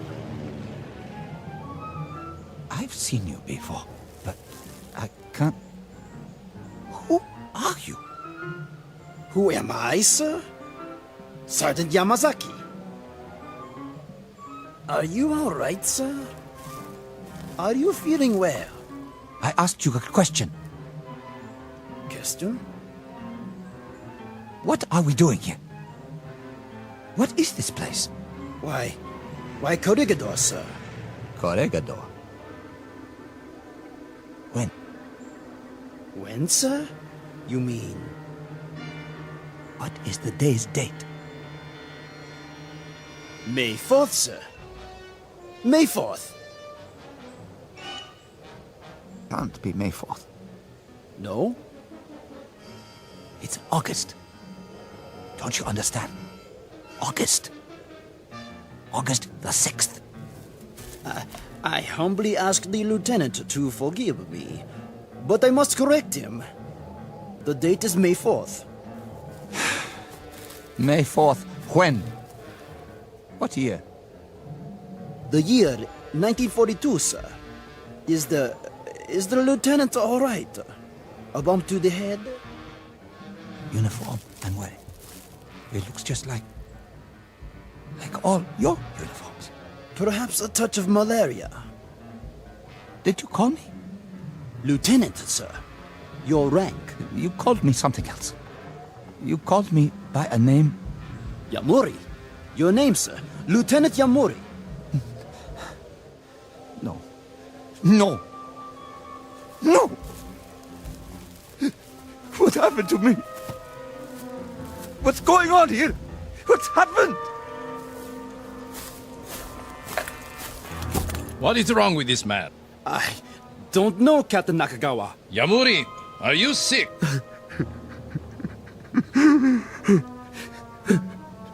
No. No. I require an answer, Lieutenant. I asked if you were sick. Is it?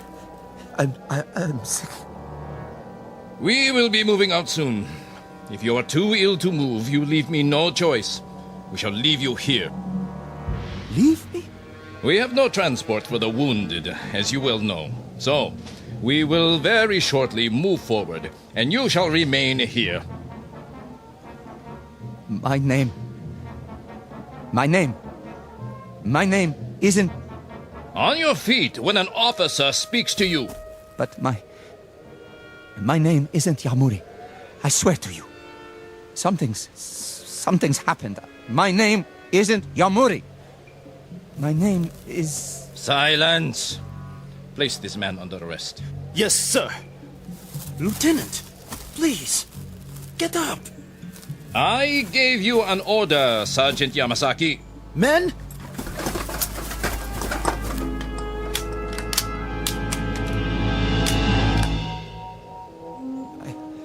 I'm all right. Forgive me, sir. You what? I was feverish for a moment. I forgot where I was. Huh? I'm all right now. You're sure of that? Yes, sir. I'm sure. I'm very sure. Very well. Sergeant, we move out in 15 minutes. 15 minutes, sir. Unfortunately, the artillery was unable to do its job. We shall attack the cave in force. Ready to move out!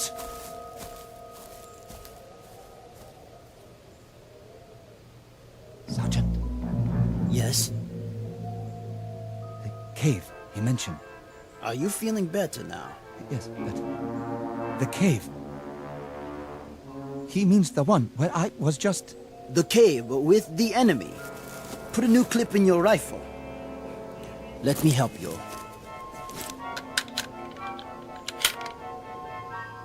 Which enemy? The American enemy, sir.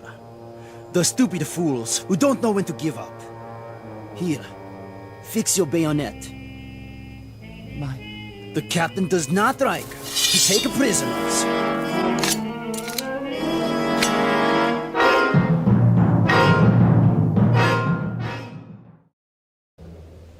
Captain? Yes, Sergeant. Prisoners, sir. What? What about prisoners? You know my policy. Yes, sir. But what if they surrender? What about the wounded? I doubt that there will be any left to surrender when we are finished. Yamuri! Sir? You will take the first section. Move forward as quickly as you can. Then drop down 50 yards in front of the opening. But, sir... Watch for my signal. We will cover you with automatic fire for 2 or 3 minutes before you make the frontal attack. Sections 2 and 3 will follow. Understood? Yes, sir. I didn't hear you. I understand, sir. Be very sure that you do. Now, go and prepare your men. Your section, sir. Which? Over there. The captain expects you to lead them into victory. Come with me for a moment. Where, sir? Away from the others. Look down there. The cave. Yes? You said something about there being wounded inside? I think so, Lieutenant. When they ran inside, they were carrying each other. I don't think there are more than 20 or 30 men. Not even that. It shouldn't be too difficult. They are only Americans, not good fighters. And they are very weak. Poor, starving soldiers. Please, you mustn't speak that way. The captain... Don't they know when to quit? If they have wounded, what's the point? They can't go on this way. If they surrender now, there might be a chance. What did you say? Nothing, Captain. I didn't hear. What did you just say? Repeat it. Just if. If they're wounded, sir, perhaps. Perhaps what? If we gave them a chance to surrender first, or... Or what? If we left them there. Left them? Bypassed the cave completely, and moved on. Bypassed them. Is that a tactical judgment? I think it is. Or is it some nugget of compassion for the enemy unearthed by your fever? They are wounded. They're running out of supplies. They can't do much harm. Neither can they sink a battleship from this position. But their forces can. That is why we must destroy them. But if they have no more strength to fight... A reminder, Lieutenant. The identity of the men in the cave. They are Americans. They are enemy.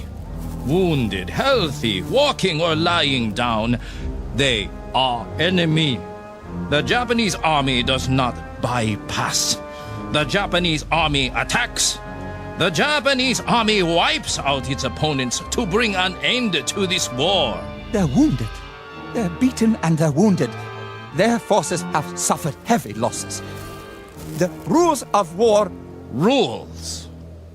Lieutenant Yamuri, it is odd that you should require this reminder. But the comparative health and well-being of the enemy, his comfort or his discomfort, the degree of his anguish or his incapacities have no bearing on military action. These things have no more to do with a tactical move or a decision of command than the fortunes of an anthill that you step on when we move forward to attack. But they're not ants. Correct. They are enemy. If when we enter the cave they are lying on the ground, crying in agony, pleading for mercy, I can assure you I will have no more compunction about making them a head shorter than I would about stepping on that anthill. Captain, they are men. You are not listening. They are enemy. This is war, and in war you kill. You kill, Lieutenant. Do you understand? You kill until you are ordered to stop killing. No! Now, pick up your broken field glasses and prepare to attack, or I will have you shot. Sir. Sections, assemble! Sergeant Yamazaki. Sir. You will handle the first section. Sergeant Hino. Hi. Take the second section. Lieutenant Ishimoto. Hi. Yours is the third section. Now, we move out. Lieutenant Yamori, let me help you to your feet. I will take care of him, Sergeant, when we return. Yes, sir. Captain, what you do to those men in the cave, will it shorten the war by a week? By a day? An hour? Enough. May I ask the captain, what is his pleasure? How many have to die? before he receives satisfaction. Offhand, Lieutenant Yamuri, I would say all of them. I don't care who they are or where they are. If they are the enemy, they are to be destroyed. First day of the war or last day of the war, we destroy them. Rest now, Lieutenant. I will be back. Your field glasses are broken. I will take new ones from the Americans. My glasses. My binoculars. Yes, I broke them when I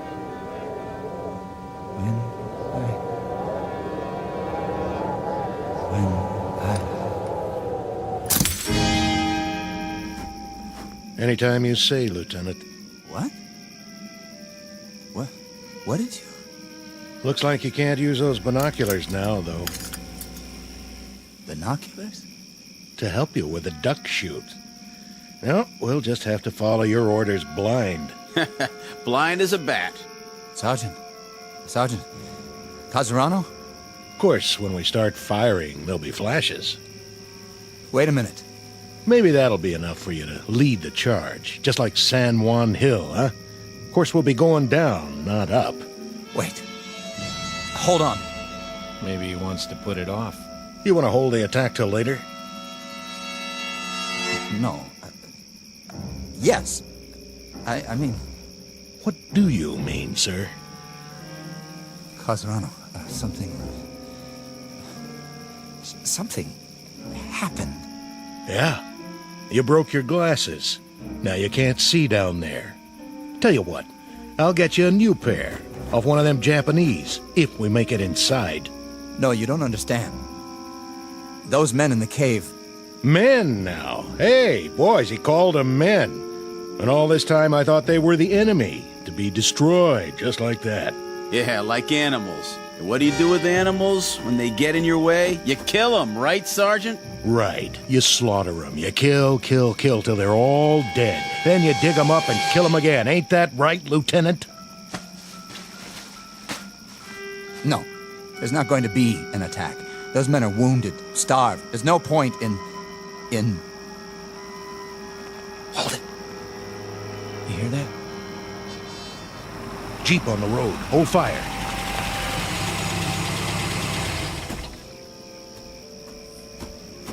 Lieutenant Cattell here? He's right here. I have your orders, Lieutenant. Orders? You're to pull off the hill, sir. Who says? Colonel Hagen, that's who. No, why would he say that? Considering he just sent a new lieutenant to lead the charge. Don't you guys know? Know what? Guess you haven't heard. Air Force dropped a bomb on Japan this morning. So? A big one. I mean, the granddaddy of every bomb ever made. I think they call it an atomic bomb. What about it? Well, they figure this is going to end the war inside of a few hours. The Emperor's ready to give up. Well, ain't that something? All units are to pull back to base camp and wait it out. See what happens. Some kind of announcement coming any time now. I'm gone. Is this it? All right, boys, you heard the man. Get your gear and move out. Oh, man. I'm gonna get me the biggest steak you ever saw. First thing I'll hit for is a hot bath. How about it, Lieutenant? You with us? Or do you want to stay here and fight it out all by your lonesome? With you. Something on your mind, Lieutenant? Yeah, something. I'll bet. But I wouldn't fret it if I was you. There'll be other wars sooner or later. Other caves. Other human beings you can knock off. I hope not. God help us. I hope not. The quality of mercy is not strained. It droppeth as the gentle rain from heaven on the place beneath. It is twice blessed. It blesseth him that gives and him that takes. Shakespeare, The Merchant of Venice. But applicable to any moment in time, to any group of soldiery, to any nation on the face of the earth, or, as in this case, to the Twilight Zone. We'll return to the Twilight Zone in just a moment. You are about to enter another dimension, a dimension not only of sight and sound, but of mind, a journey into a wondrous land of imagination. Next stop, the Twilight Zone. Hi, this is Stacy Keach. I'd like to take a moment to tell you about our Twilight Zone website at twilightzoneradio.com. At twilightzoneradio.com, you'll find the latest information on these Twilight Zone radio dramas, including behind-the-scenes photographs, plus the newest product releases, trivia contests, ways to contact us, other Twilight Zone-related info and merchandise, plus links to other fascinating websites. So make your next stop twilightzoneradio.com. Visit twilightzoneradio.com to purchase these Twilight Zone radio dramas on cassette and CD, or call toll-free 1-866-989-ZONE. That's 1-866-989-9663.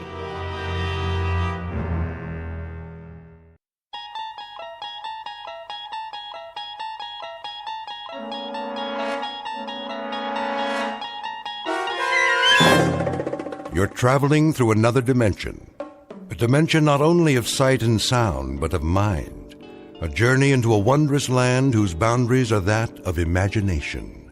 Your next stop, the Twilight Zone.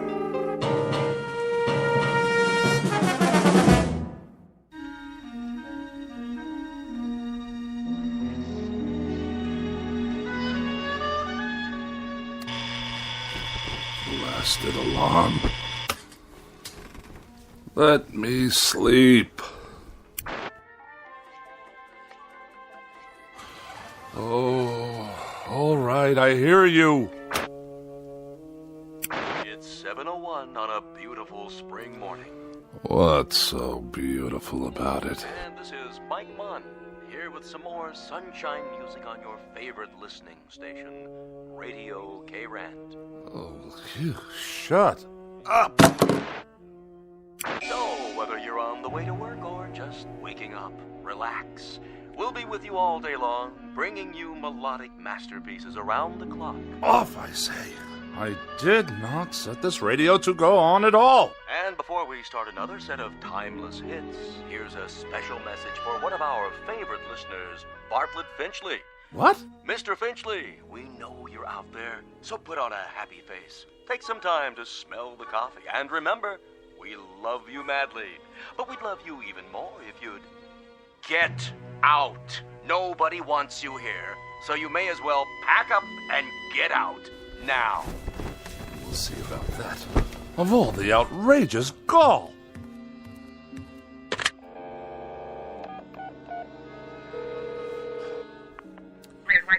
Operator, get me K-Rant.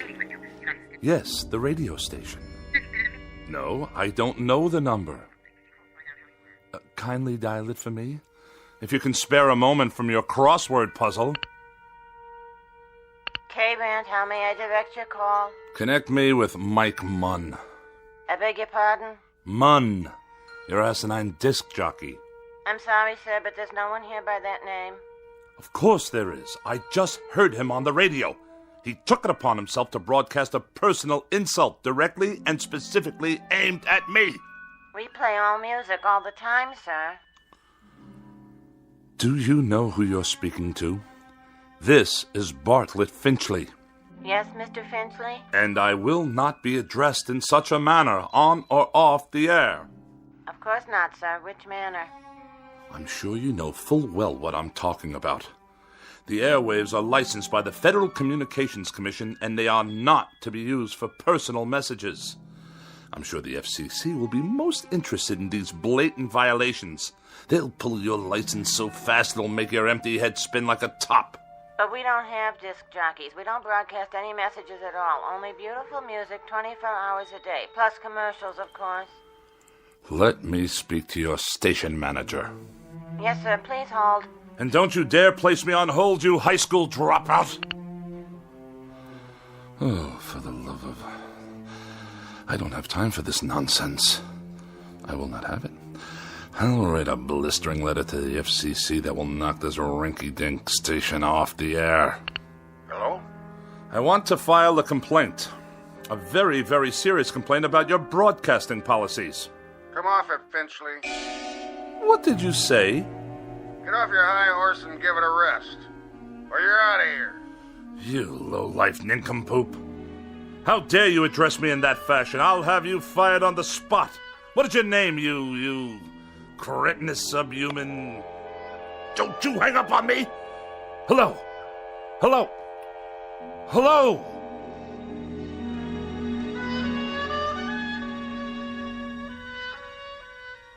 This is Mr. Bartlett Finchley, age 42, a practicing sophisticate and dedicated misanthrope who writes very special and very precious things for gourmet magazines, critical journals, and the like. He's a bachelor and a recluse with few friends, only devotees and adherents to the cause of tart sophistry. He has no interest save whatever current annoyances he can find to occupy his mind. He has no purpose to his life, except the formulation of day-to-day opportunities to vent his wrath on the mechanical contrivances of an age he abhors. In short, Mr. Bartlett Finchley is a malcontent, born either too late or too early in history, and who in just a moment will enter a realm where muscles and the will to fight back are not limited to human beings. Next stop for Mr. Bartlett Finchley, the Twilight Zone. And now, The Twilight Zone, and our story, A Thing About Machines, starring Mike Starr, with Stacy Keach as your narrator.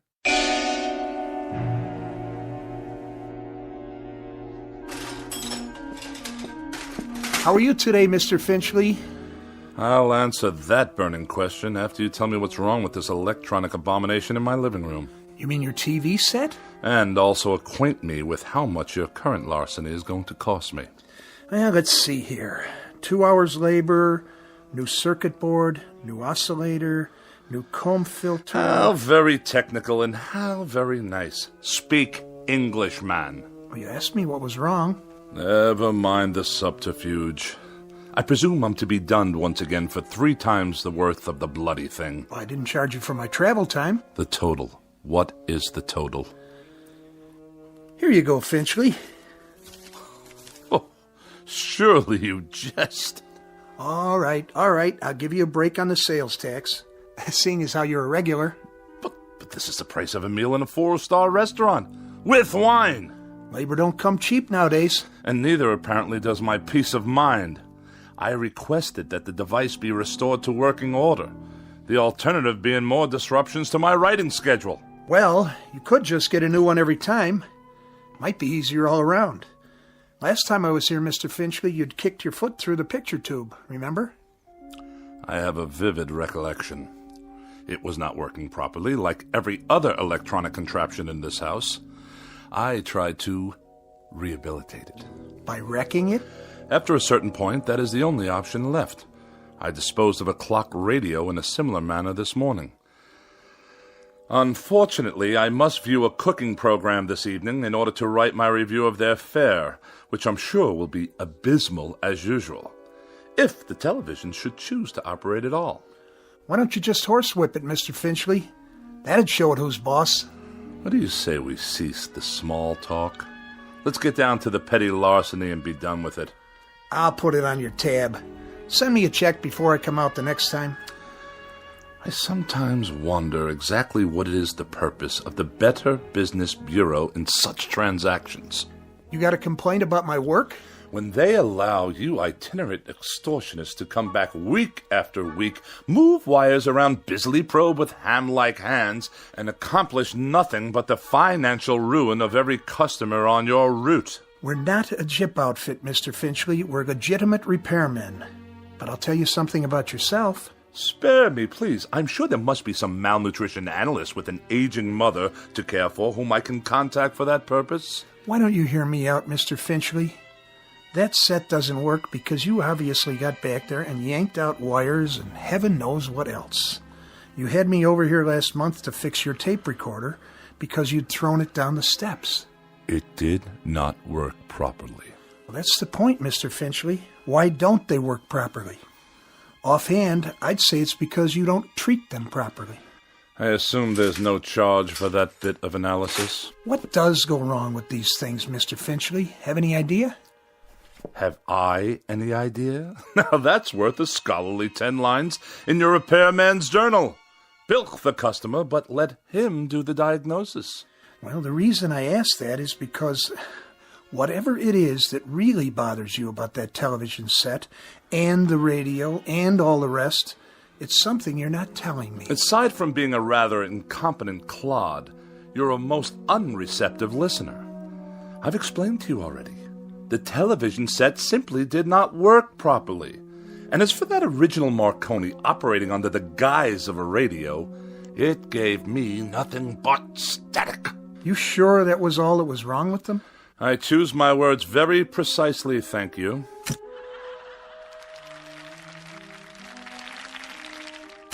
Well, there you go. TV's okay again, for now. I'll send you a complete bill, Mr. Finchley. Of this I have no doubt. Finchley, what is it with you, anyway? With me? Well, with you and machines, that is.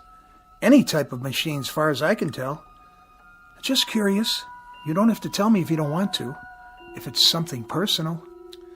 I will file that idiotic question in my memorabilia, to be referred to at some future date when I write my memoirs. You will fill one entire chapter. The most forgettable person I have ever met.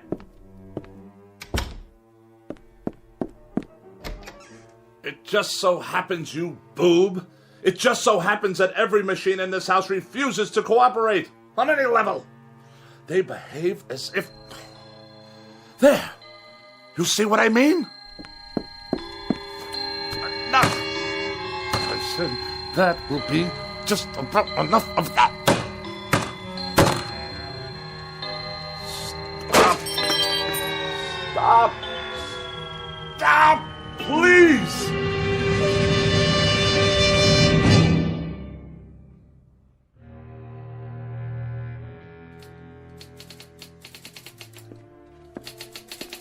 Miss Rogers? Yes, Mr. Finchley? Let me see the pages. Yes, sir. Is that all you've done? That's all I've done. 2 articles and 1 column, almost completely retyped, 40 pages in 3.5 hours. That's the best I can do, Mr. Finchley. It's that idiotic gadget of yours, humming and clicking away. I suppose it's about to break down, too. It's perfectly fine for a typewriter if you'd let me use a word processor. My words don't need processing. They've already been diced and sliced by the most perfect processor known to man, the human brain, which in my case comes with a great deal of priceless expertise. But a computer would increase the speed. I wouldn't have to worry about ribbons, correction tape. The solution to that, Miss Rogers, is increased accuracy. I'm extremely accurate, Mr. Finchley, and it's not my speed that's the problem. This is an old-fashioned, out-of-date technology. If you'd allow me to bring a computer in here... Oh, no!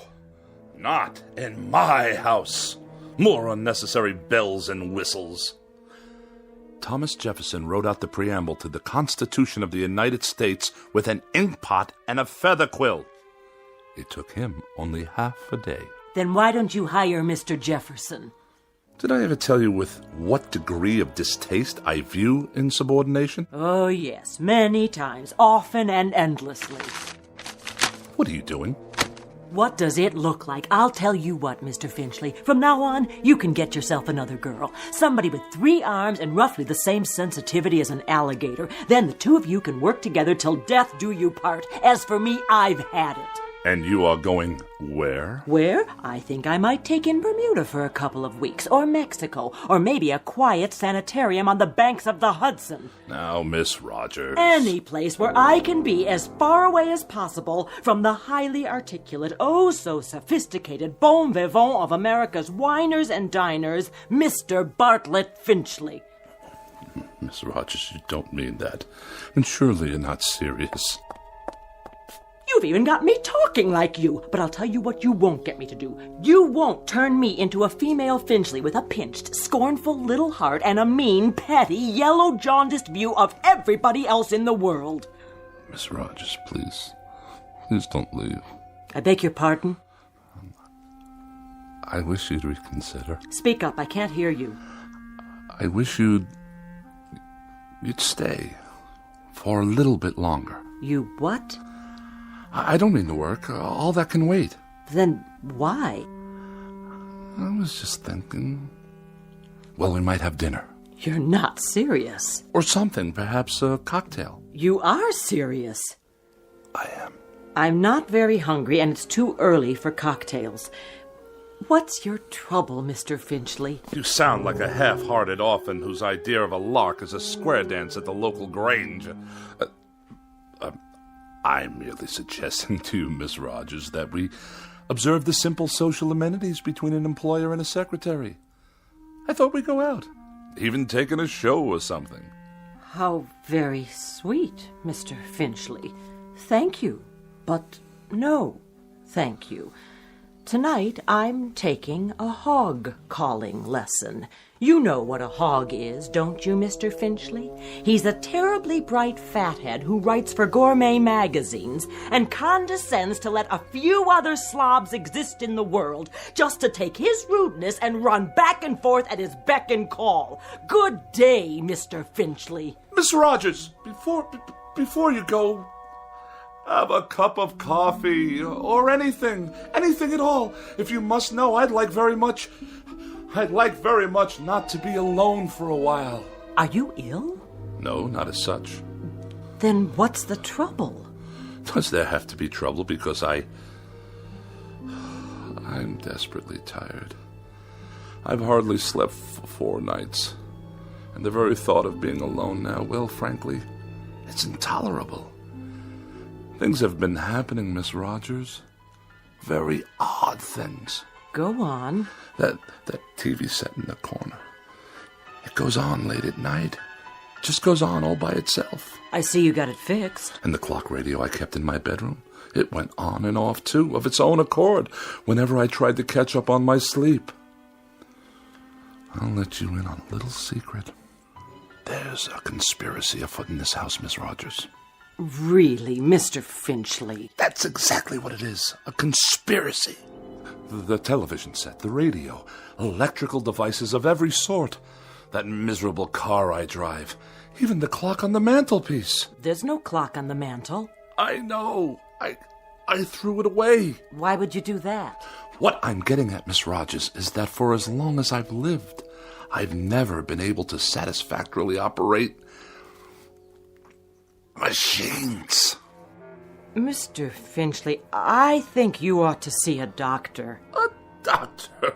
Oh, the universal panacea of dreamless idiots. If you're depressed, see a doctor. If you're happy, see a doctor. If the mortgage is too high and the salary too low, see a doctor. You, Miss Rogers, you see a doctor. I am a logical, rational, intelligent man. I know what I see. I know what I hear.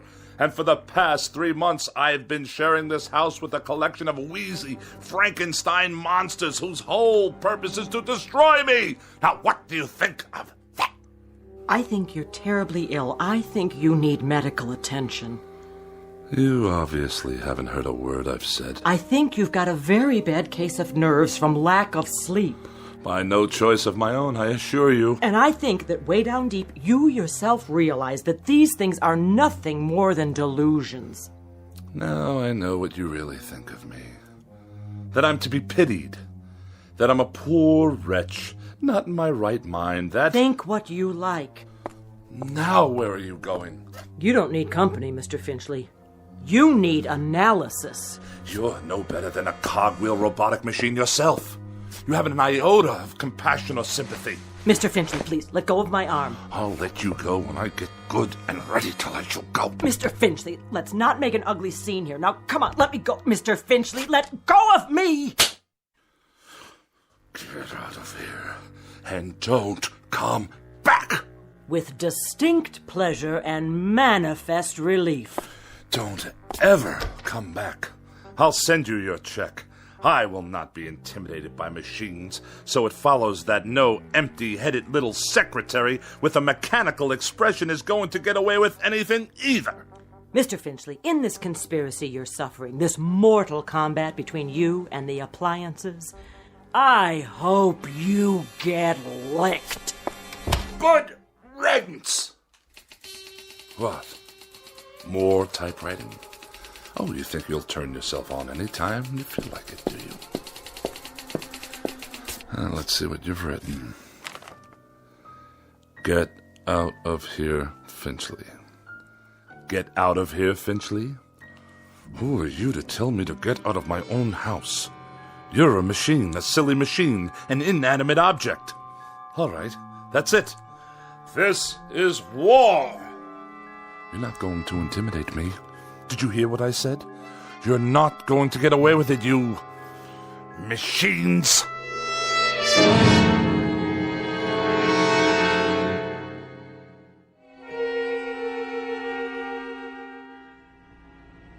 Nice day, huh?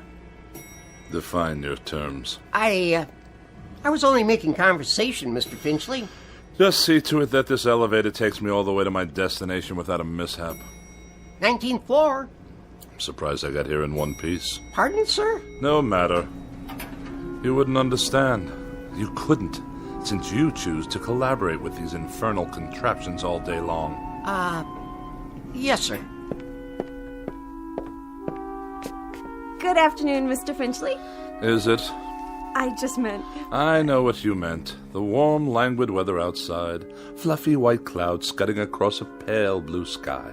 The sort of day when a young woman's thoughts turn to romantic mush. Disgusting. Mr. Finchley, I assure you Well, I'll have none of it. Do you hear? Excuse me. Editorial department. Ah, another telephone. Mr. Alexander Graham Bell's most loathsome invention. It undoubtedly knows my whereabouts at all times. Please hold. Mr. Finchley, did you want to see the editor? No need. I simply wish to drop off my manuscripts for the next issue, the reviews and the personal opinion column. Oh, and kindly note, the final pages are handwritten this time. Oh, did your computer crash? By no means.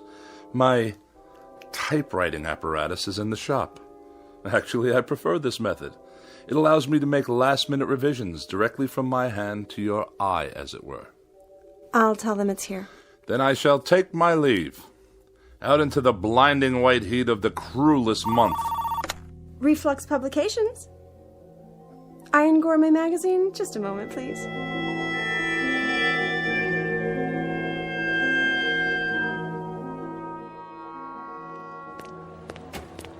You there! Why are you touching my automobile? I'm writing you a citation, sir. For what reason? Overtime parking. What? The meter ran out. That's impossible. You can mail in the fine or pay in person. There's something wrong with the meter. Surely you can see that. I see a red flag. That's a violation. But I deposited the correct coins. Maybe you did. Just not enough, that's all. On the contrary, I've been gone for 13 minutes. I inserted coinage worth exactly 30 minutes. Well, it doesn't look like it. Then the meter's not working properly. Take it easy. You don't want to break city property now, do you? It's already broken. Definitely and absolutely. It runs too fast. Any fool can see that it did not register a full 30 minutes after swallowing my money. If you want to contest it, court hours are 8 to 5, plus night court on Tuesdays and Thursdays. This is a gross miscarriage of justice. I'm just doing my job, mister. Here's your citation. Have a nice day.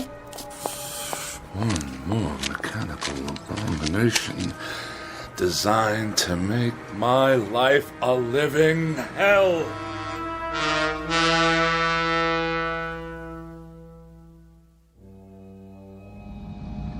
One side, madam. You, sir. Move your vehicle out of my way. Watch it, Mac. Watch what exactly, you imbecile? This is my lane. Park it, Pops. Of all the insolent. Get that rail trap off the road. Stand aside. Bartlett Finchley is at the wheel. Where My first driving license while I believe was still in kindergarten. The barbarians are at the gates.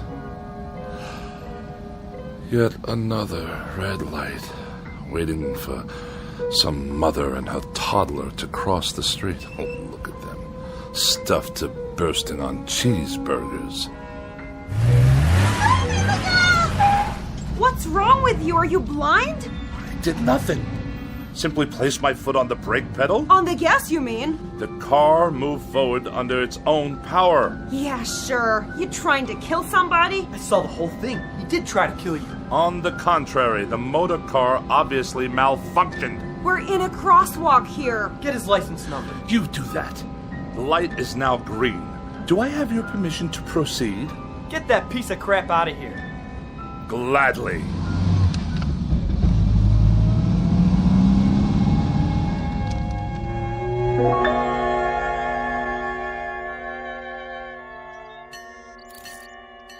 Pardon me, attendant. If I may be so bold. Yeah? When will you be finished with the repairs? On the old four-door? Soon, I trust. You've had more than enough time. Right. It's parked over there. Ah, my congratulations. And now for the bad news. What is this going to cost me? Nothing. For a brake overhaul? You mean no charge for the labor? I'll consider that a professional courtesy. I mean no charge, period. So you haven't completed the work? My good man, I can't wait around this gas station all day. There's nothing wrong with it. I checked the brakes, transmission, the works. It's an oldie, but there ain't nothing wrong with that car.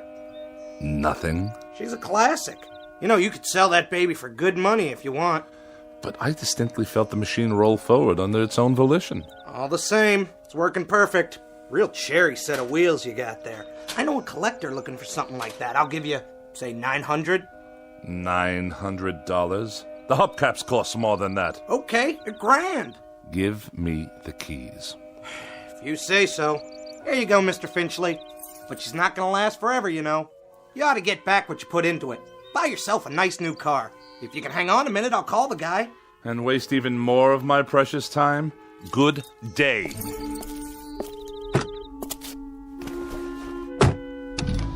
Wait up! Ah, now you deduce what's wrong, as I'm about to drive away. $1,100. Cash on the barrelhead. Oh, go tighten your fan belts or whatever it is you do in this incompetent establishment. Knuckle-dragging dolt. At least I can hear some decent music. Get out of here, Finchley. More abuse. Just go, Finchley. We don't want you here. Pack up and get out. Before it's too late.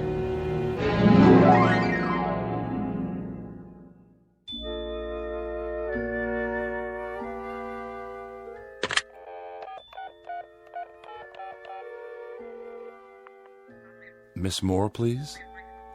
Oh, is that you, Agatha? Bartlett Finchley here. Yes, my dear, it has been a long time. Too long. Which indeed prompts this call. How about, dinner this evening? Yes, with yours truly. Why, at the restaurant of your choosing, of course. Oh, no, you're quite mistaken. There are establishments that meet my standards. In this city, well, I'm sure there are. Well, it is short notice, but yes, I see. Some other time, then. I'll call you again. You have my pledge on it. Not at all. Good evening to you.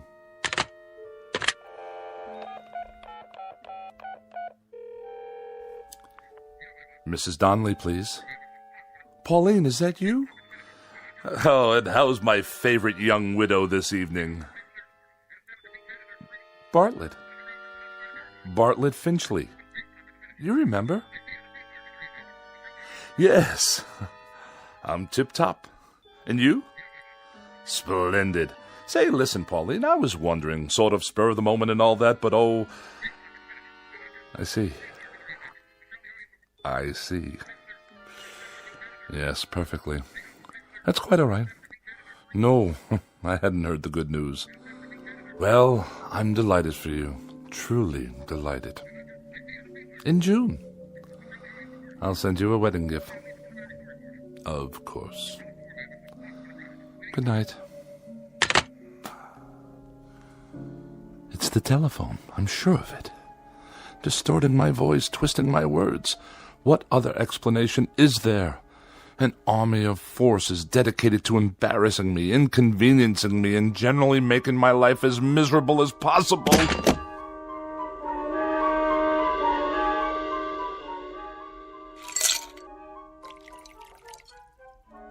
How much longer, may I ask? The phone's all fixed, Mr. Finchley. One in the bedroom, too. So you say? Yeah, she's operating all right now. Had to replace a handset, though. Shouldn't give you any more trouble. I'm deeply indebted. Convey my best to Mr. Bell for his reliable invention. Yeah, sure. Is there something else? Well, you tripped over the cord. Is that what you said? If that's what I said, you may rest assured that's what happened. Well, you're the boss, Mr. Finchley. Reason I asked, though, those wires sure looked like they were yanked out. Do they now? Proving what a vast storehouse of knowledge the phone company has yet to acquire. Okay. So long, then. Have a nice night. I shall certainly endeavor to do so. One thing. Yes? The thing about phones, though. What? Well, you see, they're just like any other piece of electronics. You have to be careful. Treat them right. Because if you don't, they won't do what you want. Kind of like people, I guess. Kick them to the curb, and they won't be there when you need them. You get back what you give out. But, well, I figure you know that already, don't you, Mr. Finchley? A smart man like you. Good night. So be it. Another evening alone. Just as well. At least this way I'll have the company of a person of quality. And welcome once again to Dinner for One on the Eating Channel. Tonight we prepare a bright and breezy repast guaranteed to liven up any kitchen. Oh, spare me. 3 new and exotic courses imported from jolly old England. For appetizers, a wonderful discovery called the Scotch egg, followed by an exquisite cold watercress sandwich. And the traditional pièce de résistance, bangers and mash. Sound excited? Well, it is. So sit back and enjoy and keep a pencil and paper handy. Now for something completely different. Balderdash, not worthy of a review. Cretins and half-wits at every turn. Well, who needs you? Who needs any of you? Mr. Bartlett Finchley is going out on the town. He's going to have a wonderful evening with some good wine, and who knows what lovely lady I may meet during my nocturnal meanderings. Who knows indeed?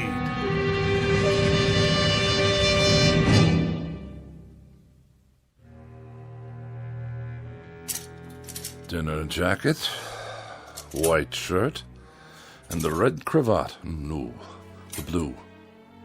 Or perhaps the polka dots. Yes. This will do. Now for a quick shave before dressing. Who do I see in the mirror there? Who can that attractive man be? Don't tell me. It's Bartlett Finchley. Good features. Strong chin. Bred from quality stock. All I need to do is whisk off the stubble. Ow! Bit me. The shaver actually bit me. I'm bleeding. Get away, you filthy bugger. Finchley. Who's there? Finchley. Look in the mirror. What do you really see? Who's speaking? Take a good look.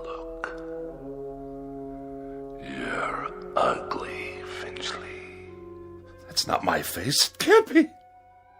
An ugly, dried-up old man. Do yourself a favor. Do us all a favor. Use a straight razor. Stop speaking at once. You have no right.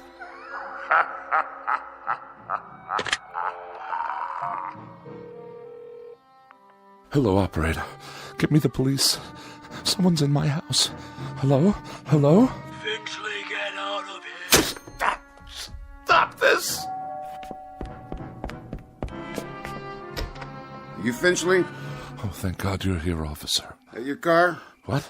The car in the street. Yes, it is. What about it? She rolled down the driveway, almost hit a kid on a bike. Yeah, my son. But the brake was on. The emergency brake?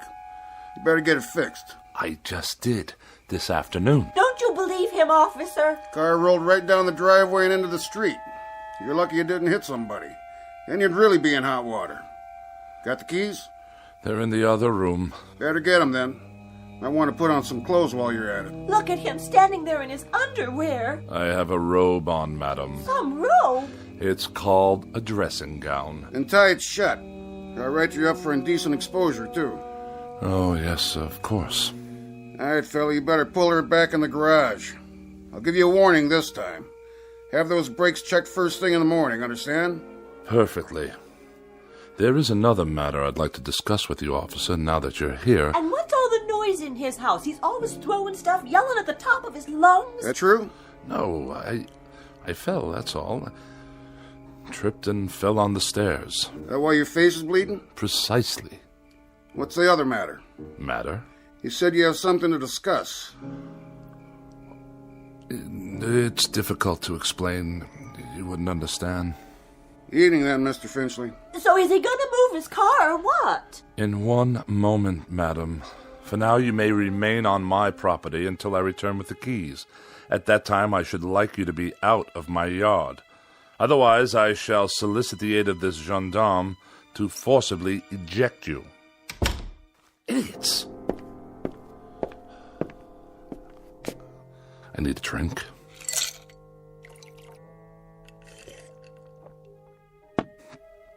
Perhaps one more.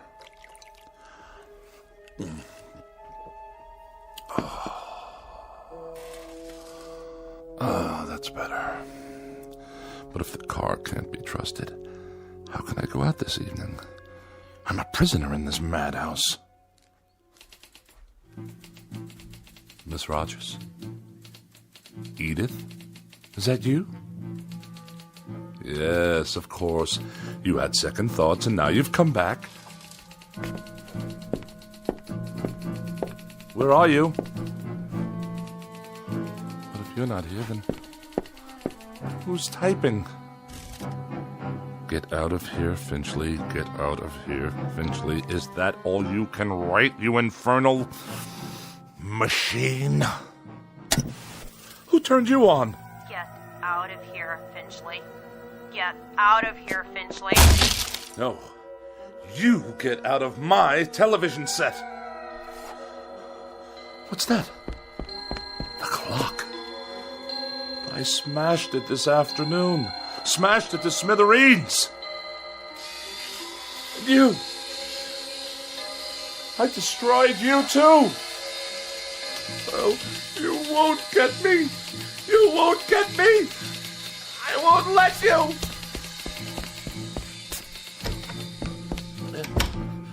Help me, please. Someone.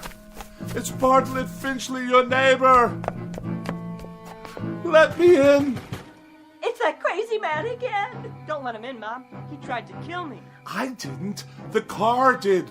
Don't you understand?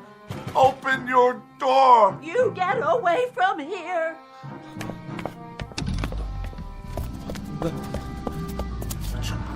You can't follow me.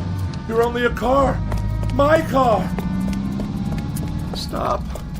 There's no one at the wheel. You must stop. I demand it. Back to my house. Then it can't follow me to the house. Locked. Wait. have the keys after all. It can't get in here. I'm safe now. Safe. Where's the light switch? Burned out. Just as well. I'll hide here in the dark until the car goes away. Yes, that's it.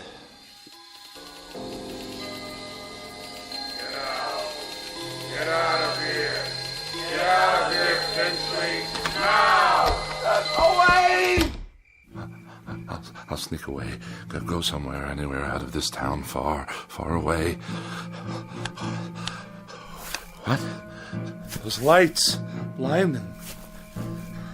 I can't see a thing.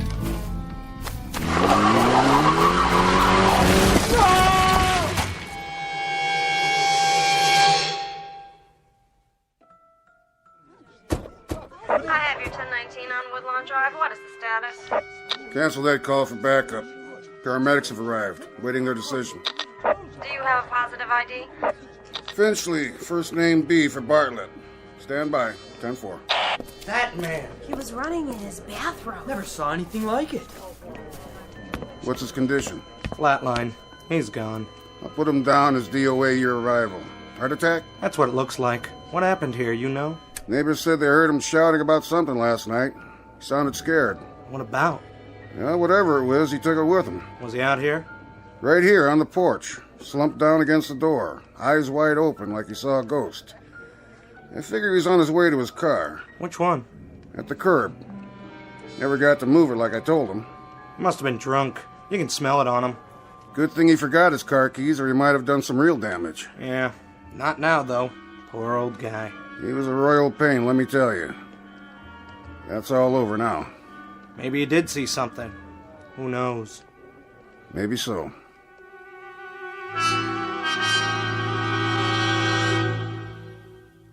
Yes, maybe so. It could just be that Mr. Bartlett Finchley succumbed to a simple heart attack and a set of delusions that were self-generated. It could just be that he was tormented beyond the breaking point by an imagination as sharp as his wit and as pointed as his dislikes.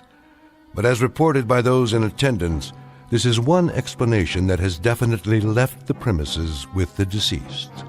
For now, look for it filed under M for machines in the Twilight Zone. More from the Twilight Zone after these words. Hi, this is Carl Amari, producer of the Twilight Zone radio dramas. I'd like to take a moment to tell you about our official website at twilightzoneradio.com, where you'll get the latest news and information on these Twilight Zone radio dramas. Plus, at twilightzoneradio.com, you can digitally download 3 free episodes or any of our episodes for only $1.95 each. In this age of ever-changing technology, we've decided to make these episodes instantly available to you by making the Twilight Zone radio dramas a digital download-only series. This means that this series will no longer be offered on CD. The CD collections at our website are now being offered while supplies last at buy one, get one free. So be sure to get your favorites before they're sold out. Be sure to visit us often, and I'll see you in the zone.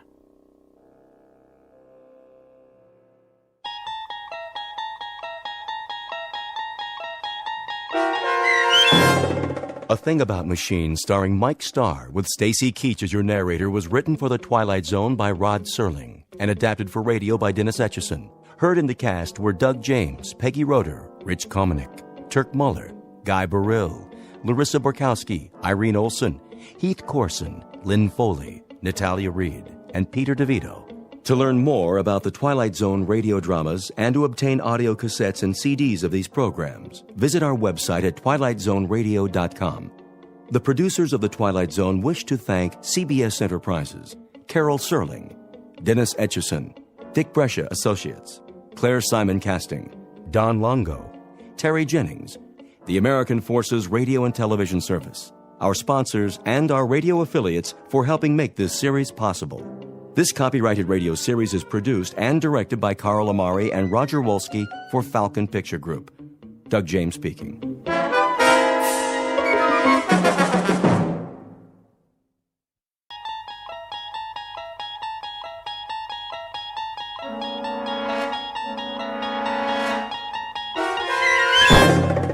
You're traveling through another dimension.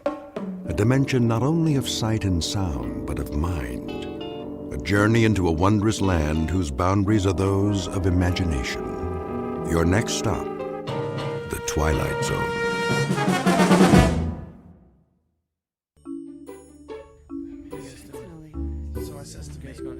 Okay, everybody, listen up. Listen up, all right? I know it's late, and some of you have tests tomorrow, so I won't keep you too much longer, but I'd like to run the beginning of that last scene just one more time. Emily? Right, Mr. Galvin. Places for the top of Act 4, Scene 1, please.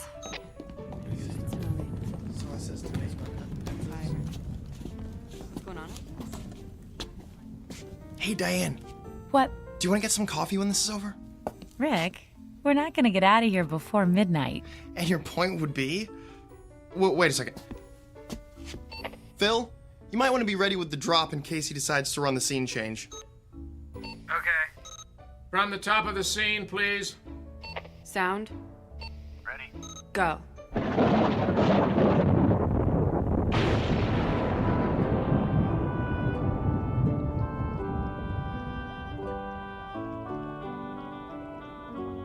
Thrice the brinded cat hath mewed. Thrice and once the hedge pig whined. Harp your cries, 'tis time, 'tis time. So, coffee?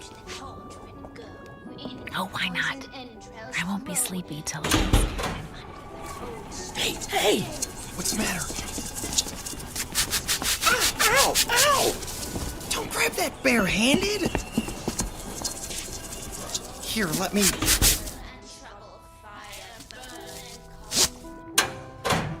It won't go anywhere now. Come over here under the light so I can see your hand. No, it's okay. But that line shouldn't have taken off like that. It's tied off. We'll check it later. Diane, could you take him to the office? The first aid kit's... I don't need a... Oh, you were saying? Okay, maybe a Band-Aid. Come on.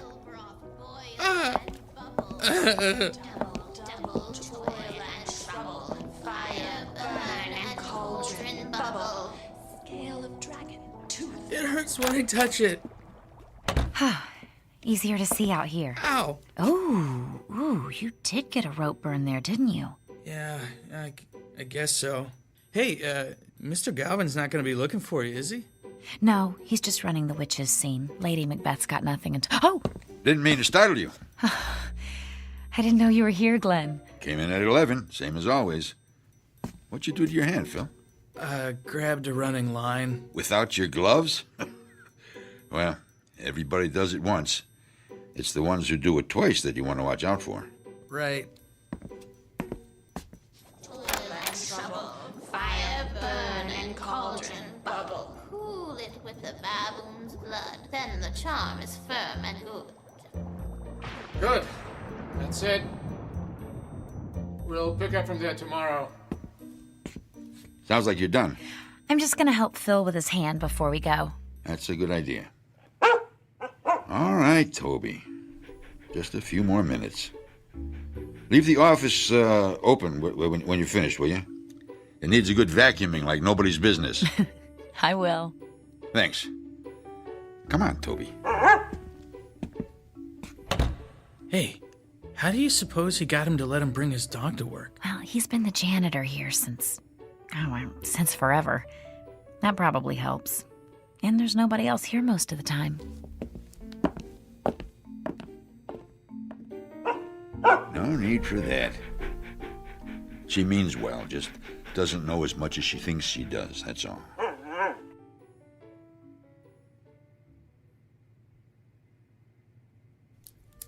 right, hold still just a second. I'm almost done. All right, I guess we're finished. 6 o'clock call for tomorrow, and as soon as your hand's wrapped up, you can go home, Phil. Unless you want to grab some coffee with us. Thanks, but I better just go home and get some sleep. Hey, do you want to come in early tomorrow? Oh, sorry. I just wanted to make sure it was clean before I put the gauze on. Wait a second. Early? What for? Won't we have to reweight that line? No. I flew it in a couple of times. It's not off balance at all. That doesn't make any sense. How could it take off like that, then? There, try bending your hand. That's good. Thanks. But the line. It's probably the jinx. Jinx? What jinx? The jinx on Macbeth. It's... All right, you three. I need to clean up in here. Sorry. We're out of here. I'll tell you the story later, Phil. Good night, Glenn. Good night.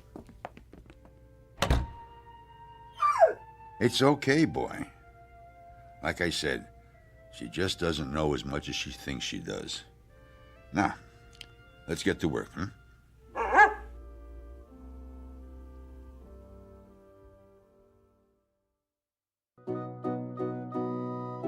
End of rehearsal for a college production of Macbeth. The sets are built, the actors have learned their lines, and the director is finally starting to believe that the show's coming together. The playwright, of course, is absent. But if he were here, he might be tempted to offer a quote from another one of his plays and remind these students that there are more things in heaven and earth than are dreamt of in their philosophies. A good idea to keep in mind, especially when the curtain is about to rise in the Twilight Zone. And now, The Twilight Zone and our story, And Cauldron Bubble, starring Virginia Williams with Stacy Keach as your narrator. Well, hey, Phil. I wasn't sure I'd see you here today. Skip a scene shop class this week? I don't know how bad you have to be hurt to get away with that. Well, at least they found you a job you can do one-handed. Yep. I can splatter fake stone walls with the best of them. Hey, you. Hi, yourself. We finished with the costumes a little early, and I thought... Hey, Rick, when you two are done, how about giving me a hand with this flat? Sure, Alan. But only because you asked so nicely. Sorry, it's been a lousy day. What happened? I told you about my job, right? Scanning medical records, right? Yeah, it's a great gig, good pay. Work your own hours, take extra time off for shows. So what's the problem? The problem is somebody at the hospital figured out that they could buy some equipment, hire somebody to scan their own stuff, and take in work from other places besides. Man, this piece is heavier than it looks. Hey, Diane, Lindsay, could you come here a sec? Yeah, sure. All right, 1, 2, 3, and up. There we go. Thanks. Anyway, their scanning is going to be done in-house now, so they don't need me anymore. What are you gonna do? I don't know. I can't even think about looking for another job until after the show opens. And trying to find something that fits in around this schedule, well, you know what it's like. Yeah, I'm not gonna have my job much longer if my car doesn't quit acting up. Twice this week I've been late because it didn't want to start. You can't just throw a few creepy bits into a cauldron and whip up a car repair potion? I wish. Only when I'm on stage, but thanks for the suggestion. Hey, Diane, is that your jinx again? Ha! The one on Macbeth? Oh, I hadn't thought of that. And don't start thinking about it now either, Lindsay. I swear, actors are the most superstitious people I know. Oh, and techies aren't superstitious? Go on stage and whistle, Alan. Yeah, I dare you. Hey, there's a reason for that, you know. Right, Rick? Right. The first people to fly scenery in theaters were actually sailors. They already knew how to work with ropes and pulleys, and they didn't have headsets in those days, so they used a different type of whistle to cue every line. And nobody else whistled backstage. Now, wouldn't you feel unlucky if somebody brought a set piece down on your head because you forgot that? Hey, aren't you supposed to be on my side? Always. I can tell you more about it at dinner. Come on, you guys. We got an hour and a half until call time. Who wants to go for Chinese food? I gotta go home, guys. If I don't have dinner with the parents at least one night a week, I won't need any jinxes to bring me bad luck. Believe me. Chinese sounds good to me. Yeah, me too. Got that last paycheck burning a hole in my pocket. Ah, so you're treating then? Phil, there's a whole lot of you that hasn't been wrapped in gauze yet, but that could change. Ow.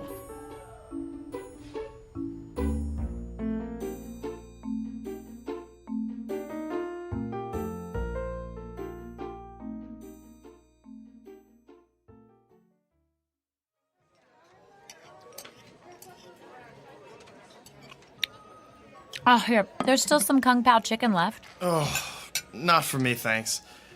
If I eat any more, I'll be able to fly the mane out just by leaning against the line. I think you're going to need a doggy bag, Diane. Make sure you don't call it that around Toby. He'd figure it was for him.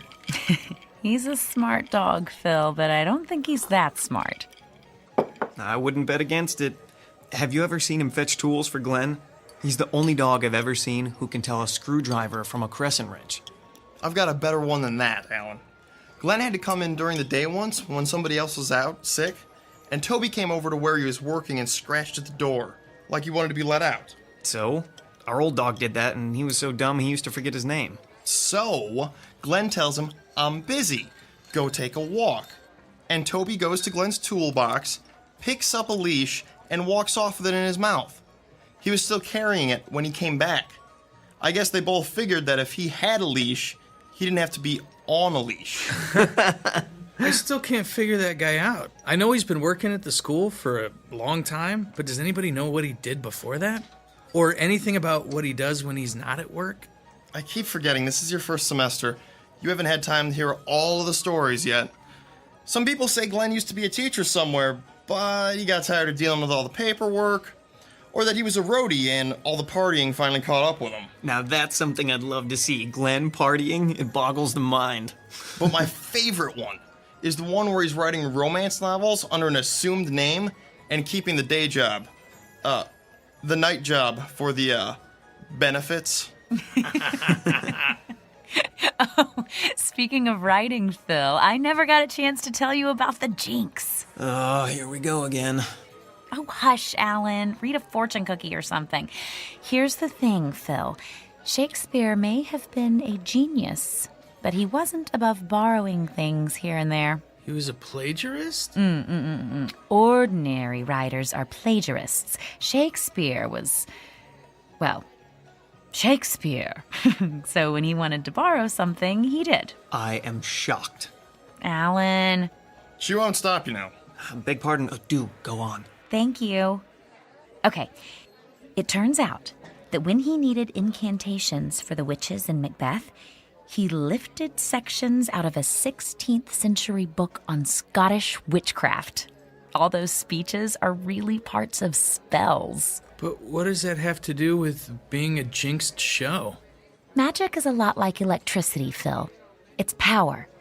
If a spell's done properly from beginning to end, the power is contained, focused. But if you just throw bits and pieces around with no real point to it and no direction, well, it's unpredictable.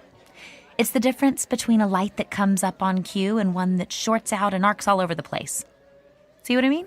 Yeah, I think so. And the arcs are what brings the bad luck? Exactly. Every time Macbeth is performed, or rehearsed, or even read, uncontrolled power gets set loose. That's why some actors won't even say its name. They call it the Scottish play instead. Tell him what you're supposed to do if you do say it. Oh, you're making fun of me now. I just thought he'd want to hear it. Right. Well, I've never done it myself, but if you say Macbeth, you're supposed to spin in a circle 3 times, spit and swear. That takes the hoodoo off. Oh, that would make for a fun performance, wouldn't it? Tragedy, horror, spinning, spitting, swearing. And you wonder why I didn't mention it. Come on, you gotta admit, babe, it sounds a little odd. Oh, of course it does. And useless, too. If you actually wanted to do some good, casting a protection spell would make a lot more sense. No offense, but how do you know about this stuff, Diane? Well, my last roommate had a ton of books on magic. She left them when she skipped out on the rent. If you'd like to, I Better can... hold that thought.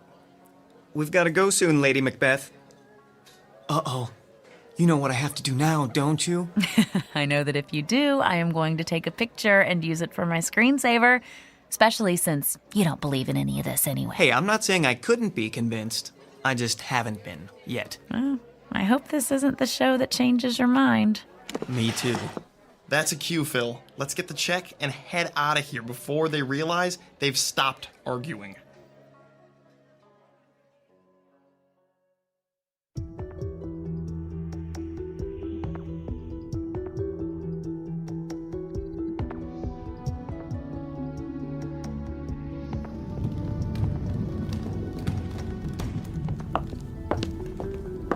Rick, have you seen Lindsay? Not since before we left for dinner. She isn't in the green room? Not in the green room, not in any of the dressing rooms, not in the office. Mr. Galvin's going to want to call places as soon as the scenery is set, and we're starting with her entrance. Hold on, just a second. Has anybody seen Lindsay? Emily's looking for her. Yeah, she's not up here.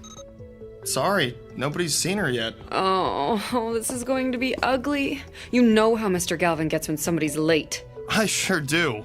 I was late once, my first show, with Sir James Galvin, theater director par excellence.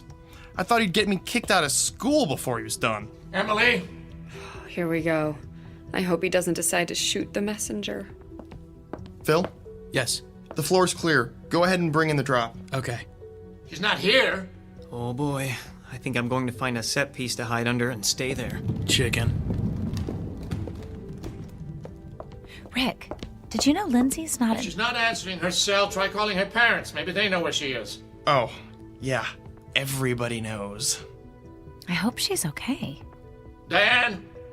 Uh-oh. Yes, Mr. Galvin? Change of plans. We'll run through Lady Macbeth's speech from 1-5. Alan, bring out one of the chairs and never mind about changing the set. I'm hoping we'll be able to get back on schedule after this.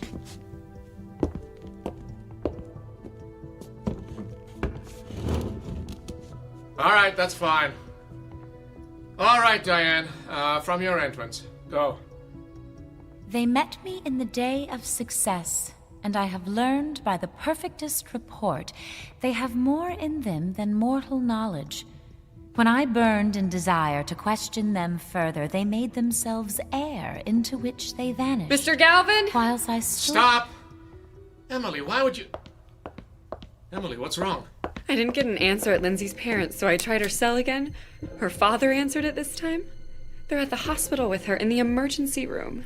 While she was on her way home for dinner, she got into an accident. Her car stalled out in the middle of an intersection, and she got broadsided by somebody trying to beat the light. Did they say how badly she was hurt? They think she's going to be all right.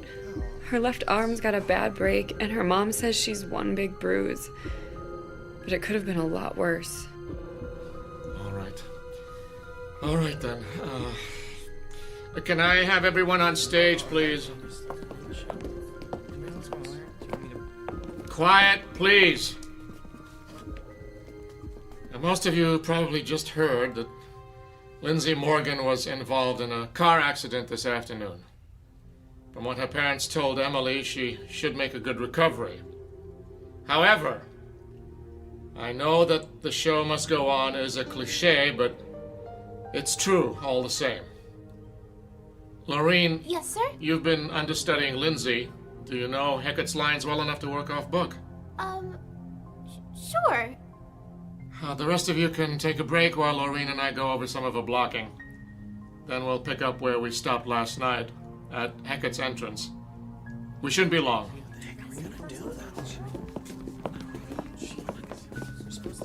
Rick, Alan, hey, can we go to the back office for a minute? Sure. Is there something wrong? Are we going to the green room? No, not right now. Come with us. What's going on? I'll tell you in a minute. Let's go.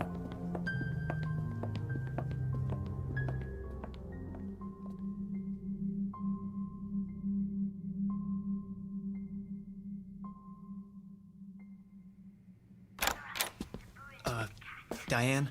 What? I'm still not sure I believe in jinxes, but it seems like something strange is going on here. Oh, good. The monitor's on. We'll be able to tell when they're done. Babe, you want to tell us what this is about? Remember what I said about protection spells? Well, we need to cast one. And soon, before anyone else gets hurt.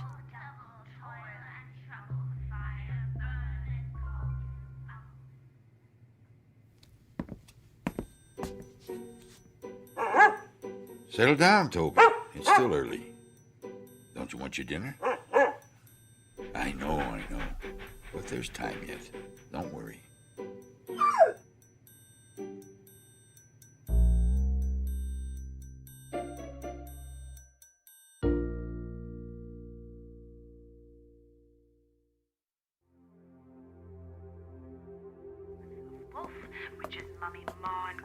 I think we should do it tomorrow night if we can, before we get an audience in here. You're starting to weird me out a little, Diane. Phil, she might be right. What? Think about it. Lindsay could have been killed. Maybe somebody will be next time.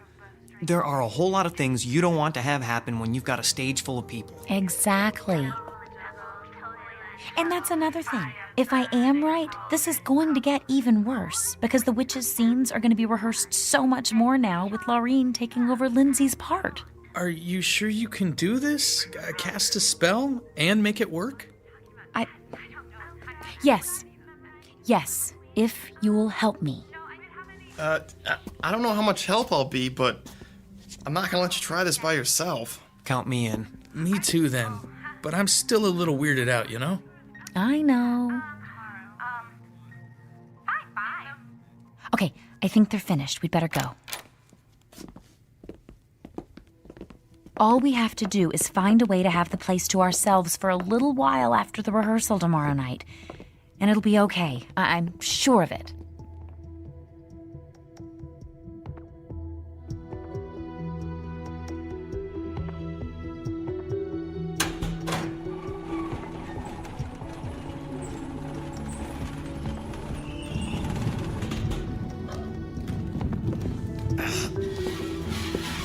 Stop! Bring up the lights. What's wrong? Sorry, we were moving the castle stairs out, and I think there's something jammed in the casters. Oh, for the love of... Can you see what it is?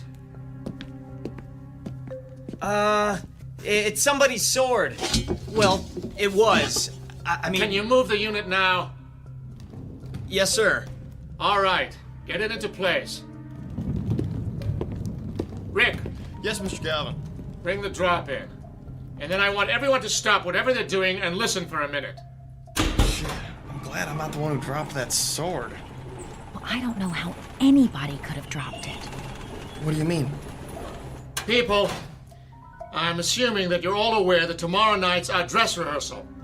That means we have exactly 2 more chances to get through this show, including tonight, before we do it in front of an audience. Is there anybody here who thinks we're ready? Nobody. Well, that makes it unanimous. Look, I went as easy on everyone last night as I could. We were all distressed by what happened to Lindsay. But we're running out of time here. So I'm telling you, start paying attention and get it together. Because if I have to choose between postponing the opening and letting you embarrass this department with a lousy performance, I know what the choice is going to be. And if it comes to that, you're all going to wish you'd gone to a nice trade school instead.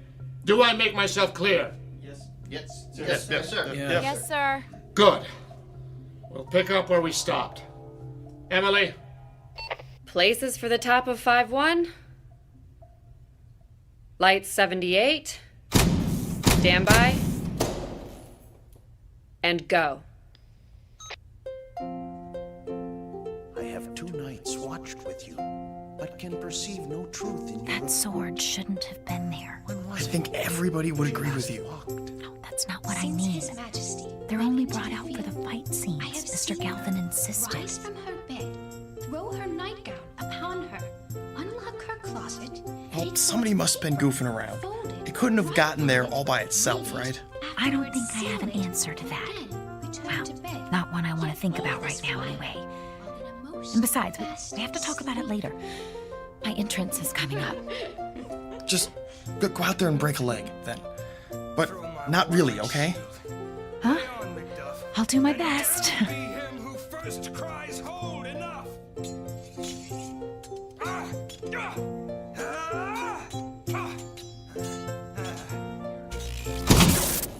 All right, don't move.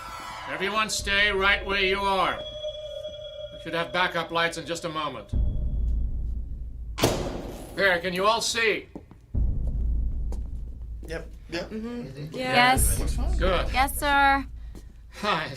I'd say what else could go wrong if I weren't so afraid I might find out. So, here's what we're going to do. There's just the rest of the scene left and we're done. We're going to have an early call tomorrow and finish it before we start the dress rehearsal. Be here at 5. Whatever the problem with the power is, it should have been taken care of by then. Let us hope. Do we need to let Glenn know before he comes in? I don't think he'll bother coming in when he sees that the power's off, do you? Well, just put any props you have out away. Leave everything else as it is. That'll save us a little time tomorrow. Be careful on your way out, everyone. And do I really need to say, be on time tomorrow?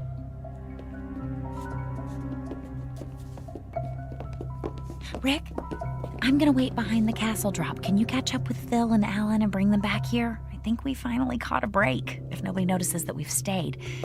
Well, I don't think we'll get a better chance than this. Okay, but be quiet. Mr. Galvin may come back through to make sure everybody's gone.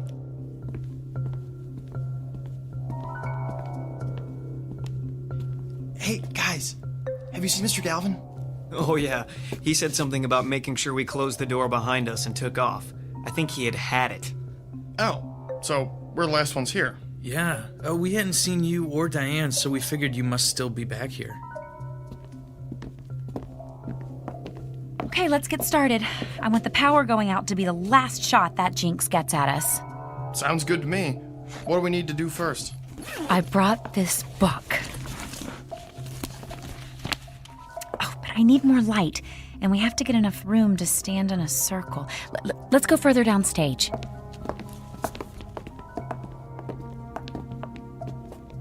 Okay, this is good. In a circle, about an arm's length apart. Just one thing. Will this take very long? I mean, what if somebody comes in to check on the power, then... Don't worry, we should be done and out of here without anyone having a clue. Alan, could you just move a little closer to Phil? There, that's better. Everyone needs to focus, to think about surrounding the theater and everybody in it with a white light that nothing bad can pass through. Just keep that image in your mind while I'm reading, okay? Okay. Here we go then. Spirits of air, grant us your protection. Spirits of earth, shield us with your strength. Spirits of water, make all that would harm us flow by. Spirits of fire, wrap us in the safety of your flames. Wait, did you hear that? Shh, not now. If we don't do it the way... Quick, get off the stage. Now! Diane, look out! Oh!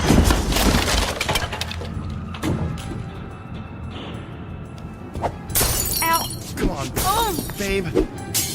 You've got to get up. Ow! We need to get out of here.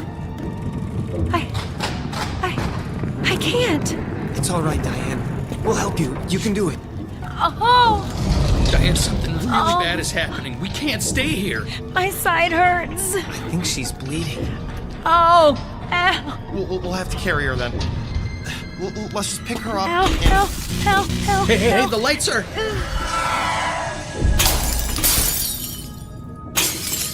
Oh, I'm sorry. I'm so sorry.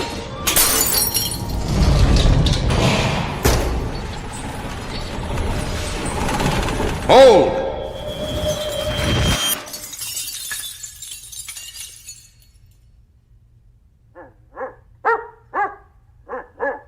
Yes, Toby, you're right. It is a mess. Glenn? How did you... Later, Rick. But right now, there's some cleaning up to do.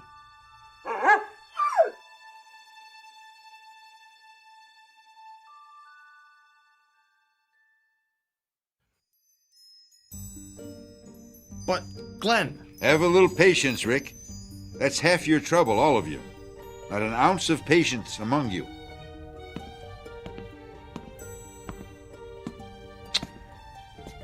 What have you been up to, Diane?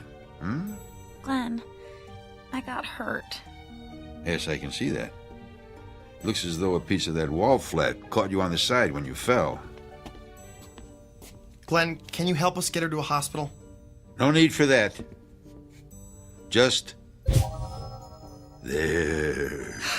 What do you mean? She's... What was that? Easy, easy. It doesn't hurt now, does it? No. No, it doesn't. She must be going into shock. We need... Silence! I'm sorry, I just don't have time to argue right now. Come on, Toby. What was that all about?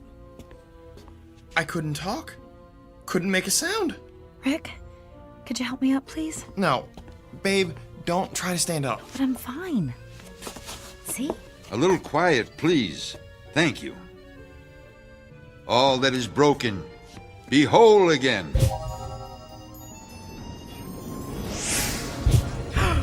Look at that. It's all going back together. What is this? Magic. No, it's really magic.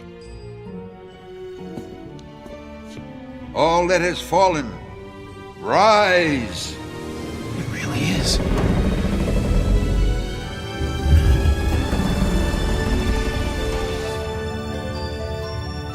All that has been disturbed, return to your proper place. And all that is unwanted here, be gone. So is my will. So mote it be.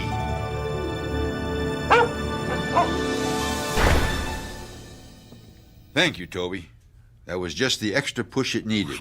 Nasty stuff, wasn't it? It really is. Glenn? Oh, yes. You had some questions, didn't you? Well, I have a few to ask you first. It's really not, Let's go sit down. There's nothing more to do here, and this could take a while.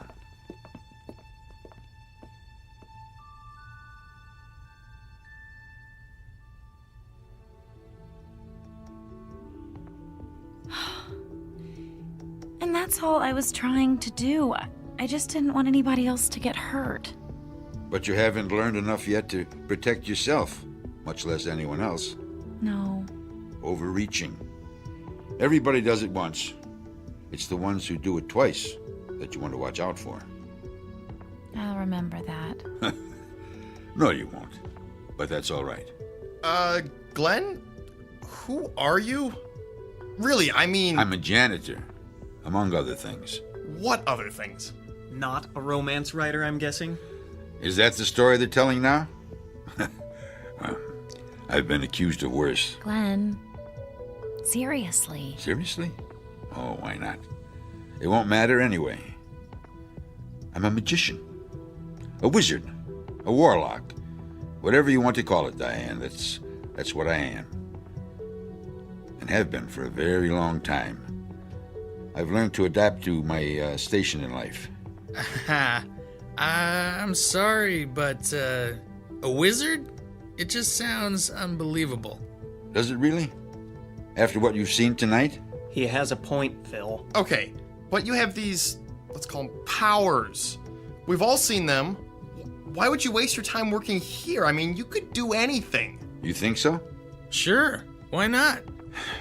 Because there's no such thing as magic. What? But you... That's what everyone says now, isn't it? Magic? That's something you go to Vegas to see, or to the movies. Something you read about in children's books.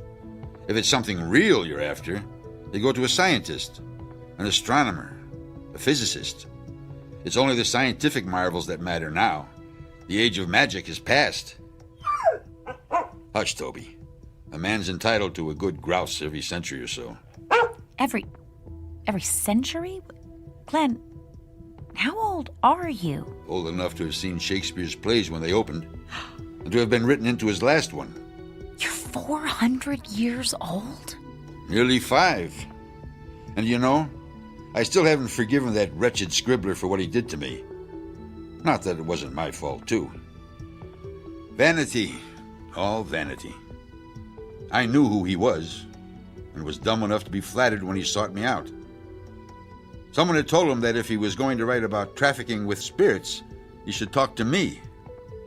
And fool that I was, I helped him.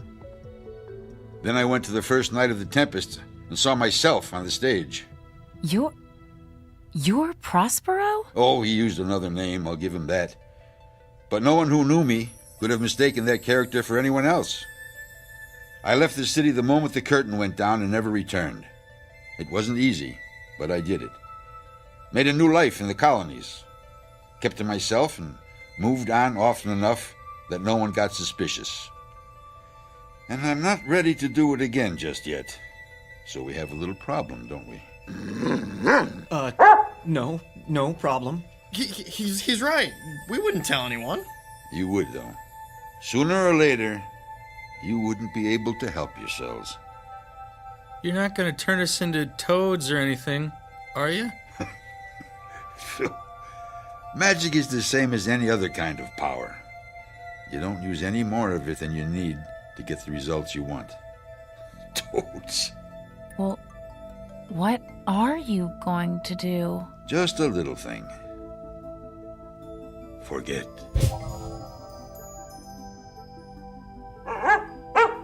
And what are all you doing here? Aren't you done for the night? We are... But what? Well, we had to come back to To what? I don't remember. Yeah, me either. It couldn't have been too important then, could it? No, I guess not. So why don't you clear out and let me get to work here? I'm already behind from having to wait for the power to come back on. I wonder what... Huh? Oh, well. Good night, Glenn. Good night.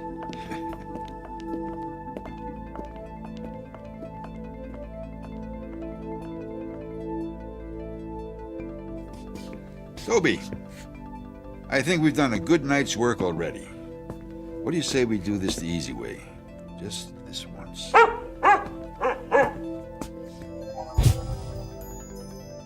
There. Clean as a whistle.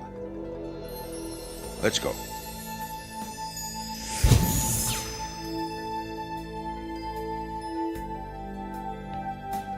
Exit stage right. A janitor and his faithful dog.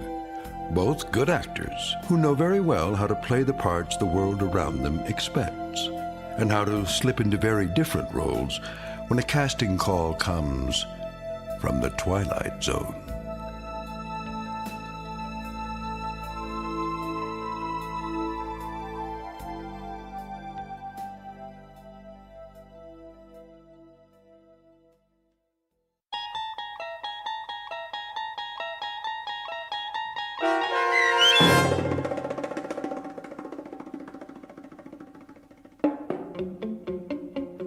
And Cauldron Bubble, starring Virginia Williams with Stacy Keach as your narrator, was written for The Twilight Zone by Christine Watson. Heard in the cast were Ron Dean, David Darlow, Brian Plaharchuk, Taisha Davis, Patrick Francis, John Hugenacher, Joby Cerny, Robert Richards, Rachel Greisinger, Natalie Berg, Katie Rose Sheehan, and Margaret Grace. The producers of The Twilight Zone wish to thank CBS Enterprises and the Rod Serling Estate for making this series possible. This copyrighted radio series is produced by Carl Amari and directed by Joby Cerny for Falcon Picture Group. Sound design, custom Foley effects, recording, and editing are produced in the Cerny American Sound to Picture Theater by sound designers Craig Lee, Bob Benson, and Tim Cerny. Music for The Twilight Zone is provided by CBS and American Music Company, Incorporated, New York. To learn more about the Twilight Zone radio dramas and to download episodes, including 6 free episodes on our homepage, visit our official website at twilightzoneradio.com. Doug James speaking.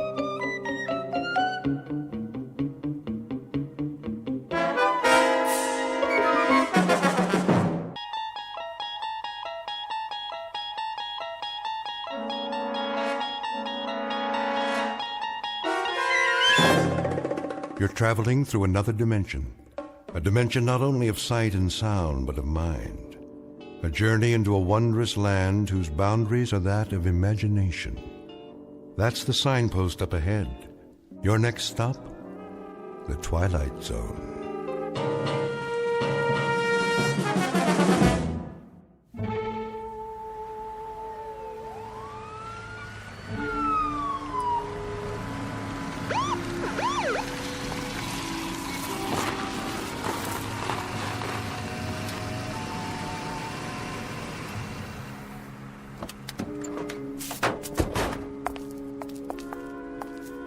this the address? Yep, 2719, Ye Old Curiosity Shop.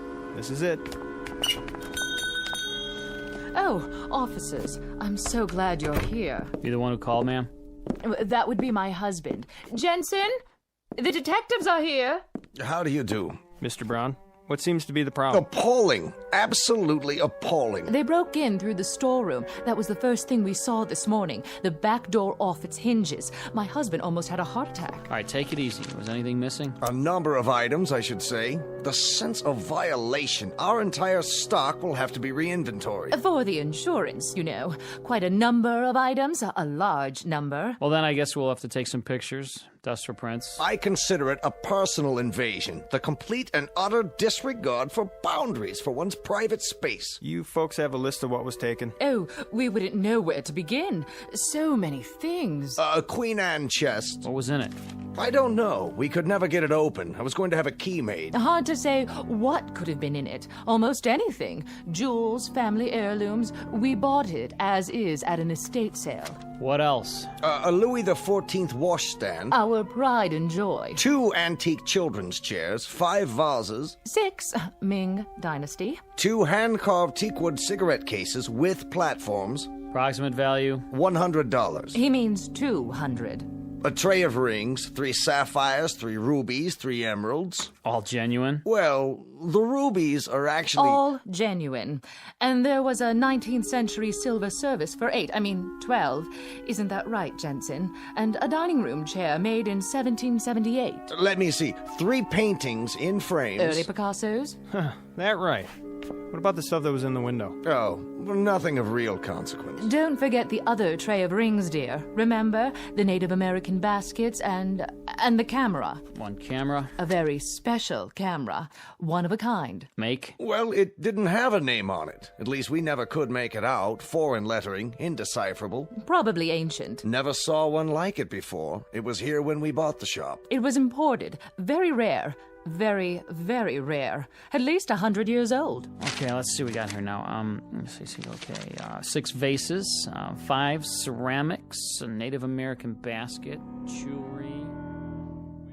A tray of rings. All paste. 6 vases of the Ming Dynasty. I don't know what dynasty they're from, but it ain't Ming's.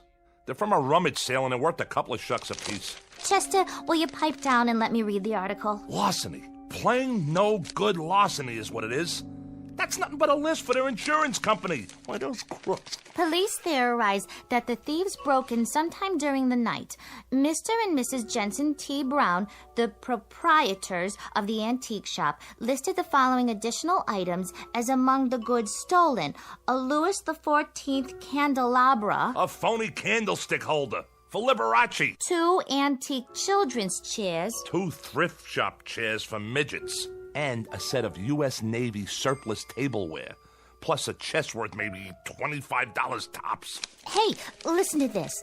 The paper says there's 3 oil paintings by Picasso. Yeah, 3 posters in dime store frames. The guy who painted them thinks a Picasso is a foreign sports car. 2 teakwood hand-carved cigarette cases. All right, knock it off, knock it off. Here's something they forgot to put in the paper. A camera?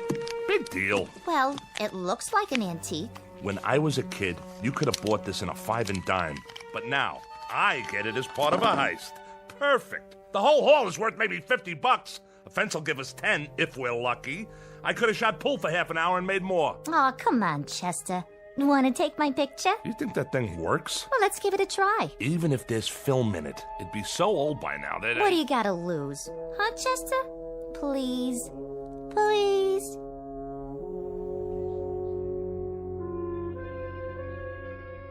Scene of the crime, a hotel suite that in this instance serves as a den of thieves. The aftermath of a rather minor event to be noted on a police blotter, an insurance claim. Perhaps a 3-inch box on page 12 of the evening paper. There's just one small item to be added to the list of loot. A camera. A most unimposing addition to the flotsam and jetsam that came with it. Hardly worth mentioning, really, because cameras are cameras. Some expensive, some available at the corner drugstore. But this camera, this one is unusual. Because in just a moment, we'll watch as it injects itself into the destinies of 3 people. For it happens to be a fact that the pictures it takes can only be developed in the Twilight Zone. And now, back to the Twilight Zone with A Most Unusual Camera, starring Mike Starr with Stacy Keach as your narrator. Please, Chester, take my picture. Look at this crummy thing. Foreign writing all over it. No place to open it up. Where do you put the film in? Maybe it's already got film in it. Yeah, sure. From the Ming Dynasty. And you think it's still good? Come on. See? You look through the thing on the top here. This must be the button here. Wait, let me pose nice. Hold it, baby. Say cheese. Ta-da! Perfect. Fits right in. Everything else for nothing, so we get a camera that's for nothing. You and your curio shops. My curio shops? You cased the place. You fingered it. You did all the planning. Oh, listen to Miss Culture over there, the patron of the arts. Never mind hock shops, she says. No, let's go up in life. Let's knock off a curio shop, because curio shops have nothing but objects of art worth a fortune. And who touted me? The art lover over there. 2 weeks of planning, a whole night on the job, and what do we have, Paula? 400 pounds of junk. Yeah? Room service. Wait a minute. Room service, huh? I didn't order no room service. It's the law. What are we gonna do? Quick, dump all this stuff out the window. Hold on, Chester. I called for room service, okay? You did? To celebrate our newfound wealth. What'd you order? A breakfast for 2 with all the trimmings. How are we gonna pay for it, Paula? This room is costing me a fortune. Coming! Just leave it outside the door. Oui, monsieur. Very well. I'm not even hungry. How can I eat at a time like this? Maybe a little coffee is all in. Look, Chester. What's that sticking up out of the camera? It's the picture. I told you it'd work. Hey, let me see that. Well, how do I look? I don't know. Picture came out fine, just fine, but... Isn't that nice? You take good pictures, Chester. Well, there I am standing by the window. Did you get a good look at this?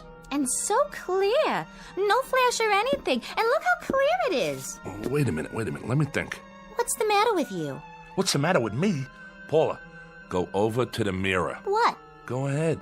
Now look in the mirror. You're missing a couple of buttons on your shirt? Go on. Now look. We look nice together, don't you think? We ought to get some pictures of the 2 of us. Will you look? So? What's to see? What you wearing? You like my nightgown, Chet? I got it special for you. I like the way it sort of clings to my body. What do you think? Right. Now, look at the picture. So, there I am, standing by the window wearing A what? a fur coat. Oh! Yeah, a fur coat, which you don't have. Huh. Looks like mink. One of those Ember Autumn Haze models. Real pricey. Could be sable. Nah, I don't think so. It's a mink, all right. Chester, what am I doing wearing a fur coat? I wasn't wearing a fur coat when you took the picture, was I? Of course you weren't. I don't have that kind of money. I don't even own a fur coat. Chester, what is going on? I got it. Got what? It's a gag. A gag? A gag camera, strictly for laughs. What do you mean? You know, like at Coney Island. Remember? It looks like you're wearing a costume or something. I don't think so. Sure. Inside, they got these ready-made pictures already developed. But the negatives have already got a picture on them, see? The only thing this takes is the face. But we ain't in Coney Island. You know, like a carnival when you pose in front of those crazy cardboard things. You put your head on top of the cutout. Fat lady, sailor, cowboy, driving a car, you name it. And it looks real. That's what this thing is. Not bad. That's kind of clever. You sure? Sure, I'm sure.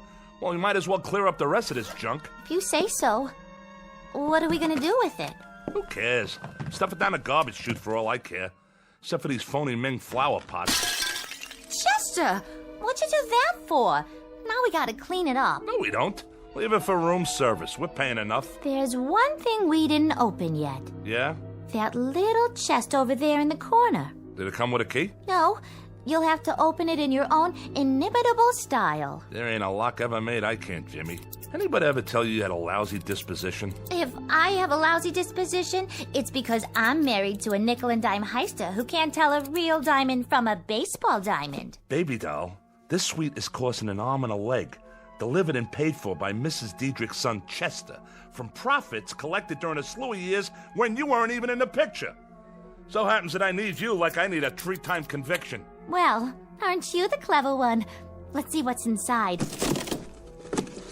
Chester, look! I'm looking, but I don't believe it. The most beautiful fur coat I've ever saw.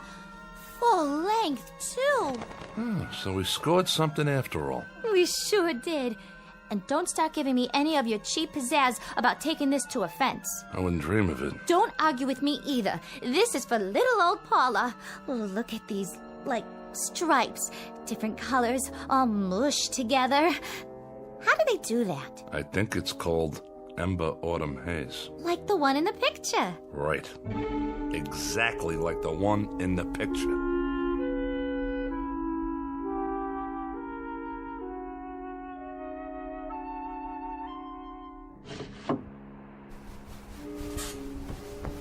Come back to bed. In a minute. It's the middle of the night. Sure is, and I can't sleep. What are you doing by the window? Getting some fresh air. Are you still worried about the camera? Shut up. Yeah, you are. You're playing with it, aren't you? What do you care?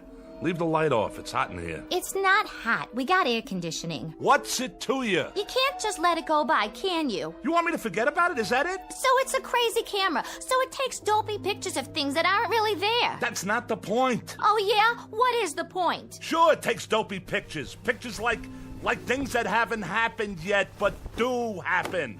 That's the point. So what do we do, Chet? One lousy picture and you get insomnia? It's a camera, that's all. Here, I'll show you. Did you just take a picture? There. See any lightning? What did you take a picture of? It doesn't matter. The wall, the door. All right, now drop it, why don't you? Let it alone. Forget about it. How can I forget about it? This thing comes from witches, maybe, or sorcerers. Look at the writing on it. It could be loaded with black magic or something. And what are you loaded with? Do you see anything? Where is the man with the horns who comes in with a bargain for your soul? He's supposed to show up any time now, right? But he's not here, is he? Listen to me. It's a screwy camera. Period. Let's see how this one came out. Well? Here. You tell me. It's my brother Woodward, standing by the door. That's who it is. It's that cheap, no-good brother of yours. But that's crazy. He's in jail. 7 years for breaking and entering, and that was only a year ago. So it's impossible. So was the fur coat, right, Paula? Oh, no. No, Chester. It's throwing us a curve. Maybe it's somebody who looks like Woodward. Chester, I'm scared. Feel my heart. I'm palpitating. A little palpitating never hurt nobody, and what's to be scared about? The thing has obviously gone tilt or something. Are you sure? Sure, I'm sure. Woodward's not here. Woodward can't possibly be here. Woodward won't be here. Woodward is serving time. He's 900 miles away in a cell block, and I don't care what that crazy camera shows us. Who's ever in that picture ain't Woodward. What's that? Shh! Somebody's trying to jimmy the door. Go see. Please, Chester. But be careful.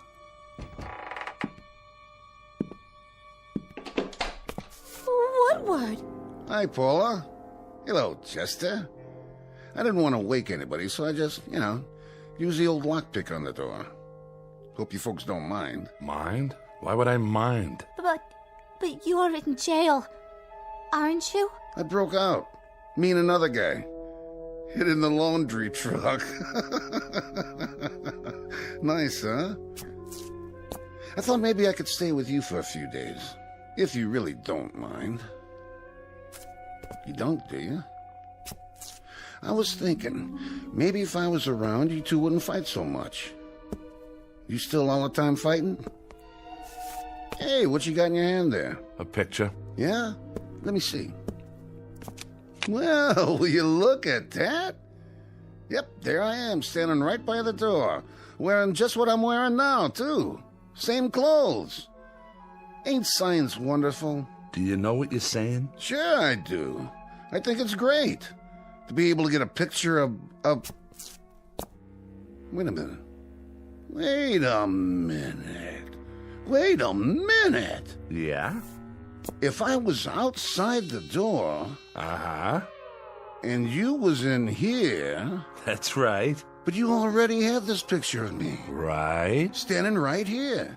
Inside the door. Yeah, and? Then... like... how come?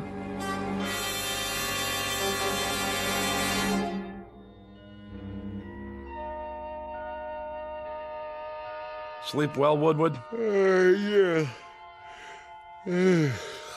Thanks for letting me use the couch. Think nothing of it. A growing boy needs his rest. What are we going to do today, Chester? I don't know yet.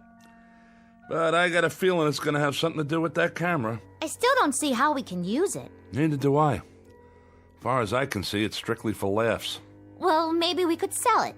For some big bucks. You know, there's rich people might want something like that. For what? Well, I don't know. Find out who's coming to the front door of their office.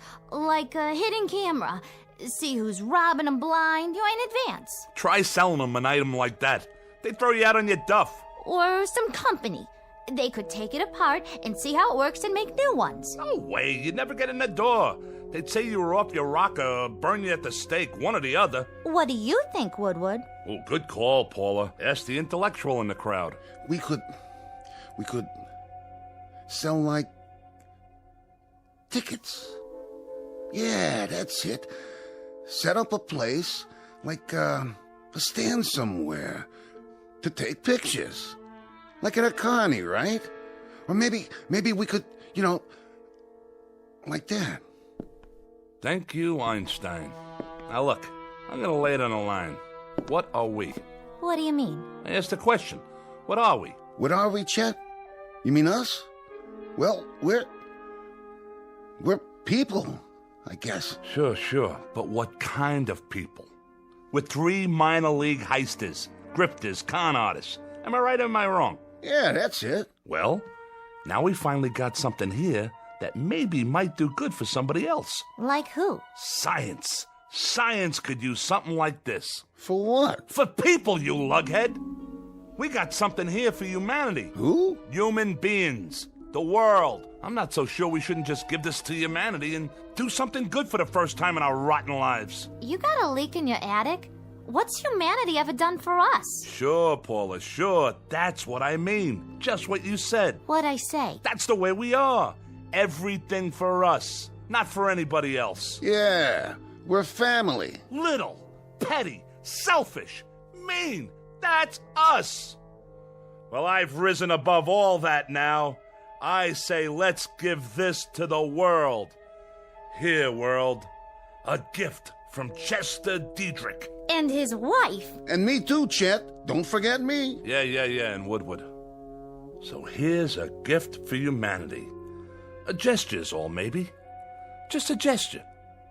But it shows the heart of Chester Diedrich and his wife and his brother-in-law.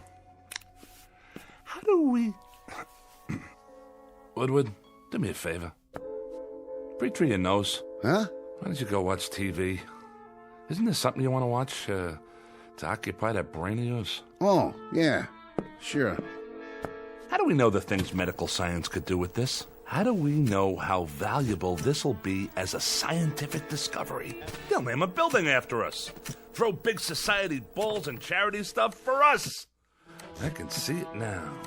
The Chester Diedrich Foundation for the eternally something or other. In the Los Tendros opener, Hotfoot has just won it. Jerry's Flash second, Easter Baby third.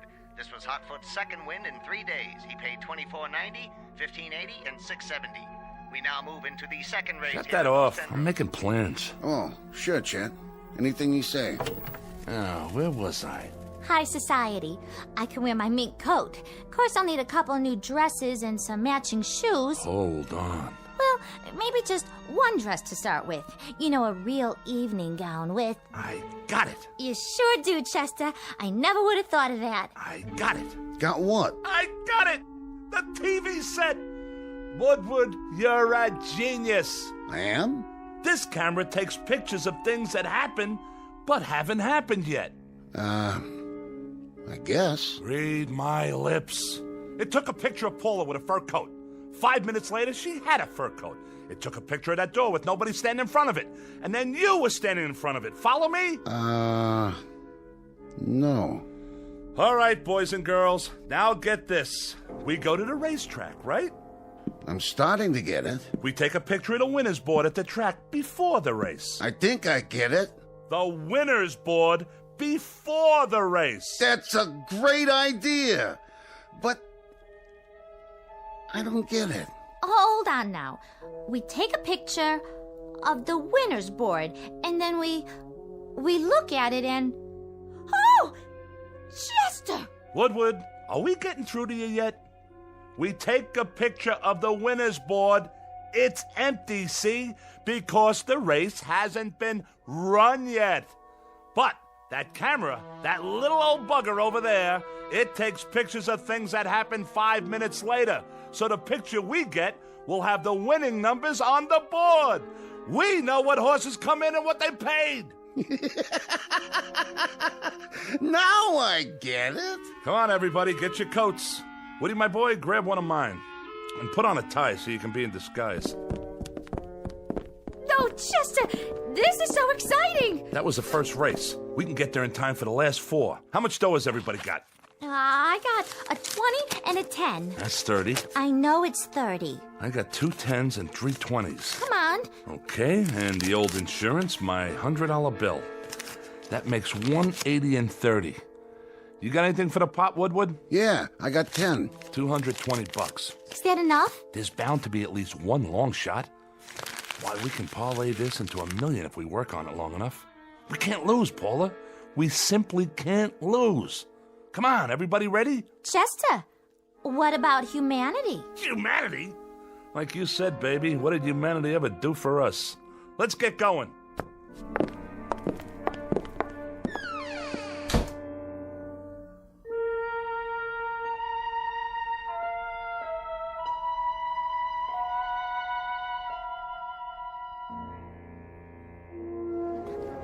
Give me the camera. Let me see. The camera. You brought it, didn't you? Right here, Chester. I was just teasing. I'll brace it on the rail to keep it steady. Oh, boy, Chet. Oh, boy, you got us an idea here. My ribs aren't bothering your elbow, are they? No, not at all. Then let loose of me. Let me get the picture. Did you get the board? I got it. Are you sure? I'm sure. Now what do we do? Now we wait for the picture to come out. Don't we have to develop it first? Take it to a drugstore or something? Oh, for crying out loud. No, see, it comes out of this little slot on the top. Yeah? Neat.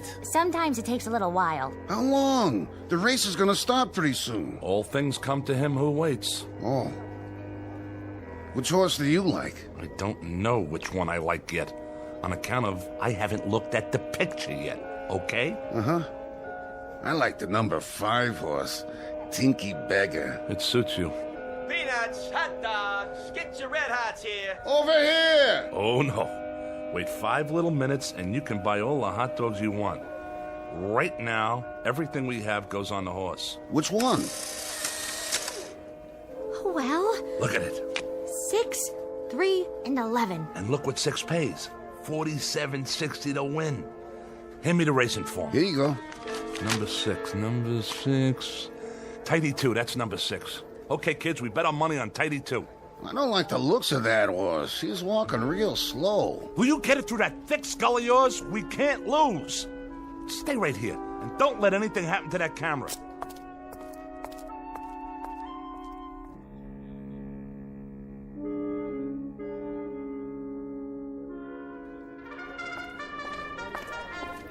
What's your bet, sir? Put it all on number 6, the works. Number 6 it is. Here's your ticket. Thanks. Psst. Hey, Jack. Get out of my way. Not number 6. That's Tidy 2. The last jockey that horse had was Paul Revere. But I mean the original Paul Revere. Now, if you really want to make some dough, I got some information in my pocket here. The goods on the last 2 races, and all I need from you is cash. You and me could go partners and really make ourselves a bundle on this. I got a tip for you. Bet anything but number 6 so you don't lower my odds. See you later, Jack.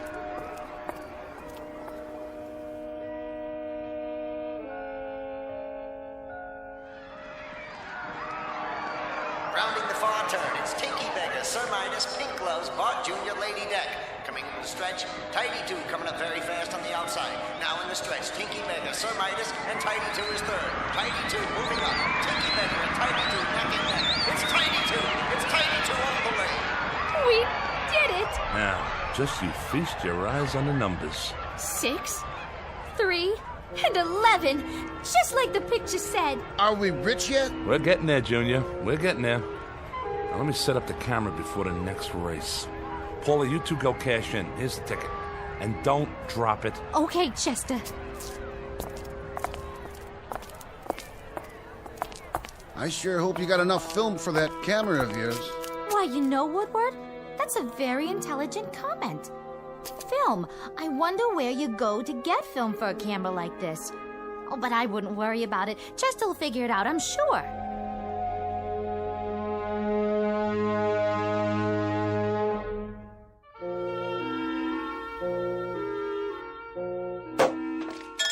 Want another glass, Chester? Not now. I'm on the phone.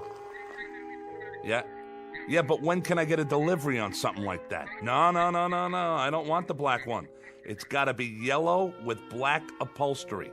Spoked wheels, Continental kit on the back, dual exhaust, power everything, the works. You got that? Now when can I get a delivery? All right, then order it. No. I'll pay you in cash. Come over with the papers tomorrow morning, we'll settle it then. How much did you say it was? No, I'm not backing out. I was just thinking. Maybe I ought to get 2.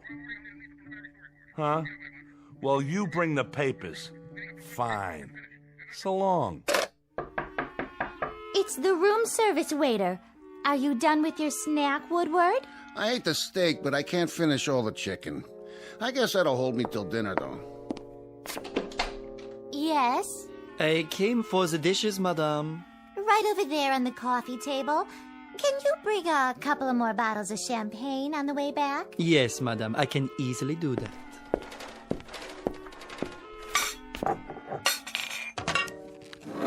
Hey, get your hands off the camera. Let him look at it. Bet you've never seen anything like that, Pierre. Mais non. Most unusual, sir. Isn't it, though? You don't know how unusual. But what do you do after your 10 pictures? Is there any other way to get more film? Well, we've only had it for a little while and What did you say? Yeah, what did you say about 10 pictures? The inscription on the outside, it says, 10 à le propriétaire. That means 10 to an owner. I presume that means you may only take 10. It's so odd. The lettering is definitely French, but I've never seen a French camera like that. As a matter of fact... Thanks. Bye. All right. How many pictures have we taken? There was one of Paula. Then one of Woodward. 6. We bet 6 races. That means we've taken... 8. We've taken 8 pictures. Chester, there's only 2 left. 10. But how do we know what that means? Some frog waiter tells us it means 10, so right away we think we only got 2 pictures left? How does he know what it means? I bet you we could take as many pictures as we want. But we don't know. Chester, we can't take any chances. No, we can't. You know what we should do? We should sell it. Who rattled your cage? This don't even belong to you. You're strictly for charity, buddy. Now what we should do with it is go back to the track and bet 2 more races with it. Are you both crazy? What you do with it is hang on to it. Save it for a rainy day. Careful. You stop it. You're going to break the camera. It took a picture. You dropped it and wasted a picture. I didn't drop it. You did. Oh, palpitations. You and your palpitations. Phony palpitations and a stupid brother. Hey, look. I don't have to take that kind of guff off of you. All right. Have a drink. Give me the camera. What's in the picture? It's me. It was pointing at me when it went off, and it looks like I'm... She's screaming. Let me see that. Get your hands off. Why is she screaming in the picture, Woodward? I'll tell you why she's screaming. She's screaming because somebody's trying to do something to her loving husband. Some stupid ex-con with an idiotic idea about selling a camera to the highest bidder. And who doesn't care what he has to do to get it? Well, we'll see about that. Put the knife away. If she's screaming in the picture, it's on account of what some guy must be doing to her loving brother. You better put that knife away, Chester. You put her away, or I'll take it and peel your skin off. Try to take my camera. Try to cut me, will ya? Stay away from the window! Watch out!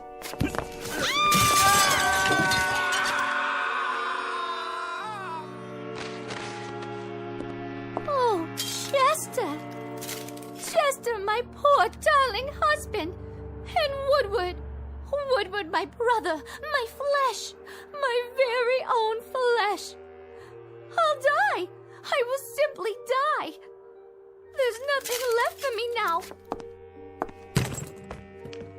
Except this suitcase full of money. How thoughtful of you, Chester. Well, don't worry about me. I'll muddle through somehow. We have to learn to live with tragedy. Poor Chester and poor Woodward. My heart is simply too full to say any more. May you both rest in peace. Now, where is that camera? Here. One picture left, huh? One more picture to remember you boys. For posterity. Pardonnez-moi. Oh, how did you get in here? I have, how you say, the key. There is something in the way of laundry that I should take, no? You got the wrong room, Jack. There's no laundry up here. I'm checking out. There is the matter of dirty laundry. And your two friends, they have checked out already? Ah, yes, I see them. Such a pity. Lying down there in the courtyard. So young. One moment full of life, vim, vigor, and the next moment, poof. What do you think you're doing with that suitcase? Doing? But, madame, I told you, I'm here for the laundry. I'm, how do you say, cleaning you out. You're cleaning me out? And while you're doing that, Jack, what do you think I'll be doing? Well, I'll cue you, buddy. I'm gonna be calling the cops. Cops? You mean the gendarmes? You'll forgive me, but if you call the police, Madame will get herself into, how do you say, one fantastic bind. Dear lady, I know all about you. I did some checking. You, your husband, your brother, you're wanted. So the money is up for grabs. Why, you little rat. And as for the police, I advise you to get out while you can. When they see what's in the courtyard down below, they shall be up here sans invitation. Translation, uninvited, if you catch my meaning. So you walk out of here with the loot, and I get nothing but a big fat goose egg? At your service. Now, as to the laundry, it may be back on Thursday, or maybe Friday, or maybe never. And the camera. But I am not a hog. I leave the picture with you. Sacre no, this is a picture of the courtyard below. Sure it is. I just took it. And if you don't mind, I think I'll just keep it. As a souvenir. But how can this be? In the picture, there are more than 2 bodies. More than 2? Then who else is down there? Watch your step, madame. The broken glass, you will trip and hurt yourself.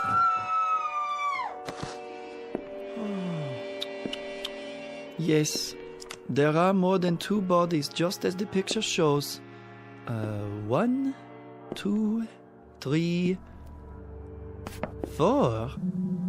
That is impossible. Wait, let me see. Oh, the camera! There it is. I can see it from here. If I lean out a few...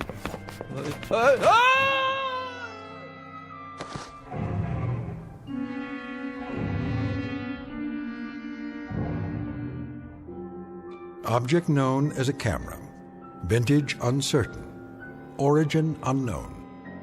But for the greedy, the avaricious, the fleet of foot, who can run a 4-minute mile so long as they're chasing a fast buck, it appears to be an ally. But appearances are deceiving. It isn't at all what it seems. It's really nothing more than a beckoning come-on for a quick walk around the block in the Twilight Zone.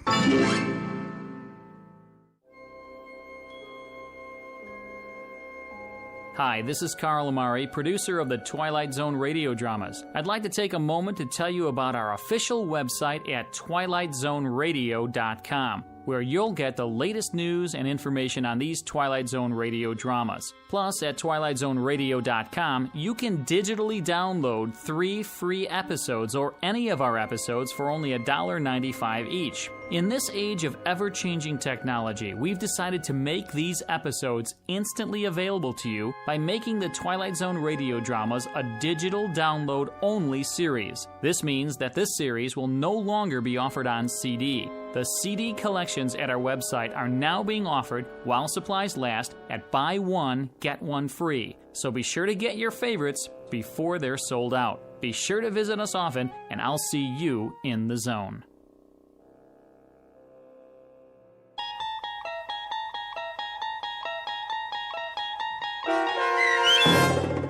A Most Unusual Camera, starring Mike Starr with Stacy Keach as your narrator, was adapted for radio by Dennis Etchison and based on a script by Rod Serling. Heard in the cast were Alyssa Fraden, Rich Komanek, Brooke Reed, Christian Stolte, Turk Muller, Roger Wolski, Carl Amari, and Doug James. To learn more about the Twilight Zone radio dramas and to obtain audio cassettes and CDs of these programs, visit our website at twilightzoneradio.com. This copyrighted radio series is produced and directed by Carl Amari and Roger Wolski for Falcon Picture Group. Doug James speaking.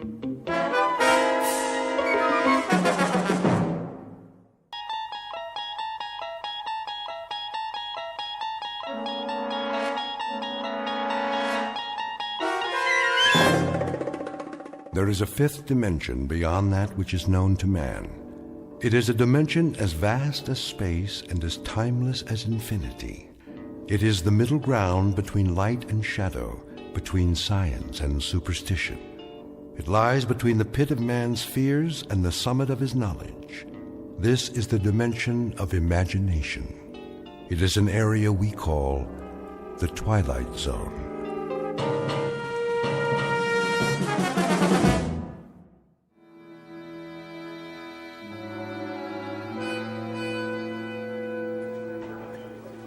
Where is he? We should start anyway. Pass me the coffee, Bob. How long are we supposed to wait?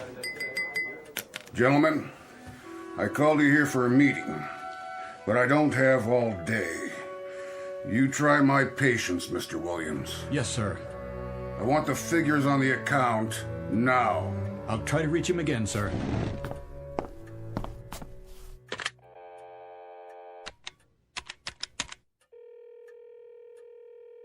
Put me through to Jake Ross's secretary.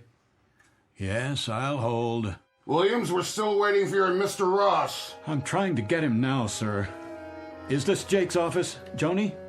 Yeah, I'm fine. Mr. Williams! I know he's out to lunch, but there was a conference called for 2 o'clock and it's 2:30. Yes, Mr. Mizrell's office. Where is he? All right, then check. Tell him to get his keister back here fast. Well, where is your protege with the multi-million-dollar automobile account? She's calling around the usual places, Sardi's East to Colony. Don't be an idiot. He's due any moment, sir. Probably stuck at a big client lunch or something. More likely a big martini, or 3, or 4 of them. Mr. Mizrell, I assure you he was too young to put on this account. I told you that, Williams. Much too young for so large and important an account. See? I knew it. Here's Jake now. Message for Gert Williams? Give me that. We have been here now for 34 minutes, Mr. Williams. This is a note from Jake Ross. Would you be so kind as to share its contents with us? I can tell you the sense of it very quickly, Mr. Misrell. It's Jake's resignation. He's moving to another agency. And he's taking the automobile account with him. That account represented a gross billing of millions of dollars a year. And how many times have you promised it to me? This is as much a shock to me as it is to you, Mr. Misrell. Don't con me. It was your pet project, yours. And it was your idea to give it to that little college greenie. Get with the program, Williams. Get with it, boy. I'm sorry. So what's left? Not only has your pet project backfired, but it sprouted wings and left the premises. I'll tell you what's left for us in my view. A deep and abiding concern about your judgment. Please. This is a push business, Williams. A push business. Push and drive, but personally hands-on. You don't delegate responsibilities to little boys. I don't feel well. You should know that better than anyone else.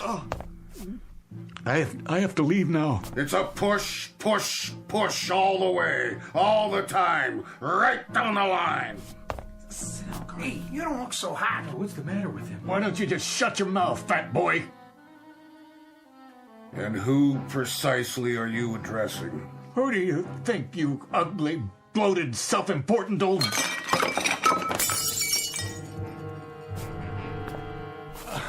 I'll clean it up, Mr. Misrell. He didn't mean that, sir. I closed 2 new accounts. If I may... Oh, no. Excuse me. Please, excuse me, all of you.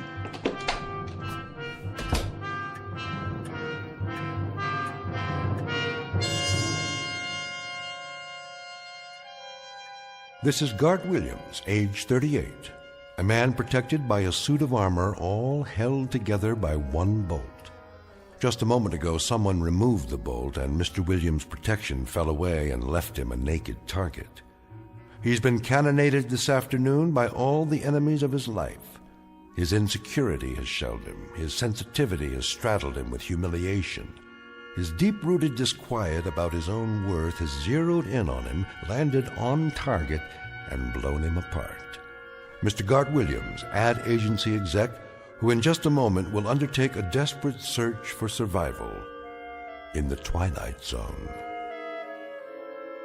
And now, back to our story from the Twilight Zone. A Stop at Willoughby, starring Chelsea Ross, with Stacy Keach as your narrator.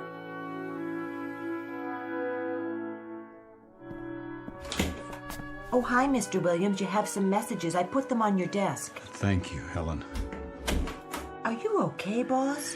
Just, let me sit down for a minute. You don't look so good. The ulcer's acting up again. Oh, no. Don't worry about it. I'll be fine. You should take it easy. I can get you some lunch. No, thanks. Sure? Something plain? I think I'll go home early today. Oh, good idea. Well, can I get you anything first? Yeah. Anything at all? A sharp razor. What? And a chart of the human anatomy showing where all the arteries are.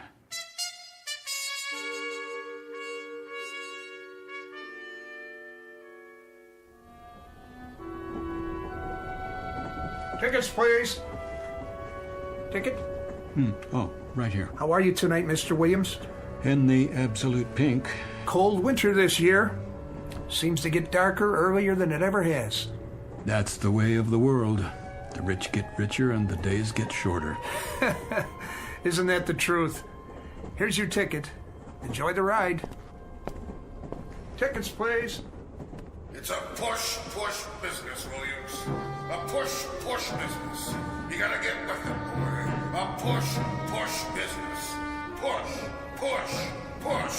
Push. Got to get with it, boy. You got to get with it. That's enough! Is anything wrong? What? Oh, no. I was just thinking out loud, I guess. Oh, I was afraid you were speaking to me. Not at all. Sorry. It is a boring commute, isn't it? It's easy to doze off. Yes. Yes, it is. All that darkness outside. You can barely see the landscape. To tell the truth, I never paid much attention to it. But, well, now that you mention it. I used to read, but I got motion sickness. So now there's nothing to do but wait for the next station. And the one after that, and I don't even know where we are at the moment. I can't see any lights. What's the next stop? I've lost track. That's funny. It is? Lost track? Oh. At least we're not off the track. Not yet, anyway. Give it time. Oh, I suppose we could be anywhere. Wait, do you hear that? Hear what? What's happening?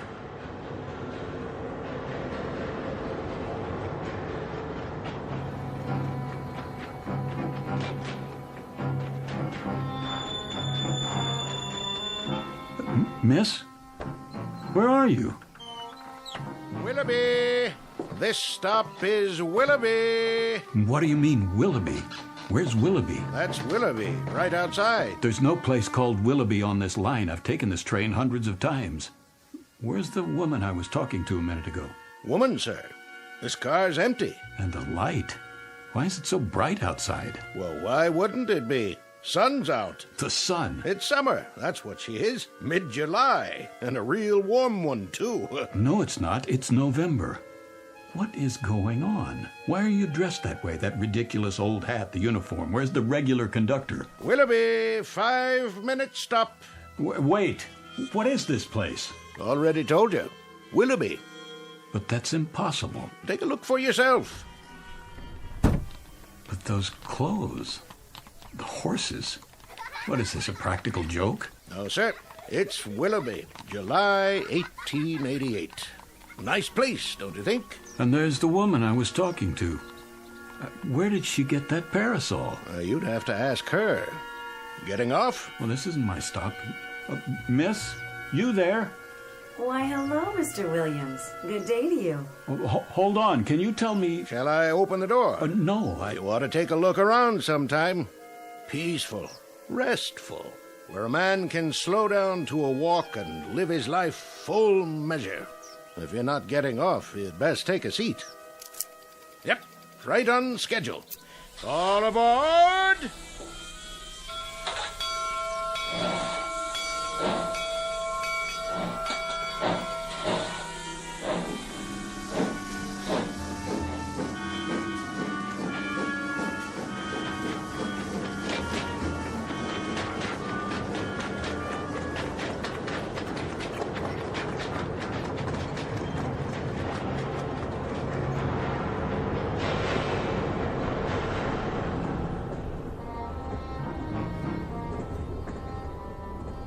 Port Saugatuck. Pardon me, sir? What?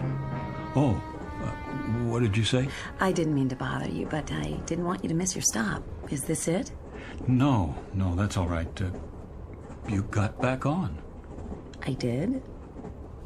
Oh. I must have dozed off again. I don't blame you. At least you got a little rest. I guess I did. A little rest and an idiotic dream. Why do you say that? Ever hear of a town named Willoughby? I don't think so. Willoughby where?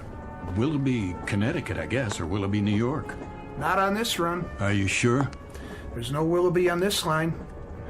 Westport, Saugatuck, next stop.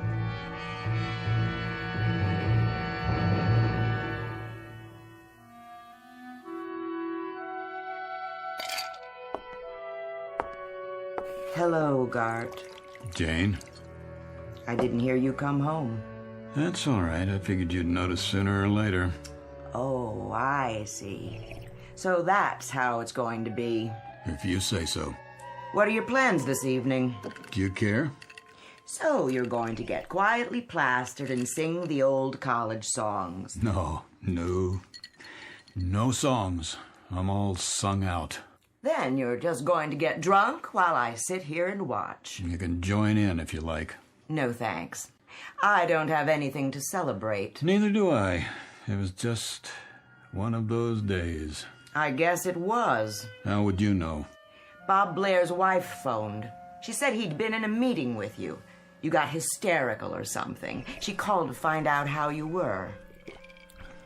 They were all very solicitous, all the boys at the meeting. The kind of free-flowing compassion that spells relief for everybody because it means I'm the victim, not them. That's a big word with you, isn't it? Victim.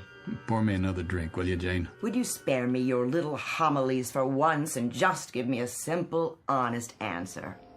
Did you throw away your job this afternoon? Did you wreck your entire career? It appears not. Mr. Mizrell phoned before I left the office. And? He has found it in that giant, oversized heart of his to forgive me. Forgive you for what? What's the difference?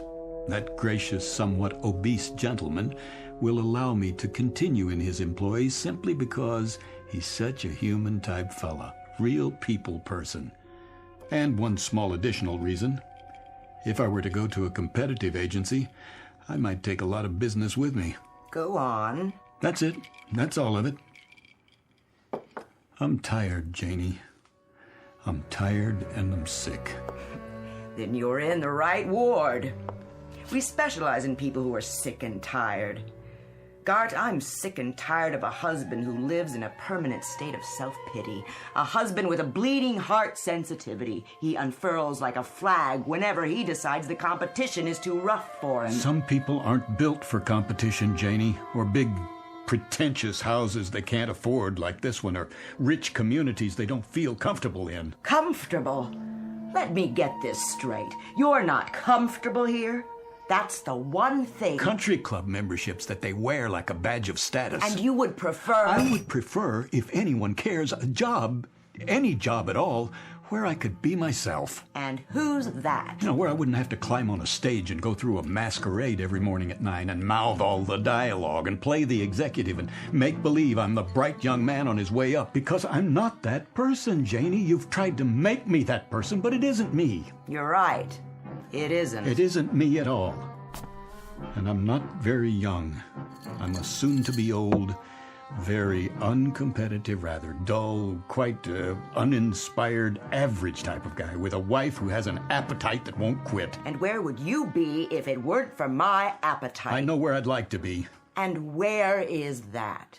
A place called Willoughby. A little town I chartered inside my head. A place I manufactured in a dream. An odd dream, a very odd dream. Willoughby. It was summer, very warm. The kids were barefoot. One of them carried a fishing pole. Oh, please. And the main street looked like a Currier and Ives painting. Bandstand, old-fashioned stores, bicycles. I've never seen such serenity. It was the way people must have lived 100 years ago. Crazy dream. Gart. You should have seen it, Janie, this Willoughby. It wasn't just a place or a time. It was like a doorway that leads to sanity. Nothing serious, Gart. It's just that you were born too late, and your taste is a little cheap. You're the kind of man who could be satisfied with a summer afternoon and an ice wagon pulled by a horse. My mistake. My error. My miserable, tragic error. To marry a man whose big dream in life is to be Huckleberry Finn. That's what you want, isn't it? Something like that. A place, a time, where a man can live his full measure. And what does that mean? I don't know, but I'd like to find out. It's what that conductor said. A place where a man can live his full measure. That's where I'd like to be.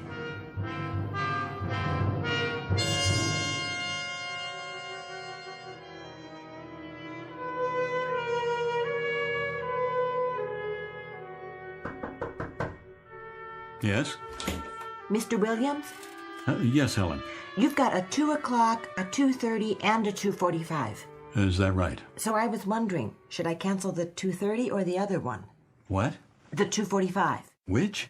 Oh, the 2:30 is the man from the baby food company. He's got an idea for an ad campaign, remember? And the one after that is about the frozen fish account. Uh-huh. Tough call, huh? No. Well, I mean, it is. No, I was just wondering. Which one to cancel? Not that. What would happen, do you suppose, if I weren't here? When? For the meeting. Either one. Take your pick. Me? Or both. You want me to cancel both meetings? It's a hypothetical question, Helen. Oh, but you are here.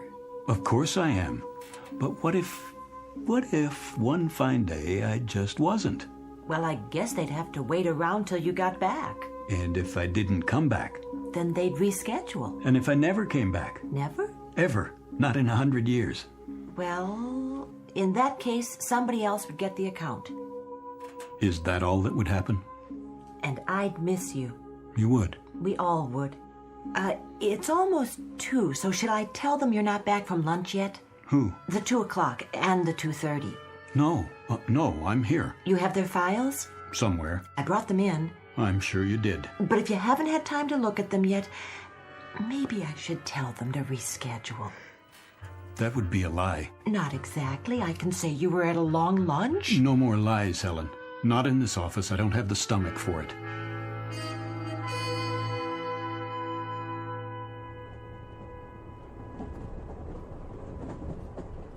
Hello again. It's you. Please, have a seat.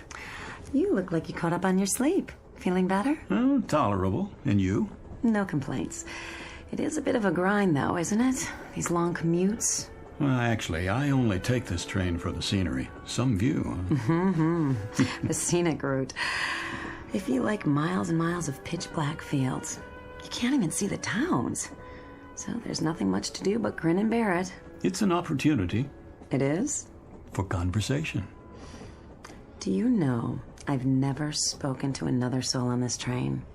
They're all so wrapped up in their own melodramas. Misery loves company. So, we might as well be miserable together while we're sitting here. Has to be more interesting that way. Did you ever... What? It's silly.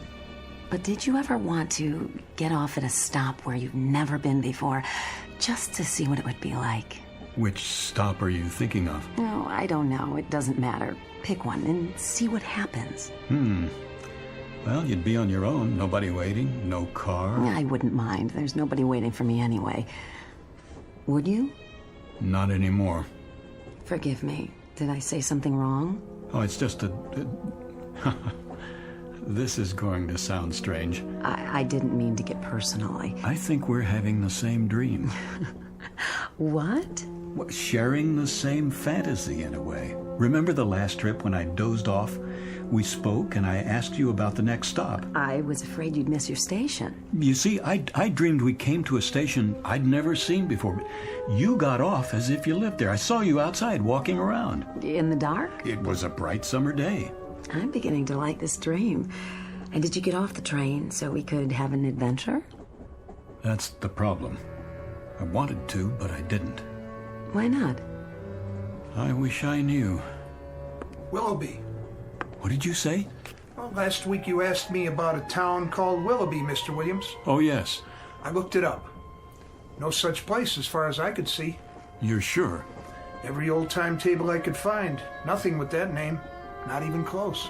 Thanks anyway. Where did you hear about it? Oh, I must have dreamed it. Probably did. Old-fashioned name.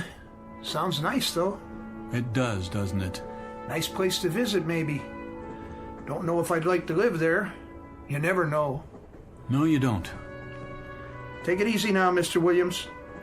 Next stop, Stamford. Stamford, next stop. Is that the name of it? Willoughby?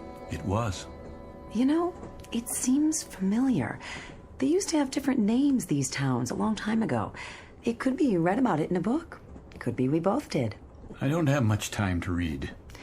It's almost as if I'm remembering something.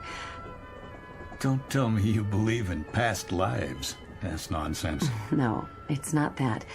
But the name does sound familiar, and I do like the sound of it. I do too. Willoughby. Willoughby.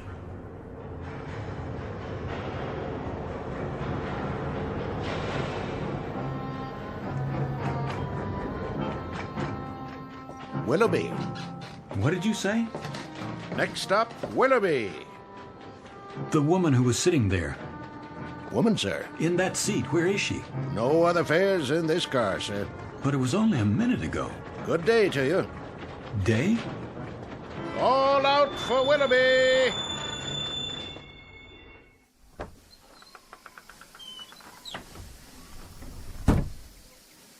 It is day.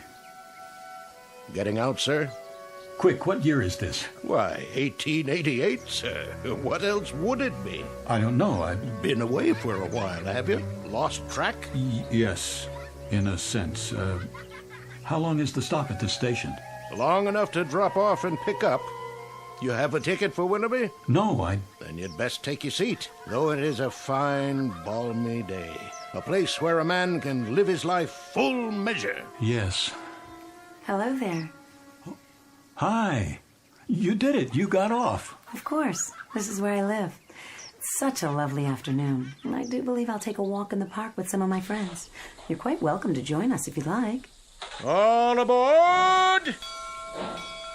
Wait, the train started moving. Goodbye, Mr. Williams. If I can jump to the platform... Oh, no, don't do that. I can make it. Too late. I can make it. Don't. It wouldn't be safe. Another time. Yes, another time. We'll make a day of it.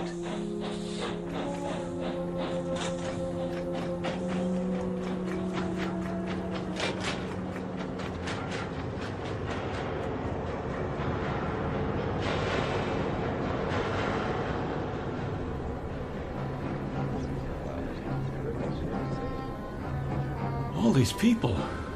A full car, Mr. Williams. Always is this time of day. There's your seat right over there. The woman I was talking to. I'm not sure that She's not here now. Oh? Maybe she went to the club car. Or got off. Where? No stops so far. She got off at Willoughby. You on that kick again? I told you there's no such town. I know. That's what you said. Sounds like a nice place, though. A real nice place. Tickets! Next time. Next time, I swear I'm going to do it no matter what. I'm going to get off at Willoughby.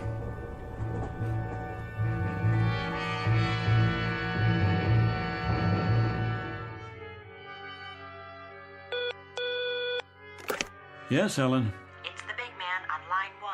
Should I tell him you'll call him right back? Don't bother. I'll take it.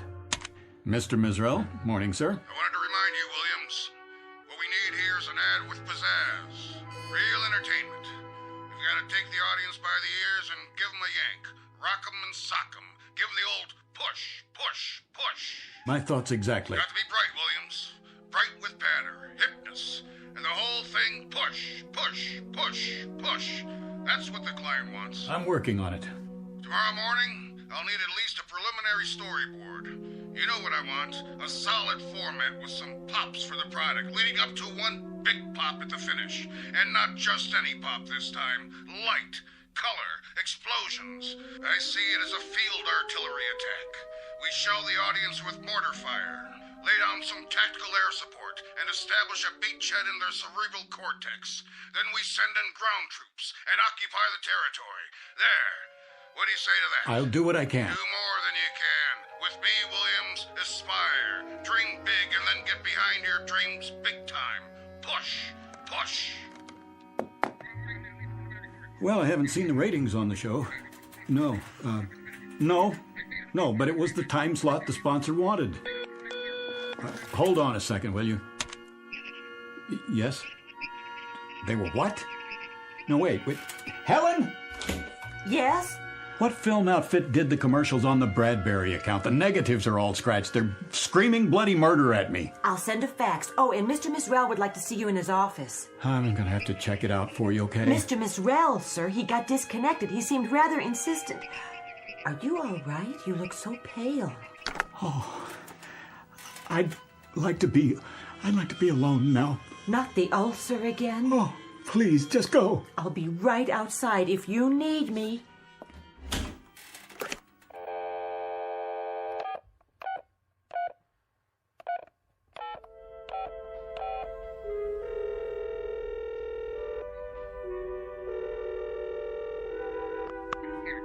Janie, this is Gart, honey. Stay there, will you? Things are going to be different from now on, you'll see. I just want you to stay there. I'm coming home. Janie? Janie, please listen. I've had it, understand?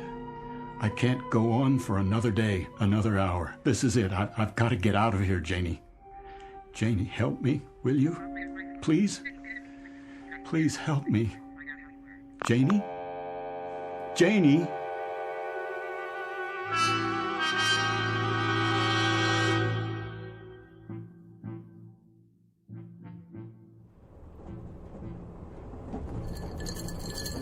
Another scotch, Mr. Williams? No, thank you.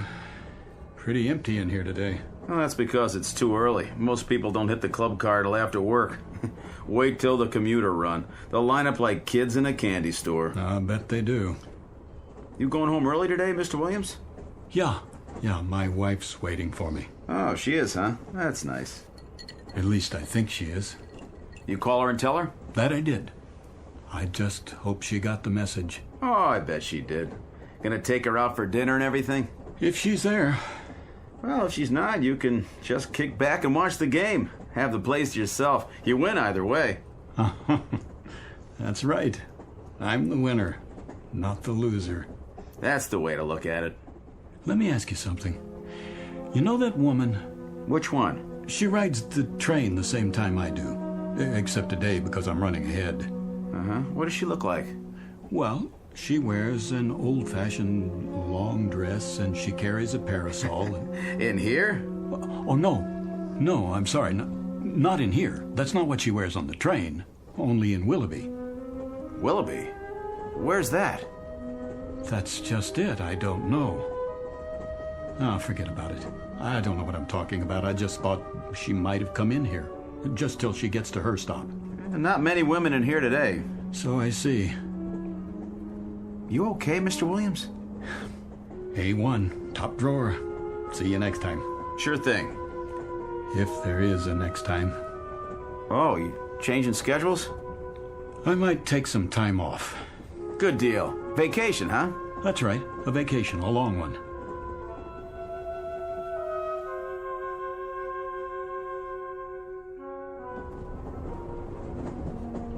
Ticket? Hey, you're early, Mr. Williams. What? Decided to call it a day, huh? Yes, yes, you could say that. Well, enjoy the trip. Oh, conductor. Something else? You wouldn't happen to have a light, would you? You want a cigarette? They have matches in the club car. No worse than a drink, I guess, if that's your poison. But you can't light up here. You have to wait till we stop at a platform. Of course. I was just wondering if you could bend the rules this time. It's been quite a day. I need to unwind before I get home. I used to smoke 2 packs a day. Had to give it up, though. Doctor's orders. Right. Said it was cutting years off my life. So I decided to stick around. You want to do that, don't you? Yes. As a matter of fact, I do. That's why I'm going home. There you are, then. I have another question for you. Yeah? That woman, the one I talked to. Which woman is that now? Have you seen her in the other cars? Can't say as I have. Would you take a look? If I see her, I'll let you know. Thanks. I appreciate it. Some people didn't go to work, though. Cold day. Yeah, maybe that's it. Be colder tonight. That's what they say. Looks like snow. You keep warm now. I'll try. Next stop, Stanford. Stanford.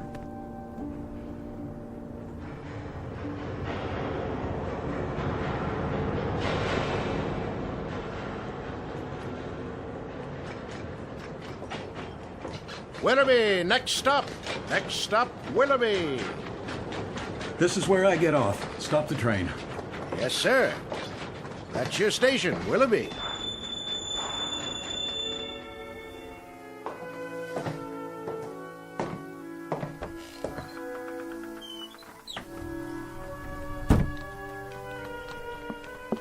Need a hand with your baggage? I don't have any. Nothing at all? Not a thing. A good day to you, then. Yes, it is. It really is a beautiful day.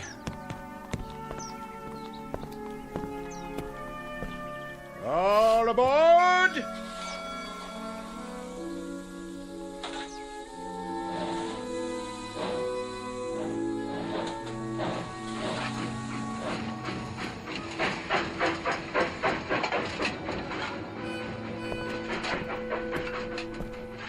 Mr. Williams. Hi. We're going fishing. I can see that. Catch some big ones today, huh? The biggest you ever saw. Want to come? Maybe some other time. It's pretty hot today. Yeah, we're gonna get a sunburn, then go swimming. That'll be fun. Come on, we got an extra pole, and there's plenty of fish. I'll bet there are. Bye, boys. Catch one for me, okay? Sure.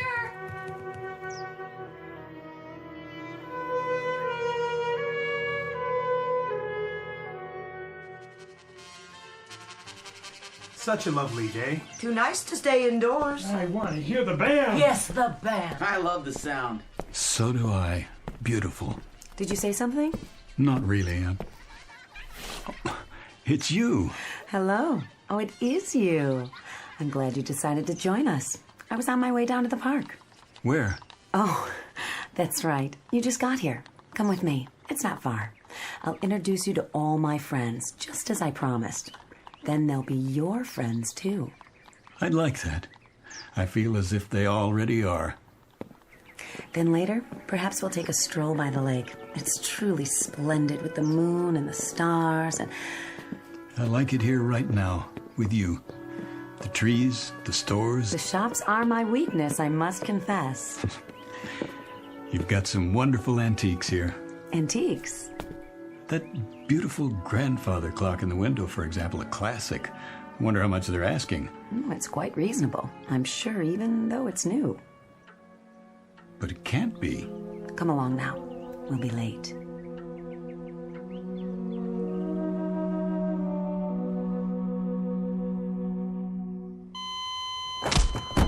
Again. Again. It's no use. There's no pulse. It's a crying shame. He wasn't very old. You say he just jumped off the train? Right here, in the snow, in the middle of nowhere.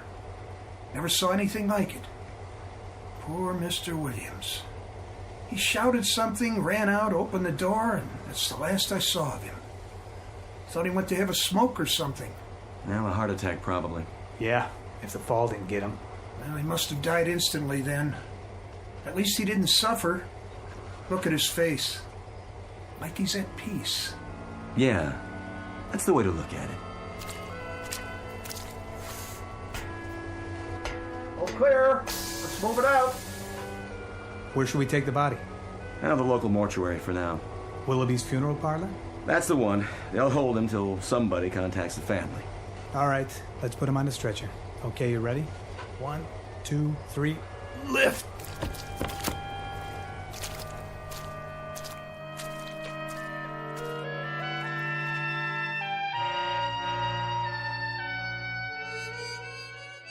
Mr. Gart Williams, who withstood the slings and arrows that come with life in the fast lane for as long as he could bear them, and eventually sought respite for his torment in the only place left open to him, under a gravestone, who climbed onto a world that went too fast for him and then finally jumped off.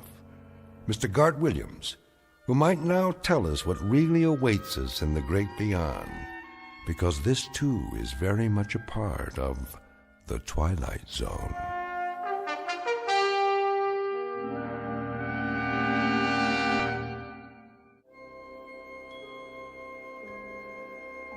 Hi, this is Carl Amari, producer of the Twilight Zone radio dramas. I'd like to take a moment to tell you about our official website at twilightzoneradio.com, where you'll get the latest news and information on these Twilight Zone radio dramas. Plus, at twilightzoneradio.com, you can digitally download 3 free episodes or any of our episodes for only $1.95 each. In this age of ever-changing technology, we've decided to make these episodes instantly available to you by making the Twilight Zone radio dramas a digital download-only series. This means that this series will no longer be offered on CD. The CD collections at our website are now being offered while supplies last at buy one, get one free. So be sure to get your favorites before they're sold out. Be sure to visit us often, and I'll see you in the zone.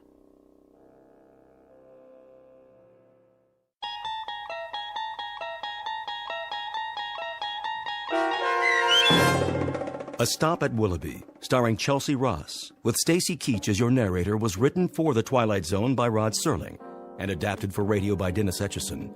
Heard in the cast were Rich Komanik, Peggy Roeder, Turk Muller, Lynn Foley, Laura Russell, Tony Castillo, Roderick Peoples, Linda Ryder, Jeff Lupetin, Mike Aljadeff, and Adam Tangway. To learn more about the Twilight Zone radio dramas and to obtain audio cassettes and CDs of these programs, visit our website at twilightzoneradio.com. This copyrighted radio series is produced and directed by Carl Amari and Roger Wolski for Falcon Picture Group. Doug James speaking.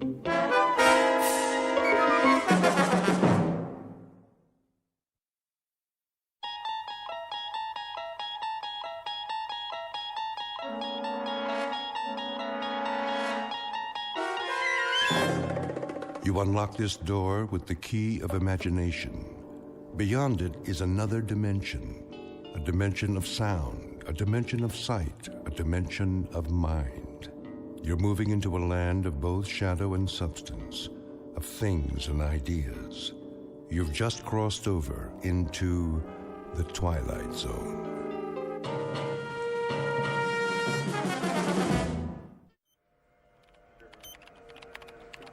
.019er, steady and holding.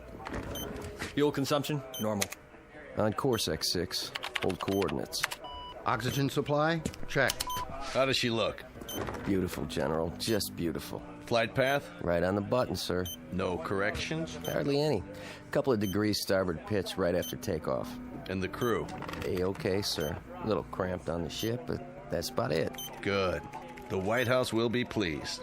About a test flight? The President's a big fan of the X6. He pushed it through Congress.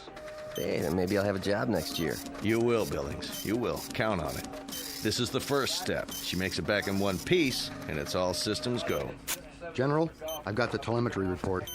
Send it over to data control. Right away, sir. You boys have done well. So far, so good.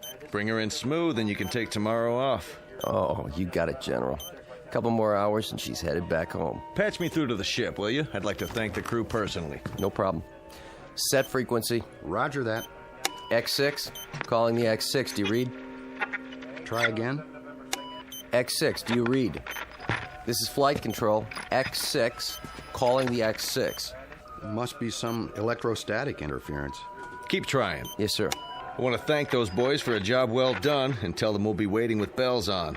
Maybe not a ticker tape parade this time, but that'll come. Sir? Yes? They seem to be... Seem to be what? What's the problem? Well, I don't know. Out with it, man. Something wrong? It's just that I can't find them on the radar screen. Let me see. What does that mean? It means... Well, sir, it means they seem to have disappeared.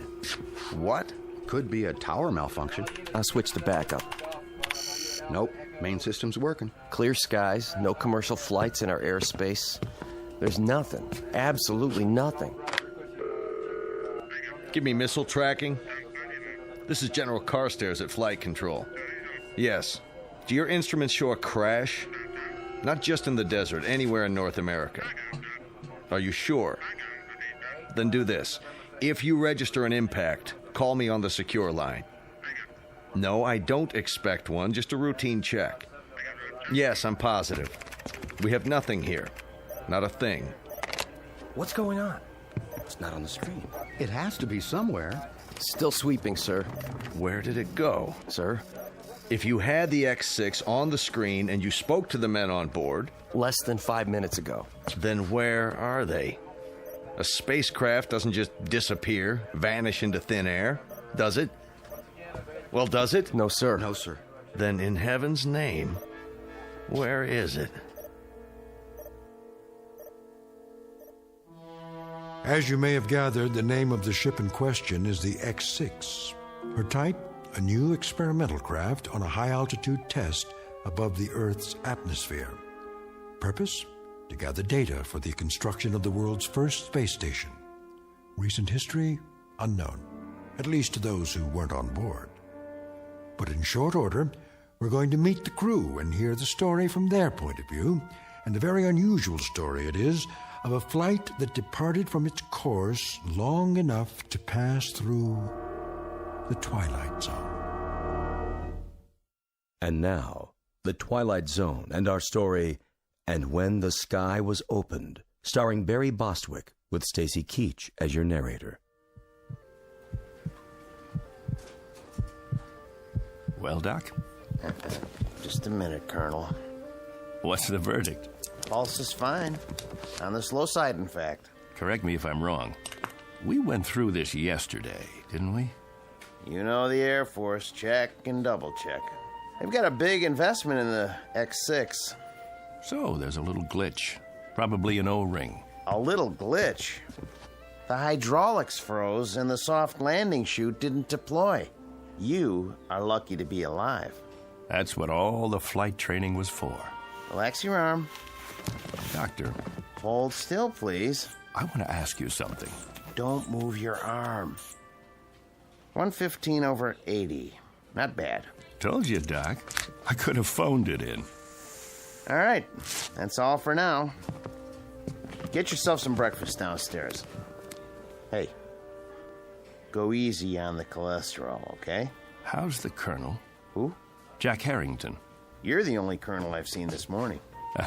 I get it. You call me in, but he gets to stay home and sleep it off. Pretty nice duty. Harrington.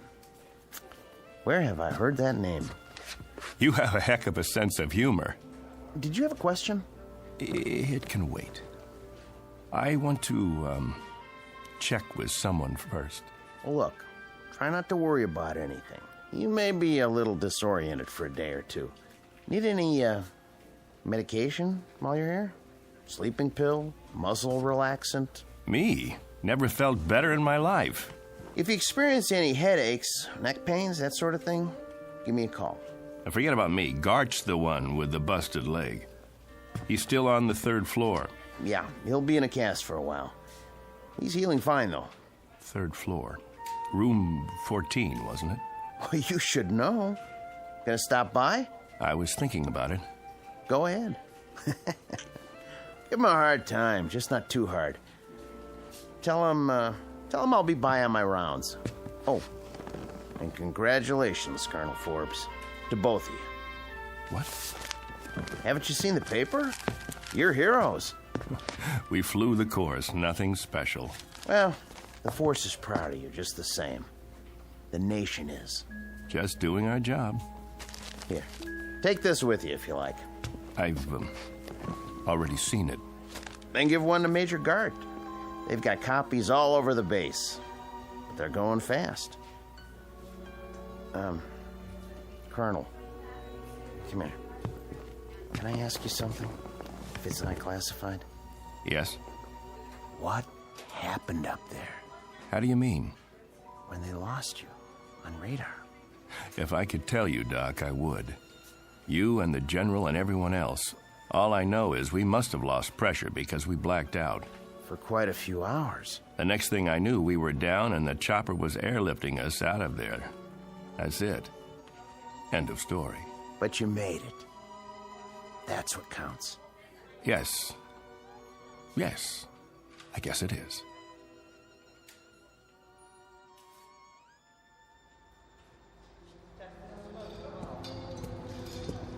I want her completely broken down, piece by piece. Whatever it was, we've got to find it. Doing the best we can, sir. How's the investigation coming? Well, so far, everything checks out. Meaning? The only damage evident is from the touchdown. She came in on her belly at something close to 300 miles an hour. Must have buckled part of the landing gear. Wasn't fully extended. That's why the wing looks the way it does? She plowed through a sand dune just before she stopped. If you want my opinion, sir. By all means. I don't think you're going to find anything wrong. Well, that may or may not be. But for now, we've got a mystery on our hands. We need answers. Well, it would be my suggestion. Yes? That if you want to unravel this mystery, you better check the crew, not the aircraft. The crew can't tell us a thing. How's that? We had them on radar for the first couple of hours. Everything went strictly by the book.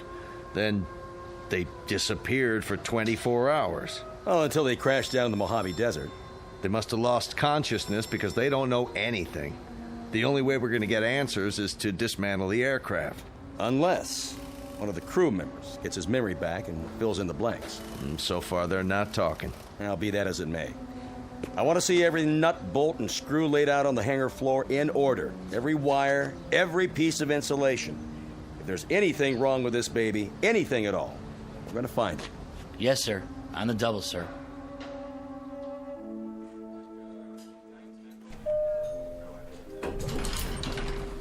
Dr. Bridges to the infirmary. Dr. Bridges. Oh, hello, Colonel. I didn't see you. That's all right, nurse. No harm done. How are you feeling, sir? Fine, thank you. How's Major Gart? Coming along nicely. You can go on in if you like. He'll be glad to see you. Thanks. I will. Is that one of the pilots? The ones who crashed? Yes. Colonel Forbes. He's cute. He is. But did you see his eyes? Blue, I think. No, that's not what I mean. I mean, they've got a kind of far look. Like his body's here, but, I don't know, his mind's somewhere else. I don't know where. I just hope he's okay.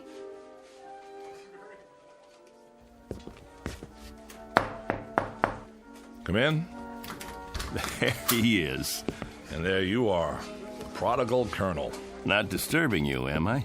Nothing could disturb me in here. More like a prison ward. No Playboys, no hot fudge sundaes.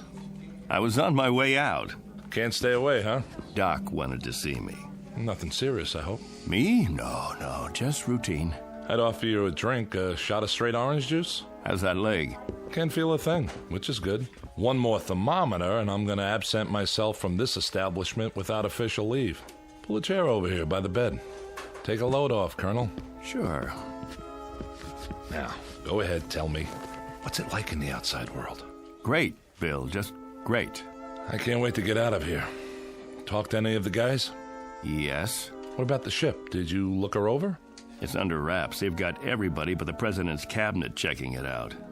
Bill, did you see the paper? Sure. We made the front page. Only page 3 today. Take a look. Ooh, steady, Colonel. You go off on a toot last night? Why? Your hands, they're shaking. You don't look so good. Thanks. Little hungover, huh? No big deal. So what's it say?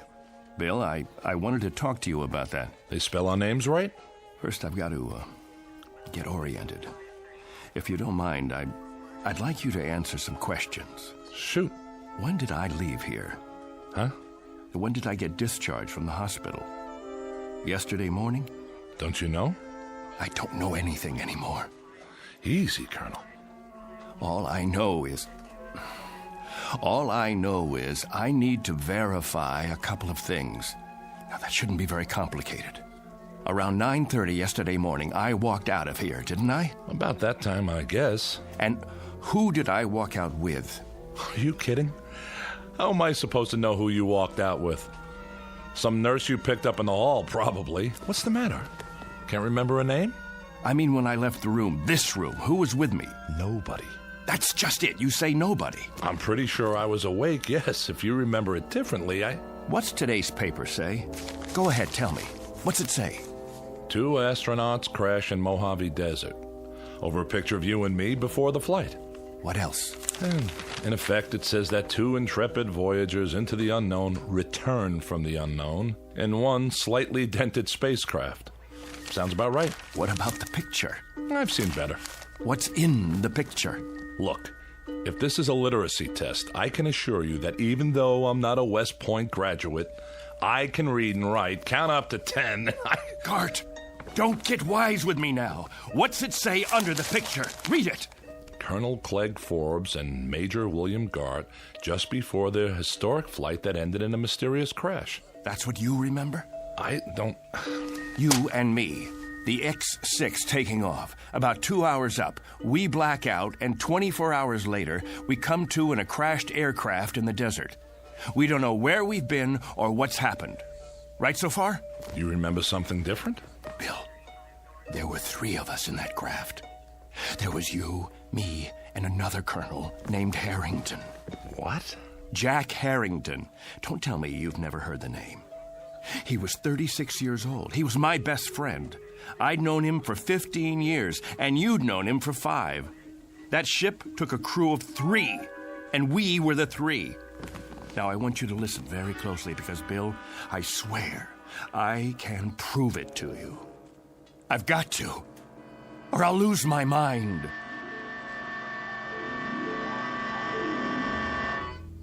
What are you talking about, a third crewman? They brought 3 of us back to the hospital when they found us in the desert. You, me, and Harrington. Jack and I were just scratched up. You got the busted leg. Yesterday morning, they discharged Harrington and me. There was 3 beds in this room. Now, wait a minute. We said goodbye and promised we'd come back today to visit you. Then Harrington and I left to do the town. Now, you tell me none of that sounds familiar? Clegg, I don't know what you're talking about. I don't know anyone named Harrington. Whoever he is, he wasn't on the crew with us. The X6 carried 2 men, you and me. Nobody named Harrington. Nobody else at all. When you walked out of here yesterday morning, you walked out by yourself. There were never 3 beds in this room. Only 2, yours and mine. Something's happened to you. I mean it, Clegg. This is an after effect of the crash. It has to be. I think you'd better tell the doctor run some tests. Look, Bill, let me describe to you what I remember. Go on. I'm listening. I'll give you a chronological breakdown of everything that happened as of yesterday morning. First of all, I saw the paper. The one you just showed me? No, not that one. Yesterday's edition. I saw it on the stands downtown, only it said that 3 men came back. There was a picture of you, me, and Harrington on the front page, taken just before we took off. That's impossible. I know, it must be impossible. You say there were 2 of us. Everyone else says there were 2 of us. And now, that's what it says in today's paper. Well, then, that should tell you something, shouldn't it? A reality check. But I know there were 3 of us in that aircraft. They picked 3 of us up in the desert and airlifted us in a chopper, and 3 of us were checked over and debriefed. They kept you here because of your leg, and it was Harrington and I who left this room yesterday morning. Then we requisitioned a staff car and got a ride into town together. Bill, you said goodbye to us from that bed, and then you said, Harrington, keep an eye on Forbes. He can't hold his liquor. Those were your words. I don't know what you expect me to say. Don't say anything. Just listen. I was standing right at that door, and Harrington went back to your bed and made like he was going to sock you. I swear to you, Bill, it happened. I know it happened. And Harrington, keep an eye on Forbes, will you? He can't hold his liquor. Hey. Why, you? I'm gonna let you have it, you fresh kid. I'm gonna fix this punk's wagon. I wish somebody would. I'm gonna tell the medics he's one very sick cookie and they should hold him for observation another 7 years. You think that's long enough? I don't know. And every Saturday night, Major Gart, the Colonel and I will phone you from whatever bar we happen to be in, and if you're nice, we might even let you talk to some women. Let's go already. I hate long goodbyes. Go on, both of you. Leave me here to suffer in my loneliness and despair. Take care, Billy. We'll come in tomorrow to see you. Meanwhile, you can all read about yourself. Better memorize this in case you lose it. See? 3 space travelers returned safely. And nothing about your broken leg. Well, that's the press for you. Get out of here. I'm going to pick one up for my mother so she can frame it.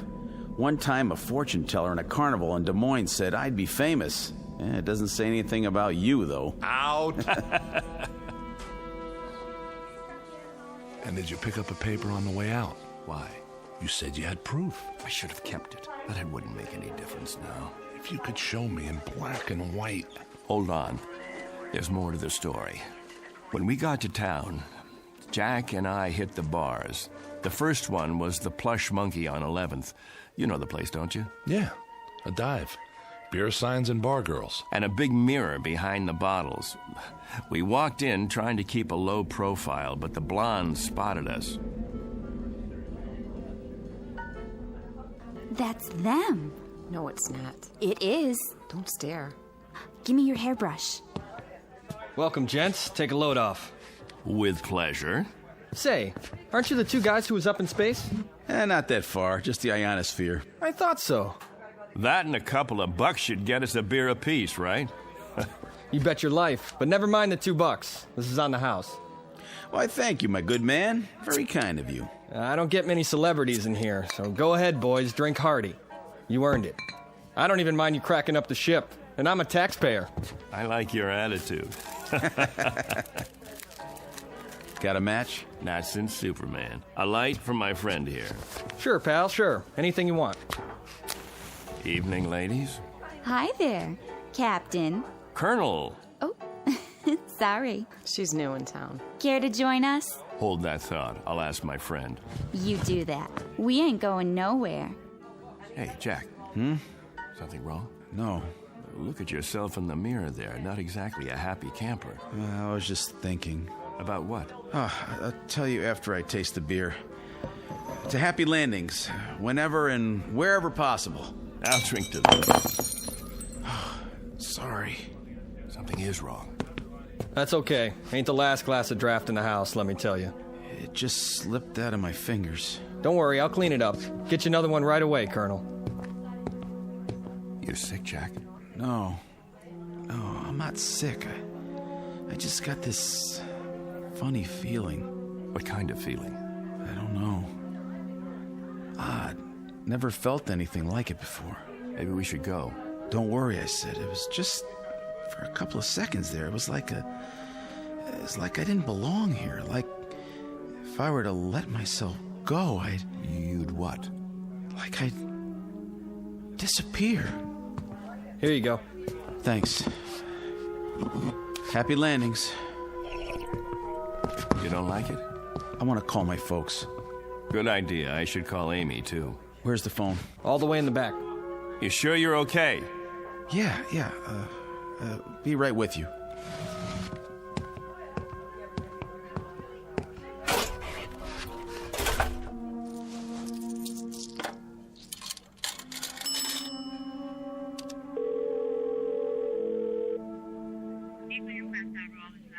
I'd like to place a call.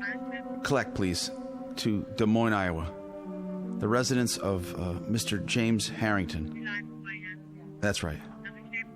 Oh, my number, let's see, Fletcher 90632.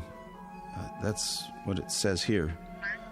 My name, it's Jack Harrington. That's right. Thank you, operator. I'll hold. I'm sorry about the broken glass. My friend's sorry, too. Forget it. I can sweep it up as soon as I get my mop. Clegg. Yeah? Come here. Will you come here quick? Coming. Please? Does he need some change? I'll see. What's up? I just called home. Called my folks. My mother answered. Yeah? How is she? I don't know. How come? I told her it was me, and she said she didn't have any son named Jack. That's what she said. Can you beat that? I asked to talk to my old man, and when he got on, he kept saying for me to hang up. He didn't want any practical jokers bothering his wife. Said he didn't have any son at all. That's weird. Clegg, what is this? What's going on? Gag, maybe, or... No gag. It's part of this feeling, Clegg. The feeling I've got that I shouldn't be here. That none of us should be here. It's as if maybe... What? Maybe we shouldn't have come back from that flight. Maybe somebody, something, made a mistake and let us get through when we weren't supposed to. Stay put. I'm going to get you a good stiff drink to go with that beer. I have to. I told you to stay here. Shot of whiskey, please. Make it a double. Sure. Say, Colonel, you think you could do me a favor? What? Sign this newspaper? My boy'd get a big kick out of it. Wait, where did you get this? From the machine outside. Here's a pen. Could you sign it to Richie? Right on the picture. But it's wrong. What is this, a joke? You have it printed up? 2 spacemen return and crash in Mojave Desert? Huh? That's you, isn't it? Colonel Forbes?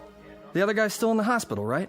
Which other guy? It says right here, Major William Gart. But there was a third man. See for yourself. He's back there in the... Back where? In the phone booth. It looks empty to me. Nope. Nobody's been in there all day. What? Buy me a beer, honey? I'm awful thirsty. My buddy, the one who was sitting here on the stool next to mine. You just got him another... Hey, where's his beer? What beer? My buddy's drink. Colonel Harrington, where is it? The one you gave him in place of the one he dropped on the floor, right here by the... Nobody dropped nothing on the floor. You see any broken glass? I don't. Dry as a bone, too. What are you trying to pull? I don't know what you mean, Colonel. You came in here alone. You don't know what you're talking about. You're crazy, you know that? Crazy, you hear me? If you think a thing like that, you gotta be out of your mind.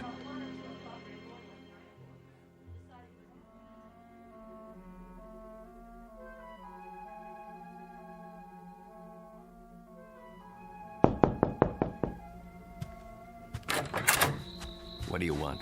Room 8A. Here's your pizza. Oh, yeah. How much do I owe you? Let's see. I got the bill right here. Keep the change. Thanks. Hey, say, aren't you, No.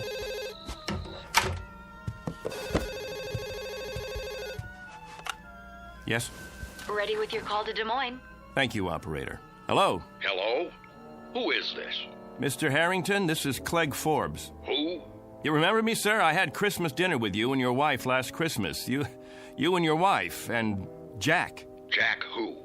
Your son. What is this, another crank call? Because if it is, it's not funny. Who is this, anyway? Perhaps I don't have the right house. Is this James Harrington? I'm James Harrington, but I don't have any son, and I've never heard of you. You live at 43 Elm Street? All my life. Got 2 daughters, both married. One lives in Sioux City, the other moved to Binghamton, New York last year. I should know whether I got a son or not. And don't call me again. Now what? Look at that face in the mirror. I don't know myself anymore.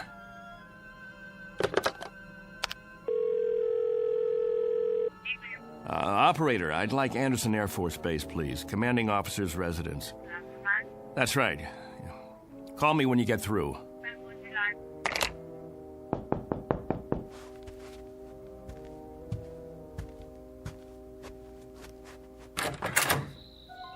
You've got some nerve. Amy, honey, am I glad to see you?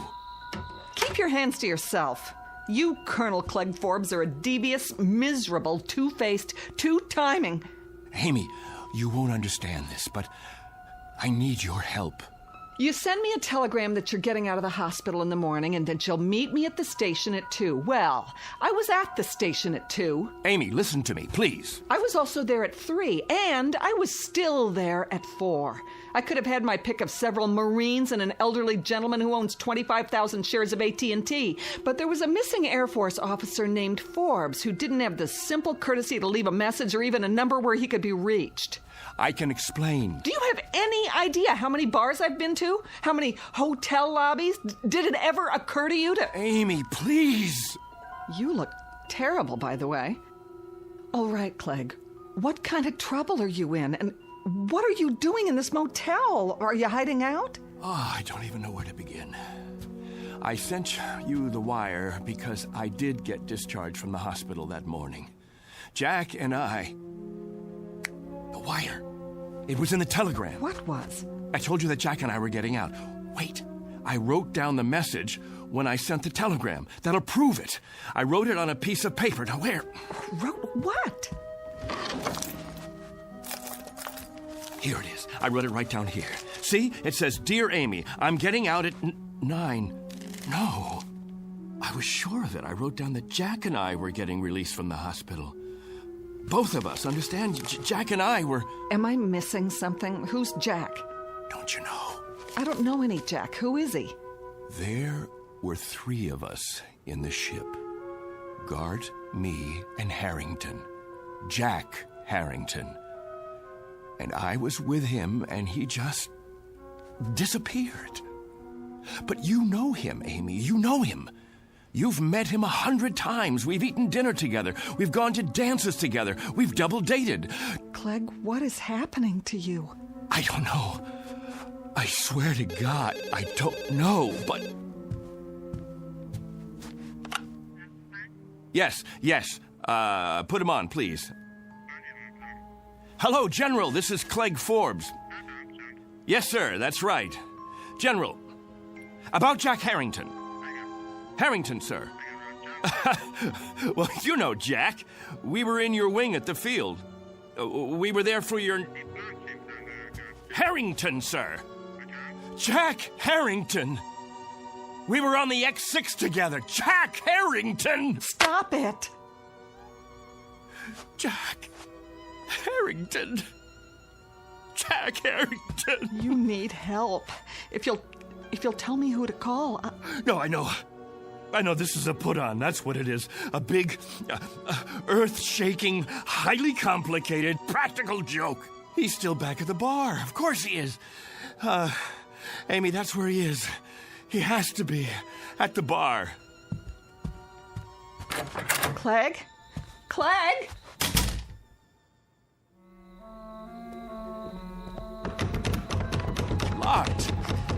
Locked. What time is it? It's late, Clegg. There's nobody inside at this hour. Open up. I know you're in there. Come on, Harrington. You gotta be. Don't! Jack, you can come out now. Some joke, and I fell for it. Where are you hiding? The phone booth? That's gotta be it. Where are you, Jack? Please come back, will you? Jack! No. No! No! That's some story. I don't know what I did then. Just ran, I guess. All the way down the street like a crazy man.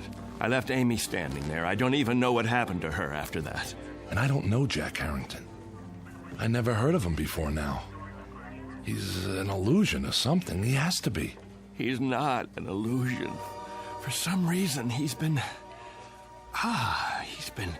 yanked out of here, taken away. You're letting this get to you. Didn't you hear what I said? He told me he had a feeling that maybe somebody or something made a mistake and let us get through when we shouldn't have. And maybe they'd be coming back to get us now. Maybe somebody from up there. Clegg, it doesn't make sense. And now, I've got the feeling, too. I've got this idiotic, oddball feeling. I don't know how to describe it. It's weird, Bill. It's just plain weird. Like I don't belong.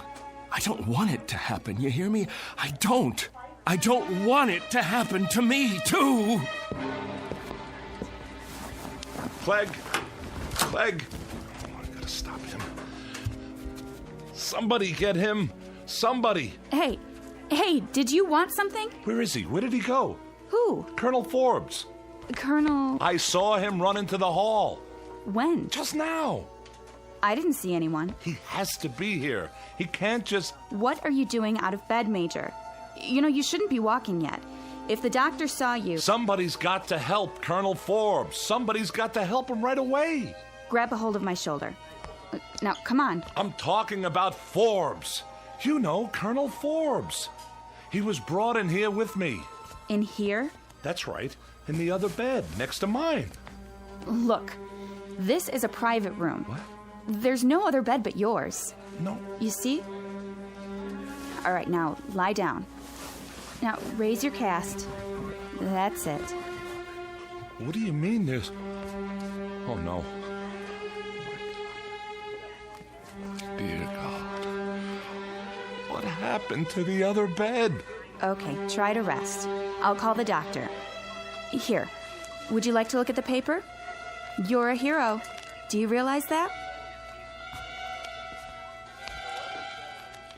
Spaceman completes journey. Lone traveler returns to Earth. Lands in Mojave Desert. It's a nice picture of you. Would you like a glass of water? Major William Garrett. just before his historic one-man journey into space.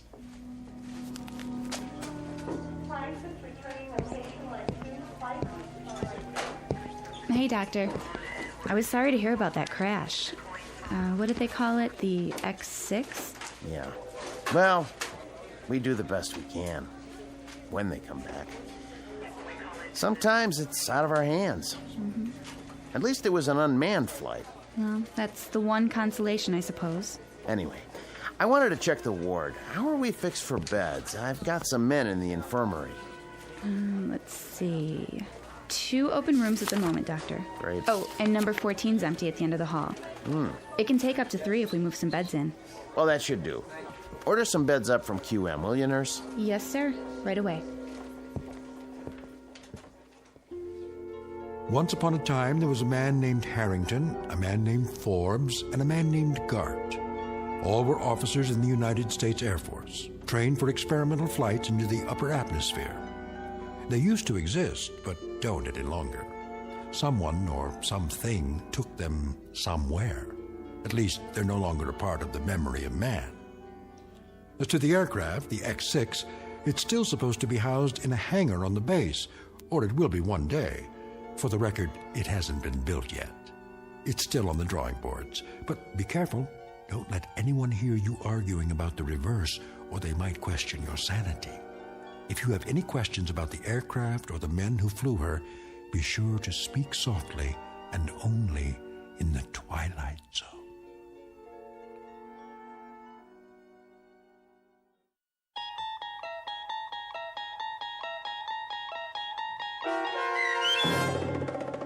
And When the Sky Was Open, starring Barry Bostwick, with Stacy Keach as your narrator, was adapted for radio by Dennis Etchison and written for The Twilight Zone by Rod Serling, based on a story by Richard Matheson. Heard in the cast were Mike Starr, Jeff Lupetin, Meg Thalken, Joby Cerny, Christian Stolte, Kurt Nabig, Richard Hensel, Doug James, Vince Amari, Justin Kaufman, Elizabeth Lido, Carl Amari, Jennifer Joy, and Tracy Hernandez. To learn more about the Twilight Zone radio dramas and to obtain audio cassettes and CDs of these programs, visit our website at twilightzoneradio.com. The producers of The Twilight Zone wish to thank CBS Enterprises, Carol Serling, Dennis Etchison, Claire Simon Casting, Terry Jennings, XM Satellite Radio, Sirius Satellite Radio, our sponsors, and our radio affiliates for helping make this series possible. This copyrighted radio series is produced and directed by Carl Amari for Falcon Picture Group. Sound design and custom Foley effects for The Twilight Zone by Cerny American creatives Bob Benson, Craig Lee, Michael Slaybach, and Matt Sorrow. To learn more about the Twilight Zone radio dramas and to contact us, visit our official website at twilightzoneradio.com. Doug James speaking.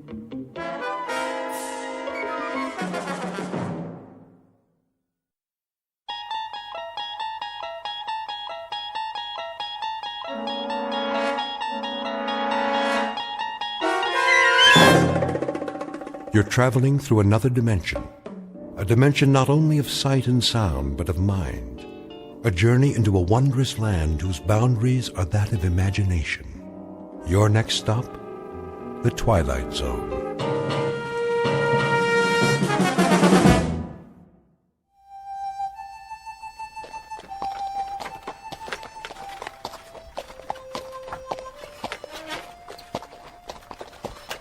How much longer, Chris? Not long. We'll stop soon as we find a place. Where? Look around. We saw the last shade 2 days ago. That's a buzzard up there circling the wagons, and it's been following us since dawn. It's waiting for the next one to die. How's the boy? Still burning up with fever. He can't take any more. All right, honey. Hold up! Whoa! Oh! Hold! We'll stop here for a few minutes.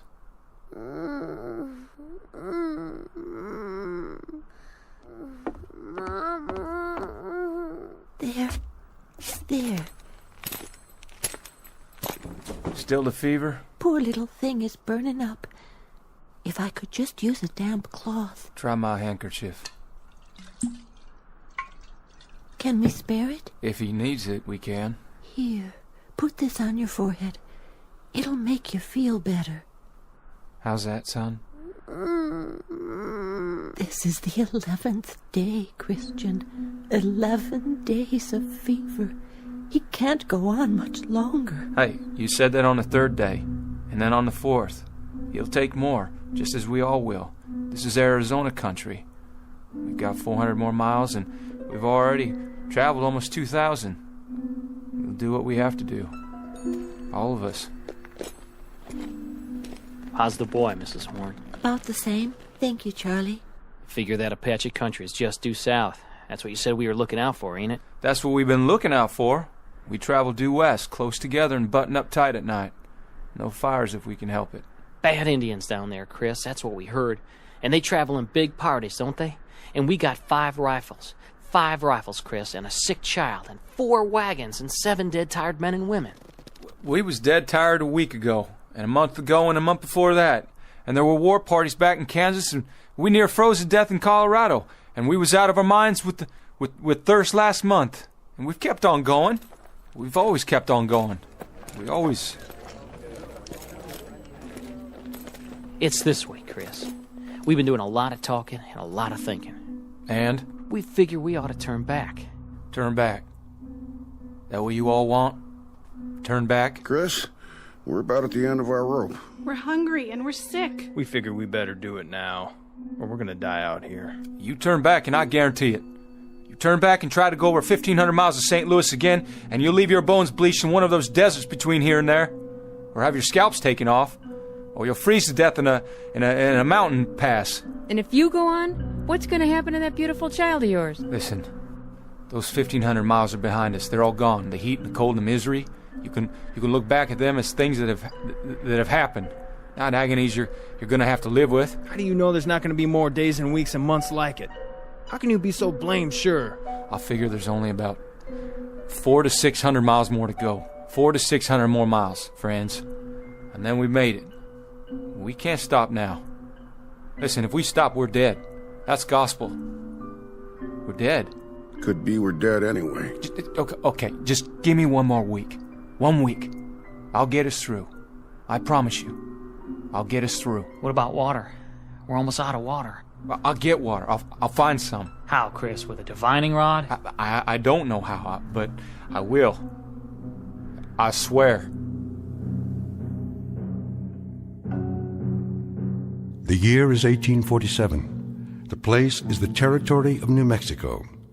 The people are a tiny handful of men and women with a dream. 11 months ago, they started out from Ohio and headed west. Someone told them about a place called California, about a warm sun and a blue sky, about rich land and fresh air. And at this moment, almost a year later, they have seen nothing but cold, heat exhaustion, hunger, and sickness. The men and their families are now one with the animals and the wagons and the landscape, and they stare straight ahead, numb and glassy-eyed. They are dust blobs whose lives have been reduced to a single function, forward motion. The man in the lead wagon is named Christian Horn. He has a dying 8-year-old son and a heartsick wife, once beautiful but now gaunt and drawn in the merciless desert air. Her husband is the only one who has even a fragment of the dream left, Mr. Chris Horn, who's about to go over the rim of a sand dune in search of water, sustenance, and survival, and who, in just a moment, will find himself heading into an uncharted territory known as the Twilight Zone.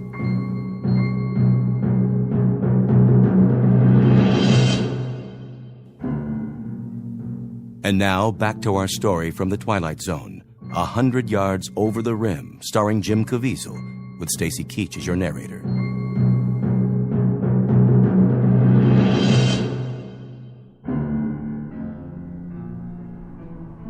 A man had best not make promises he can't keep. I give you my word. And food and medicine for your child? We'll have those things. We'll have food and medicine and everything else. If you can just keep going. Just keep going and don't look back. Look out there instead. Look west. We don't even know where that is anymore. Don't make any decisions yet. We can't stay here anyway. Once we're past the trail, we'll be able to rest a couple of days. I'm almost out of water, Chris, and food. I'll go up ahead, over that sand hill. I'll do some checking around. Stay here now, all of you. Martha, give me my rifle. Chris, you might look for a shady spot, a pretty spot where we can. I won't talk about burying our son. Not now. Not while there's life in him. How far you plan on going? Just over the rim there, 100 yards or so. Might find a stream or something, maybe some game, a rabbit or two. Never can tell. I guess that's true enough, friend. You never can tell. Stay close to wagons and keep them bunched up. Hold on, Charlie, all of you. Just hold on. I'll be right back.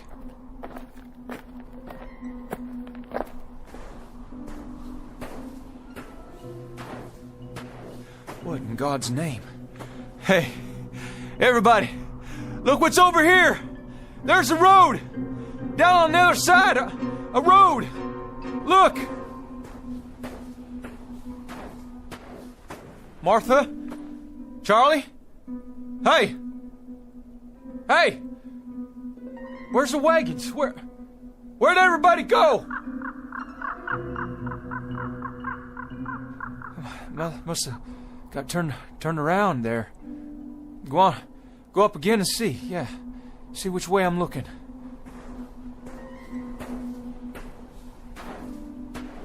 What's going on? What in devil's name is going on here? Road's hard. And black. What the? What these poles doing here? All these wires?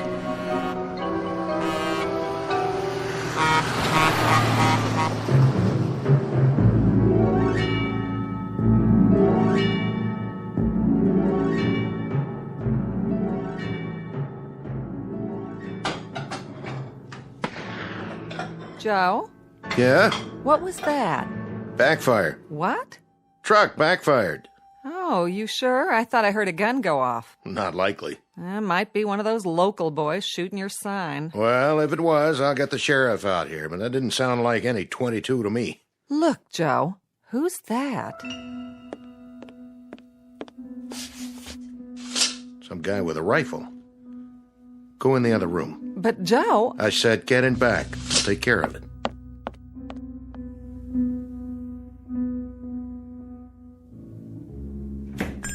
Howdy. Did you see it? Did you see that thing? What thing? That monster. That big animal or monster, whatever it was. It almost hit me. Monster? No, I didn't see anything like that. If there was anything, it never got to here. It must have. It went by me just a mile or so back. You mean... You don't mean the truck? What's a truck? Hey, are you all right? You wouldn't have any water to spare, would you, mister? Any extra, I mean. Water? Sure. Come over here and sit down before you fall down.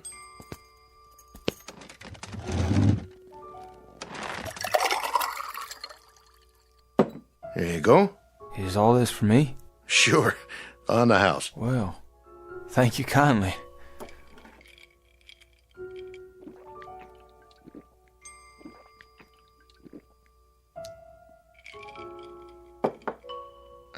You want some more? You got more? Sure do.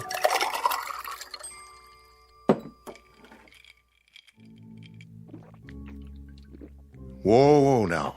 You don't want to drink it too fast. Just how long you been out on the desert, anyway?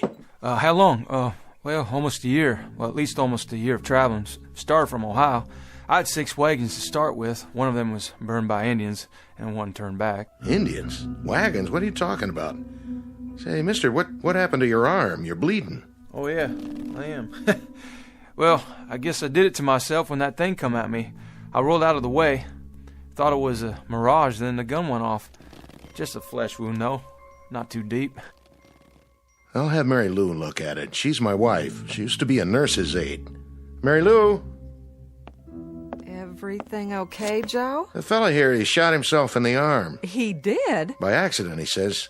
You want to take a look at it? Why, sure. I'll get some bandages out. Hand me a clean towel, will you, Joe? Sure thing. Got the first aid kit right here under the counter. I'll just set your gun over here. Oh, well, thank you kindly. Well, careful with it now. That's a real old-timer. Antique piece, isn't it? No, bought it new before we started out, but she's been used a lot, I guess. We're running low on bullets. I don't suppose you've got any ammunition around here? Oh, no. We don't carry anything like that. This isn't a hunting area. What about Indians? The south of here's Apache country, isn't it? Why, sure. Well, sure, but there aren't any Indians nowadays. Well, I mean, not hostile Indians. No? Well, not as long as we've been here. Well, how long you been out here? How long? Oh, a couple of years now. Where do you hail from? Well, we used to live in Phoenix. Phoenix? Yeah, Phoenix. Mary Lou's folks are from there.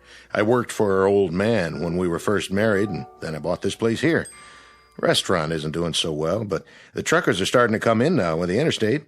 Restaurant? You have food? Sure do. Just like the sign says. On the wall there, see it? Right over the register. Joe's Air Flight Cafe and Gas Station. You don't understand a thing I'm talking about, do you? You've never heard of Phoenix, or registers, or nurses' aides, or trucks, or gas. Hey, mister, where are you from, really? Where'd you come from? Tell me straight out, why don't you? From Ohio. I left the wagons back there, and I walked up the rim to the hill, and I thought I might find some water or something, or some game, and then I saw that stretch of road out there, that black road, and those things, running on it. What things? He means trucks. Hold on. You hear that? You hear that? There's another one. It's all right. It won't stop. Take my word for it. Well, we heard tell it was a dangerous route, but the most direct one. To where? California. They say... No, take it easy, friend. We can talk about all this later. No, I don't have much time. I promised him I'd be right back. There you go. Your arm's all cleaned up with a bandage on it. I even made you a sling, see? Oh, much obliged. Just try to keep it clean now. I'll give you a roll of gauze and some tape. You're a nurse? Are you the doctor? Me? I just sling hash and pump gas. Take 2 of these. Drink a little water to get them down. What are they? They're antibiotic tablets. They ought to keep away any infection. Where do you get this? Well, at the drugstore. Of course, you're supposed to have a prescription, but these won't do you any harm. How do you feel? Could I? Do you think I could buy some more of those pills off you? Oh, I don't sell them. But you see, I got a real sick boy back there. Back where? In the wagon, if I can ever find the wagons again, but you say that this will help a sickness. Sometimes, depending on what it is. How about a fever and a bad cough? It's worth a try. You've got a family? There was 3 wagons of us, but when I turned around to look back down, they'd gone. Well, maybe you better rest a while, friend. Lie down. Get washed up. There's a bed in back. Look at this place. The tables like wood, but they're not. They can't be. And the legs are all silver and bright. That's not silver. It's steel. It's chrome-plated. What's that thing in the corner? Jukebox. A what? Plays music. You put a coin in it and pick a tune. Here, I'll show you.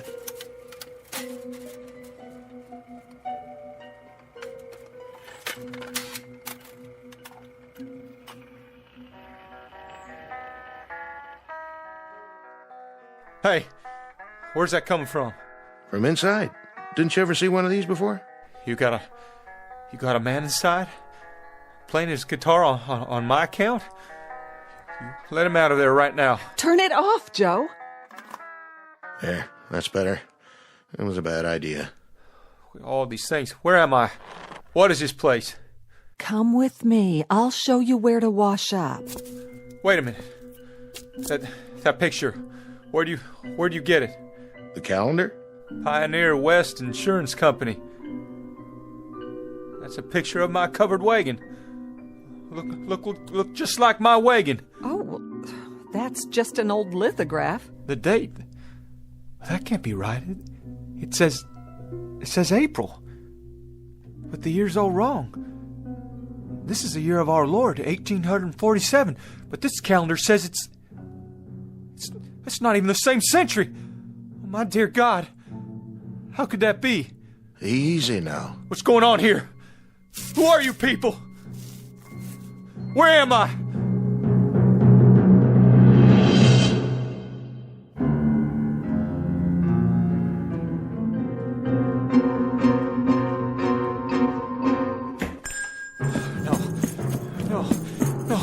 No!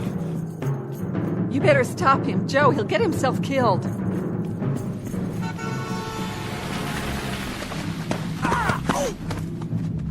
Come on now, fella. Come inside.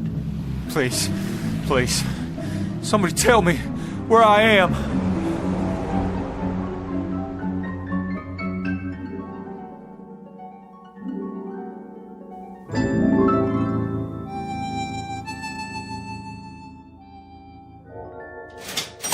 $1.84 your change. You keep it, dollface. I thank you. Say, pretty lady, if you don't mind my asking, what time you get off work here? Oh, not till late. But you better not let that man in the kitchen hear you say that. He's my husband. Oh, no offense, ma'am. None taken. You come back now. I'll do that.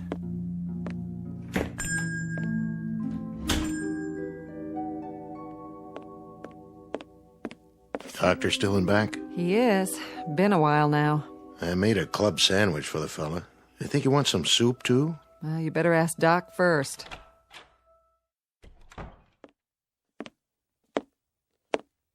How's he doing back there? You have a fresh pot of coffee? Sure do. Shall I bring it to him? Not for your visitor. For me. I believe I'd like a nice, strong cup. Sit down, Doc. You look like you just seen a ghost. You look him over? I did indeed. And? Malnutrition, that's his major problem, along with dehydration. Though he's a strong specimen of a man, I'll say that. Tough stock. What else did you find out? You were right. He's an interesting customer, all right. Quite the character. The heat did it, or something, didn't it? I mean, he's not in his right mind. I figure that has to be it. I'm not a psychiatrist, Joe. I'm an ancient GP, not much past the school of castor oil and sassafras tea. But, you know, I think old Freud himself would have something to gnaw on here. How do you mean? He happens to seem very rational. Extremely rational. He can trace his imaginary life a whole lot clearer than some of us can our own. His recall of details is amazing. Or it would be if they were true. Maybe they are true. I mean, maybe he read it in a book somewhere. There's lots of books about the pioneer days. I even know a lot about my people, how they came out here. And one other thing. A little parenthetical aside, let's call it. The fillings in his mouth. There are two. Well, let's just say no modern dentist drilled them. Yeah, his clothes, too. They didn't come out of an Army-Navy store. No, they didn't. They're the real goods, circa 19th century. And you saw that squirrel shooter of his, Joe? Sure, but it's an antique. An antique that isn't more than a year old? 150-something-year-old gun, Joe, but it was manufactured less than a year ago. You said that yourself this morning. What's it add up to? Look, Doc, if you're trying to tell me... I'm not trying to tell you anything, Joe. That is to say, I'm not trying to make any point of my own. All I'm giving you is the benefit of some observations from an old hand. He says he's a pioneer, and when he climbed up to the top of that hill out there, he was living in 1847. That's what he said, all right. He seemed so sure.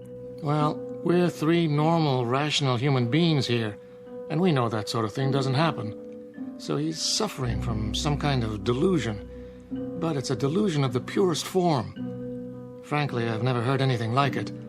Not with this degree of detail. The way he describes his wife, his son, the wagons, the other people, it's with genuine emotion. He's lying in there right now with tears rolling down his cheeks, worried about them. He said his boy was sick. He told me his boy was dying. And from the way he described the symptoms, I'd call it pneumonia. That's why he wanted the pills. Which pills? I gave him some antibiotics for the wound in his arm, and he wanted the whole bottle so he could give some to the boy. I don't get it, how someone could be so sincere. I just don't understand it. I don't either. Which leads me to the next question. Yes? What do we do with him, Doc? Precisely what I'm going to deal with right now. Where's your phone? Behind the counter. But wait, who are you calling? The authorities, so they can get him help. Oh, that won't do him any good, will it? They'll lock him up in a rubber room and throw away the key. Once he's turned over to the state, he'll get a thorough examination. They'll know what kind of help he really needs. Yeah, the funny farm. Oh, Doc, I've heard about those places. They're bad news. Nobody even knows you're in there. They can do anything they want. What are you suggesting? That we pack him a box lunch and send him on his way? You think he'll survive out there? He doesn't know where he is. And even if he figures that out, he'll die of heat exposure before the day's over.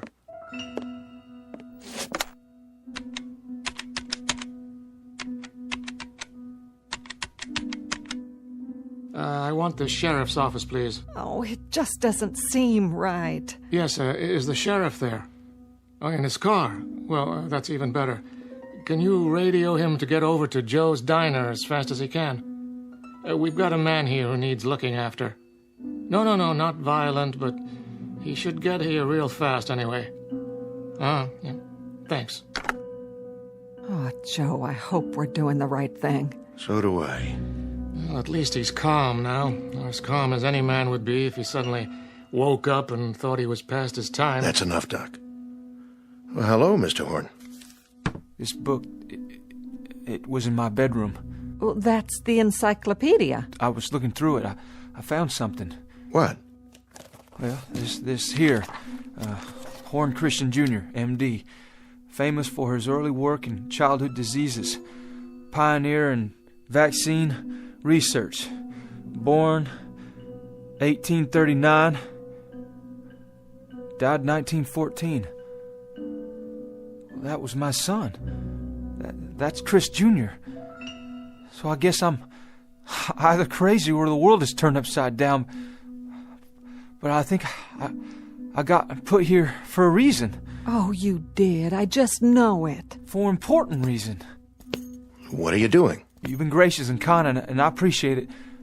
But I gotta get back. I'll just get my gun now. Horn, we want to help you. But help means rest and medical attention. I can't let you leave like this. Come on, son. Come over here and sit down. I've called for the authorities. The authorities? Well, listen, I don't know who they might be, but I've got no time to wait and find out. Horn, please. Hey, don't go trying to stop me now. I know my purpose. I'm going to finish it. Or my life don't add up to much. Listen to us. Please, Mr. Horn. You take your hands off my gun, mister. You okay, Mary Lou? Oh, I'm fine. The gun just went off when he took it. And blew out my plate glass window. Horn! Horn, come back!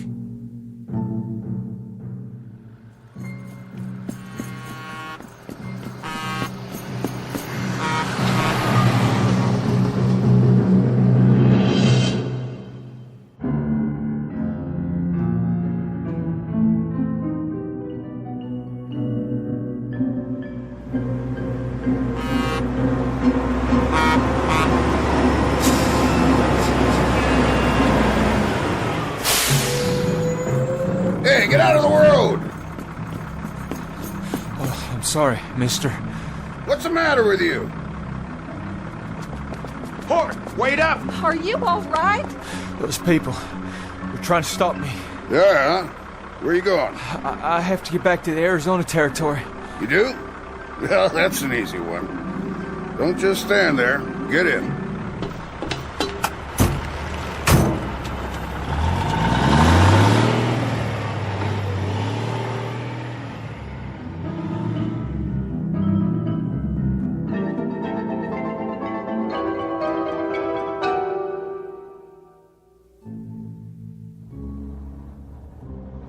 belly of the beast. How's that? What is this contraption? Peterbilt 18-wheeler. Best long-haul rig ever made. Where's your team? I ain't a teamster. Strictly independent. But your horses? All the horses you want right under the hood. Sweet, huh? Where you say you're headed? California. We were headed for California. That's where I'm going. Good country out there, is it? Easy living, if you ask me. Everything a man could want. And land of work? Any seed you plant, it grows tall. That's what I heard tell. Suppose I could give you a ride all the way in, so I'd have somebody to talk to. I'm going to California, but I can't get there this way. What are you talking about? It has to be the same ridge, right around here. It was. Mister, you have to let me out. Say, look at that. Sheriff's car, moving like a bat out of hell. Please, I made a mistake. You've got to stop this machine.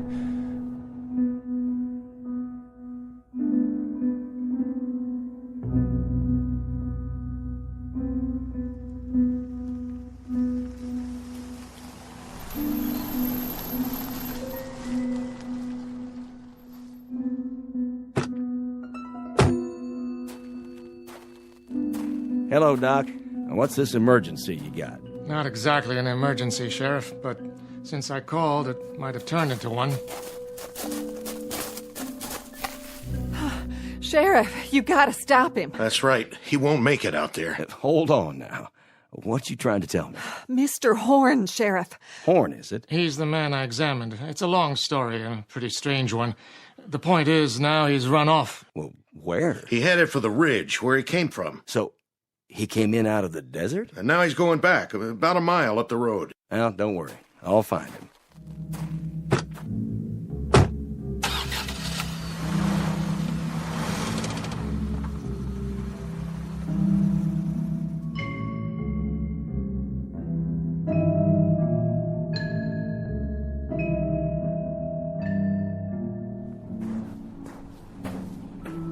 Gotta make it. Just a little ways more.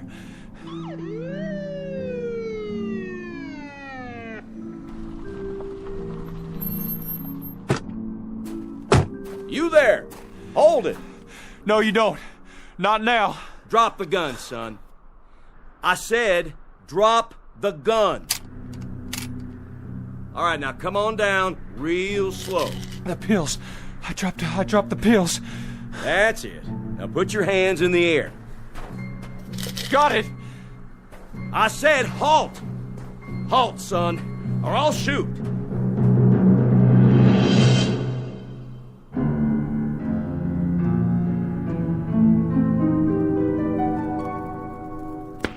What was that? Sounded like a shot. Maybe Chris got himself a rabbit. But he ain't even had time to get up the ridge yet. Martha! Forget something, Christian? Martha, what happened? Where'd you go? Where did we go? What do you mean, Chris? Where could we have gone? When I looked down, I couldn't see you. Or the wagons. When? You haven't had time to go anywhere. Martha, I don't understand what you're saying, but I'm truly glad to see you. All this time. All what time? So much happened. First I fell and, well, somehow I shot myself and... It doesn't matter. I have so much to tell you. But how could you? Chris, honey, you just left a second ago. What did you forget? Forget? And what's that in your hand? Oh, that's a medicine. Medicine? Where did you get it? Never mind. Oh, Lord. Give him some water. Give him 2 of these. I think it may save his life, Martha. I see. As you say, then. Chris? Charlie. Short trip. Was it? Nothing much on the other side, I guess. You'd be surprised, Charlie. You'd be mighty surprised. There was a whole lot to be seen at that rim. A whole new land. And you know something else, Charlie? Us. People like us. We're the ones responsible. That's the truth. People like us. What's Orrin talking about? Listen, he's saying something. He wouldn't talk like that unless it was important. There'll be a highway, and machines, and a whole new land. And we're the ones who began it. What are you saying, Chris? Where'd you see all that? Up on the rim. It was all laid out before me like the New Jerusalem. Wide, hard roads, all black, with no holes in them. And machines and... I gotta see for myself. Me too. Let's go. Up the ridge, he says.